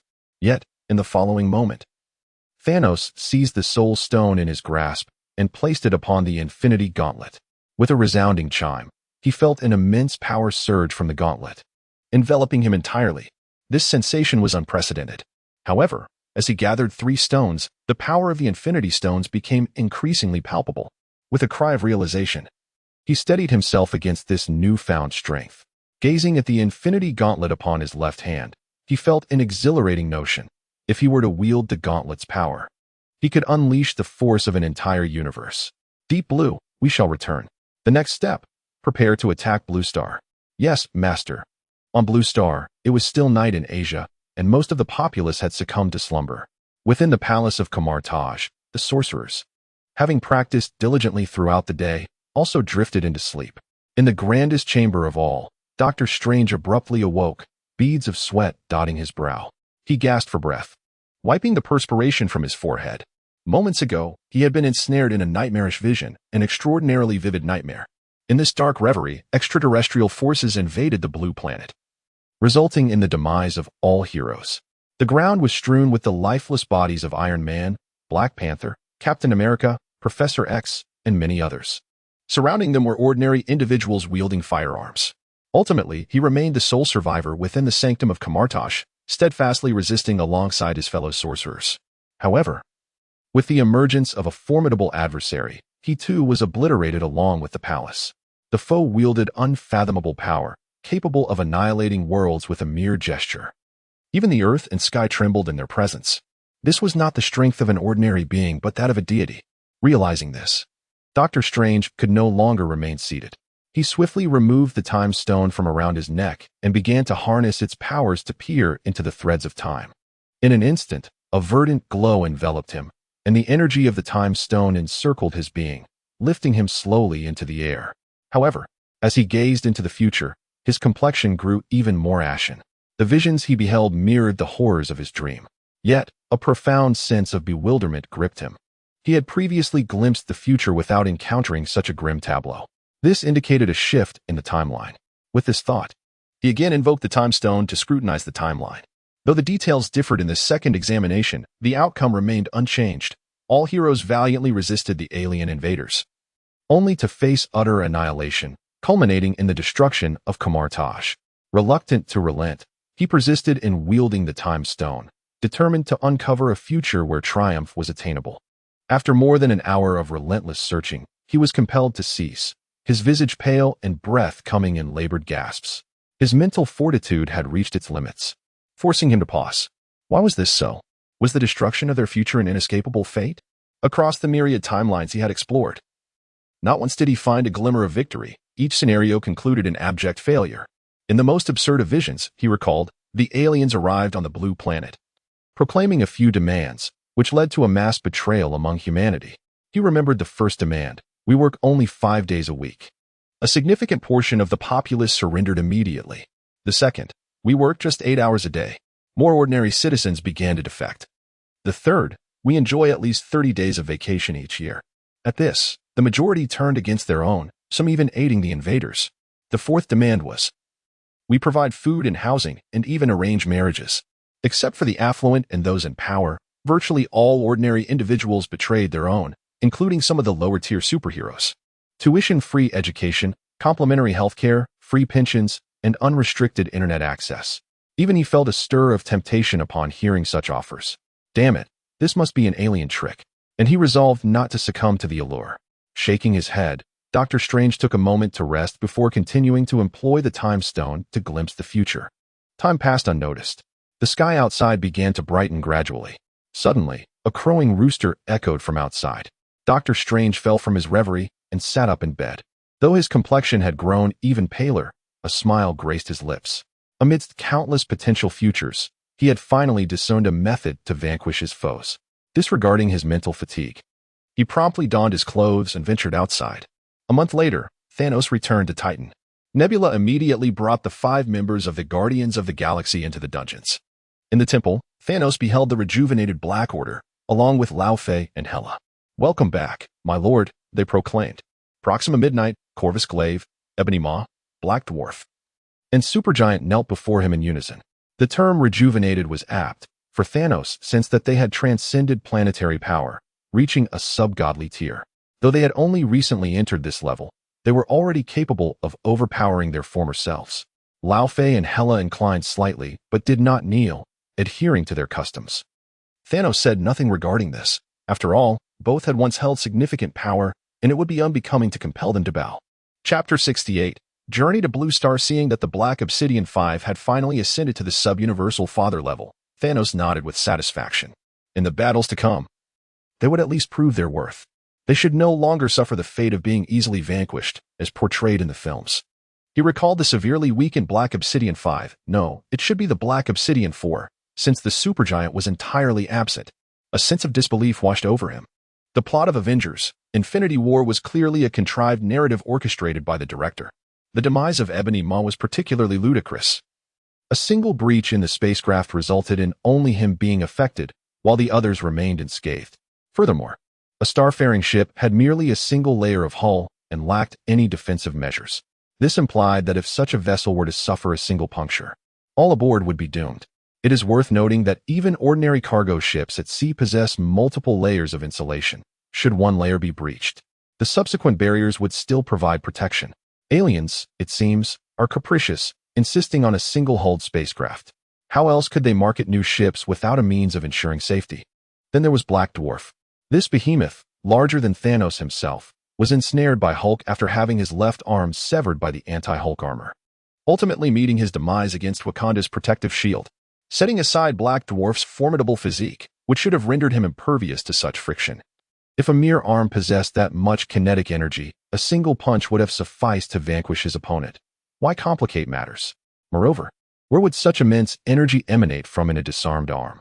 Was it entirely reliant on the director's whims for its power? And then there was Corvus Glaive. He had the blade poised at Wanda's throat. Why not simply plunge it down? No, she chose to be obstinate and refrained from killing her adversary. When provoked by a mere taunt, she retracted the blade and foolishly charged forward. As a result, when Wanda finally recalled her chaos magic, she effortlessly dispatched her foe in a single strike. The same could be said for Proxima Midnight. With a blade plunged into the chest of Vision, a mere upward or downward thrust would have sufficed to dismember him. Alas, she hesitated, insisting on a meticulous approach, fearful of exacerbating the wound. Such careful movements were likely more cautious than those of a surgeon in an operating room. As for the narrative of Avengers: Endgame, the Black Obsidian 4 met their ends in the most humiliating manner. It seemed their accomplishments paled in comparison to those of mere minions. Contemplating this, Thanos suddenly entertained the notion of preventing the Black Obsidian 5 from venturing to Blue Star. However, he quickly suppressed that thought. The situation on Blue Star remained unclear. It was essential for his subordinates to scout the terrain. After all, caution avoids great misfortune, while negligence can ruin a lifetime. Everyone prepared themselves. In a month's time, we shall all journey to Blue Star. Indeed, the Black Obsidian 5, Hela, and Lao Fei nodded in agreement. Though they were perplexed by Thanos' meticulousness regarding a planet that was not even a level 1 civilization, they recognized that his caution was warranted, and as his subordinates, they dared not question further. Thanos subsequently began to assess the progress of his conquest of the galaxy, as well as the recent advancements in scientific research and the welfare of the populace. In terms of research and public life, everything proceeded as usual, with no significant events to note. However, the conquest of the universe was progressing slowly due to the Black Order, who had returned to engage in closed-door training. The only exception was the Dwarven planet, which had been nearly annihilated by Hela and was currently undergoing resettlement efforts. After a while, Thanos dismissed the gathered individuals and made his way to the dungeon. Although referred to as a dungeon, it was, in fact, a room from which one could not exit. There were no rats or cockroaches within, and the environment was not damp. On the contrary, it was rather pleasant. The room was equipped with a bed, a couch, chairs, a wardrobe, a television, air conditioning, and all the necessary amenities. If not for the inability to leave, it resembled an ordinary household. As he walked, the sound of his footsteps echoed within the dungeon. Upon seeing Thanos, the prisoners confined within immediately lowered their heads. The number of offenders in the dungeon was minimal, even negligible. Under Thanos' rule, there was virtually no concept of privacy in public spaces, as surveillance cameras were omnipresent, covering every corner with comprehensive coverage. Coupled with various high-tech equipment, the possibility of escape for any criminal was non-existent. Faced with an almost 100% conviction rate, individuals contemplating crime would naturally weigh the cost of their actions. Thus, apart from those who were determined to embrace destruction, few would choose to commit offenses. Soon, Thanos arrived at Gamera's cell. She resided in a solitary confinement room, seated on her bed with her arms wrapped around her knees, her head lowered, lost in thought. Even upon Thanos' arrival, she maintained this posture, failing to lift her gaze. It seemed she had succumbed to despair, opting for self-imposed isolation. After observing her for a moment, Thanos couldn't restrain himself from calling out, Gamora. Despite the tumultuous relationship over the past 20 years, a flicker of emotion lingered in his heart for his daughter.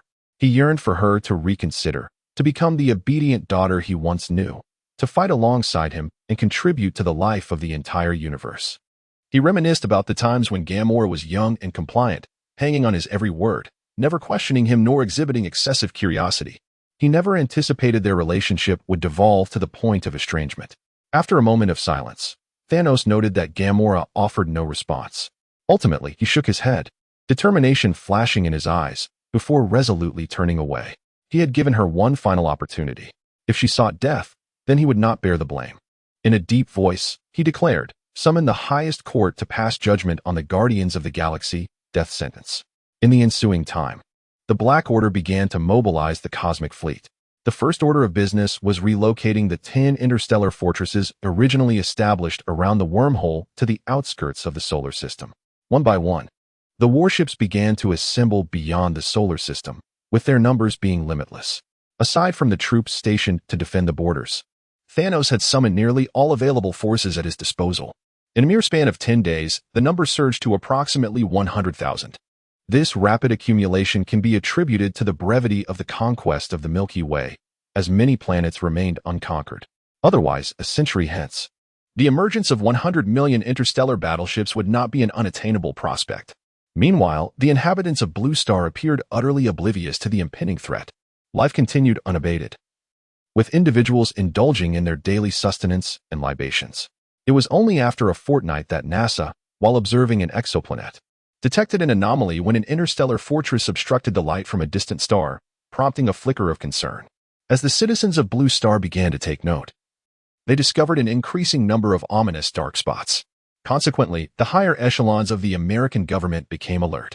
However, accustomed to hegemony, the United States showed no inclination to disseminate this information, opting instead to conduct its own investigations in secrecy. After all, in the eyes of the Americans, if they struggled to comprehend the phenomenon, it was certain that other nations would be even less equipped to unravel its mysteries. Chapter 69, The Dark Grimoire, Part 2. Although the United States has discovered anomalies beyond the solar system, they are utterly bereft of any viable solutions. The vast distance renders any intentions futile. Consequently, the American leadership engaged in protracted discussions that extended into the third day. On this day, Voyager 1, stationed at the periphery of the solar system, transmitted its latest images. That evening, the United States initiated a state of heightened alert and convened a meeting with the leaders of all nations. Upon discerning the presence of interstellar fortresses and cosmic warships, the Americans finally cast aside their arrogance and prejudices, opting to confront the extraterrestrial threat alongside the global community. However, as humanity remains tethered to Earth, unable to venture beyond Blue Planet, what means do they possess to combat such an unprecedented adversary? Thus, this meeting was destined to yield no resolution. Meanwhile, the weather in the northern hemisphere of Blue Planet began to warm gradually. Yet, within the eternally frigid confines of the Kamatage Temple, perched upon the mountains, everyone remained clad in heavy garments. At that moment, the sun ascended slowly on the horizon. Doctor Strange, draped in thick black attire and a flowing red cape, stood upon a raised platform, clutching a hefty tome bound in iron. The cover bore a circle adorned with peculiar runes, emanating faint yet pure waves of arcane energy that surrounded the book. This artifact was none other than the fabled Book of Vishanti, coveted by all sorcerers. The Book of Vishanti appeared to possess an abundance of pages, containing the most formidable known white magic and defensive spells. However, the incantations inscribed within could never be wielded for offense, only for protection. Beneath the platform, Wanda and Quicksilver, along with numerous sorcerers, gathered. With Thanos having refrained from utilizing the Mind Stone to enable Loki's invasion of Blue Planet, Ultron was consequently never brought into existence. In the absence of Ultron, there was no Sokovia Accords conflict, and Quicksilver was spared the fate of being felled by a bullet. Nevertheless, at this juncture, the narrative diverged entirely from the cinematic portrayal. For Wanda clutched in her hands a similarly thick iron tome, yet one that radiated an aura of darkness. This was none other than the infamous Darkhold. As for the reason behind Wanda and Quicksilver's association with Doctor Strange, it was simply due to his initiative to seek them out. Initially, they found themselves ensnared in the clutches of Hydra's laboratory, but a few days prior, Doctor Strange had stormed in with a cadre of sorcerers and liberated them. Thus, they began to accompany him. Following this, Doctor Strange led them on various quests to seek treasures and individuals. The Book of Vishanti and the Darkhold were the fruits of their recent endeavors. Shortly thereafter, Doctor Strange closed his eyes and commenced the utilization of the Time Stone. Waves of verdant energy enveloped him, lifting him from the ground. He sought to unearth further answers from the singular opportunity for victory he had glimpsed previously. The onlookers fell silent, captivated by his display. 14 days prior, Doctor Strange had forewarned them of the unprecedented calamity that awaited Blue Planet, one that threatened the extinction of all humanity. Though initially met with skepticism due to the title of Supreme Sorcerer, the individuals soon began to embrace unwavering belief as Doctor Strange fulfilled one prophecy after another, which in turn instilled a profound sense of dread among them. At that moment, a figure emerged from the heavens, accompanied by a tempest of lightning. Shortly thereafter, the silhouette descended before the crowd, revealing a newly shorn Thor.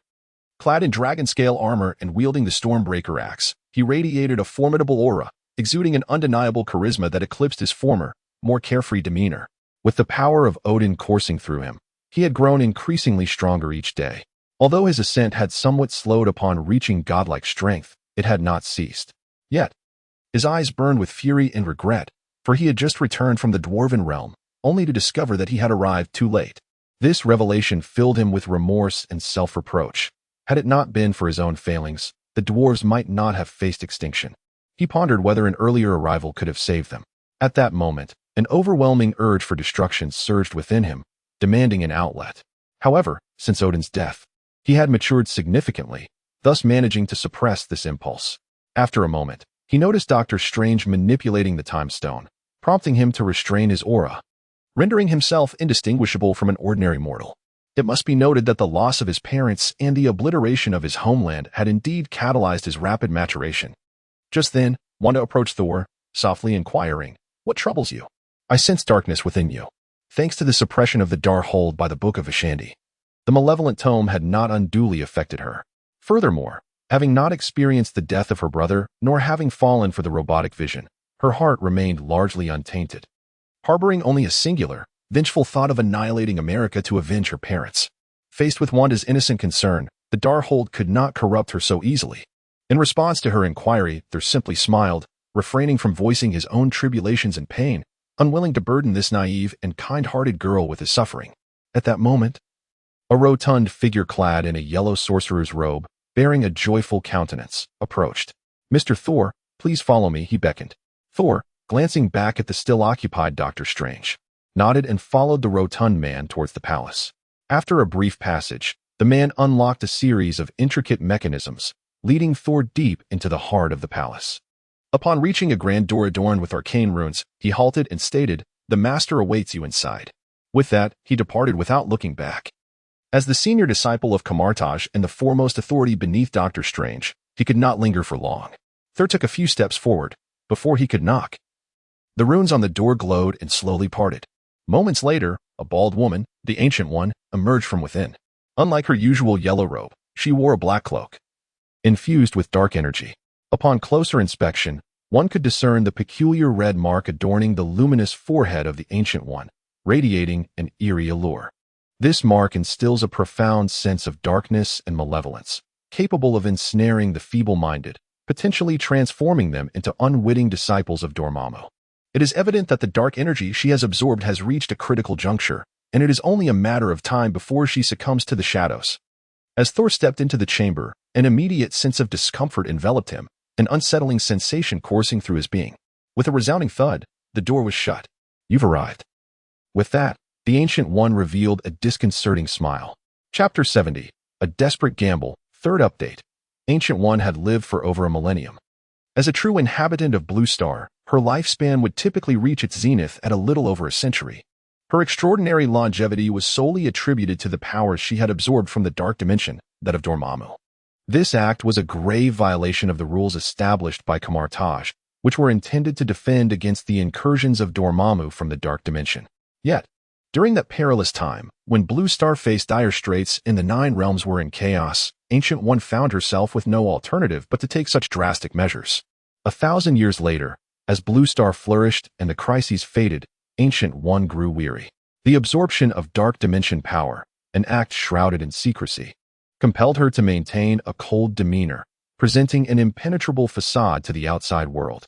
Despite her exalted status as the Sorcerer Supreme, she was but a mortal at heart, yearning for kinship, friendship, and even love. Thus, the solitude and loneliness of a millennium led her to contemplate finding a successor to inherit her mantle. Preparing to retreat into the shadows. Should her chosen heir prove capable, she would seize the opportunity to return to the embrace of Blue Star, fulfilling her master's dying wish. However, with Thor's arrival, she became aware of the impending invasion by Thanos, prompting a shift in her intentions. She resolved to absorb even greater powers from the dark dimension, pushing her abilities to their utmost limits, preparing to confront her adversaries in a titanic struggle. To this end, she secluded herself in a hidden chamber, sealing herself away to prevent the dark energies from leaking and affecting others, while also concealing her actions from prying eyes. Within Kamartaj, only Wong was privy to her clandestine endeavor. At that moment, Thor beheld the Ancient One, suspended in midair, radiating an aura of dark power. Curiosity compelled him to inquire, "What has transpired?" Although he had sensed a faint echo of dark dimension energy during their previous encounters, it paled in comparison to the current overwhelming presence. Ancient One swiftly closed her eyes, forcefully suppressing the darkness within her. "I am unharmed. I summoned you to inquire about Thanos' whereabouts." Now that she had reached the pinnacle of her dark powers, time was of the essence. If she did not take action soon, she risked being consumed by the darkness, becoming a mere puppet of Dormammu, a calamity for all of Blue Star. Thor pondered for a moment before responding. According to other deities, Thanos has established Titan on a planet near Asgard. He should be there. In the wake of Asgard's fall, the other gods of the Alliance, driven by a thirst for vengeance, had begun their unrestrained invasion of the galaxy. While he had not witnessed any confrontations between them and Thanos, the flow of information had remained unbroken, gleaned from fellow deities.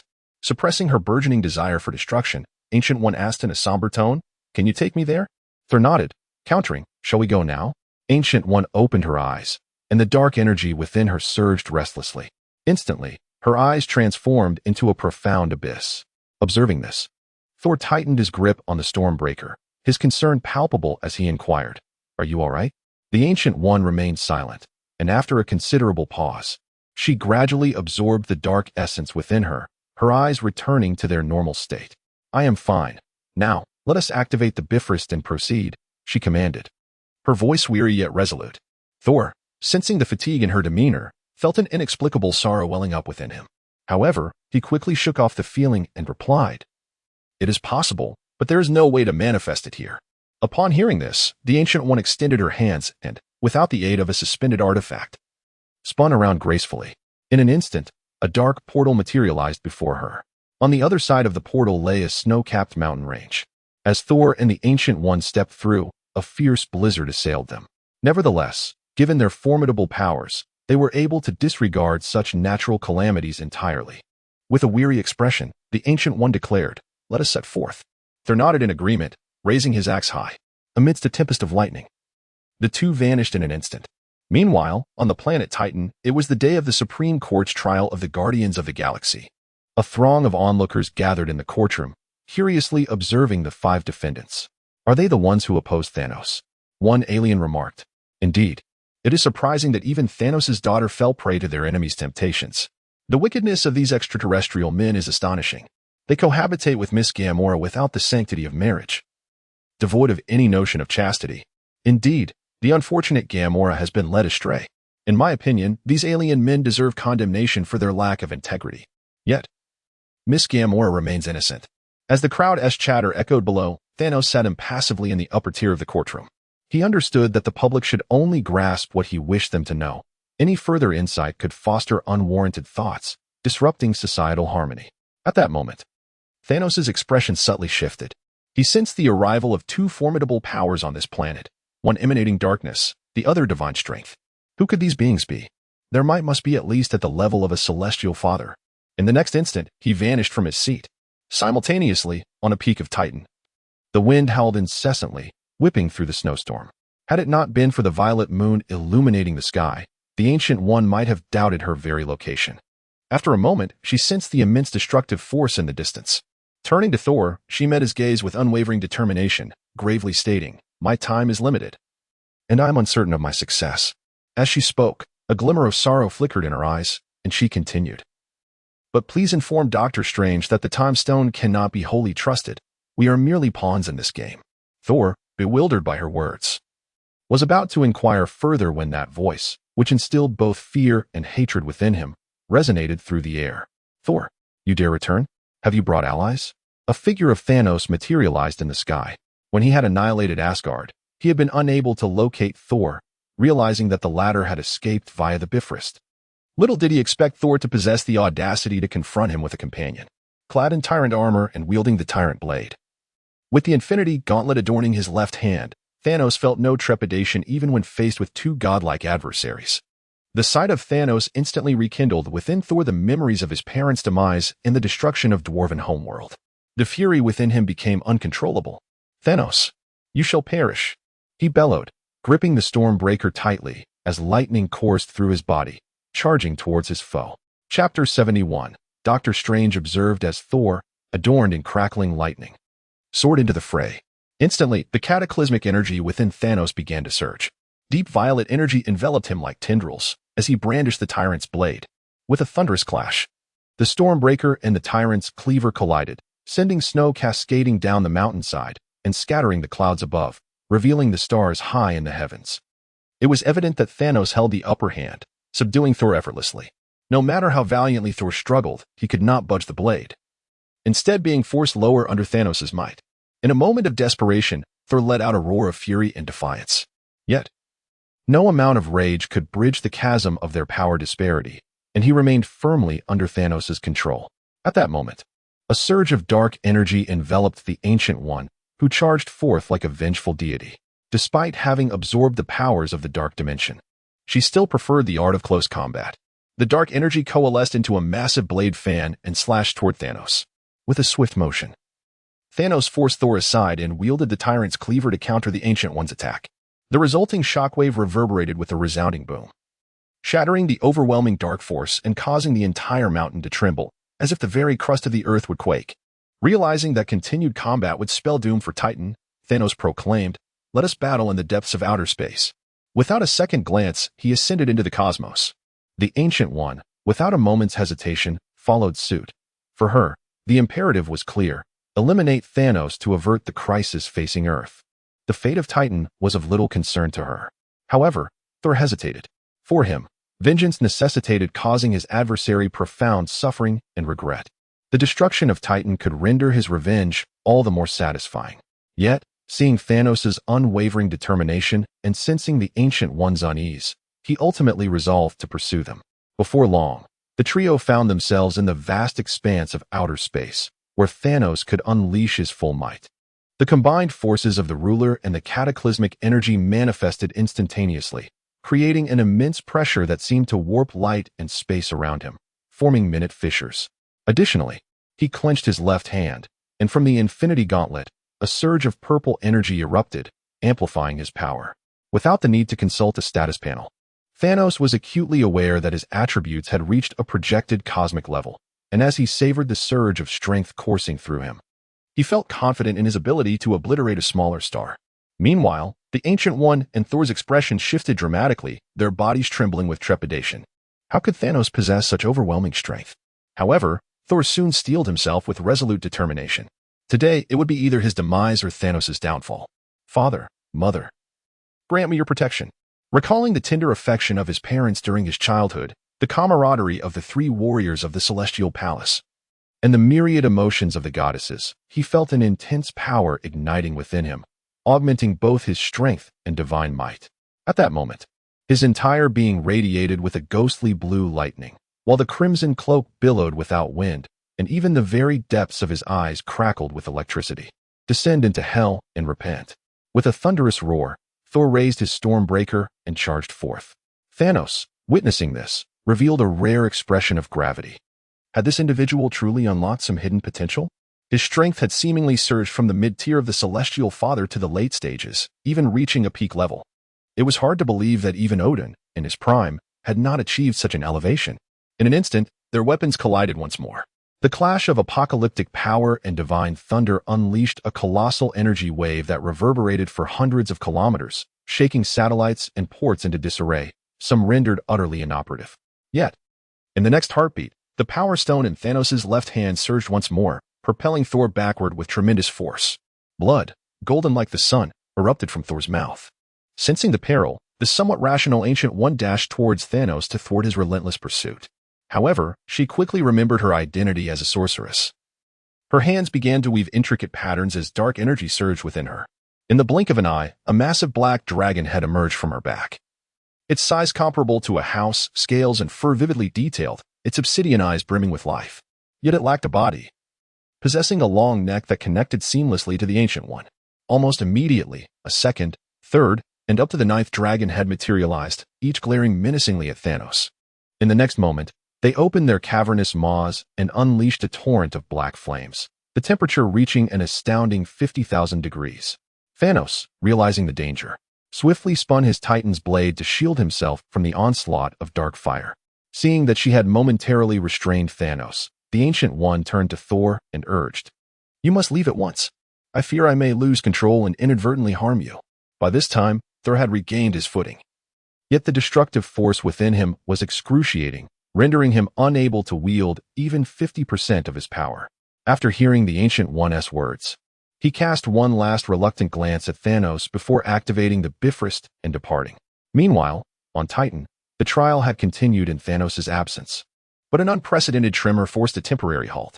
Just as the guards prepared to escort the Guardians of the Galaxy back to their cells, a golden portal materialized in midair, through which Doctor Strange, accompanied by Wanda and the Wasp, emerged. With a swift motion, Doctor Strange conjured several golden whips that restrained the guards attempting to draw their weapons. Simultaneously, Wanda extended her hands, unleashing chaos magic that obliterated the guards into nothingness. At that moment, the Wasp, clad in green and sporting two antennae, spotted Drax and joyfully sprinted towards him. "At long last, I have found you." Drax, who had been engulfed in despair, felt a surge of excitement upon the appearance of Mantis. "Mantis, you have finally returned." After their final mission, Mantis had temporarily departed from the team due to certain circumstances. Little did they expect that she would now arrive with allies to rescue them. Observing the scene, Rocket Raccoon swiftly freed himself from his handcuffs, exclaiming, "Ha, Groot. It's our time to shine." Groot, responding to his name, also liberated himself from his restraints, and his roots began to lash out in all directions. Star-Lord and Gamora, witnessing this turn of events, hastily freed themselves from their cuffs, seizing the guards' weapons, ready to unleash chaos. In truth, the 5 members of the Guardians of the Galaxy had always had opportunities to escape, but the looming presence of Thanos had rendered them too fearful to act. At that moment, Doctor Strange lifted his gaze to the ceiling, his eyes seemingly penetrating the walls, catching a glimpse of the battle unfolding in the cosmos. "Come on, everyone. We must hurry. Our time is limited."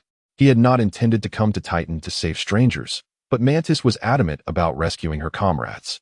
Moreover, in the future he had envisioned, Mantis was the key to defeating Thanos, leaving him no choice but to take this risk. Chapter 72. The Dark Dimension. In the vast expanse of space, Thanos twirled the tyrant's blade to fend off the onslaught of the Ancient One. Suddenly, he cast his gaze upon Titan, where he perceived Doctor Strange and others, along with the 5 members of the Guardians of the Galaxy, being rescued. However, this was not the moment for such distractions, for an ominous sense of peril enveloped him. This impending threat emanated from the Ancient One before him. Her dark powers were burgeoning, becoming increasingly potent and refined, surpassing even the level of celestial deities. This was no longer merely her innate strength. Moments later, the Ancient One's expression twisted into a grimace as she ceased her incantations. The runes upon her forehead broke free from their confines, cascading across her entire being. Subsequently, her body swelled with dark energy, seemingly distorting the very fabric of the surrounding space. Thanos beheld a pair of malevolent purple eyes emerging from the void. Eyes so sinister and uncanny that they instilled dread and madness at first glance. With their manifestation, the dark dimension began to converge upon this universe. Soon after, an overwhelming surge of pure dark energy erupted from the dark dimension, enveloping the entire stellar system in an instant, its velocity eclipsing even that of light. It is noteworthy that the diameter of the stellar system housing Titan is approximately 12 billion kilometers, a distance that light would take about 11 hours to traverse from one end to the other. Yet this force from the dark dimension shrouded the entire system in but a moment. Under the oppressive weight of the dark energy, Thanos felt an insatiable thirst for destruction and slaughter rise within him. This was a clear indication of his soul being corroded by darkness. In an instant, he clenched his left hand. The Infinity Gauntlet shimmered with an orange luminescence as the power of the Soul Stone activated, forcefully stifling the dark energy's corrosive influence on his soul. Cursed be it, how had Dormammu manifested? The Ancient One had lost her senses, absorbing such a vast amount of energy from the dark dimension. At this juncture, Thanos sensed all living beings within the stellar system instantaneously losing their whites, their eyes turning obsidian and bizarre symbols appearing upon their foreheads. They then began to attack everything alive around them in a frenzy. The souls of ordinary individuals could not withstand even a second of the dark energy's corruption, swiftly transforming them into puppets of Dormammu. In an instant, slaughter and death became the prevailing themes of this realm. On Titan, Doctor Strange had already dispatched everyone through the portal. As the dark energy sought to enter, he hastily closed the portal. This fellow was remarkably swift. He must have foreseen Dormammu's arrival and the impending need for intervention. Otherwise, how could Doctor Strange have been oblivious to the threat Dormammu posed to the universe? Should he descend, it would likely plunge the entirety of existence into the dark dimension. His decisiveness indicated he had foreseen these events and was aware of the potential for obstruction, thus remaining resolute. Yet, a troubling thought lingered. How could Dormammu and the dark dimension transcend this universe to be beyond the foresight of the Time Stone, unless those unknown entities intervened? With this thought, Thanos' eyes brightened, and he lifted his gaze towards the Ancient One before him. Now aware that these entities were observing the happenings here, he felt a sense of assurance. After all, the player of the game requires a board, does he not? If someone intends to disrupt the board, would the player remain indifferent? At this moment, the Ancient One had already been designated as a coordinate by Dormammu, projecting the powers of the dark dimension, which was encroaching upon this universe. Contemplating this, Thanos clenched his left hand, once again harnessing the power of the Soul Stone, but this time directing it towards the Ancient One. The dark dimension was drawing closer, and if not halted in time, it threatened to consume the entire universe, with Blue Planet not being an exception. Is this the outcome you desire? Knowing that those entities were paying attention, they would undoubtedly prevent the Ancient One from being fully corrupted by the dark powers. Otherwise, the game would be impossible to unravel. Indeed, with the influence of the Soul Stone, the Ancient One's soul, which had been entirely tainted by darkness, was miraculously purified to some extent. Soon, the darkness in her eyes receded, revealing a state of clarity. In the next moment, she became aware of the dark powers surrounding her and the approaching dark dimension, her expression shifting abruptly. As the guardian of Kamartaj, she fully understood Dormammu's immense power and the dire consequences of the dark dimension's approach. Thus, she urgently implored Thanos, "You must kill me." Only by doing so can Dormammu be deprived of a coordinate, preventing him from drawing near. Thanos shook his head, responding, "Dormammu has already locked onto your soul. Even killing you would be futile." Although Dormammu has yet to descend, his gaze has already secured this universe through your soul. The Soul Stone may alter souls, but it cannot annihilate them. That is a power reserved for the multiverse level. Since the soul could not be extinguished, killing the Ancient One would yield no benefit. Upon hearing this, the Ancient One immediately grasped Thanos' meaning and anxiously asked, "What shall we do?"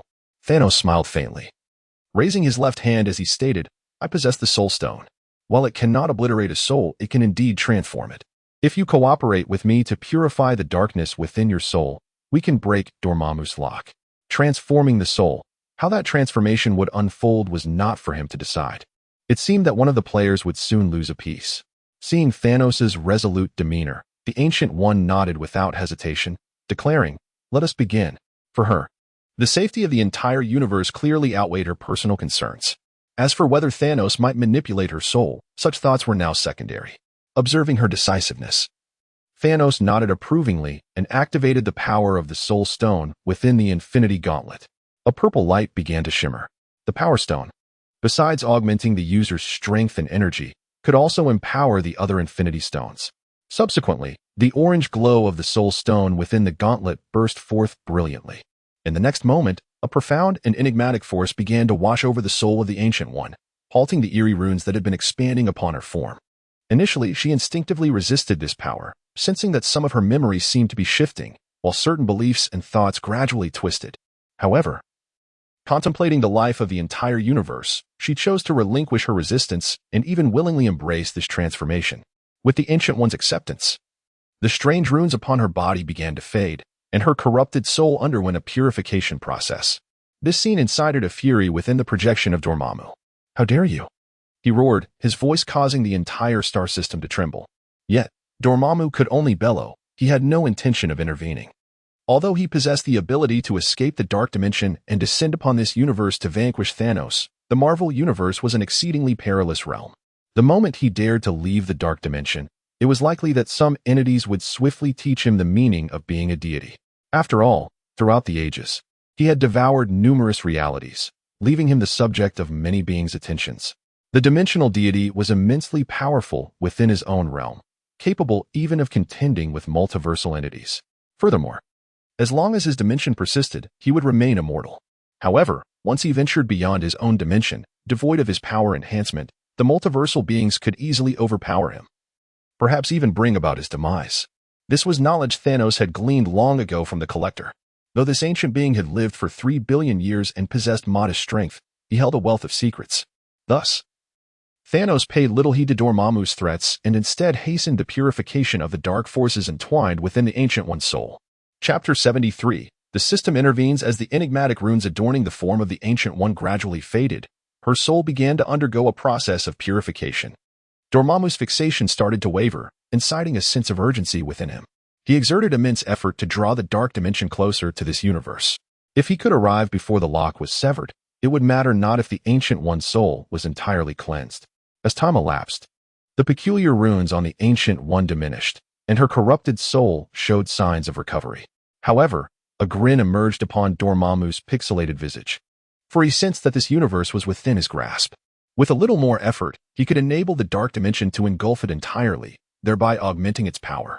Yet, in that very moment, Dormammu's smile faltered. The Dark Dimension could advance no further towards this universe. He quickly realized that some formidable entity had intervened, prompting him to shift his gaze beyond the confines of the Dark Dimension. Amidst the chaotic cosmos, he beheld a diminutive figure, its skin resembling steel, imbued with a metallic sheen and 6 eyes radiating a crimson glow. This was a member of the celestial host.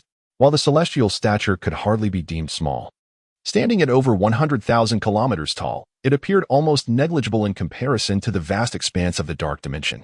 At that moment, this celestial extended 4 arms amidst the boundless chaos, emanating a radiant divine light that steadfastly obstructed the path of the Dark Dimension. "You dare to impede my progress?" Dormammu scoffed at the single-universe celestial, and darkness surged from his being, propelling forward. Had it been a multiversal celestial, he would have retreated with caution. But confronting merely a single-universe celestial, he felt no fear.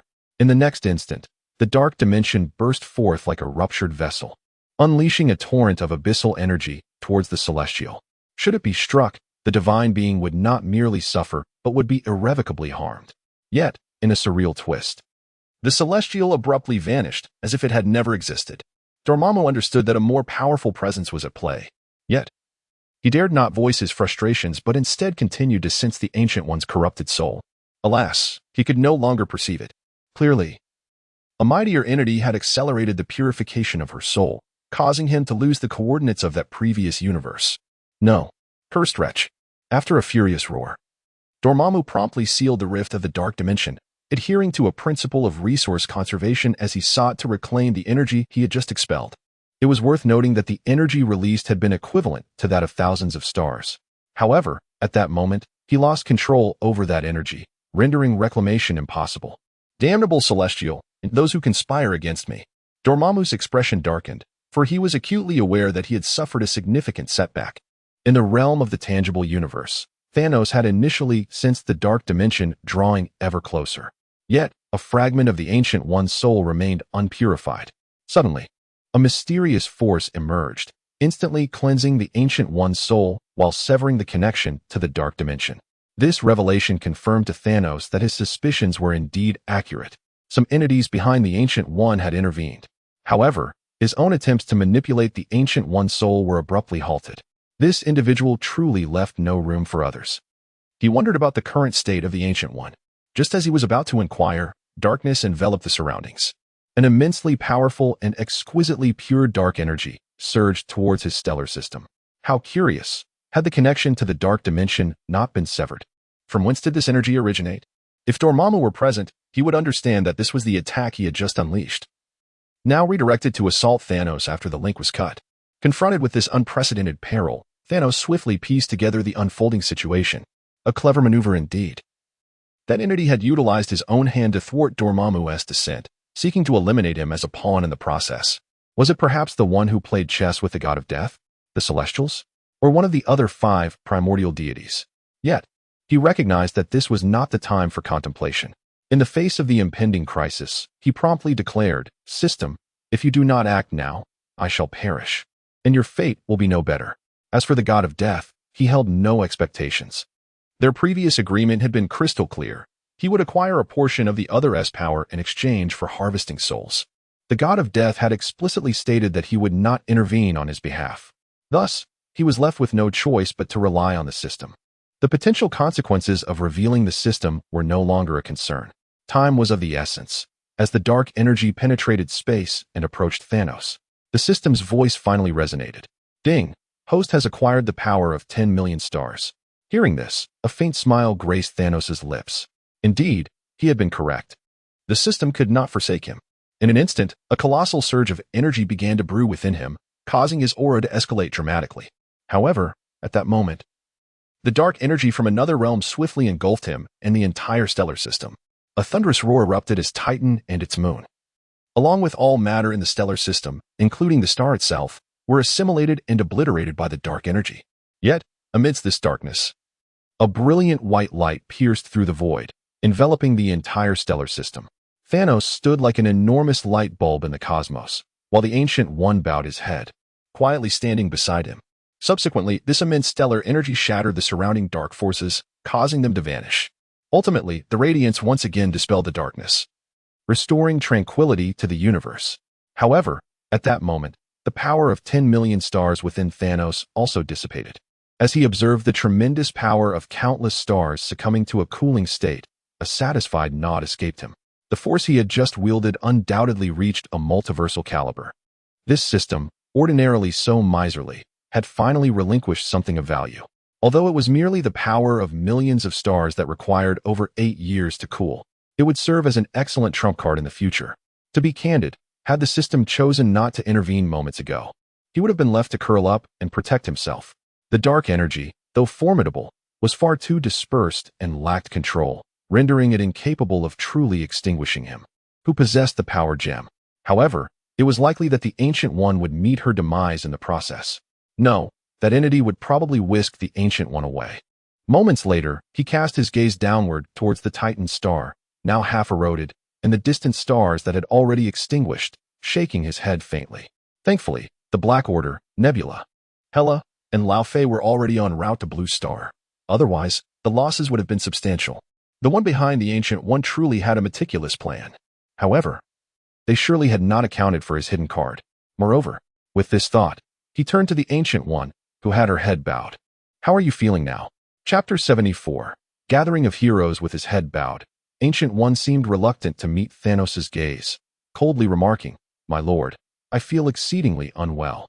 My mind is in disarray." Upon witnessing this, Thanos immediately discerned that the turmoil was the result of an external influence behind Ancient One. While purging the dark energy from Ancient One's soul, he had inadvertently altered her spiritual memories. Though she addressed him as my lord, the reverence was conspicuously absent.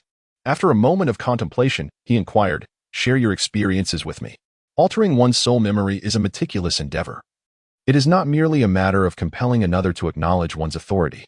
A clash of ideologies and experiences could lead to spiritual chaos and ultimately, collapse. Previously, he had only modified certain insights within Ancient One's memories, such as revealing the predatory essence of the universe, thus aligning her with his philosophies and drawing her into his fold. Upon hearing his request, Ancient One furrowed her brow and spoke haltingly. "I recall. A millennium ago, I seemed to have battled Asgard, and then discovered the essence of this universe. Though her recollections were fragmented, they bore a striking resemblance to the alterations made by Thanos. Yet, within her heart, the unwavering conviction to protect the blue planet remained intact, coupled with a fervent desire for its preservation." After listening, Thanos began to deliberate. The entity behind Ancient One was likely a member of the celestial race. for only they would possess such a vested interest in the blue planet, especially with a nascent celestial being on the verge of emergence there. With this realization, Thanos decided to lead Ancient One to other planets, assigning her the task of conquering the galaxy. Given her profound attachment to safeguarding the blue planet, it would be prudent to refrain from attempting to conquer it alongside him, lest unforeseen complications arise. Time swiftly passed, and 10 days later, Thanos, seated in the refurbished Titan II, donned his repaired tyrant's blade and armor, arriving at the fringes of the solar system. Upon his arrival, the rationale behind the Celestial S manipulation of Dormammu became clear. 10 small interstellar fortresses, each the size of a half-moon, alongside thousands of colossal warships.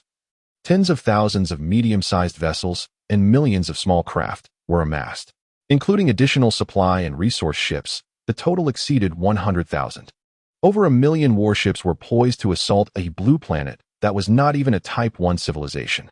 The Celestial behind Ancient One must possess remarkable patience. Yet, the fact that these Celestials had not intervened directly suggested some governing principles binding them. Reflecting on his clash with Odin, the residual force of their battle capable of annihilating several planets, Thanos suddenly grasped the underlying truth. If the strategist were to engage directly, the opposing player would inevitably retaliate, leading to a cataclysmic confrontation that would shatter the very board upon which they played. To safeguard the board, the strategist must refrain from direct involvement, thus resorting to orchestrating Dormammu to ensnare him. As long as he meets his demise, Hela and Lao Fei are bound to engage in mutual conflict, and the Black Order will inevitably vie for power. At that juncture, the crisis on Blue Star will be naturally resolved. When the time is ripe, a new deity shall emerge, thereby concluding this chapter. However, it is regrettable that the adversary did not anticipate his possession of a system. Even the Ancient One has been brought under his command. After a brief interlude, Thanos received 8 incoming call requests.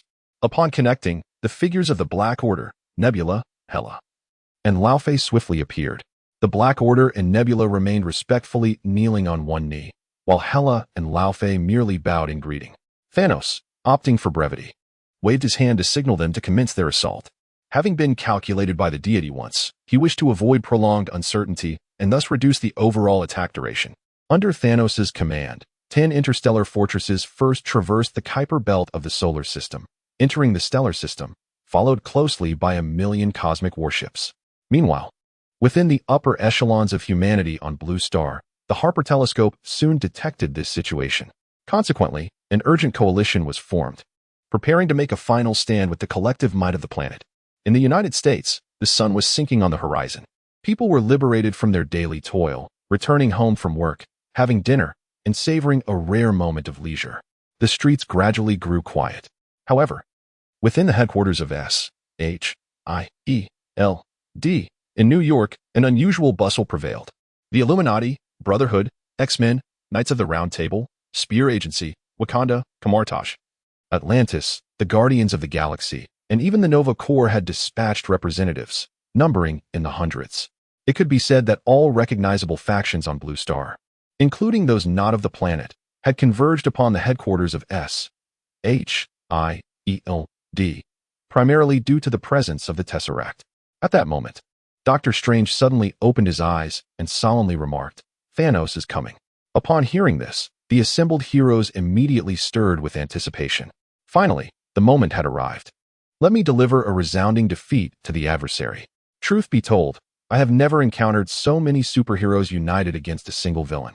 Indeed, had it not been for Dr. Strange's summons, I would have remained unaware of the existence of so many superheroes. Once the confrontation concludes, where shall we celebrate? Although Dr. Strange repeatedly emphasized Thanos' formidable nature, the superheroes who had never ventured beyond Blue Star could hardly comprehend what it meant to face a cosmic sovereign. Witnessing such a multitude of superheroes alongside military support, they regarded this endeavor as a mere formality.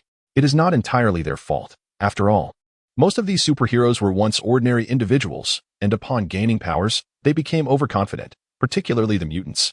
They focused solely on controlling their powers rather than augmenting them, their limited perspective constraining their imagination regarding strength. Among this assembly of superheroes, only a few from the Guardians of the Galaxy and the Nova Corps, along with some other concerned individuals, displayed signs of apprehension. At that moment, Magneto, donning his helmet, soared to the side of Professor X, gazing at his old friend. who sat in his wheelchair. A rare smile graced his face. Our sole opportunity for survival as mutants lies before us. The Council had promised Magneto that should he lead the Brotherhood in vanquishing Thanos, they would endorse legislation recognizing the legitimacy of mutant identity. To this end, they had even released him from prison. Hence, he perceived this as the singular chance for mutant survival. However, Professor X, observing the white strands in his friend's hair, wore a grave expression, expressing his concerns. I fear the matter is not as straightforward as it seems. Having joined the Illuminati, he was privy to certain classified information that rendered the situation far less uncomplicated than Magneto envisioned. At that moment, Black Bolt, clad in a black leather ensemble and adorned with a distinctive headpiece, approached, patting his friend's shoulder in a gesture of solace. Shortly thereafter, Tony, encased in a towering 3-meter battlesuit, strode over. Hey guys, what do you think of my anti-Thanos armor? I'm ready to smash that so-called Thanos with a single punch. Nearby, Dr. Banner walked over with envy, remarking, I feel this equipment would suit me better. Hearing this, Tony's expression shifted to one of discomfort. In truth, this suit was originally dubbed the Anti-Hulk armor, but in light of Thanos' emergence, it had been hastily renamed the Anti-Thanos armor. Just then, a vibrant figure streaked across the sky. Chapter 75. The Power of Dual Stars. Amidst the sound of whooshing air, an individual swiftly descended into the crowd. Doctor Strange immediately approached the newcomer. Captain Marvel, I have been awaiting your arrival. Are you prepared? The person in question was none other than Captain Marvel, who had previously come perilously close to death at the hands of Thanos. However, at this moment, she radiated a kaleidoscope of vibrant lights and intense energy waves, causing the expressions of the surrounding superheroes to shift dramatically. They had never before witnessed such an extravagant entrance from a superhero. Not far away, Tony Stark began to ponder whether he should incorporate some lighting effects into his armor to enhance his own presence. Captain Marvel surveyed her surroundings and frowned. Is this it? Just these weaklings? Are they merely here to meet their demise? As a survivor who had escaped Thanos' grasp, she understood his formidable power all too well. While these superheroes may have ruled the blue planet, a group comprised of individuals who had yet to reach the level of a celestial being dared to confront Thanos in the cosmos? And why was there even an ordinary human among them? Doctor Strange, clutching the Book of Vishanti, shook his head in resignation. There are simply too many weaklings. With so many cosmic warships under Thanos' command, if they do not seek assistance, they may never even lay eyes on him. At that moment, a skeletal figure engulfed in flames approached, clad in leather. Let us commence swiftly. If I remain here any longer, I fear I shall be compelled to judge these individuals. Doctor Strange felt a headache coming on as he regarded the Ghost Rider before him. This being possessed a power known as the Eye of Judgment, capable of purifying sinful souls. To bring him along was merely an attempt to restrain Thanos, yet this purification did not always distinguish between friend and foe. Upon his arrival, several superheroes had already been subjected to this purification, necessitating that he be placed in a separate chamber. Let us begin at once, Doctor Strange declared. Captain Marvel observed the Ghost Rider with curiosity.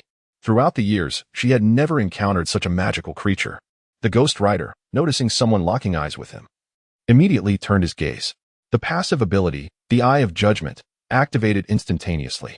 However, regrettably, when faced with Captain Marvel, the Eye of Judgment withdrew after a brief examination. While Captain Marvel exhibited traits of pride and arrogance, she had never considered herself in the wrong or guilty of any crime. Thus, the Eye of Judgment had no effect on her, leaving the Ghost Rider in a state of astonishment. In the decades following his pact with Mephisto, he had rarely encountered anyone who was immune to his judgment. Aside from Captain America, this glowing woman was the second. At that moment, summoned by Doctor Strange, the surrounding heroes gathered closely. Ladies and gentlemen, we are on the verge of opening the portal. Please prepare yourselves. Suddenly, a gasp erupted from the crowd. Look, what is that appearing in the sky?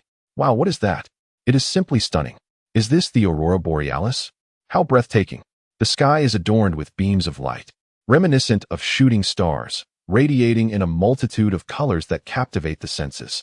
Yet, Doctor Strange merely cast a fleeting glance before turning his attention to Black Panther. T'Challa. Behold the splendor of Wakanda. T'Challa, also known as Black Panther, nodded in acknowledgement and raised his hand, commanding, Shuri, activate the protective shield. Meanwhile, far away in Wakanda, Shuri received her brother's directive and promptly began operating the supercomputer. Soon, a colossal transparent energy shield materialized above Wakanda. However, the shield extended only about 1,000 kilometers, encompassing merely a fraction of the blue planet.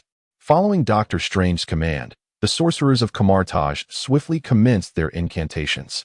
Yellow shields were layered upon Wakanda's energy barrier, causing it to expand instantaneously, surpassing a diameter of 10,000 kilometers, thereby enveloping one side of the blue planet. Before long, a distant glow descended upon this protective shield, igniting a cascade of shimmering lights. In an instant, the previously darkened hemisphere of the blue planet illuminated as brightly as day. Individuals across the Americas, whether awake or asleep, were drawn to the sudden radiance. Having witnessed countless such scenes through the eye of Agamotto, Dr. Strange clapped his hands and proclaimed, "Esteemed superheroes, our time is limited. The lights above are an assault initiated by Thanos' minions. They currently lie 800 million kilometers from here, employing a device known as an interstellar fortress, armed with anti-particle ray cannons and warp-speed light projectiles. If we fail to thwart them in a timely manner, Wakanda and Kamartaj will soon be depleted, leaving the blue planet defenseless. Thus, we must act swiftly to halt their advance." With that, Dr. Strange turned to Nick Fury, the one-eyed leader. Nick nodded in agreement and immediately instructed his SHIELD agents to bring forth the Tesseract. Grasping the Tesseract in one hand, Dr. Strange began to trace intricate patterns with the other. In the blink of an eye, a magnificent golden portal was unveiled, revealing the vastness of cosmic vacuum on the other side, where a colossal asteroid loomed. Perched upon the asteroid, a multitude of turrets and various bases were clearly visible, an unmistakable manifestation of Thanos' interstellar stronghold. Before Dr. Strange could utter a word, Captain Marvel, radiating with energy, surged ahead into the portal. Following closely were Black Bolt, Magneto, Tony Stark, Black Panther, Falcon, and other heroes, donning oxygen masks as they eagerly entered the fray. The superheroes summoned by Doctor Strange for this mission were all of at least superhuman caliber, rendering space suits unnecessary. 800 million kilometers from the blue planet lies Jupiter, a planet more than 1,000 times its size. At present, Jupiter is surrounded not only by 79 moons but also by 10 interstellar fortresses and over 1 million cosmic warships. 1 million cosmic battleships may sound like a multitude, yet in the vast expanse of the universe, they amount to merely a trifling fraction. Even when aggregated, they fail to rival the size of a single planet. The only considerable presence consists of 10 interstellar fortresses. At this moment, Thanos is in Temple 2, meditating with his eyes closed. However, he soon becomes aware of a portal manifesting on a nearby interstellar fortress. A radiant burst of colors emerges, swiftly transforming into flames of vivid red, reminiscent of a burning star. Sensing a familiar aura, Thanos promptly opens his eyes. It is Captain Marvel, and notably, in her binary form. This suggests that the celestial beings were likely responsible for rescuing her during their last encounter. Yet, it remains uncertain which deity orchestrated her dual awakening. And one cannot help but ponder the extent of the power wielded by the binary Captain Marvel. My heartfelt gratitude to all the esteemed supporters. This book has reached an impressive rating of 8.3 stars. I am truly content with this achievement. Chapter 76. Listen to me. Thank you. Happy Mid-Autumn Festival. The Captain Marvel, empowered by the dual star phenomenon, radiated an inexhaustible energy. With clenched fists, a powerful crimson energy shockwave surged forth, striking an interstellar fortress in an instant. The fortress promptly activated its protective shield to defend itself. However, the captain's energy was evidently elevated beyond previous levels. Soon, her assault breached the fortress's defenses, hitting its intended target. The resounding explosion echoed relentlessly, heralding the imminent destruction of the fortress when a black longsword suddenly shot forth. The captain swiftly separated her hands, directing one towards the dark blade. Yet, she had underestimated the situation, for soon more black swords emerged around her. Realizing the peril, she relinquished her focus on the fortress and readied both hands to confront the encroaching blades. Just then, an overwhelming ultrasonic wave erupted, shattering all the black swords. The Dark Bat King, not far off, opened his mouth wide, unleashing his superpower, the ultrasonic wave. How he produced such a phenomenon in a vacuum remained a mystery. Yet this defiance of physics was indeed unfolding before their eyes. This spectacle darkened Hela's expression as she approached. Could this power rival that of a celestial? Where had it come from? Were these individuals from Blue Star? During her previous conquests, she had encountered formidable foes from Blue Star, but had dismissed all but one bald-headed warrior. Little did she know that a millennium later, Blue Star had birthed so many strong beings. Meanwhile, heroes continued to emerge from the portal. Iron Man, Ghost Rider, Magneto, Professor X, Black Panther, Ant-Man, Captain America, and more. Witnessing this, Hela began to retreat. At that moment, Lao Fei and the Black Obsidian Five finally arrived. Following them was the towering purple figure of Thanos, instantly easing Hela's tension. For reasons unknown, Thanos' presence brought her an inexplicable sense of reassurance. Unfazed by Hela's peculiar reaction, Thanos coldly regarded the portal. Surprised by the multitude of heroes prepared for him, not only was Captain Marvel present, but nearly every notable superhero had appeared. Though they were not at their most formidable, they were certainly not weak. The appearance of Thanos seemed to quell the earlier bravado of the Blue Star heroes, who now stood subdued in the face of his overwhelming and domineering aura. Shortly after, Doctor Strange emerged from the portal, accompanied by Scarlet Witch, Mantis, Star-Lord, Gamora, Ghost Rider, and others. Upon sighting Thanos, Doctor Strange immediately raised the Book of Vishanti, and golden runes swiftly materialized around the heroes, shielding them from the vacuum's harsh environment. At that moment, Black Bolt crossed over the gathered heroes, his arms folded across his chest, gazing at Thanos with an air of haughty superiority. Yet, due to his extraordinary abilities, he remained silent. Observing this, Mr. Fantastic promptly spoke up, addressing Thanos. "This is Mr. Black Bolt. With but a whisper, he can obliterate you. If you choose to retreat now, we may let you go." Given their proximity to the interstellar fortress, a modicum of air existed, permitting sound to manifest. Thanos narrowed his eyes upon hearing this. Indeed, Black Bolt's earlier attack had reached a divine level, albeit his overall strength remained at the lower tier. Was there some hidden trump card? Gazing at the self-assured expression of Black Bolt, alongside the seemingly confident Doctor Strange, Thanos began to suspect that Black Bolt might be the ace the celestial beings had reserved for him. No, he had to summon his full power. With this thought, he clenched his left hand, causing the power gem to surge, its purple radiance flickering, as he activated his apocalyptic might and dominion state. Instantly, his strength escalated to a cosmic level. In the next instant, he appeared before Black Bolt, raising his tyrannical blade. In a mere heartbeat, he unleashed a flurry of over 100 strikes. However, to his astonishment, Black Bolt seemed disinterested in evading the onslaught, remaining utterly still as the blows connected with him. Could it be that beyond his ultrasonic ability, Black Bolt possessed cellular regeneration? No. To be safe, he needed to obliterate even the cells. In the following moment, the overwhelming force of his apocalyptic powers surged through him, enveloping Black Bolt. In less than half a second, Black Bolt vanished from the universe, as though he had never existed. Sensing the complete absence of his opponent's presence, Thanos furrowed his brow. Was it truly that simple? Or did Black Bolt possess an unknown contingency? At this juncture, Mr. Fantastic stood in stunned silence. What had just transpired? How had Thanos appeared before him? And where had Black Bolt gone? While Mr. Fantastic remained bewildered, suddenly, a fiery iron chain shot forth from behind, coiling around Thanos' arm. Witnessing this spectacle, Mr. Fantastic exclaimed with excitement, "Thanos, this is the power of the Ghost Rider. He can purify all malevolent souls. Surrender now." In his eyes, Thanos represented the epitome of evil. Once the Ghost Rider activated his ability, there would be no escape. With Thanos' demise, dealing with the remaining minions would be effortless. Hearing this, Thanos cast an odd glance at Mr. Fantastic, then his left hand, adorned with the Infinity Gauntlet, emitted an orange glow. The Soul Stone activated. From a distance, the Ghost Rider remained silent, his gaze fixed intensely upon Thanos. Soon, a formidable wave of soul energy began to surge forward. In that moment, he felt quite pleased. Once judged by the Hellfire as a guilty soul, it mattered not the adversary's strength, they were doomed. However, after waiting for a moment, the anticipated event of the enemy igniting did not transpire. Thanos simply regarded him with a perplexed expression. How could this be? Had Thanos somehow passed the trial by Hellfire? Just then, Thanos exerted a powerful tug, bringing the Ghost Rider abruptly before him. With a crack, the skull of the Ghost Rider was brutally snapped. Witnessing this scene, Doctor Strange finally sprang into action.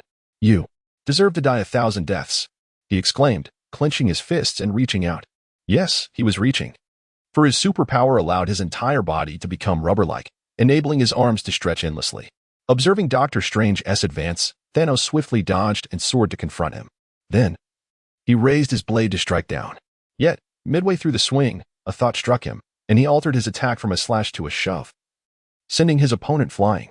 Chapter 77.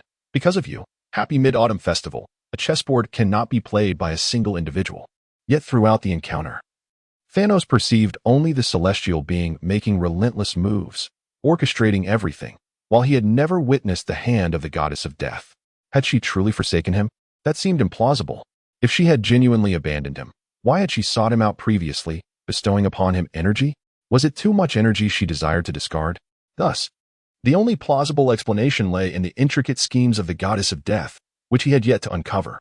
The rubbery figure before him appeared exceedingly peculiar, incessantly extolling the capabilities of others, as if fearful of his own ignorance. If his intuition served him correctly, this was likely the goddess of death's contingency plan. He was astonished that she had managed to infiltrate the Celestials' ranks, proving her strategic acumen. It was precisely these reflections that restrained him from hastily eliminating Mr. Fantastic. Simultaneously, Dr. Strange, casting spells from a distance, observed Mr. Fantastic being propelled away, a wave of unease washing over him. For within the time stone, he had witnessed Mr. Fantastic's demise, not merely being tossed aside. This recollection invoked the words of Ancient One, which Thor had conveyed to him. However, he quickly dismissed such thoughts. Now was not the moment for contemplation. Focusing entirely on confronting Thanos was of utmost importance. In swift succession, he intertwined his fingers in a graceful gesture, invoking another group spell. A protective shield enveloped all the superheroes. At that moment, witnessing Black Bolt and Ghost Rider being swiftly vanquished, the heroes were engulfed in shock. Particularly Professor X and Captain America. They were acutely aware of Black Bolt's formidable power, considering him among the elite of their world. It was unfathomable that he had been obliterated without even a semblance of resistance. Observing the apparent subjugation of Earth's heroes, Thanos promptly commanded the surrounding cosmic warships to commence their assault. It was critical to note that he was not engaging in single combat, leading a contingent of over 1 million troops. In the blink of an eye, the surrounding fleet illuminated their laser cannons and unleashed their fury. However, due to Doctor Strange's deployment of a collective defensive spell, the superheroes emerged largely unscathed, despite being struck by lasers. Captain Marvel, witnessing the chaos, charged toward the nearby warships, clearly shaken, as she dared not confront Thanos directly. Meanwhile, Doctor Strange continued his intricate gestures, casting spell after spell, while proclaiming, "Heroes, it is time for us to confront Thanos in a battle to the death." Upon hearing his call, the heroes surged forward with fervor. For the sake of Earth. For justice. For Wakanda. Justice shall prevail, and evil shall be vanquished. Hulk. Destruction. Thanos, observing the oncoming tide of lesser beings, merely raised his left hand and waved nonchalantly. The Ebony Maw and Hela, stationed behind him, immediately surged forward. Although their numbers paled in comparison, the quality of their prowess was in an entirely different league. Hyla and Rolfi possessed truly formidable powers, akin to those of celestial deities, far superior to the likes of the Black Bat King. Had it not been for Doctor Strange's protective shield, they could have effortlessly eliminated their foes. Even the 5 Obsidian generals dominate their adversaries in combat. Herein lies a significant flaw among the superheroes of Blue Star. They exhibit pronounced specialization in their abilities. Take the deceased Black Bat King, for instance. While he could unleash a devastating ultrasonic attack capable of obliterating a planet, his own strength, constitution, and agility were gravely lacking. He failed to react when Thanos appeared before him, his defenses crumbling as if made of tofu. This tendency towards specialization is a common shortcoming among Blue Star's superheroes, with few achieving well-rounded development. Consider the Hulk, currently charging at Thanos. While his raw power has indeed reached celestial levels, his speed and mental acuity are woefully inadequate. In an instant, Thanos activated the Mind Stone on his Infinity Gauntlet, seizing control of the Hulk, who then turned to strike his own allies. This predicament arises because the powers of these superheroes are seldom a result of diligent training. Rather, they stem from various fortuitous encounters and mutations. Taking the Hulk as a prime example, his might was born from a singular experiment. Although his strength amplifies with his fury, it comes at the cost of the Hulk persona's uncontrollable nature. Once transformed, he loses all agency, possessing immense strength, yet remaining confined within the bounds of a planet, unable to even fly. At this moment, Doctor Strange, observing the Hulk's rampage from a distance, swiftly conjured a magical prison, ensnaring the Hulk and leaving him flailing helplessly in the void. Amidst the chaos of battle, fireworks erupted in the distance. Captain Marvel, transformed into a projectile, annihilated one cosmic warship after another, and set her sights on an interstellar fortress, crashing headlong into it. Witnessing this, Thanos prepared to intervene. Recognizing the dire threat she posed to his forces, fearing that a single assault from her could decimate his entire battalion. Suddenly, a volley of mini-missiles streaked toward him. With a series of explosive detonations, Thanos emerged unscathed. Observing this from afar, Iron Man swiftly piloted his anti-Thanos armor to confront him. "Stop right there," he commanded. Thanos merely cast a disinterested glance in his direction before the Mind Stone on his left hand flickered again. In an instant, Iron Man's eyes glowed blue, and he turned to shout, "Join the glorious evolution." The next moment, he unleashed a barrage of firepower upon his former comrades, causing chaos among his allies. However, Professor X quickly intervened. Placing his hands at his temples, he penetrated Iron Man's mental landscape, breaking Thanos' control. He then proceeded to liberate the Hulk from his own constraints. As he gazed at Thanos, his mental prowess once again surged forth. However, it met an impenetrable barrier, akin to striking steel, rendering it incapable of penetrating the adversary's mental realm. At that moment, Thanos suddenly chuckled and relinquished his grip on the mental domain. Soon after, he and Professor X engaged in a fierce mental duel. In an expanse of infinite void, surrounded by enveloping darkness, Professor X found himself confronted by the towering figure of Thanos, adorned with the Infinity Stones, radiating an ethereal orange glow. "No!" A furious roar escaped Professor X, whose expression swiftly shifted, first to a hue of blue, then violet. Yet gradually, tranquility enveloped him, and his gaze towards Thanos brimmed with profound admiration. Thanos was utilizing the power of the Soul Stone, transforming his opponent from the very essence of their soul. This metamorphosis was unparalleled by mere mental control. It demanded considerable energy and unfolded at a slower pace. Though it felt like an eternity within the mental realm, in reality, merely a second had passed. Before long, Thanos withdrew from the mental plane and soared towards Captain Marvel. In contrast, a wicked smile crept across Professor X's face. However, before he could make a move, Doctor Strange had already ceased casting spells for the assembled heroes and turned his attention to Professor X, his hands forming intricate sigils once more. Consequently, Professor X promptly succumbed to unconsciousness. It was evident that within the confines of the Time Stone, Doctor Strange had foreseen this very scenario. Chapter 78. The fish is hooked. Thanos gazed at Doctor Strange, who was a mere dozen kilometers away, when an instinctual sensation surged within him. Doctor Strange was undoubtedly the most pivotal piece chosen by the celestial forces. Eliminating him would swiftly resolve everything. With this thought, he narrowed his eyes, his mind calculating swiftly, then grasped the tyrant's bane tightly before charging forth. At that moment, a torrent of metal surged toward him, forcing him to halt his advance and strike with his blade. A thunderous crash echoed as the metallic wave was instantly shattered. However, the dispersed metal quickly reassembled, continuing its relentless assault. Although it inflicted negligible damage, it proved to be an incessant nuisance, obstructing his vision. Thanos realized this was undoubtedly the work of an adversary's superpower. Only by vanquishing the wielder of this power could the metallic tide be halted. If memory served correctly, there was indeed a character in the Marvel Universe capable of manipulating magnetic fields. Who was it again? Meanwhile, several kilometers away, Magneto concealed himself among the crowd, exerting his powers to direct the nearby metallic torrent toward the foe. Initially, he had intended to control Thanos' armor and weaponry. However, the overwhelming energy emanating from Thanos thwarted his attempts to influence the magnetic field, leaving him with no choice but to manipulate the distant metal instead. At that moment, Mr. Fantastic had swiftly returned. Thanos had shown restraint in his last strike, coupled with Mr. Fantastic's rubberized form, allowing him to recover rapidly. Observing Thanos ensnared by the metallic wave, he felt a surge of triumph. "Thanos, surrender yourself. This is Magneto, who wields the power to control magnetic fields and command all metals." Upon hearing these words, Thanos turned to regard Mr. Fantastic, his expression one of admiration, before vanishing from sight. The name Magneto resonated within him, the white-haired elder adorned with a helmet. In the next instant, he materialized before Magneto, his tyrant's bane descending mercilessly. Magneto's weathered visage remained perplexed, caught off guard by Thanos' sudden onslaught. Only the protective shield conjured by Doctor Strange flickered briefly, but in the following second, Thanos' weapon pierced through the shield and severed his head. In that instant, a tremendous internal and external pressure caused Magneto's blood to spurt forth in torrents as his head hung suspended in the vacuum, gazing bewilderedly at Mr. Fantastic. his eyes questioning why he had been targeted. After dispatching Magneto, Thanos surveyed the peculiar foes nearby, particularly one adorned with wings. With a casual flourish of his blade, he dispatched them all. Just then, a crimson laser suddenly shot toward him.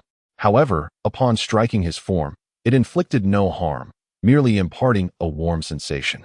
Turning to investigate, he discerned a short-haired Caucasian man. A beam of laser emanated from the eyes of the opposing figure. Beside him stood a strikingly beautiful young woman with flowing red hair. However, it was evident that her mental state was precarious, hinting at an underlying disturbance. In an instant, he propelled himself toward the luminous-eyed man, swiftly dismembering him with a few decisive strikes. Upon witnessing the brutal murder of one of her boyfriends, Jean's expression morphed into one of disbelief, followed by a piercing scream. "Ah!" As her cry resonated, an immense surge of Phoenix power began to erupt. Her eyes transformed into a deep crimson, and the veins across her body became distinctly pronounced. Throughout her life, she had never witnessed such a multitude of deaths as she did on this day. The psychological toll was profound. Since her arrival in the cosmic vacuum to confront Thanos, her mental stability had been in tatters. The sight of her boyfriend's demise sent her spiraling into utter despair, allowing her primary persona to regain dominance. Indeed, it was her first persona. Jean had awakened her Phoenix power during childhood, however, due to her inability to control it. Her parents, and even her entire town, suffered catastrophic losses. This burden of guilt weighed heavily upon her. It was during that tumultuous time that the young Professor X found her and aided in sealing her Phoenix power, along with her dominant persona and the haunting memories of her tragic past. Thus, for many years, only her second persona had manifested. Now, with Professor X's soul warped by Thanos, the seal had weakened. Coupled with the deaths of her companions and the gruesome dismemberment of her boyfriend, her first persona resurfaced. Soon, the Phoenix power coursed through her, manifesting as tendrils of radiant red light, reminiscent of angelic wings, unfurling from her back. Upon witnessing the Phoenix power, Thanos was reminded of data he had previously encountered. The Phoenix Force possessed near-infinite energy, capable of exponentially enhancing the host's abilities, rendering them immortal. It could manipulate subatomic particles, effortlessly obliterating any spatial dimensions and timelines, and even rebirthing or annihilating all entities within the universe, including the universe itself. While the destruction of a universe may not be deemed overwhelmingly powerful within the Marvel realm, it underscored the immense potential of the Phoenix Force. Noticing that the host of this power did not immediately launch an attack against him, but rather exhibited hostility toward everyone, Thanos suddenly grasped the situation. He cast a glance toward Doctor Strange in the distance and clenched his left hand, causing the orange soul stone on the Infinity Gauntlet to begin pulsating. Doctor Strange, situated several kilometers away, quickly detected Thanos' movements and exclaimed with fervor, "This is our only chance. Everyone, attack together." In the timeline he perceived, Thanos would take 2 seconds to exert control over Jean. These 2 seconds would be the decisive factor in their battle. With that, he swiftly traced a circle before him, and a portal materialized instantaneously. "Mantis," he shouted, prompting her to leap into the portal without hesitation. Immediately, a portal appeared above Thanos' head. At that moment, a faint smile unexpectedly crept across his lips, and he swiftly turned to seize Mantis by the throat. Without hesitation, he tightened his grip. With a sickening crunch, her brain erupted like a watermelon. Although 5 centuries had dulled his memory of most events, he distinctly recalled the iconic moment when Star-Lord delivered a punch in Avengers: Endgame. The crux of that narrative revolved around Mantis and Doctor Strange, one capable of hypnotizing celestial beings, the other wielding the Time Stone that could reverse time. Aware of the plot, Thanos anticipated Doctor Strange's intent to aid Star-Lord with Mantis, leaving no room for vulnerability. Previously, when confronting Professor X, he could have easily controlled him with the Mind Stone. Yet he deliberately opted for the Soul Stone to grant Doctor Strange a chance. To his surprise, the adversary did not fall for the ruse, prompting him to continue his manipulation with the host of the Phoenix Force. Astonishingly, the bait was indeed taken. Chapter 79, The Collapse of Plot in the Distance. Doctor Strange observed with growing trepidation as events unfolded in a manner starkly divergent from the established timeline. A chill coursed through his limbs, compelling him to tremble uncontrollably. Within the confines of the timeline, he had distinctly witnessed the Wasp subduing Thanos, followed by their allies seizing the Infinity Gauntlet, and subsequently, Wanda taking the lead in their collective effort to vanquish their foe. Although many early occurrences deviated from his envisioned path, the overall trajectory had remained largely intact. To his utter astonishment, the plan, which had only just begun, seemed to have reached an untimely conclusion. Without the Wasp's control, the assembled heroes were powerless to wrest the gauntlet from Thanos' grasp. How could they possibly contend with this formidable adversary? At that moment, the Guardians of the Galaxy stood in disbelief, their eyes fixed upon the lifeless form of the Wasp, a companion who had stood by them through countless trials. One who had even saved their lives on multiple occasions, lay dead before them. Particularly affected was Gamora, who gazed at her merciless father, who continued his relentless slaughter. She felt a profound sense of alienation. Though her father had always been tyrannical and resolute, he had never exhibited such a bloodthirsty disposition. It was inconceivable for her to claim she did not love him. The bonds forged over decades of upbringing and affection could not simply be severed. In a moment of emotional turmoil, she soared toward Thanos, tears streaming down her face, and vehemently rebuked him. "Father, is this what you desire? A ceaseless cycle of killing and destruction? Why can we not coexist in peace?" At that instant, Thanos had just seized a diminutive figure attempting to ambush him, clad in sleek black armor resembling a small wildcat. Though lacking in strength, the armor was indeed impressive. Forged from vibranium and capable of absorbing energy. Upon hearing Gamora's words, Thanos tightened his grip, extinguishing the life of the would-be assailant, before turning his gaze upon his daughter. Coexistence? They shall learn to submit, or they shall perish, and only then will there be peace. In truth, he harbored no intention of peaceful coexistence with Earth. Otherwise, he would not have launched a long-range strike on the planet without so much as a warning. Gamora, struggling to comprehend, implored, "Father, you were not always like this. What has caused this transformation?" At that moment, several bald figures clad in red uniforms, witnessing their king's demise at the hands of Thanos, erupted in fury. They brandished their spears and charged forward, shouting, "For Wakanda! For our king!" Thanos, with a swift motion of his blade, shattered their magical shields, ensuring that they would follow their king into battle. He then proclaimed, "Do you truly understand what my vision entails?" With that, his interest in further dialogue with his daughter waned. After dispatching another foe, he set his sights on the distant figure of Doctor Strange. If he could eliminate this adversary, a significant portion of his challenges would be resolved. However, the myriad heroes of Earth quickly rallied, and another figure interposed himself. Clad in a crimson coat and wielding twin katanas, though he was rather loquacious. "So, you are Thanos, are you? I advise you to return whence you came, otherwise, should I take action, your role may soon be rendered obsolete. You must understand that I am," before the adversary could finish, Thanos, with an air of impatience, swung his blade, severing the opponent's head. He realized he may have overestimated the prowess of the superheroes of the Blue Planet. Many were mere placeholders, lacking true strength. Just as he prepared to advance further, the earlier voice echoed once more. "You have hurt me, and now I am quite incensed." To his astonishment, the individual whose head had been severed pressed his hands against the wound, rapidly healing. From a distance, Doctor Strange exhaled in relief, grateful that Deadpool had not faltered. In the future he envisioned, Deadpool, with his indomitable nature, had managed to distract Thanos, granting them the time needed to dismantle the enemy's interstellar fortress and cosmic battleship. However, at that moment, Mr. Fantastic spoke again. "Thanos, this is none other than Deadpool, his abilities," but before he could elaborate, he suddenly found himself unable to utter another word. Turning to see Doctor Strange, whose expression was grim, he beheld the sorcerer's hands aglow with magical energy. This realization weighed heavily upon Mr. Fantastic. He merely intended to uplift their spirits, yet why was he silenced? On the battlefield, upon hearing the name Deadpool, Thanos immediately recalled the identity of the being before him. Allegedly, in the unacknowledged comics, this individual had cut through the entire Marvel universe, even going so far as to confront the very author at his home. Possessing an almost immortal regenerative capability, he could resurrect as long as a single cell or molecule remained. Yet the figure before him evidently lacked such formidable power.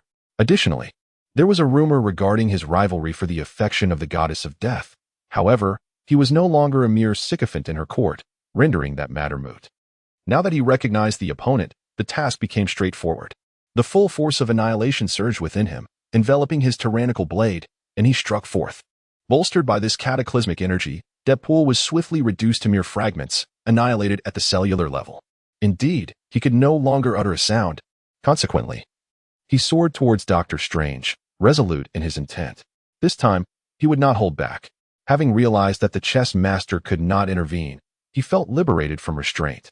Previously, when confronted by Captain Marvel, he had refrained from delivering a fatal blow due to the fear of unknown entities. However, now that he understood those entities could neither act nor act with impunity, he felt emboldened to proceed without hesitation. At this juncture, the surrounding conflict had begun to crystallize. The Black Order, facing the overwhelming numbers of superheroes, found themselves in a defensive stance, yet for the moment, they would not succumb. They might even claim a few careless foes, primarily due to the insidious magical shields that allowed numerous superheroes to disregard attacks of relatively low intensity. Lao Fei wielded the Frost Box, incessantly encasing the surrounding superheroes in a frigid embrace. Even when the magical shields were activated, they struggled to withstand the formidable might of the Frost Box. Hela's combat resembled a graceful ballet. With each twist of her body, several dark swords were unleashed with precision. Though her foes bore magical shields, as long as more than 5 dark swords struck simultaneously, the defenses would shatter, leading to the swift demise of the target. In the distance, the cosmic warships achieved little, reduced to mere targets for the blue planet's superheroes to obliterate. With both sides' elite combatants mixed in the fray, these warships dared not fire indiscriminately. At that moment, a colossal burst of fire erupted in the distance. Captain Marvel emerged, radiating a brilliant crimson light, having just annihilated an interstellar fortress and now poised to advance to her next target. Chapter 80. The darkened Doctor Strange gazed in despair at the approaching Thanos. Within the Time Stone, Deadpool was not so easily vanquished. Indeed, the Ancient One's words held truth. Time is not to be trusted. Yet, it was far too late to ponder such matters.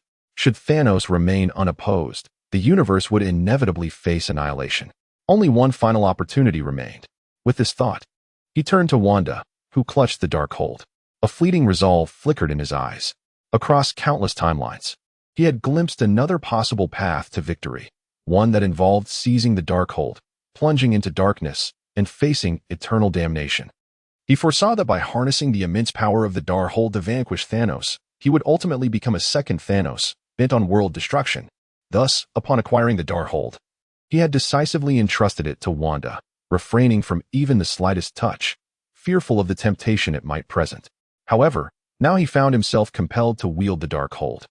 This was the sole means to defeat Thanos and save the universe. For the sake of universal peace and the lives within it, he had to sacrifice himself. With this resolution, Doctor Strange's gaze hardened, and he extended his hand. In a flash of light, a magical whip materialized, striking Wanda. A delicate scream escaped her lips. Clutching her injured shoulder, tears welled in her eyes as she looked at Doctor Strange in bewilderment. Her anxiety upon seeing Thanos had rendered her unprepared for his sudden aggression. Were they not allies fighting against Thanos together? Why would Doctor Strange harm her? In that moment, she had completely forgotten her mastery of chaos magic and had not contemplated retaliation. Freshly emerged from the Hydra base and untouched by the events of the Avengers, Age of Ultron, her heart was as innocent as a blank canvas. Forgive me, but this is the only path left to save the world. Doctor Strange harbored no intent to kill Wanda. He was merely preparing to depart with the Darkhold in hand. Yet, at that moment, a surge of deep purple energy erupted, forcing him to halt his portal opening and hastily activate his shield. With a thunderous crash, the force of annihilation collided with the golden shield, creating a blinding radiance. Thanos, perceiving Doctor Strange's intent to flee, had unleashed an energy attack. His power of destruction was evidently superior to Doctor Strange's magic, even in the presence of the Book of Vishanti. The shield was soon shattered. However, the mages surrounding Doctor Strange quickly erected a second shield, buying him precious moments. Just as Thanos prepared to strike decisively and eliminate his foe, a woman clad in a red and blue bodysuit, wielding a circular shield, suddenly appeared. The adversary firmly grasped their shield, astonishingly withstanding the energy assault, and proclaimed loudly, "Thanos, I can fight you." However, before she could finish her statement, she noticed Thanos bypassing her, his blade slicing through the air. In the subsequent moments, her vision began to blur. In her final fleeting glance, she seemed to behold her own lower half. Thanos did not waste words on these nameless minions. After swiftly dispatching them, he intended to continue his pursuit of Doctor Strange, only to discover that the latter had activated a portal, preparing to flee. After all, the Darkhold was not an artifact that could instantly amplify one's power. It required the mastery of the dark magic within to truly become formidable. Thus, He resolved to escape to a secluded place to study the dark arts, with the aim of ultimately defeating Thanos and saving the world. Upon seeing Thanos approach, he cast a spell, propelling Wanda away to buy himself some time. "I'm sorry, this is for the universe." With that, he plunged into the portal without a backward glance. "No, please, help." As he witnessed the red-haired woman soaring towards him, her face etched with terror, Thanos momentarily hesitated with his blade poised for a strike. In her eyes, he discerned not only fear but also helplessness, sorrow, and confusion, complex emotions devoid of hatred or resentment. She was a woman untouched by the intricacies of a harsh world, her heart still pure. Thus, he reached out and seized her by the neck. "Ah, please don't kill me," sobbed. At that moment, Wanda was engulfed in dread. She recalled Doctor Strange's descriptions of Thanos, a being who consumed lives to find rest each night, reveling in the slaughter of entire planets for sport, not to mention his other malevolent deeds. Now, as she found herself within his grasp, she feared he might devour her beautiful head in one bite. Perhaps he would start at the bottom, rendering it less painful. While lost in such troubling thoughts, a deep, powerful voice resonated beside her. "Mortal, what is your name?" Instinctively, Wanda replied softly, "Wanda." "Oh." Upon hearing her name, Thanos lifted her as one would a small chick, inspecting her with newfound curiosity. He recalled the events of Doctor Strange's sequel, realizing this little one would one day wield the Darkhold, traversing the multiverse to obliterate the Illuminati. Yet, no matter how he looked at it, the fierce Scarlet Witch and the timid being before him seemed utterly disconnected. She was undoubtedly not the Wanda of this universe. At this moment, with tear-filled eyes and a demeanor of utmost vulnerability, Wanda timidly spoke. Mr. Thanos, if you wish to eat me, could you please let me clean myself first? I fear I am dirty." Hearing this, a rare smile flickered across Thanos's purple and fearsome visage. "Little one, war is not suited for you." With that, he released her, abandoning any intent to slay. At that moment, a woman clad in a black, form-fitting combat suit, with flowing dark hair, descended upon them accompanied by several subordinates. Captain Carter. The sight of the shattered shield and the dismembered Captain Carter left them utterly astonished. "Captain Daisy, what shall we do now? Many have perished, and Professor X has gone mad. Have we failed? Even Doctor Strange has fled." Before they could utter more words, Daisy's subordinates noticed that Thanos had turned his attention towards them, plunging them into a state of sheer terror. In the brief span of mere minutes, it was evident that everyone present was intimidated by the overwhelming power of their adversaries. To say that the slaughter of superheroes was akin to the butchery of chickens would not be an exaggeration. The once mighty and formidable superheroes, who typically exuded confidence and bravado, now dared not confront Thanos, opting instead to linger at the periphery, seeking to provoke the Ebony Maw and his ilk. Just as numerous superheroes found themselves engulfed in despair, a series of brilliant lights suddenly appeared in the distance. These beams illuminated Thanos' forces, culminating in a series of explosive detonations. Thunderous roars echoed. Thanos turned to investigate, only to behold hundreds of thousands of peculiar-looking cosmic warships advancing toward them. At the forefront stood Thor, wielding the Stormbreaker axe. Chapter 81, Alliance of the Gods. Thanos. I have returned. With a thunderous roar, Thor brandished the Stormbreaker, charging forth at nearly the speed of light. At long last, Thanos beheld a formidable opponent, once again unleashing the apocalyptic power within him. After vanquishing several adversaries, he had realized their inadequacy, and had not fought with his full might until now. Subsequently, he activated his ruler's status, followed by the power of the Infinity Gauntlet's gems. With a resounding boom, the Stormbreaker clashed with the Tyrant's blade once more. The powerful shockwave instantaneously propelled nearby superheroes and Thanos' minions aside. Even the distant interstellar fortress beneath them cracked under the force. Thanos sensed that while Thor's strength had indeed grown, it still paled in comparison to his own. Thus, he deftly maneuvered the Tyrant's blade, delivering a swift strike. Despite Thor's desperate retreat, a gash was carved into his side, golden blood spilling forth. With a furious cry, Thor's body crackled with electric energy as he swung down again with the axe. Yet, his combat prowess was clearly inferior to Odin's. Thanos merely sidestepped the attack, retaliating with a casual swipe of the Tyrant's blade, leaving another wound on Thor. A typical mortal would have retreated by now, but blinded by rage, Thor lifted the Stormbreaker once more. Mere moments later, he was battered and bloodied, golden ichor cascading from his wounds, his movements lagging. Just then, a cold glimmer flickered in Thanos' eyes. The Mind Stone within the Infinity Gauntlet began to emit an eerie yellow glow. In an instant, Thor found himself momentarily stunned, drawn into the realm of the mind. However, his armor soon began to shimmer, pulling him back from the mental abyss. Yet at that moment, Thanos, wielding the Tyrant's blade, struck mercilessly. The blade cleaved through Thor's right hand, severing his grip on the Stormbreaker. A chilling scream echoed across the cosmos. Undeterred, Thanos aimed the Tyrant's blade at Thor's neck. He reflected on their long-standing enmity, spanning several years since his arrival in the galaxy, marked by multiple confrontations. Yet each time, Thor had been rescued, draining Thanos' patience completely. Just then, a distant roar resounded. "Stop!" As the command reverberated, a flash of golden lightning surged toward Thanos. The bolt, moving faster than light itself, traversed the 20,000 kilometers in the blink of an eye, appearing before Thanos in an instant. Had Thanos persisted in his attack, he would undoubtedly have been struck by this lightning.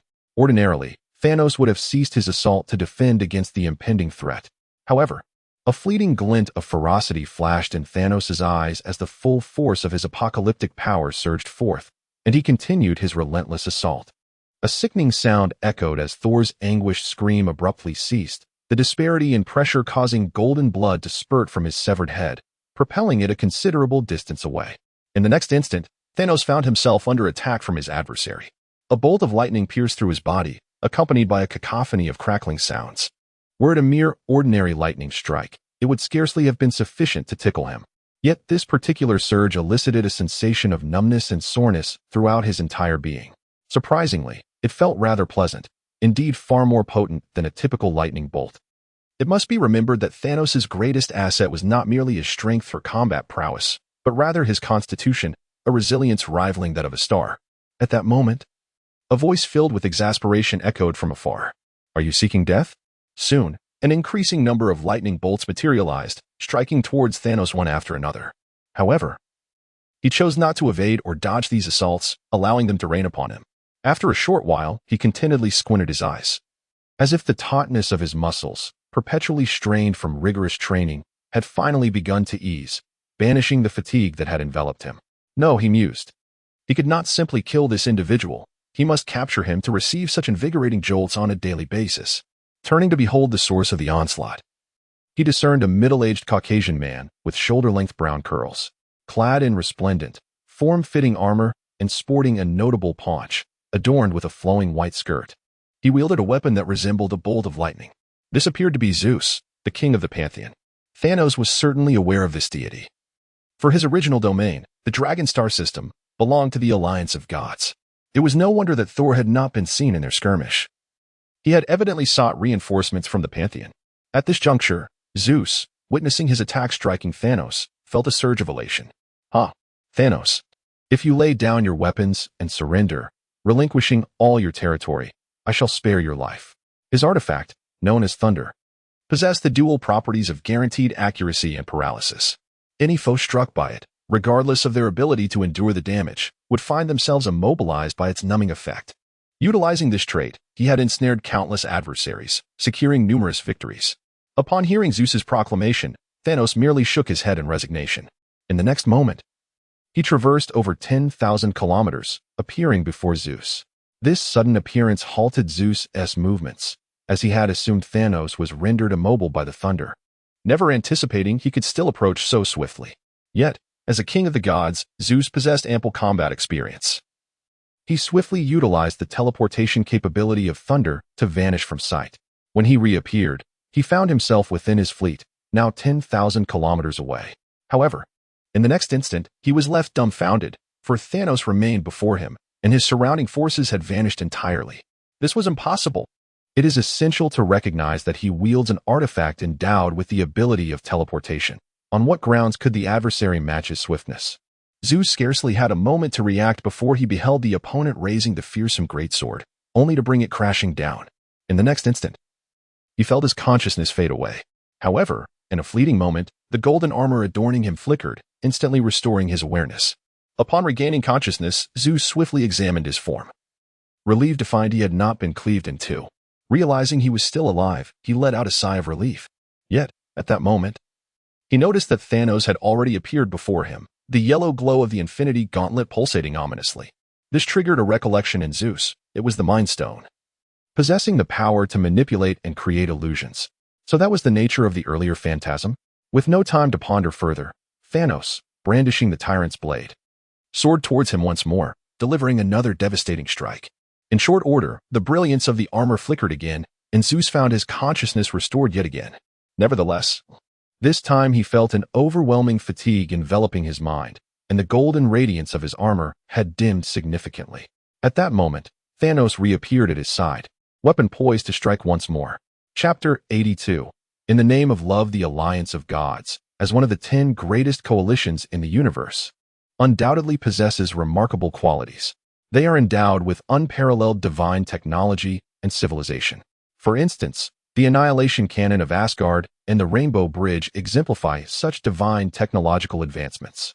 At this moment, Thanos' forces found themselves in retreat, overwhelmed by the fleet of the Alliance of Gods. While this was partly due to a surprise attack, it also underscored that the technological prowess of the Alliance was not inferior to that of other civilizations. Currently, Zeus had taken refuge within his fleet, and Thanos would not recklessly charge in. After all, the hundreds of thousands of cosmic warships were far from mere decorations. Thus, he resorted to harnessing the power of the Mind Stone, attempting to obliterate Zeus on a mental level. However, he soon discovered that Zeus's armor, in addition to its physical defenses, possessed considerable resistance to psychic attacks, enabling him to withstand repeated attempts at mental annihilation. It appeared that Thanos would not be able to eliminate his foe anytime soon. As Thanos pondered his strategy against the fleet of the Alliance of Gods, a brilliant light suddenly flared behind him. Turning around, he realized that Captain Marvel had already destroyed the second war fortress and was now heading towards the third. With the destruction of this interstellar stronghold, the war had already claimed 3 casualties. This could not continue. He could not allow further damage. Resolving this, Thanos abandoned his pursuit of Zeus and began to fly towards Captain Marvel. Meanwhile, Captain Marvel felt a surge of turmoil as she saw Thanos approaching. The shadow of their last encounter loomed large. A single punch had nearly cost her life. Yet, recalling the extraordinary experiences she had encountered over the years and her significantly enhanced powers, she was filled with renewed confidence. Transforming into her binary form, she now wielded the universe's mightiest strength. Gathering her courage, she propelled herself at full speed into the unknown expanse of the universe. It would be foolish to confront Thanos directly. Had she not witnessed how numerous superheroes had been effortlessly dispatched, as if they were mere vegetables? Even Thor had been swiftly reduced to a mere pulp. Although she was arrogant, proud, and self-assured, she still retained the reasoning of an ordinary person. Why not engage in guerrilla warfare throughout the galaxy instead of inviting trouble upon herself? After all, living to fight another day was a far more appealing prospect. Thanos, observing Captain Marvel escape at nearly the speed of light, shook his head disdainfully. Soon, his gaze shifted to the remaining superheroes. After rounds of fierce combat, the original group of over 100 superheroes had dwindled to just over 40. The Guardians of the Galaxy, Star-Lord, Doctor Strange, Wanda, Iron Man, the Hulk, and the rampaging Jean Grey were still engaged in indiscriminate attacks. Alongside them were various unknown mutants, the sorcerers from Kamartash, knights from the Round Table, warriors from Atlantis, agents of S, H, I, E, L, D, and soldiers of the Nova Corps, totaling around 30. It could be said that this war had almost captured the entirety of Earth's main superhero forces. With his hands now free, Thanos swiftly advanced towards these remaining heroes. Realizing the dire situation, Star-Lord immediately spoke up, urging, "Everyone, we should retreat for now." Rocket Raccoon gazed intently at the machine gun in his hands, nodding in agreement as he exclaimed, "Indeed, let's flee." Even the typically obstinate Drax and the taciturn Groot nodded in unison. Thus, in no time, the members of the Guardians of the Galaxy and the Nova Corps departed the battlefield without hesitation, preparing to escape the solar system. Upon witnessing this, Thanos immediately surged towards Star-Lord and the others. After all, this individual had abducted his daughter and sought to eliminate his son-in-law. It was difficult to quell his fury without confronting him.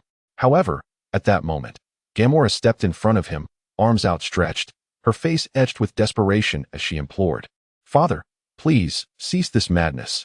You have taken enough lives." In that instant, she was thoroughly disillusioned with her father and understood that persuading his obstinate nature was futile. Thus, she chose to remain behind, intent on sacrificing herself to create an opportunity for her comrades to escape. If they could find safety, perhaps it would alleviate a fraction of her father's sins. She believed that all her actions were for the sake of the universe and to lessen the burden of slaughter on her father, even if it meant her demise. It would be a noble sacrifice. Yet, what awaited her was her father's frigid gaze and the glint of a lethal blade. Accepting her fate, she closed her eyes, tears streaming down her cheeks, suspended in the vacuum of space. She hoped fervently that Star-Lord and the others could escape and that her father might grasp her intentions. No.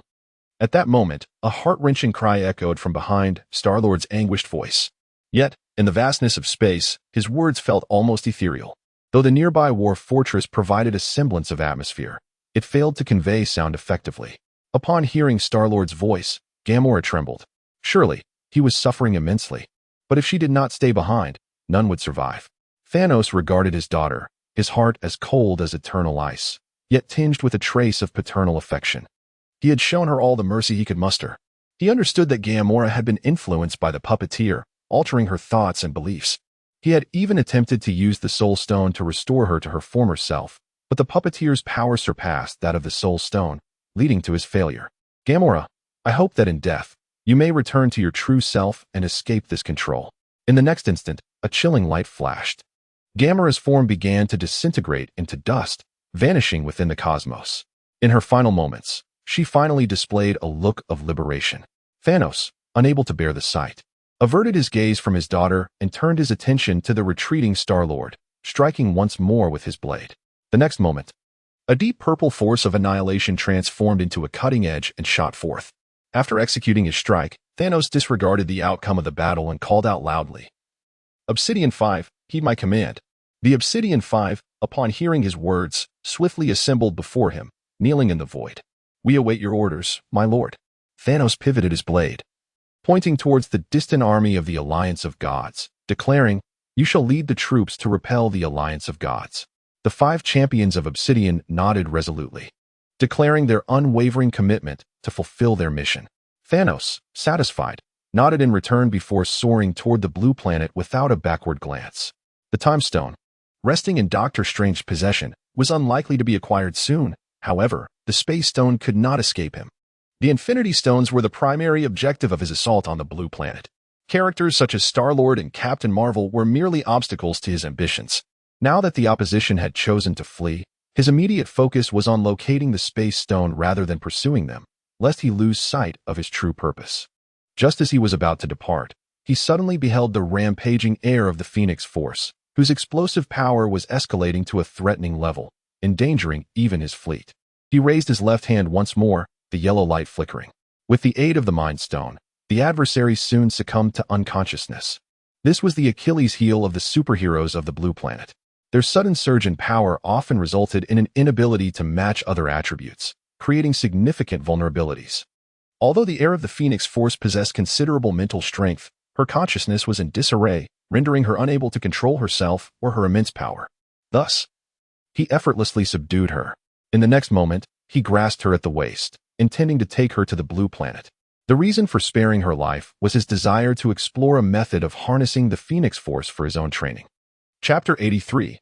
I have arrived. Surrounding Jupiter in the solar system, what was once a void of darkness has transformed into an unprecedented spectacle. Over 1 million cosmic warships engage in relentless exchanges of fire, illuminating the surrounding space with bursts of light. Each flash signifies the destruction of a warship. Within the Alliance of Gods, Zeus, drenched in sweat, closes his eyes, his body trembling slightly. Moments later, he suddenly opens his bloodshot eyes. After gasping for air, he realizes that Thanos has not reappeared, and a sense of dread begins to dissipate. As his subordinates observe their king regaining composure, they gather around him. "Your Majesty, what are our next steps?" Thanos' fleet has commenced a counterattack, and we have suffered significant losses. Furthermore, Hela is a formidable weapon, having obliterated hundreds of our ships. Thor is dead. Please issue the next command. Earlier, Zeus's condition had appeared dire, instilling fear in his followers, who dared not approach him. Upon hearing the chaotic murmurs from his subordinates, he commands, "Silence." The gods immediately hush, aware that despite Zeus's notorious indulgences and unreliability, his powerful son commands their respect. After a moment, Zeus finally emerges from his trepidation and inquires, "What is the state of the battlefield?" "Your Majesty, for reasons unknown, Thanos has abruptly vacated the field. The enemy forces are now led by the Black Obsidian Five, with Hela and Lao Fei at the forefront. Our losses have been considerable. Our forces are already outnumbered, and we lack capable opponents to confront Hela and Lao Fei." "Indeed, Your Majesty, our losses are substantial," another subordinate concurs. Upon hearing this, Zeus sighs, lamenting, "It is a pity that my son, Hercules, is not present. Otherwise, these petty thieves would not dare to be so audacious." Although he implies that their inability to confront the enemy stems from his son's absence, the underlying sentiment suggests a desire to retreat. After all, he has no vested interests in the galaxy. His assistance to Thor was merely an attempt to consolidate the remnants of the Asgardian pantheon while gauging Thanos' strength. With Thor deceased and Thanos proving unexpectedly formidable, engaging in a full-scale conflict no longer seems worthwhile. Yet, as the king of the pantheon, fleeing in disgrace would be too humiliating, so he seeks a graceful exit. The other gods quickly catch on and begin to persuade him. "Your Majesty, with Hercules absent, perhaps we should temporarily withdraw and regroup until he arrives to confront Thanos." "Indeed, Thanos is nothing but a brute, hardly worth our relentless struggle." "Yes, Thanos' management of his planets is utterly chaotic. We can easily incite and support the native rebellions, causing Thanos to falter, and then we can deal with him gradually. The idea is commendable. There is no need to engage in a futile confrontation with a brute. We can gradually undermine the foundations of our adversary." Upon hearing the words of his fellow gods, Zeus nodded with satisfaction, yet he remarked, "You all speak wisely. However, to depart in this manner may lead Thanos to believe we are afraid of him. Thus, let us first annihilate the enemy's vanguard as a lesson for Thanos." With that, he raised his head with a grin, resembling a proud rooster that had already claimed victory. The other gods eagerly advanced to flatter him. In a moment of elation, Zeus seized the goddess by his side, embodying the spirit of the Olympian deities with fervor. Meanwhile, in the realm of Blue Star, Thanos, accompanied by the heir of the Phoenix Force, soared above the skies of America. It was the dead of night, with a temperate climate indicative of summer. The lights of civilization illuminated the dark expanse below. Yet, no matter how brilliant the illumination, it could not penetrate the darkness within the hearts of the people. Thanos, with his formidable mental prowess, acutely sensed the shadows lurking beneath the surface of this brilliance. Armed robberies, racial discrimination, gang violence, and human trafficking, among others. It could be said that these evils transpired perpetually upon this land. However, such transgressions were soon to meet their end, as a peaceful world awaited. For he had arrived. Upon sensing the immense spatial energy, he immediately descended upon the territory of Destined,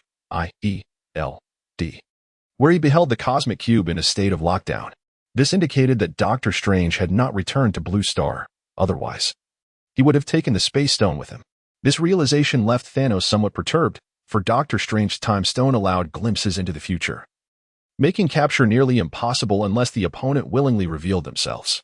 At that moment, Hawkeye and Black Widow, along with a dozen agents, stood guard beside the cosmic cube.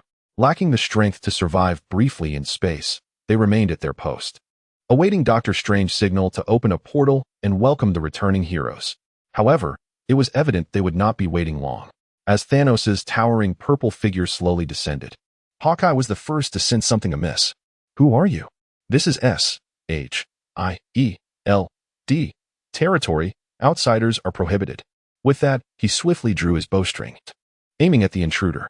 Black Widow promptly activated the alarm system, drawing 2 handguns from her thighs and directing them at the foe. The remaining 12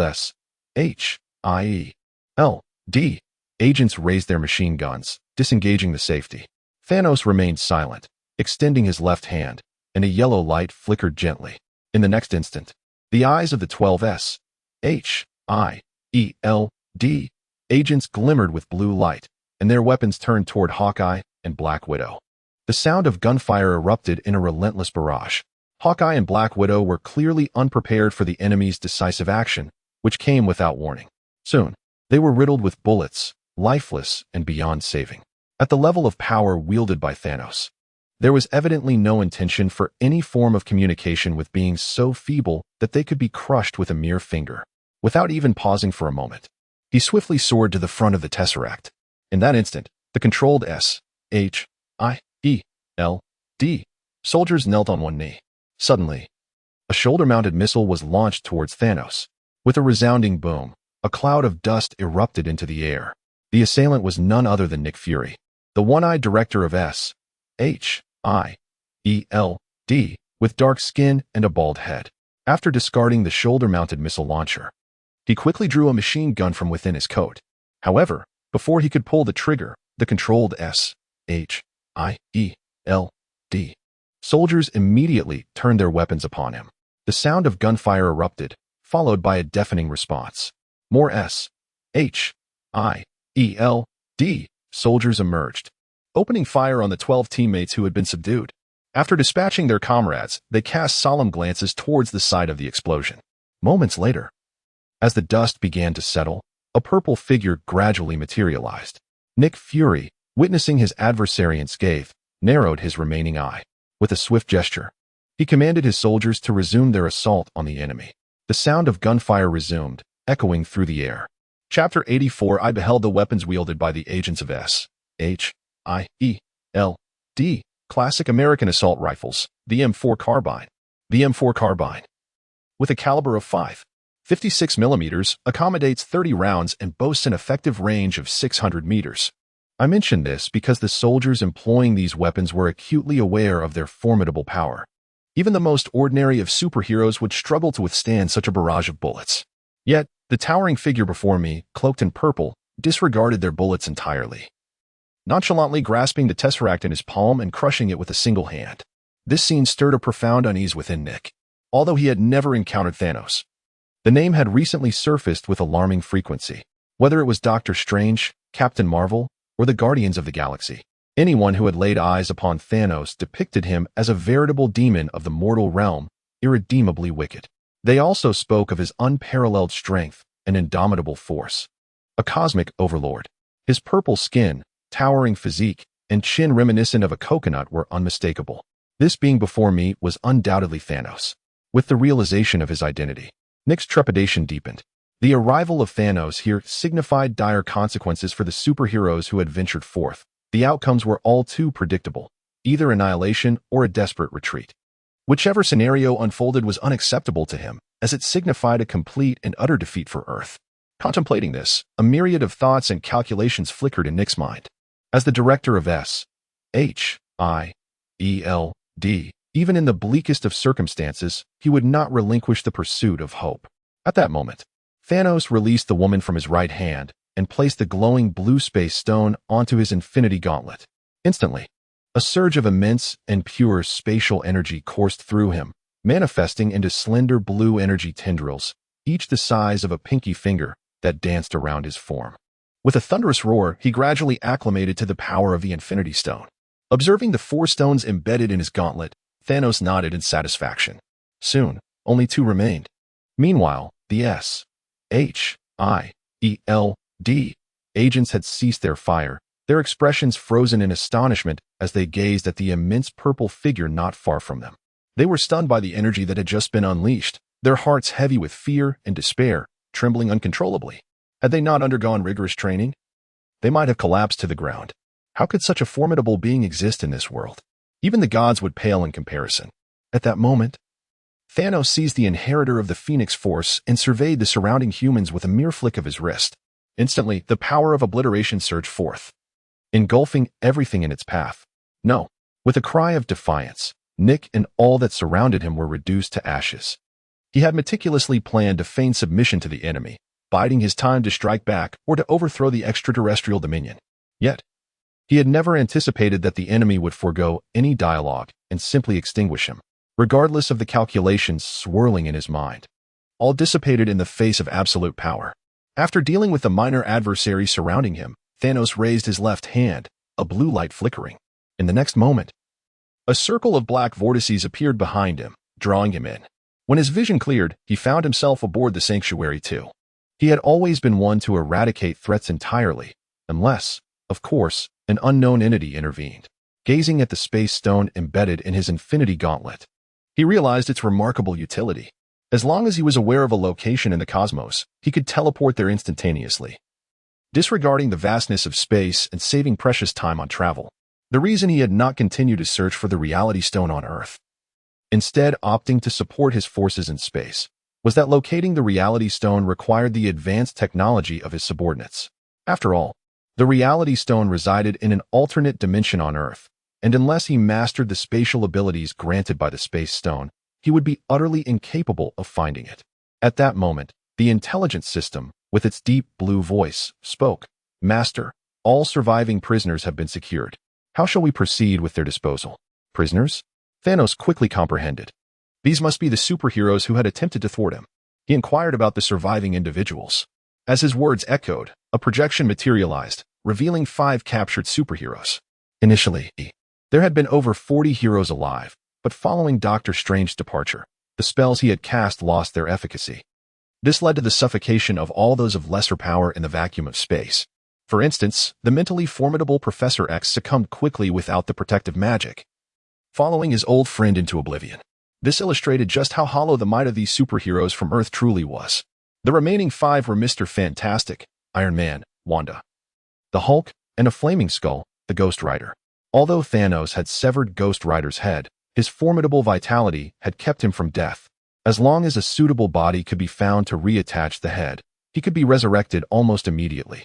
Witnessing this, Thanos gained a renewed understanding of the power of the dimensional sorcerer. "Bring me that rubber man and the skull," he commanded. "Yes, master." With the order given, his subordinates soon escorted Mr. Fantastic, carrying Ghost Rider's skull. Upon seeing Mr. Fantastic bound with electromagnetic restraints, Thanos frowned. "Who authorized you to bind him? Release him at once." The warriors of the Dark Order immediately complied, unfastening all of Mr. Fantastic's restraints. The reason for his binding was due to his remarkably pliable body, which could easily escape captivity. Hence, they had taken extra precautions to prevent his escape. This left Mr. Fantastic feeling quite perplexed. In truth, he had prepared himself for sacrifice. Should Thanos choose to end his life, he would not utter a sound, aiming to exemplify that the people of Earth were not to be trifled with. Yet, to his astonishment, Thanos had chosen to unbind him and showed no inclination to punish him.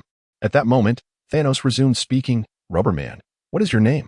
Upon hearing the question, Mr. Fantastic, though perplexed, replied succinctly, "I am Reed Richards, known as Mr. Fantastic, a member of the Illuminati and also part of the Fantastic Four." "I absolutely." Just as he was about to assert that he would never yield, Thanos interrupted him. "There is no need to elaborate on your superpowers and identities. I have no interest in that. Since you have chosen us, let us discuss your abilities." Having witnessed the war, Thanos had completely lost interest in the superpowered beings of Earth, thus he did not wish to hear further introductions. Mr. Fantastic felt even more puzzled by the inquiry. Discuss his abilities? For what purpose?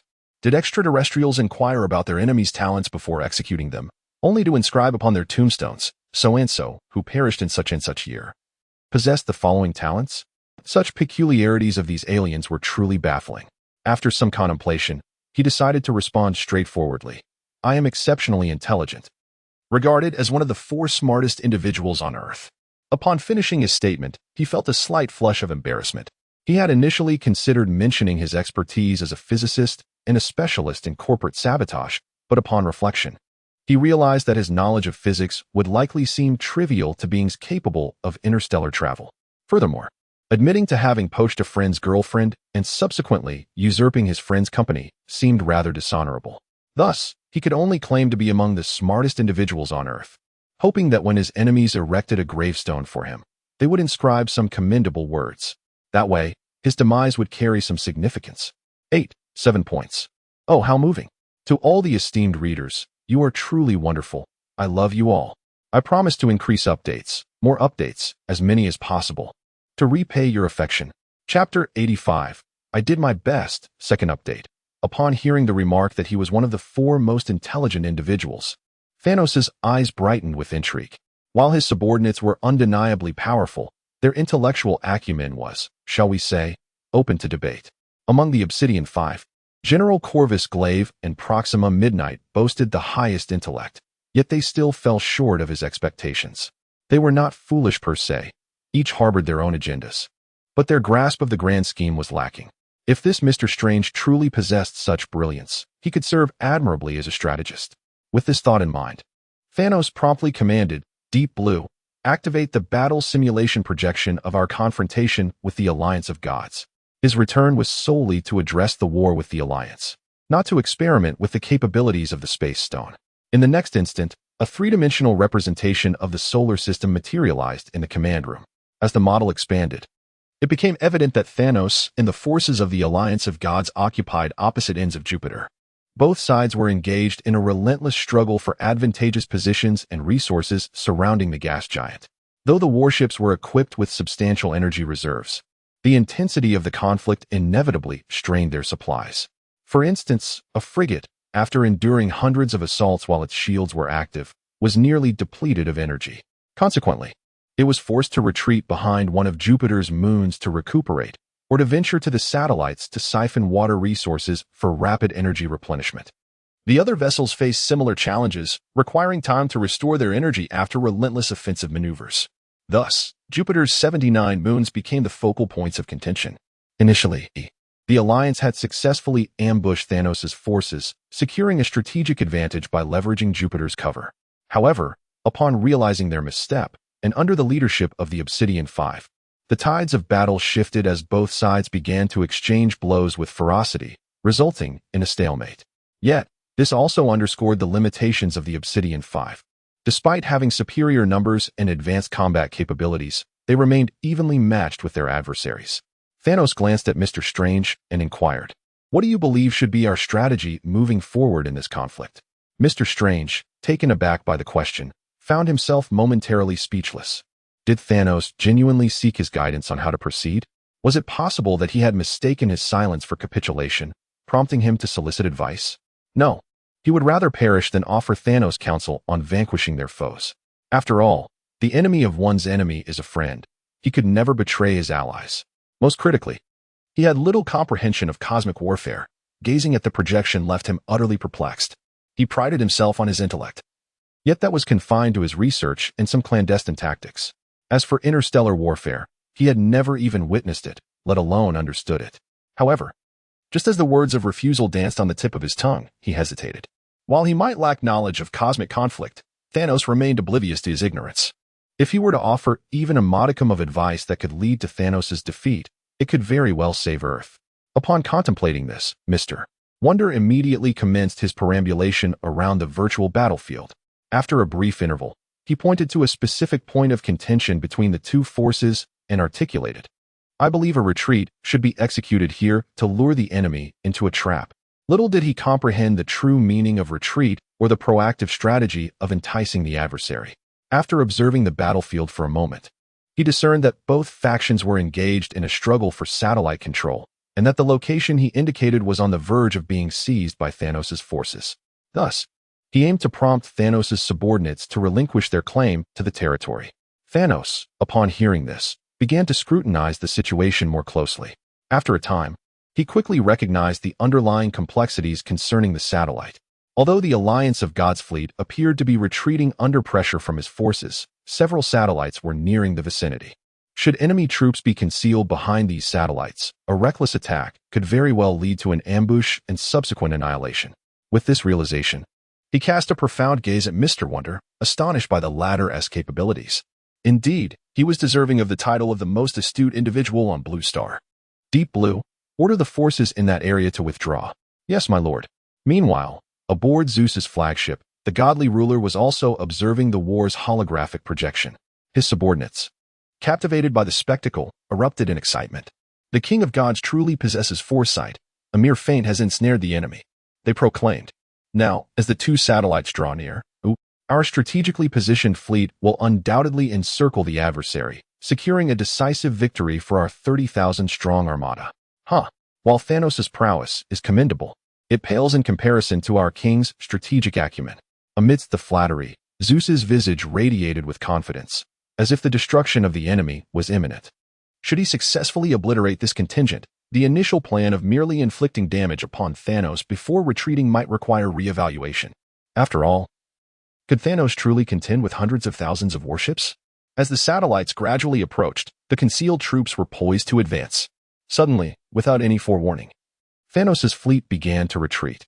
This unexpected turn of events rendered their hard-won opportunity futile. How could this happen? Zeus inquired, his voice tinged with irritation, prompting his subordinates to fall silent. At that moment, a striking goddess could no longer contain herself, exclaiming, "It appears there are indeed formidable talents among our foes." Zeus, upon hearing her words, was instantly agitated. These wretched beings must pursue the enemy and ensure their annihilation, even if we cannot destroy them. We must seize control of the satellite. Upon hearing Zeus's command, his entourage instinctively felt compelled to dissuade him. The enemy's fleet had just retreated without suffering losses. An impulsive pursuit could lead to a devastating counterattack. However, witnessing Zeus's wrath, none of the gods dared to voice a warning, for the enemy might very well choose not to turn back. Furthermore, as long as they seize the satellite and acquire the necessary resources, even if the previous encirclement fails, the losses can be minimized. Meanwhile, aboard the Sanctuary 2, Thanos gazed at the projection of the tactical map, a sudden emergence of enemy fleets causing a smile to spread across his face. Indeed, he had not anticipated that you would see through the enemy's ambush. Upon hearing this praise, Mr. Fantastic felt an overwhelming urge to slap himself. Damn it, Thanos' fleet was on the verge of capturing the satellite. Yet it had transformed into a scheme to lure them in. If only he had kept his mouth shut earlier, this fleet could have been sent away, thereby depriving Thanos of a portion of his forces. At that moment, Thanos continued to inquire, "Mr. Fantastic, what should we do now? Should we continue to retreat?" Although he recognized the opponent's insight and intelligence, he still wished to test them further. Upon hearing this, Mr. Fantastic immediately reacted, shaking his head fervently, and declared, "No, no. We should charge back. We must ensure the annihilation of this fleet." Hearing this, Thanos began to scrutinize the tactical map closely. After a moment, his eyes lit up. Yes, charging back was indeed the right course. Hela had already brought her forces to the vicinity, and if they could provide support, it would result in a counter-encirclement. Chapter 86. I Am Wronged. Third update. Today, the solar system is undeniably experiencing one of the most bustling days in history.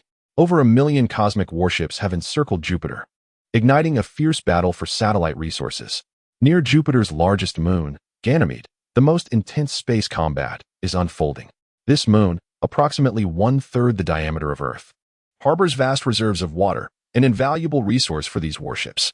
Regardless of the type, any cosmic vessel running low on energy can swiftly replenish itself by drawing water.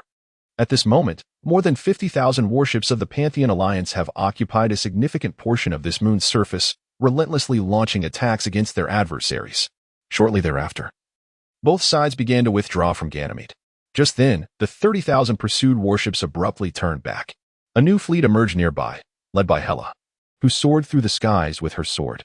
Dressed in a form-fitting, dark green combat suit that accentuated her alluring figure, she donned a helmet resembling a spider's claw, exuding an air of formidable grace and valor. Upon receiving Thanos' latest command, she promptly charged forth with her fleet. A multitude of black swords materialized from her grasp, hurling towards the enemy fleet. Soon, bright bursts of flame illuminated the void of space. The might of a being of her caliber was a devastating blow to such warships. Their shields proved utterly ineffective against her onslaught. With Hela's fleet joining the fray, the coalition of the Pantheon Alliance quickly found itself in disarray, suffering significant losses and ultimately retreating in disgrace. Aboard Zeus's flagship, the atmosphere grew increasingly tense. Zeus's expression darkened further. "Damn Hela, have you forgotten how Asgard was destroyed? To aid that villain Thanos, the purple fiend, can't you find satisfaction with a normal person?" The surrounding deities, witnessing Zeus's fury, dared not utter a word. Among the Olympian gods, who was unaware of Zeus's temperament, who would dare provoke such wrath? After a moment of silence, seeing no one speak, Zeus growled, "Retreat. We must withdraw immediately." Though they had yet to face defeat, excessive losses would diminish his influence within the Pantheon Alliance, a scenario he could not permit. Hearing this, the gods collectively exhaled in relief. Finally, they could return. This battle had proven exceedingly arduous. Yet, Zeus continued, "However, before we retreat, I shall prepare a grand gift for Thanos." At this, a sinister smile crept across his face. The Pantheon Alliance had stood resilient in this universe for millions of years, a testament to their extraordinary capabilities. Alongside their formidable individual strength, they possessed an array of divine arts and powerful artifacts. Among these was a one-time-use artifact known as the Skull of Typhon, conceived for the purpose of cosmic warfare. Typhon, the storm titan, was the offspring of Gaia, the mother of Earth. Possessing the head of 100 dragons, a tongue as dark as the abyss, eyes that breathe fire, a body towering higher than the heavens, and adorned with feathers along with a pair of magnificent wings. With the head of Typhon, after Zeus vanquished the ancient Titans, he fashioned a self-destructing artifact from it. Each decapitated head, upon explosion, unleashed the supreme power of the father of the gods.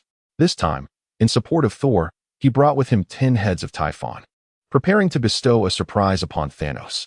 Should the heads inflict substantial casualties upon Thanos' forces, perhaps an opportunity for retaliation would arise. After a while, 10 objects, each a kilometer in diameter and encased like meteorites, were released from the mothership. Meanwhile, aboard the Ark II, as the forces of the Alliance of Gods began their slow retreat, Thanos' minions reclaimed all of Jupiter's moons. At that moment, Mr. Fantastic found himself engulfed in despair. Initially, he had intended to lead Thanos' forces into a trap, but unexpectedly, another contingent arrived to provide support. This transformed the enemy's pursuit into a perilous entrapment. Mr. Fantastic began to question if his words had inadvertently summoned this misfortune. Thus, he resolved to remain silent, vowing never to offer another suggestion. Observing the gradual retreat of Zeus's fleet, Thanos inquired, "What now? Shall we continue the pursuit?" Mr. Fantastic gazed at the beleaguered Alliance of Gods, feeling disheartened, yet hoping for their escape. After all, the blue planet would still rely on the Alliance for salvation in the future. However, remembering his recent lesson, he refrained from speaking, fearing that his words might manifest into reality. Thanos, noticing Mr. Fantastic's silence, assumed that the choice was too straightforward for him to comment on. He remarked, "Indeed, it's not so difficult to contemplate. If we do not inflict pain upon the Alliance of Gods, they will return. Should Doctor Strange and the Alliance conspire in the future, obtaining the remaining time stones will become exceedingly challenging." Just as he was about to issue a command, Mr. Fantastic interjected, "No, we cannot pursue them now. Who knows what contingencies the Alliance might have. Thanos' forces must not be allowed to chase, or the last hope for the blue planet may vanish." To the Alliance of Gods, he declared, "This is all I can do for you. I hope that once you have vanquished Thanos, you will treat the denizens of the blue planet with kindness and not forget their contributions." With this thought, Mr. Fantastic's eyes radiated determination. He must not allow Thanos to perceive any hint of his apprehension, lest his efforts be in vain. Thanos, upon hearing this, stroked his chin thoughtfully and regarded the virtual sand table suspended in midair. After a moment, he nodded and said, "Indeed, we have triumphed. There is no need to pursue relentlessly. Our priority should be to locate the Reality Stone." With that, he commanded his subordinates to halt the chase and remain on standby. In his mind, the Infinity Stones remained paramount. Meanwhile, on the side of the Alliance of Gods, after fleeing through the cosmos for a while, Zeus discovered that the enemy had not pursued them, which left him feeling disheartened. It is essential to recognize that the disguise of Typhon's cranium is limited. If not detonated in due time, the camouflaged stones will inevitably fall away. At that juncture, it would amount to unwittingly delivering 10 divine artifacts to Thanos. As a sacred relic of the Pantheon Alliance, all data concerning Typhon's cranium is shrouded in utmost secrecy. Should the enemy become aware of such a powerful artifact, it would diminish their tactical options in the forthcoming conflict, potentially enabling them to wield these 10 Typhon craniums against themselves. In this moment, a goddess nearby, unable to contain her frustration, inquired, "Who could it be? How could they be so cautious, even when we have escaped so convincingly, yet they remain unfooled? As far as I know, the Obsidian Five are known for their belligerence, and such prudence seems out of character. Has Thanos acquired a new strategist?" Zeus shook his head, equally perplexed, and replied, "It is unclear. It appears we must enhance our intelligence gathering for future endeavors. I never anticipated that our plans would falter twice." Although he felt a pang of resentment, he could not help but admire the individual who had seen through his schemes on 2 consecutive occasions. After a moment's contemplation, Zeus resolved to send a small detachment back to retrieve the 10 Typhon craniums.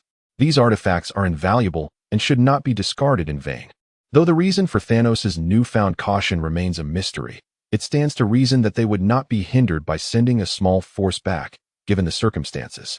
With this thought in mind, a fleet of 100 cosmic warships swiftly detached from the main force and set course for the rear. Chapter 87. The power of the Phoenix within the confines of Temple Number 2, Thanos, having ascertained that Doctor Strange was indeed a pawn of the god of death, allowed him to roam freely.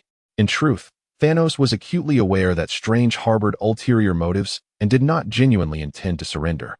The existence of such beings was profoundly terrifying. Their manipulation of human emotions surpassed even the most cunning of demons in the depths of hell.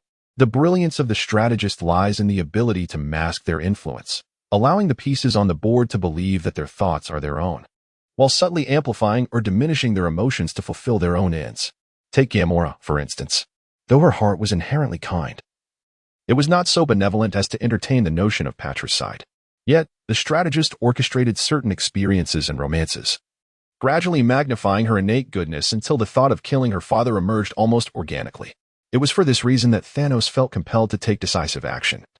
There was no hope of redemption. Doctor Strange was similarly ensnared. His arrogance blinded him to the truth, and the goddess of death skillfully exploited this arrogance, gently guiding him into becoming yet another pawn in her game. Even if these pawns sensed something amiss and sought to break free from this control, they would soon find themselves lost in confusion. They would question whether their thoughts were truly their own or merely reflections of the strategist's will. Each action they took would be cast in doubt. Was it their desire or the desire imposed upon them? Ultimately, they would spiral into a cycle of despair. Am I truly myself? Does the world genuinely exist? From whence does the universe come, and to where does it go? After this trifecta of existential queries, these pawns would unwittingly defeat themselves. Only those with the most steadfast will could remain unperturbed and make choices aligned with their true desires. Even the most adept strategist would falter in the face of such unwavering resolve. Thus, the goddess of death sought to strike a bargain with him. At this juncture, the conflict had reached a temporary lull. Thanos, gazing upon the decapitated head of the Ghost Rider, picked it up and scrutinized it closely. He sought to explore the power of the dimensional demon and uncover its peculiarities, refraining from utilizing the Soul Stone for his protection. Before long, the head ignited with hellfire, unleashing its passive ability, Judgment. However, as Thanos observed, nothing transpired. He shook his head in mild exasperation, surprised to discover that he was, against all odds, an exceptionally virtuous being, impervious to the judgment of the entity before him. It seemed he was indeed the most magnificent and benevolent sovereign in the cosmos. Casually tossing the skull to his minions, he instructed the Dark Order to safeguard it, ensuring it could serve as a testament to his benevolence in the future. After all, this was the dimensional demon, a certified good person validator by Mephisto himself. Who would dare dispute that? Those who disagreed with this perspective were invited to first attain Mephisto's certification before attempting to argue their case. Just as Thanos prepared to depart, a deep blue voice suddenly resonated through the air. My master, I have detected that Zeus has dispatched 100 cosmic warships back. Upon hearing that there are only 100, Thanos remarked with a hint of boredom, just 100? Let Hela handle it. With that, he lifted the successor of the Phoenix Force beside him with one hand. An immature notion crossed his mind, to harness this entity for cultivation. However, the successor's power was still too feeble and required absorption from a star to grow stronger. After all, the Phoenix Force is renowned throughout the universe as a stellar extinguisher, specifically designed to absorb stellar energy to enhance its might.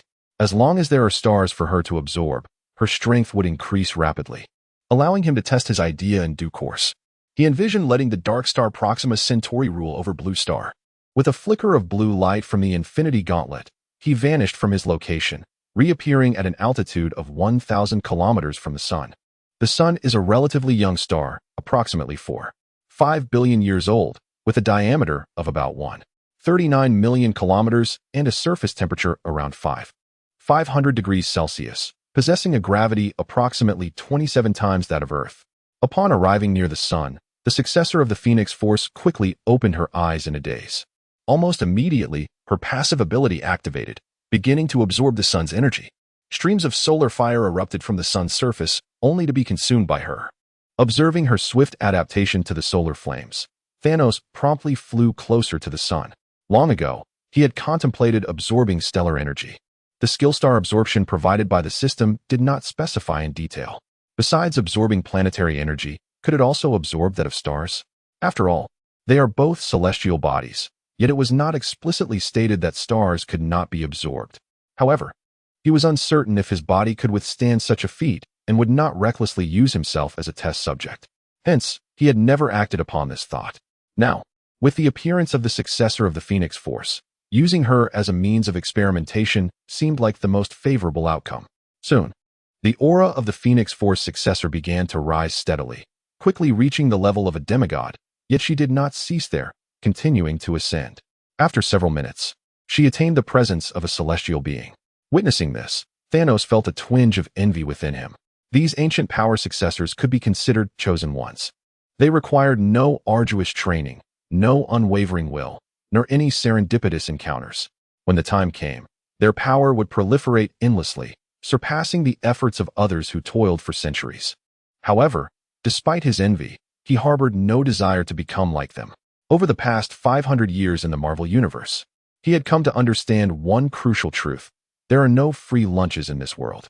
The successor of the Phoenix Force, though seemingly obtaining enviable power with ease, paid the price of losing herself, ultimately becoming a vessel for the ancient Phoenix.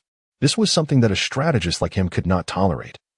For these individuals were disruptors of the established order, exemplified by the Phoenix Force successor in his grasp.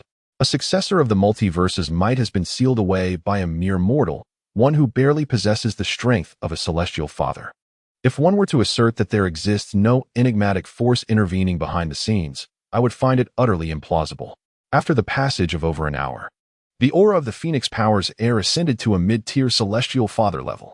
At this juncture, Thanos sensed that it was nearly time to act. Should the heir's strength continue to escalate, it might soon become unmanageable for him. Contemplating this, a flash of blue light emanated from Thanos' left hand as the Space Stone activated. In the blink of an eye, he was transported to the outskirts of the solar system, to a location where sunlight dared not tread. He then extended his hand towards the heir of the Phoenix Power. Star Absorption Technique, activate. Instantly, an immense stellar force surged forth from the heir's being, flooding into Thanos' body. The magnitude and purity of this power were overwhelming, causing every muscle in his body to tense. The annihilating force began to surge, striving to withstand the corrosive influence of the stellar energy. Is the power of the stars truly this formidable? Compared to the core of a planet, it exists on an entirely different echelon. If one were to liken the core of a planet to water heated to 60 degrees, then the power of a star would be akin to molten lava at 1,000 degrees. It is fortunate that he had not recklessly attempted to absorb stellar energy earlier. Otherwise, he would likely have been scorched to a mere crisp. My heart swells with joy upon seeing an 8 rating this morning. Words fail to capture my gratitude. The author is now invigorated, compelled to write fervently from the break of dawn. With such an early release, it is evident that I am inspired to deliver more. Additional chapters will undoubtedly follow, as the author aims to repay the immense affection of all esteemed readers.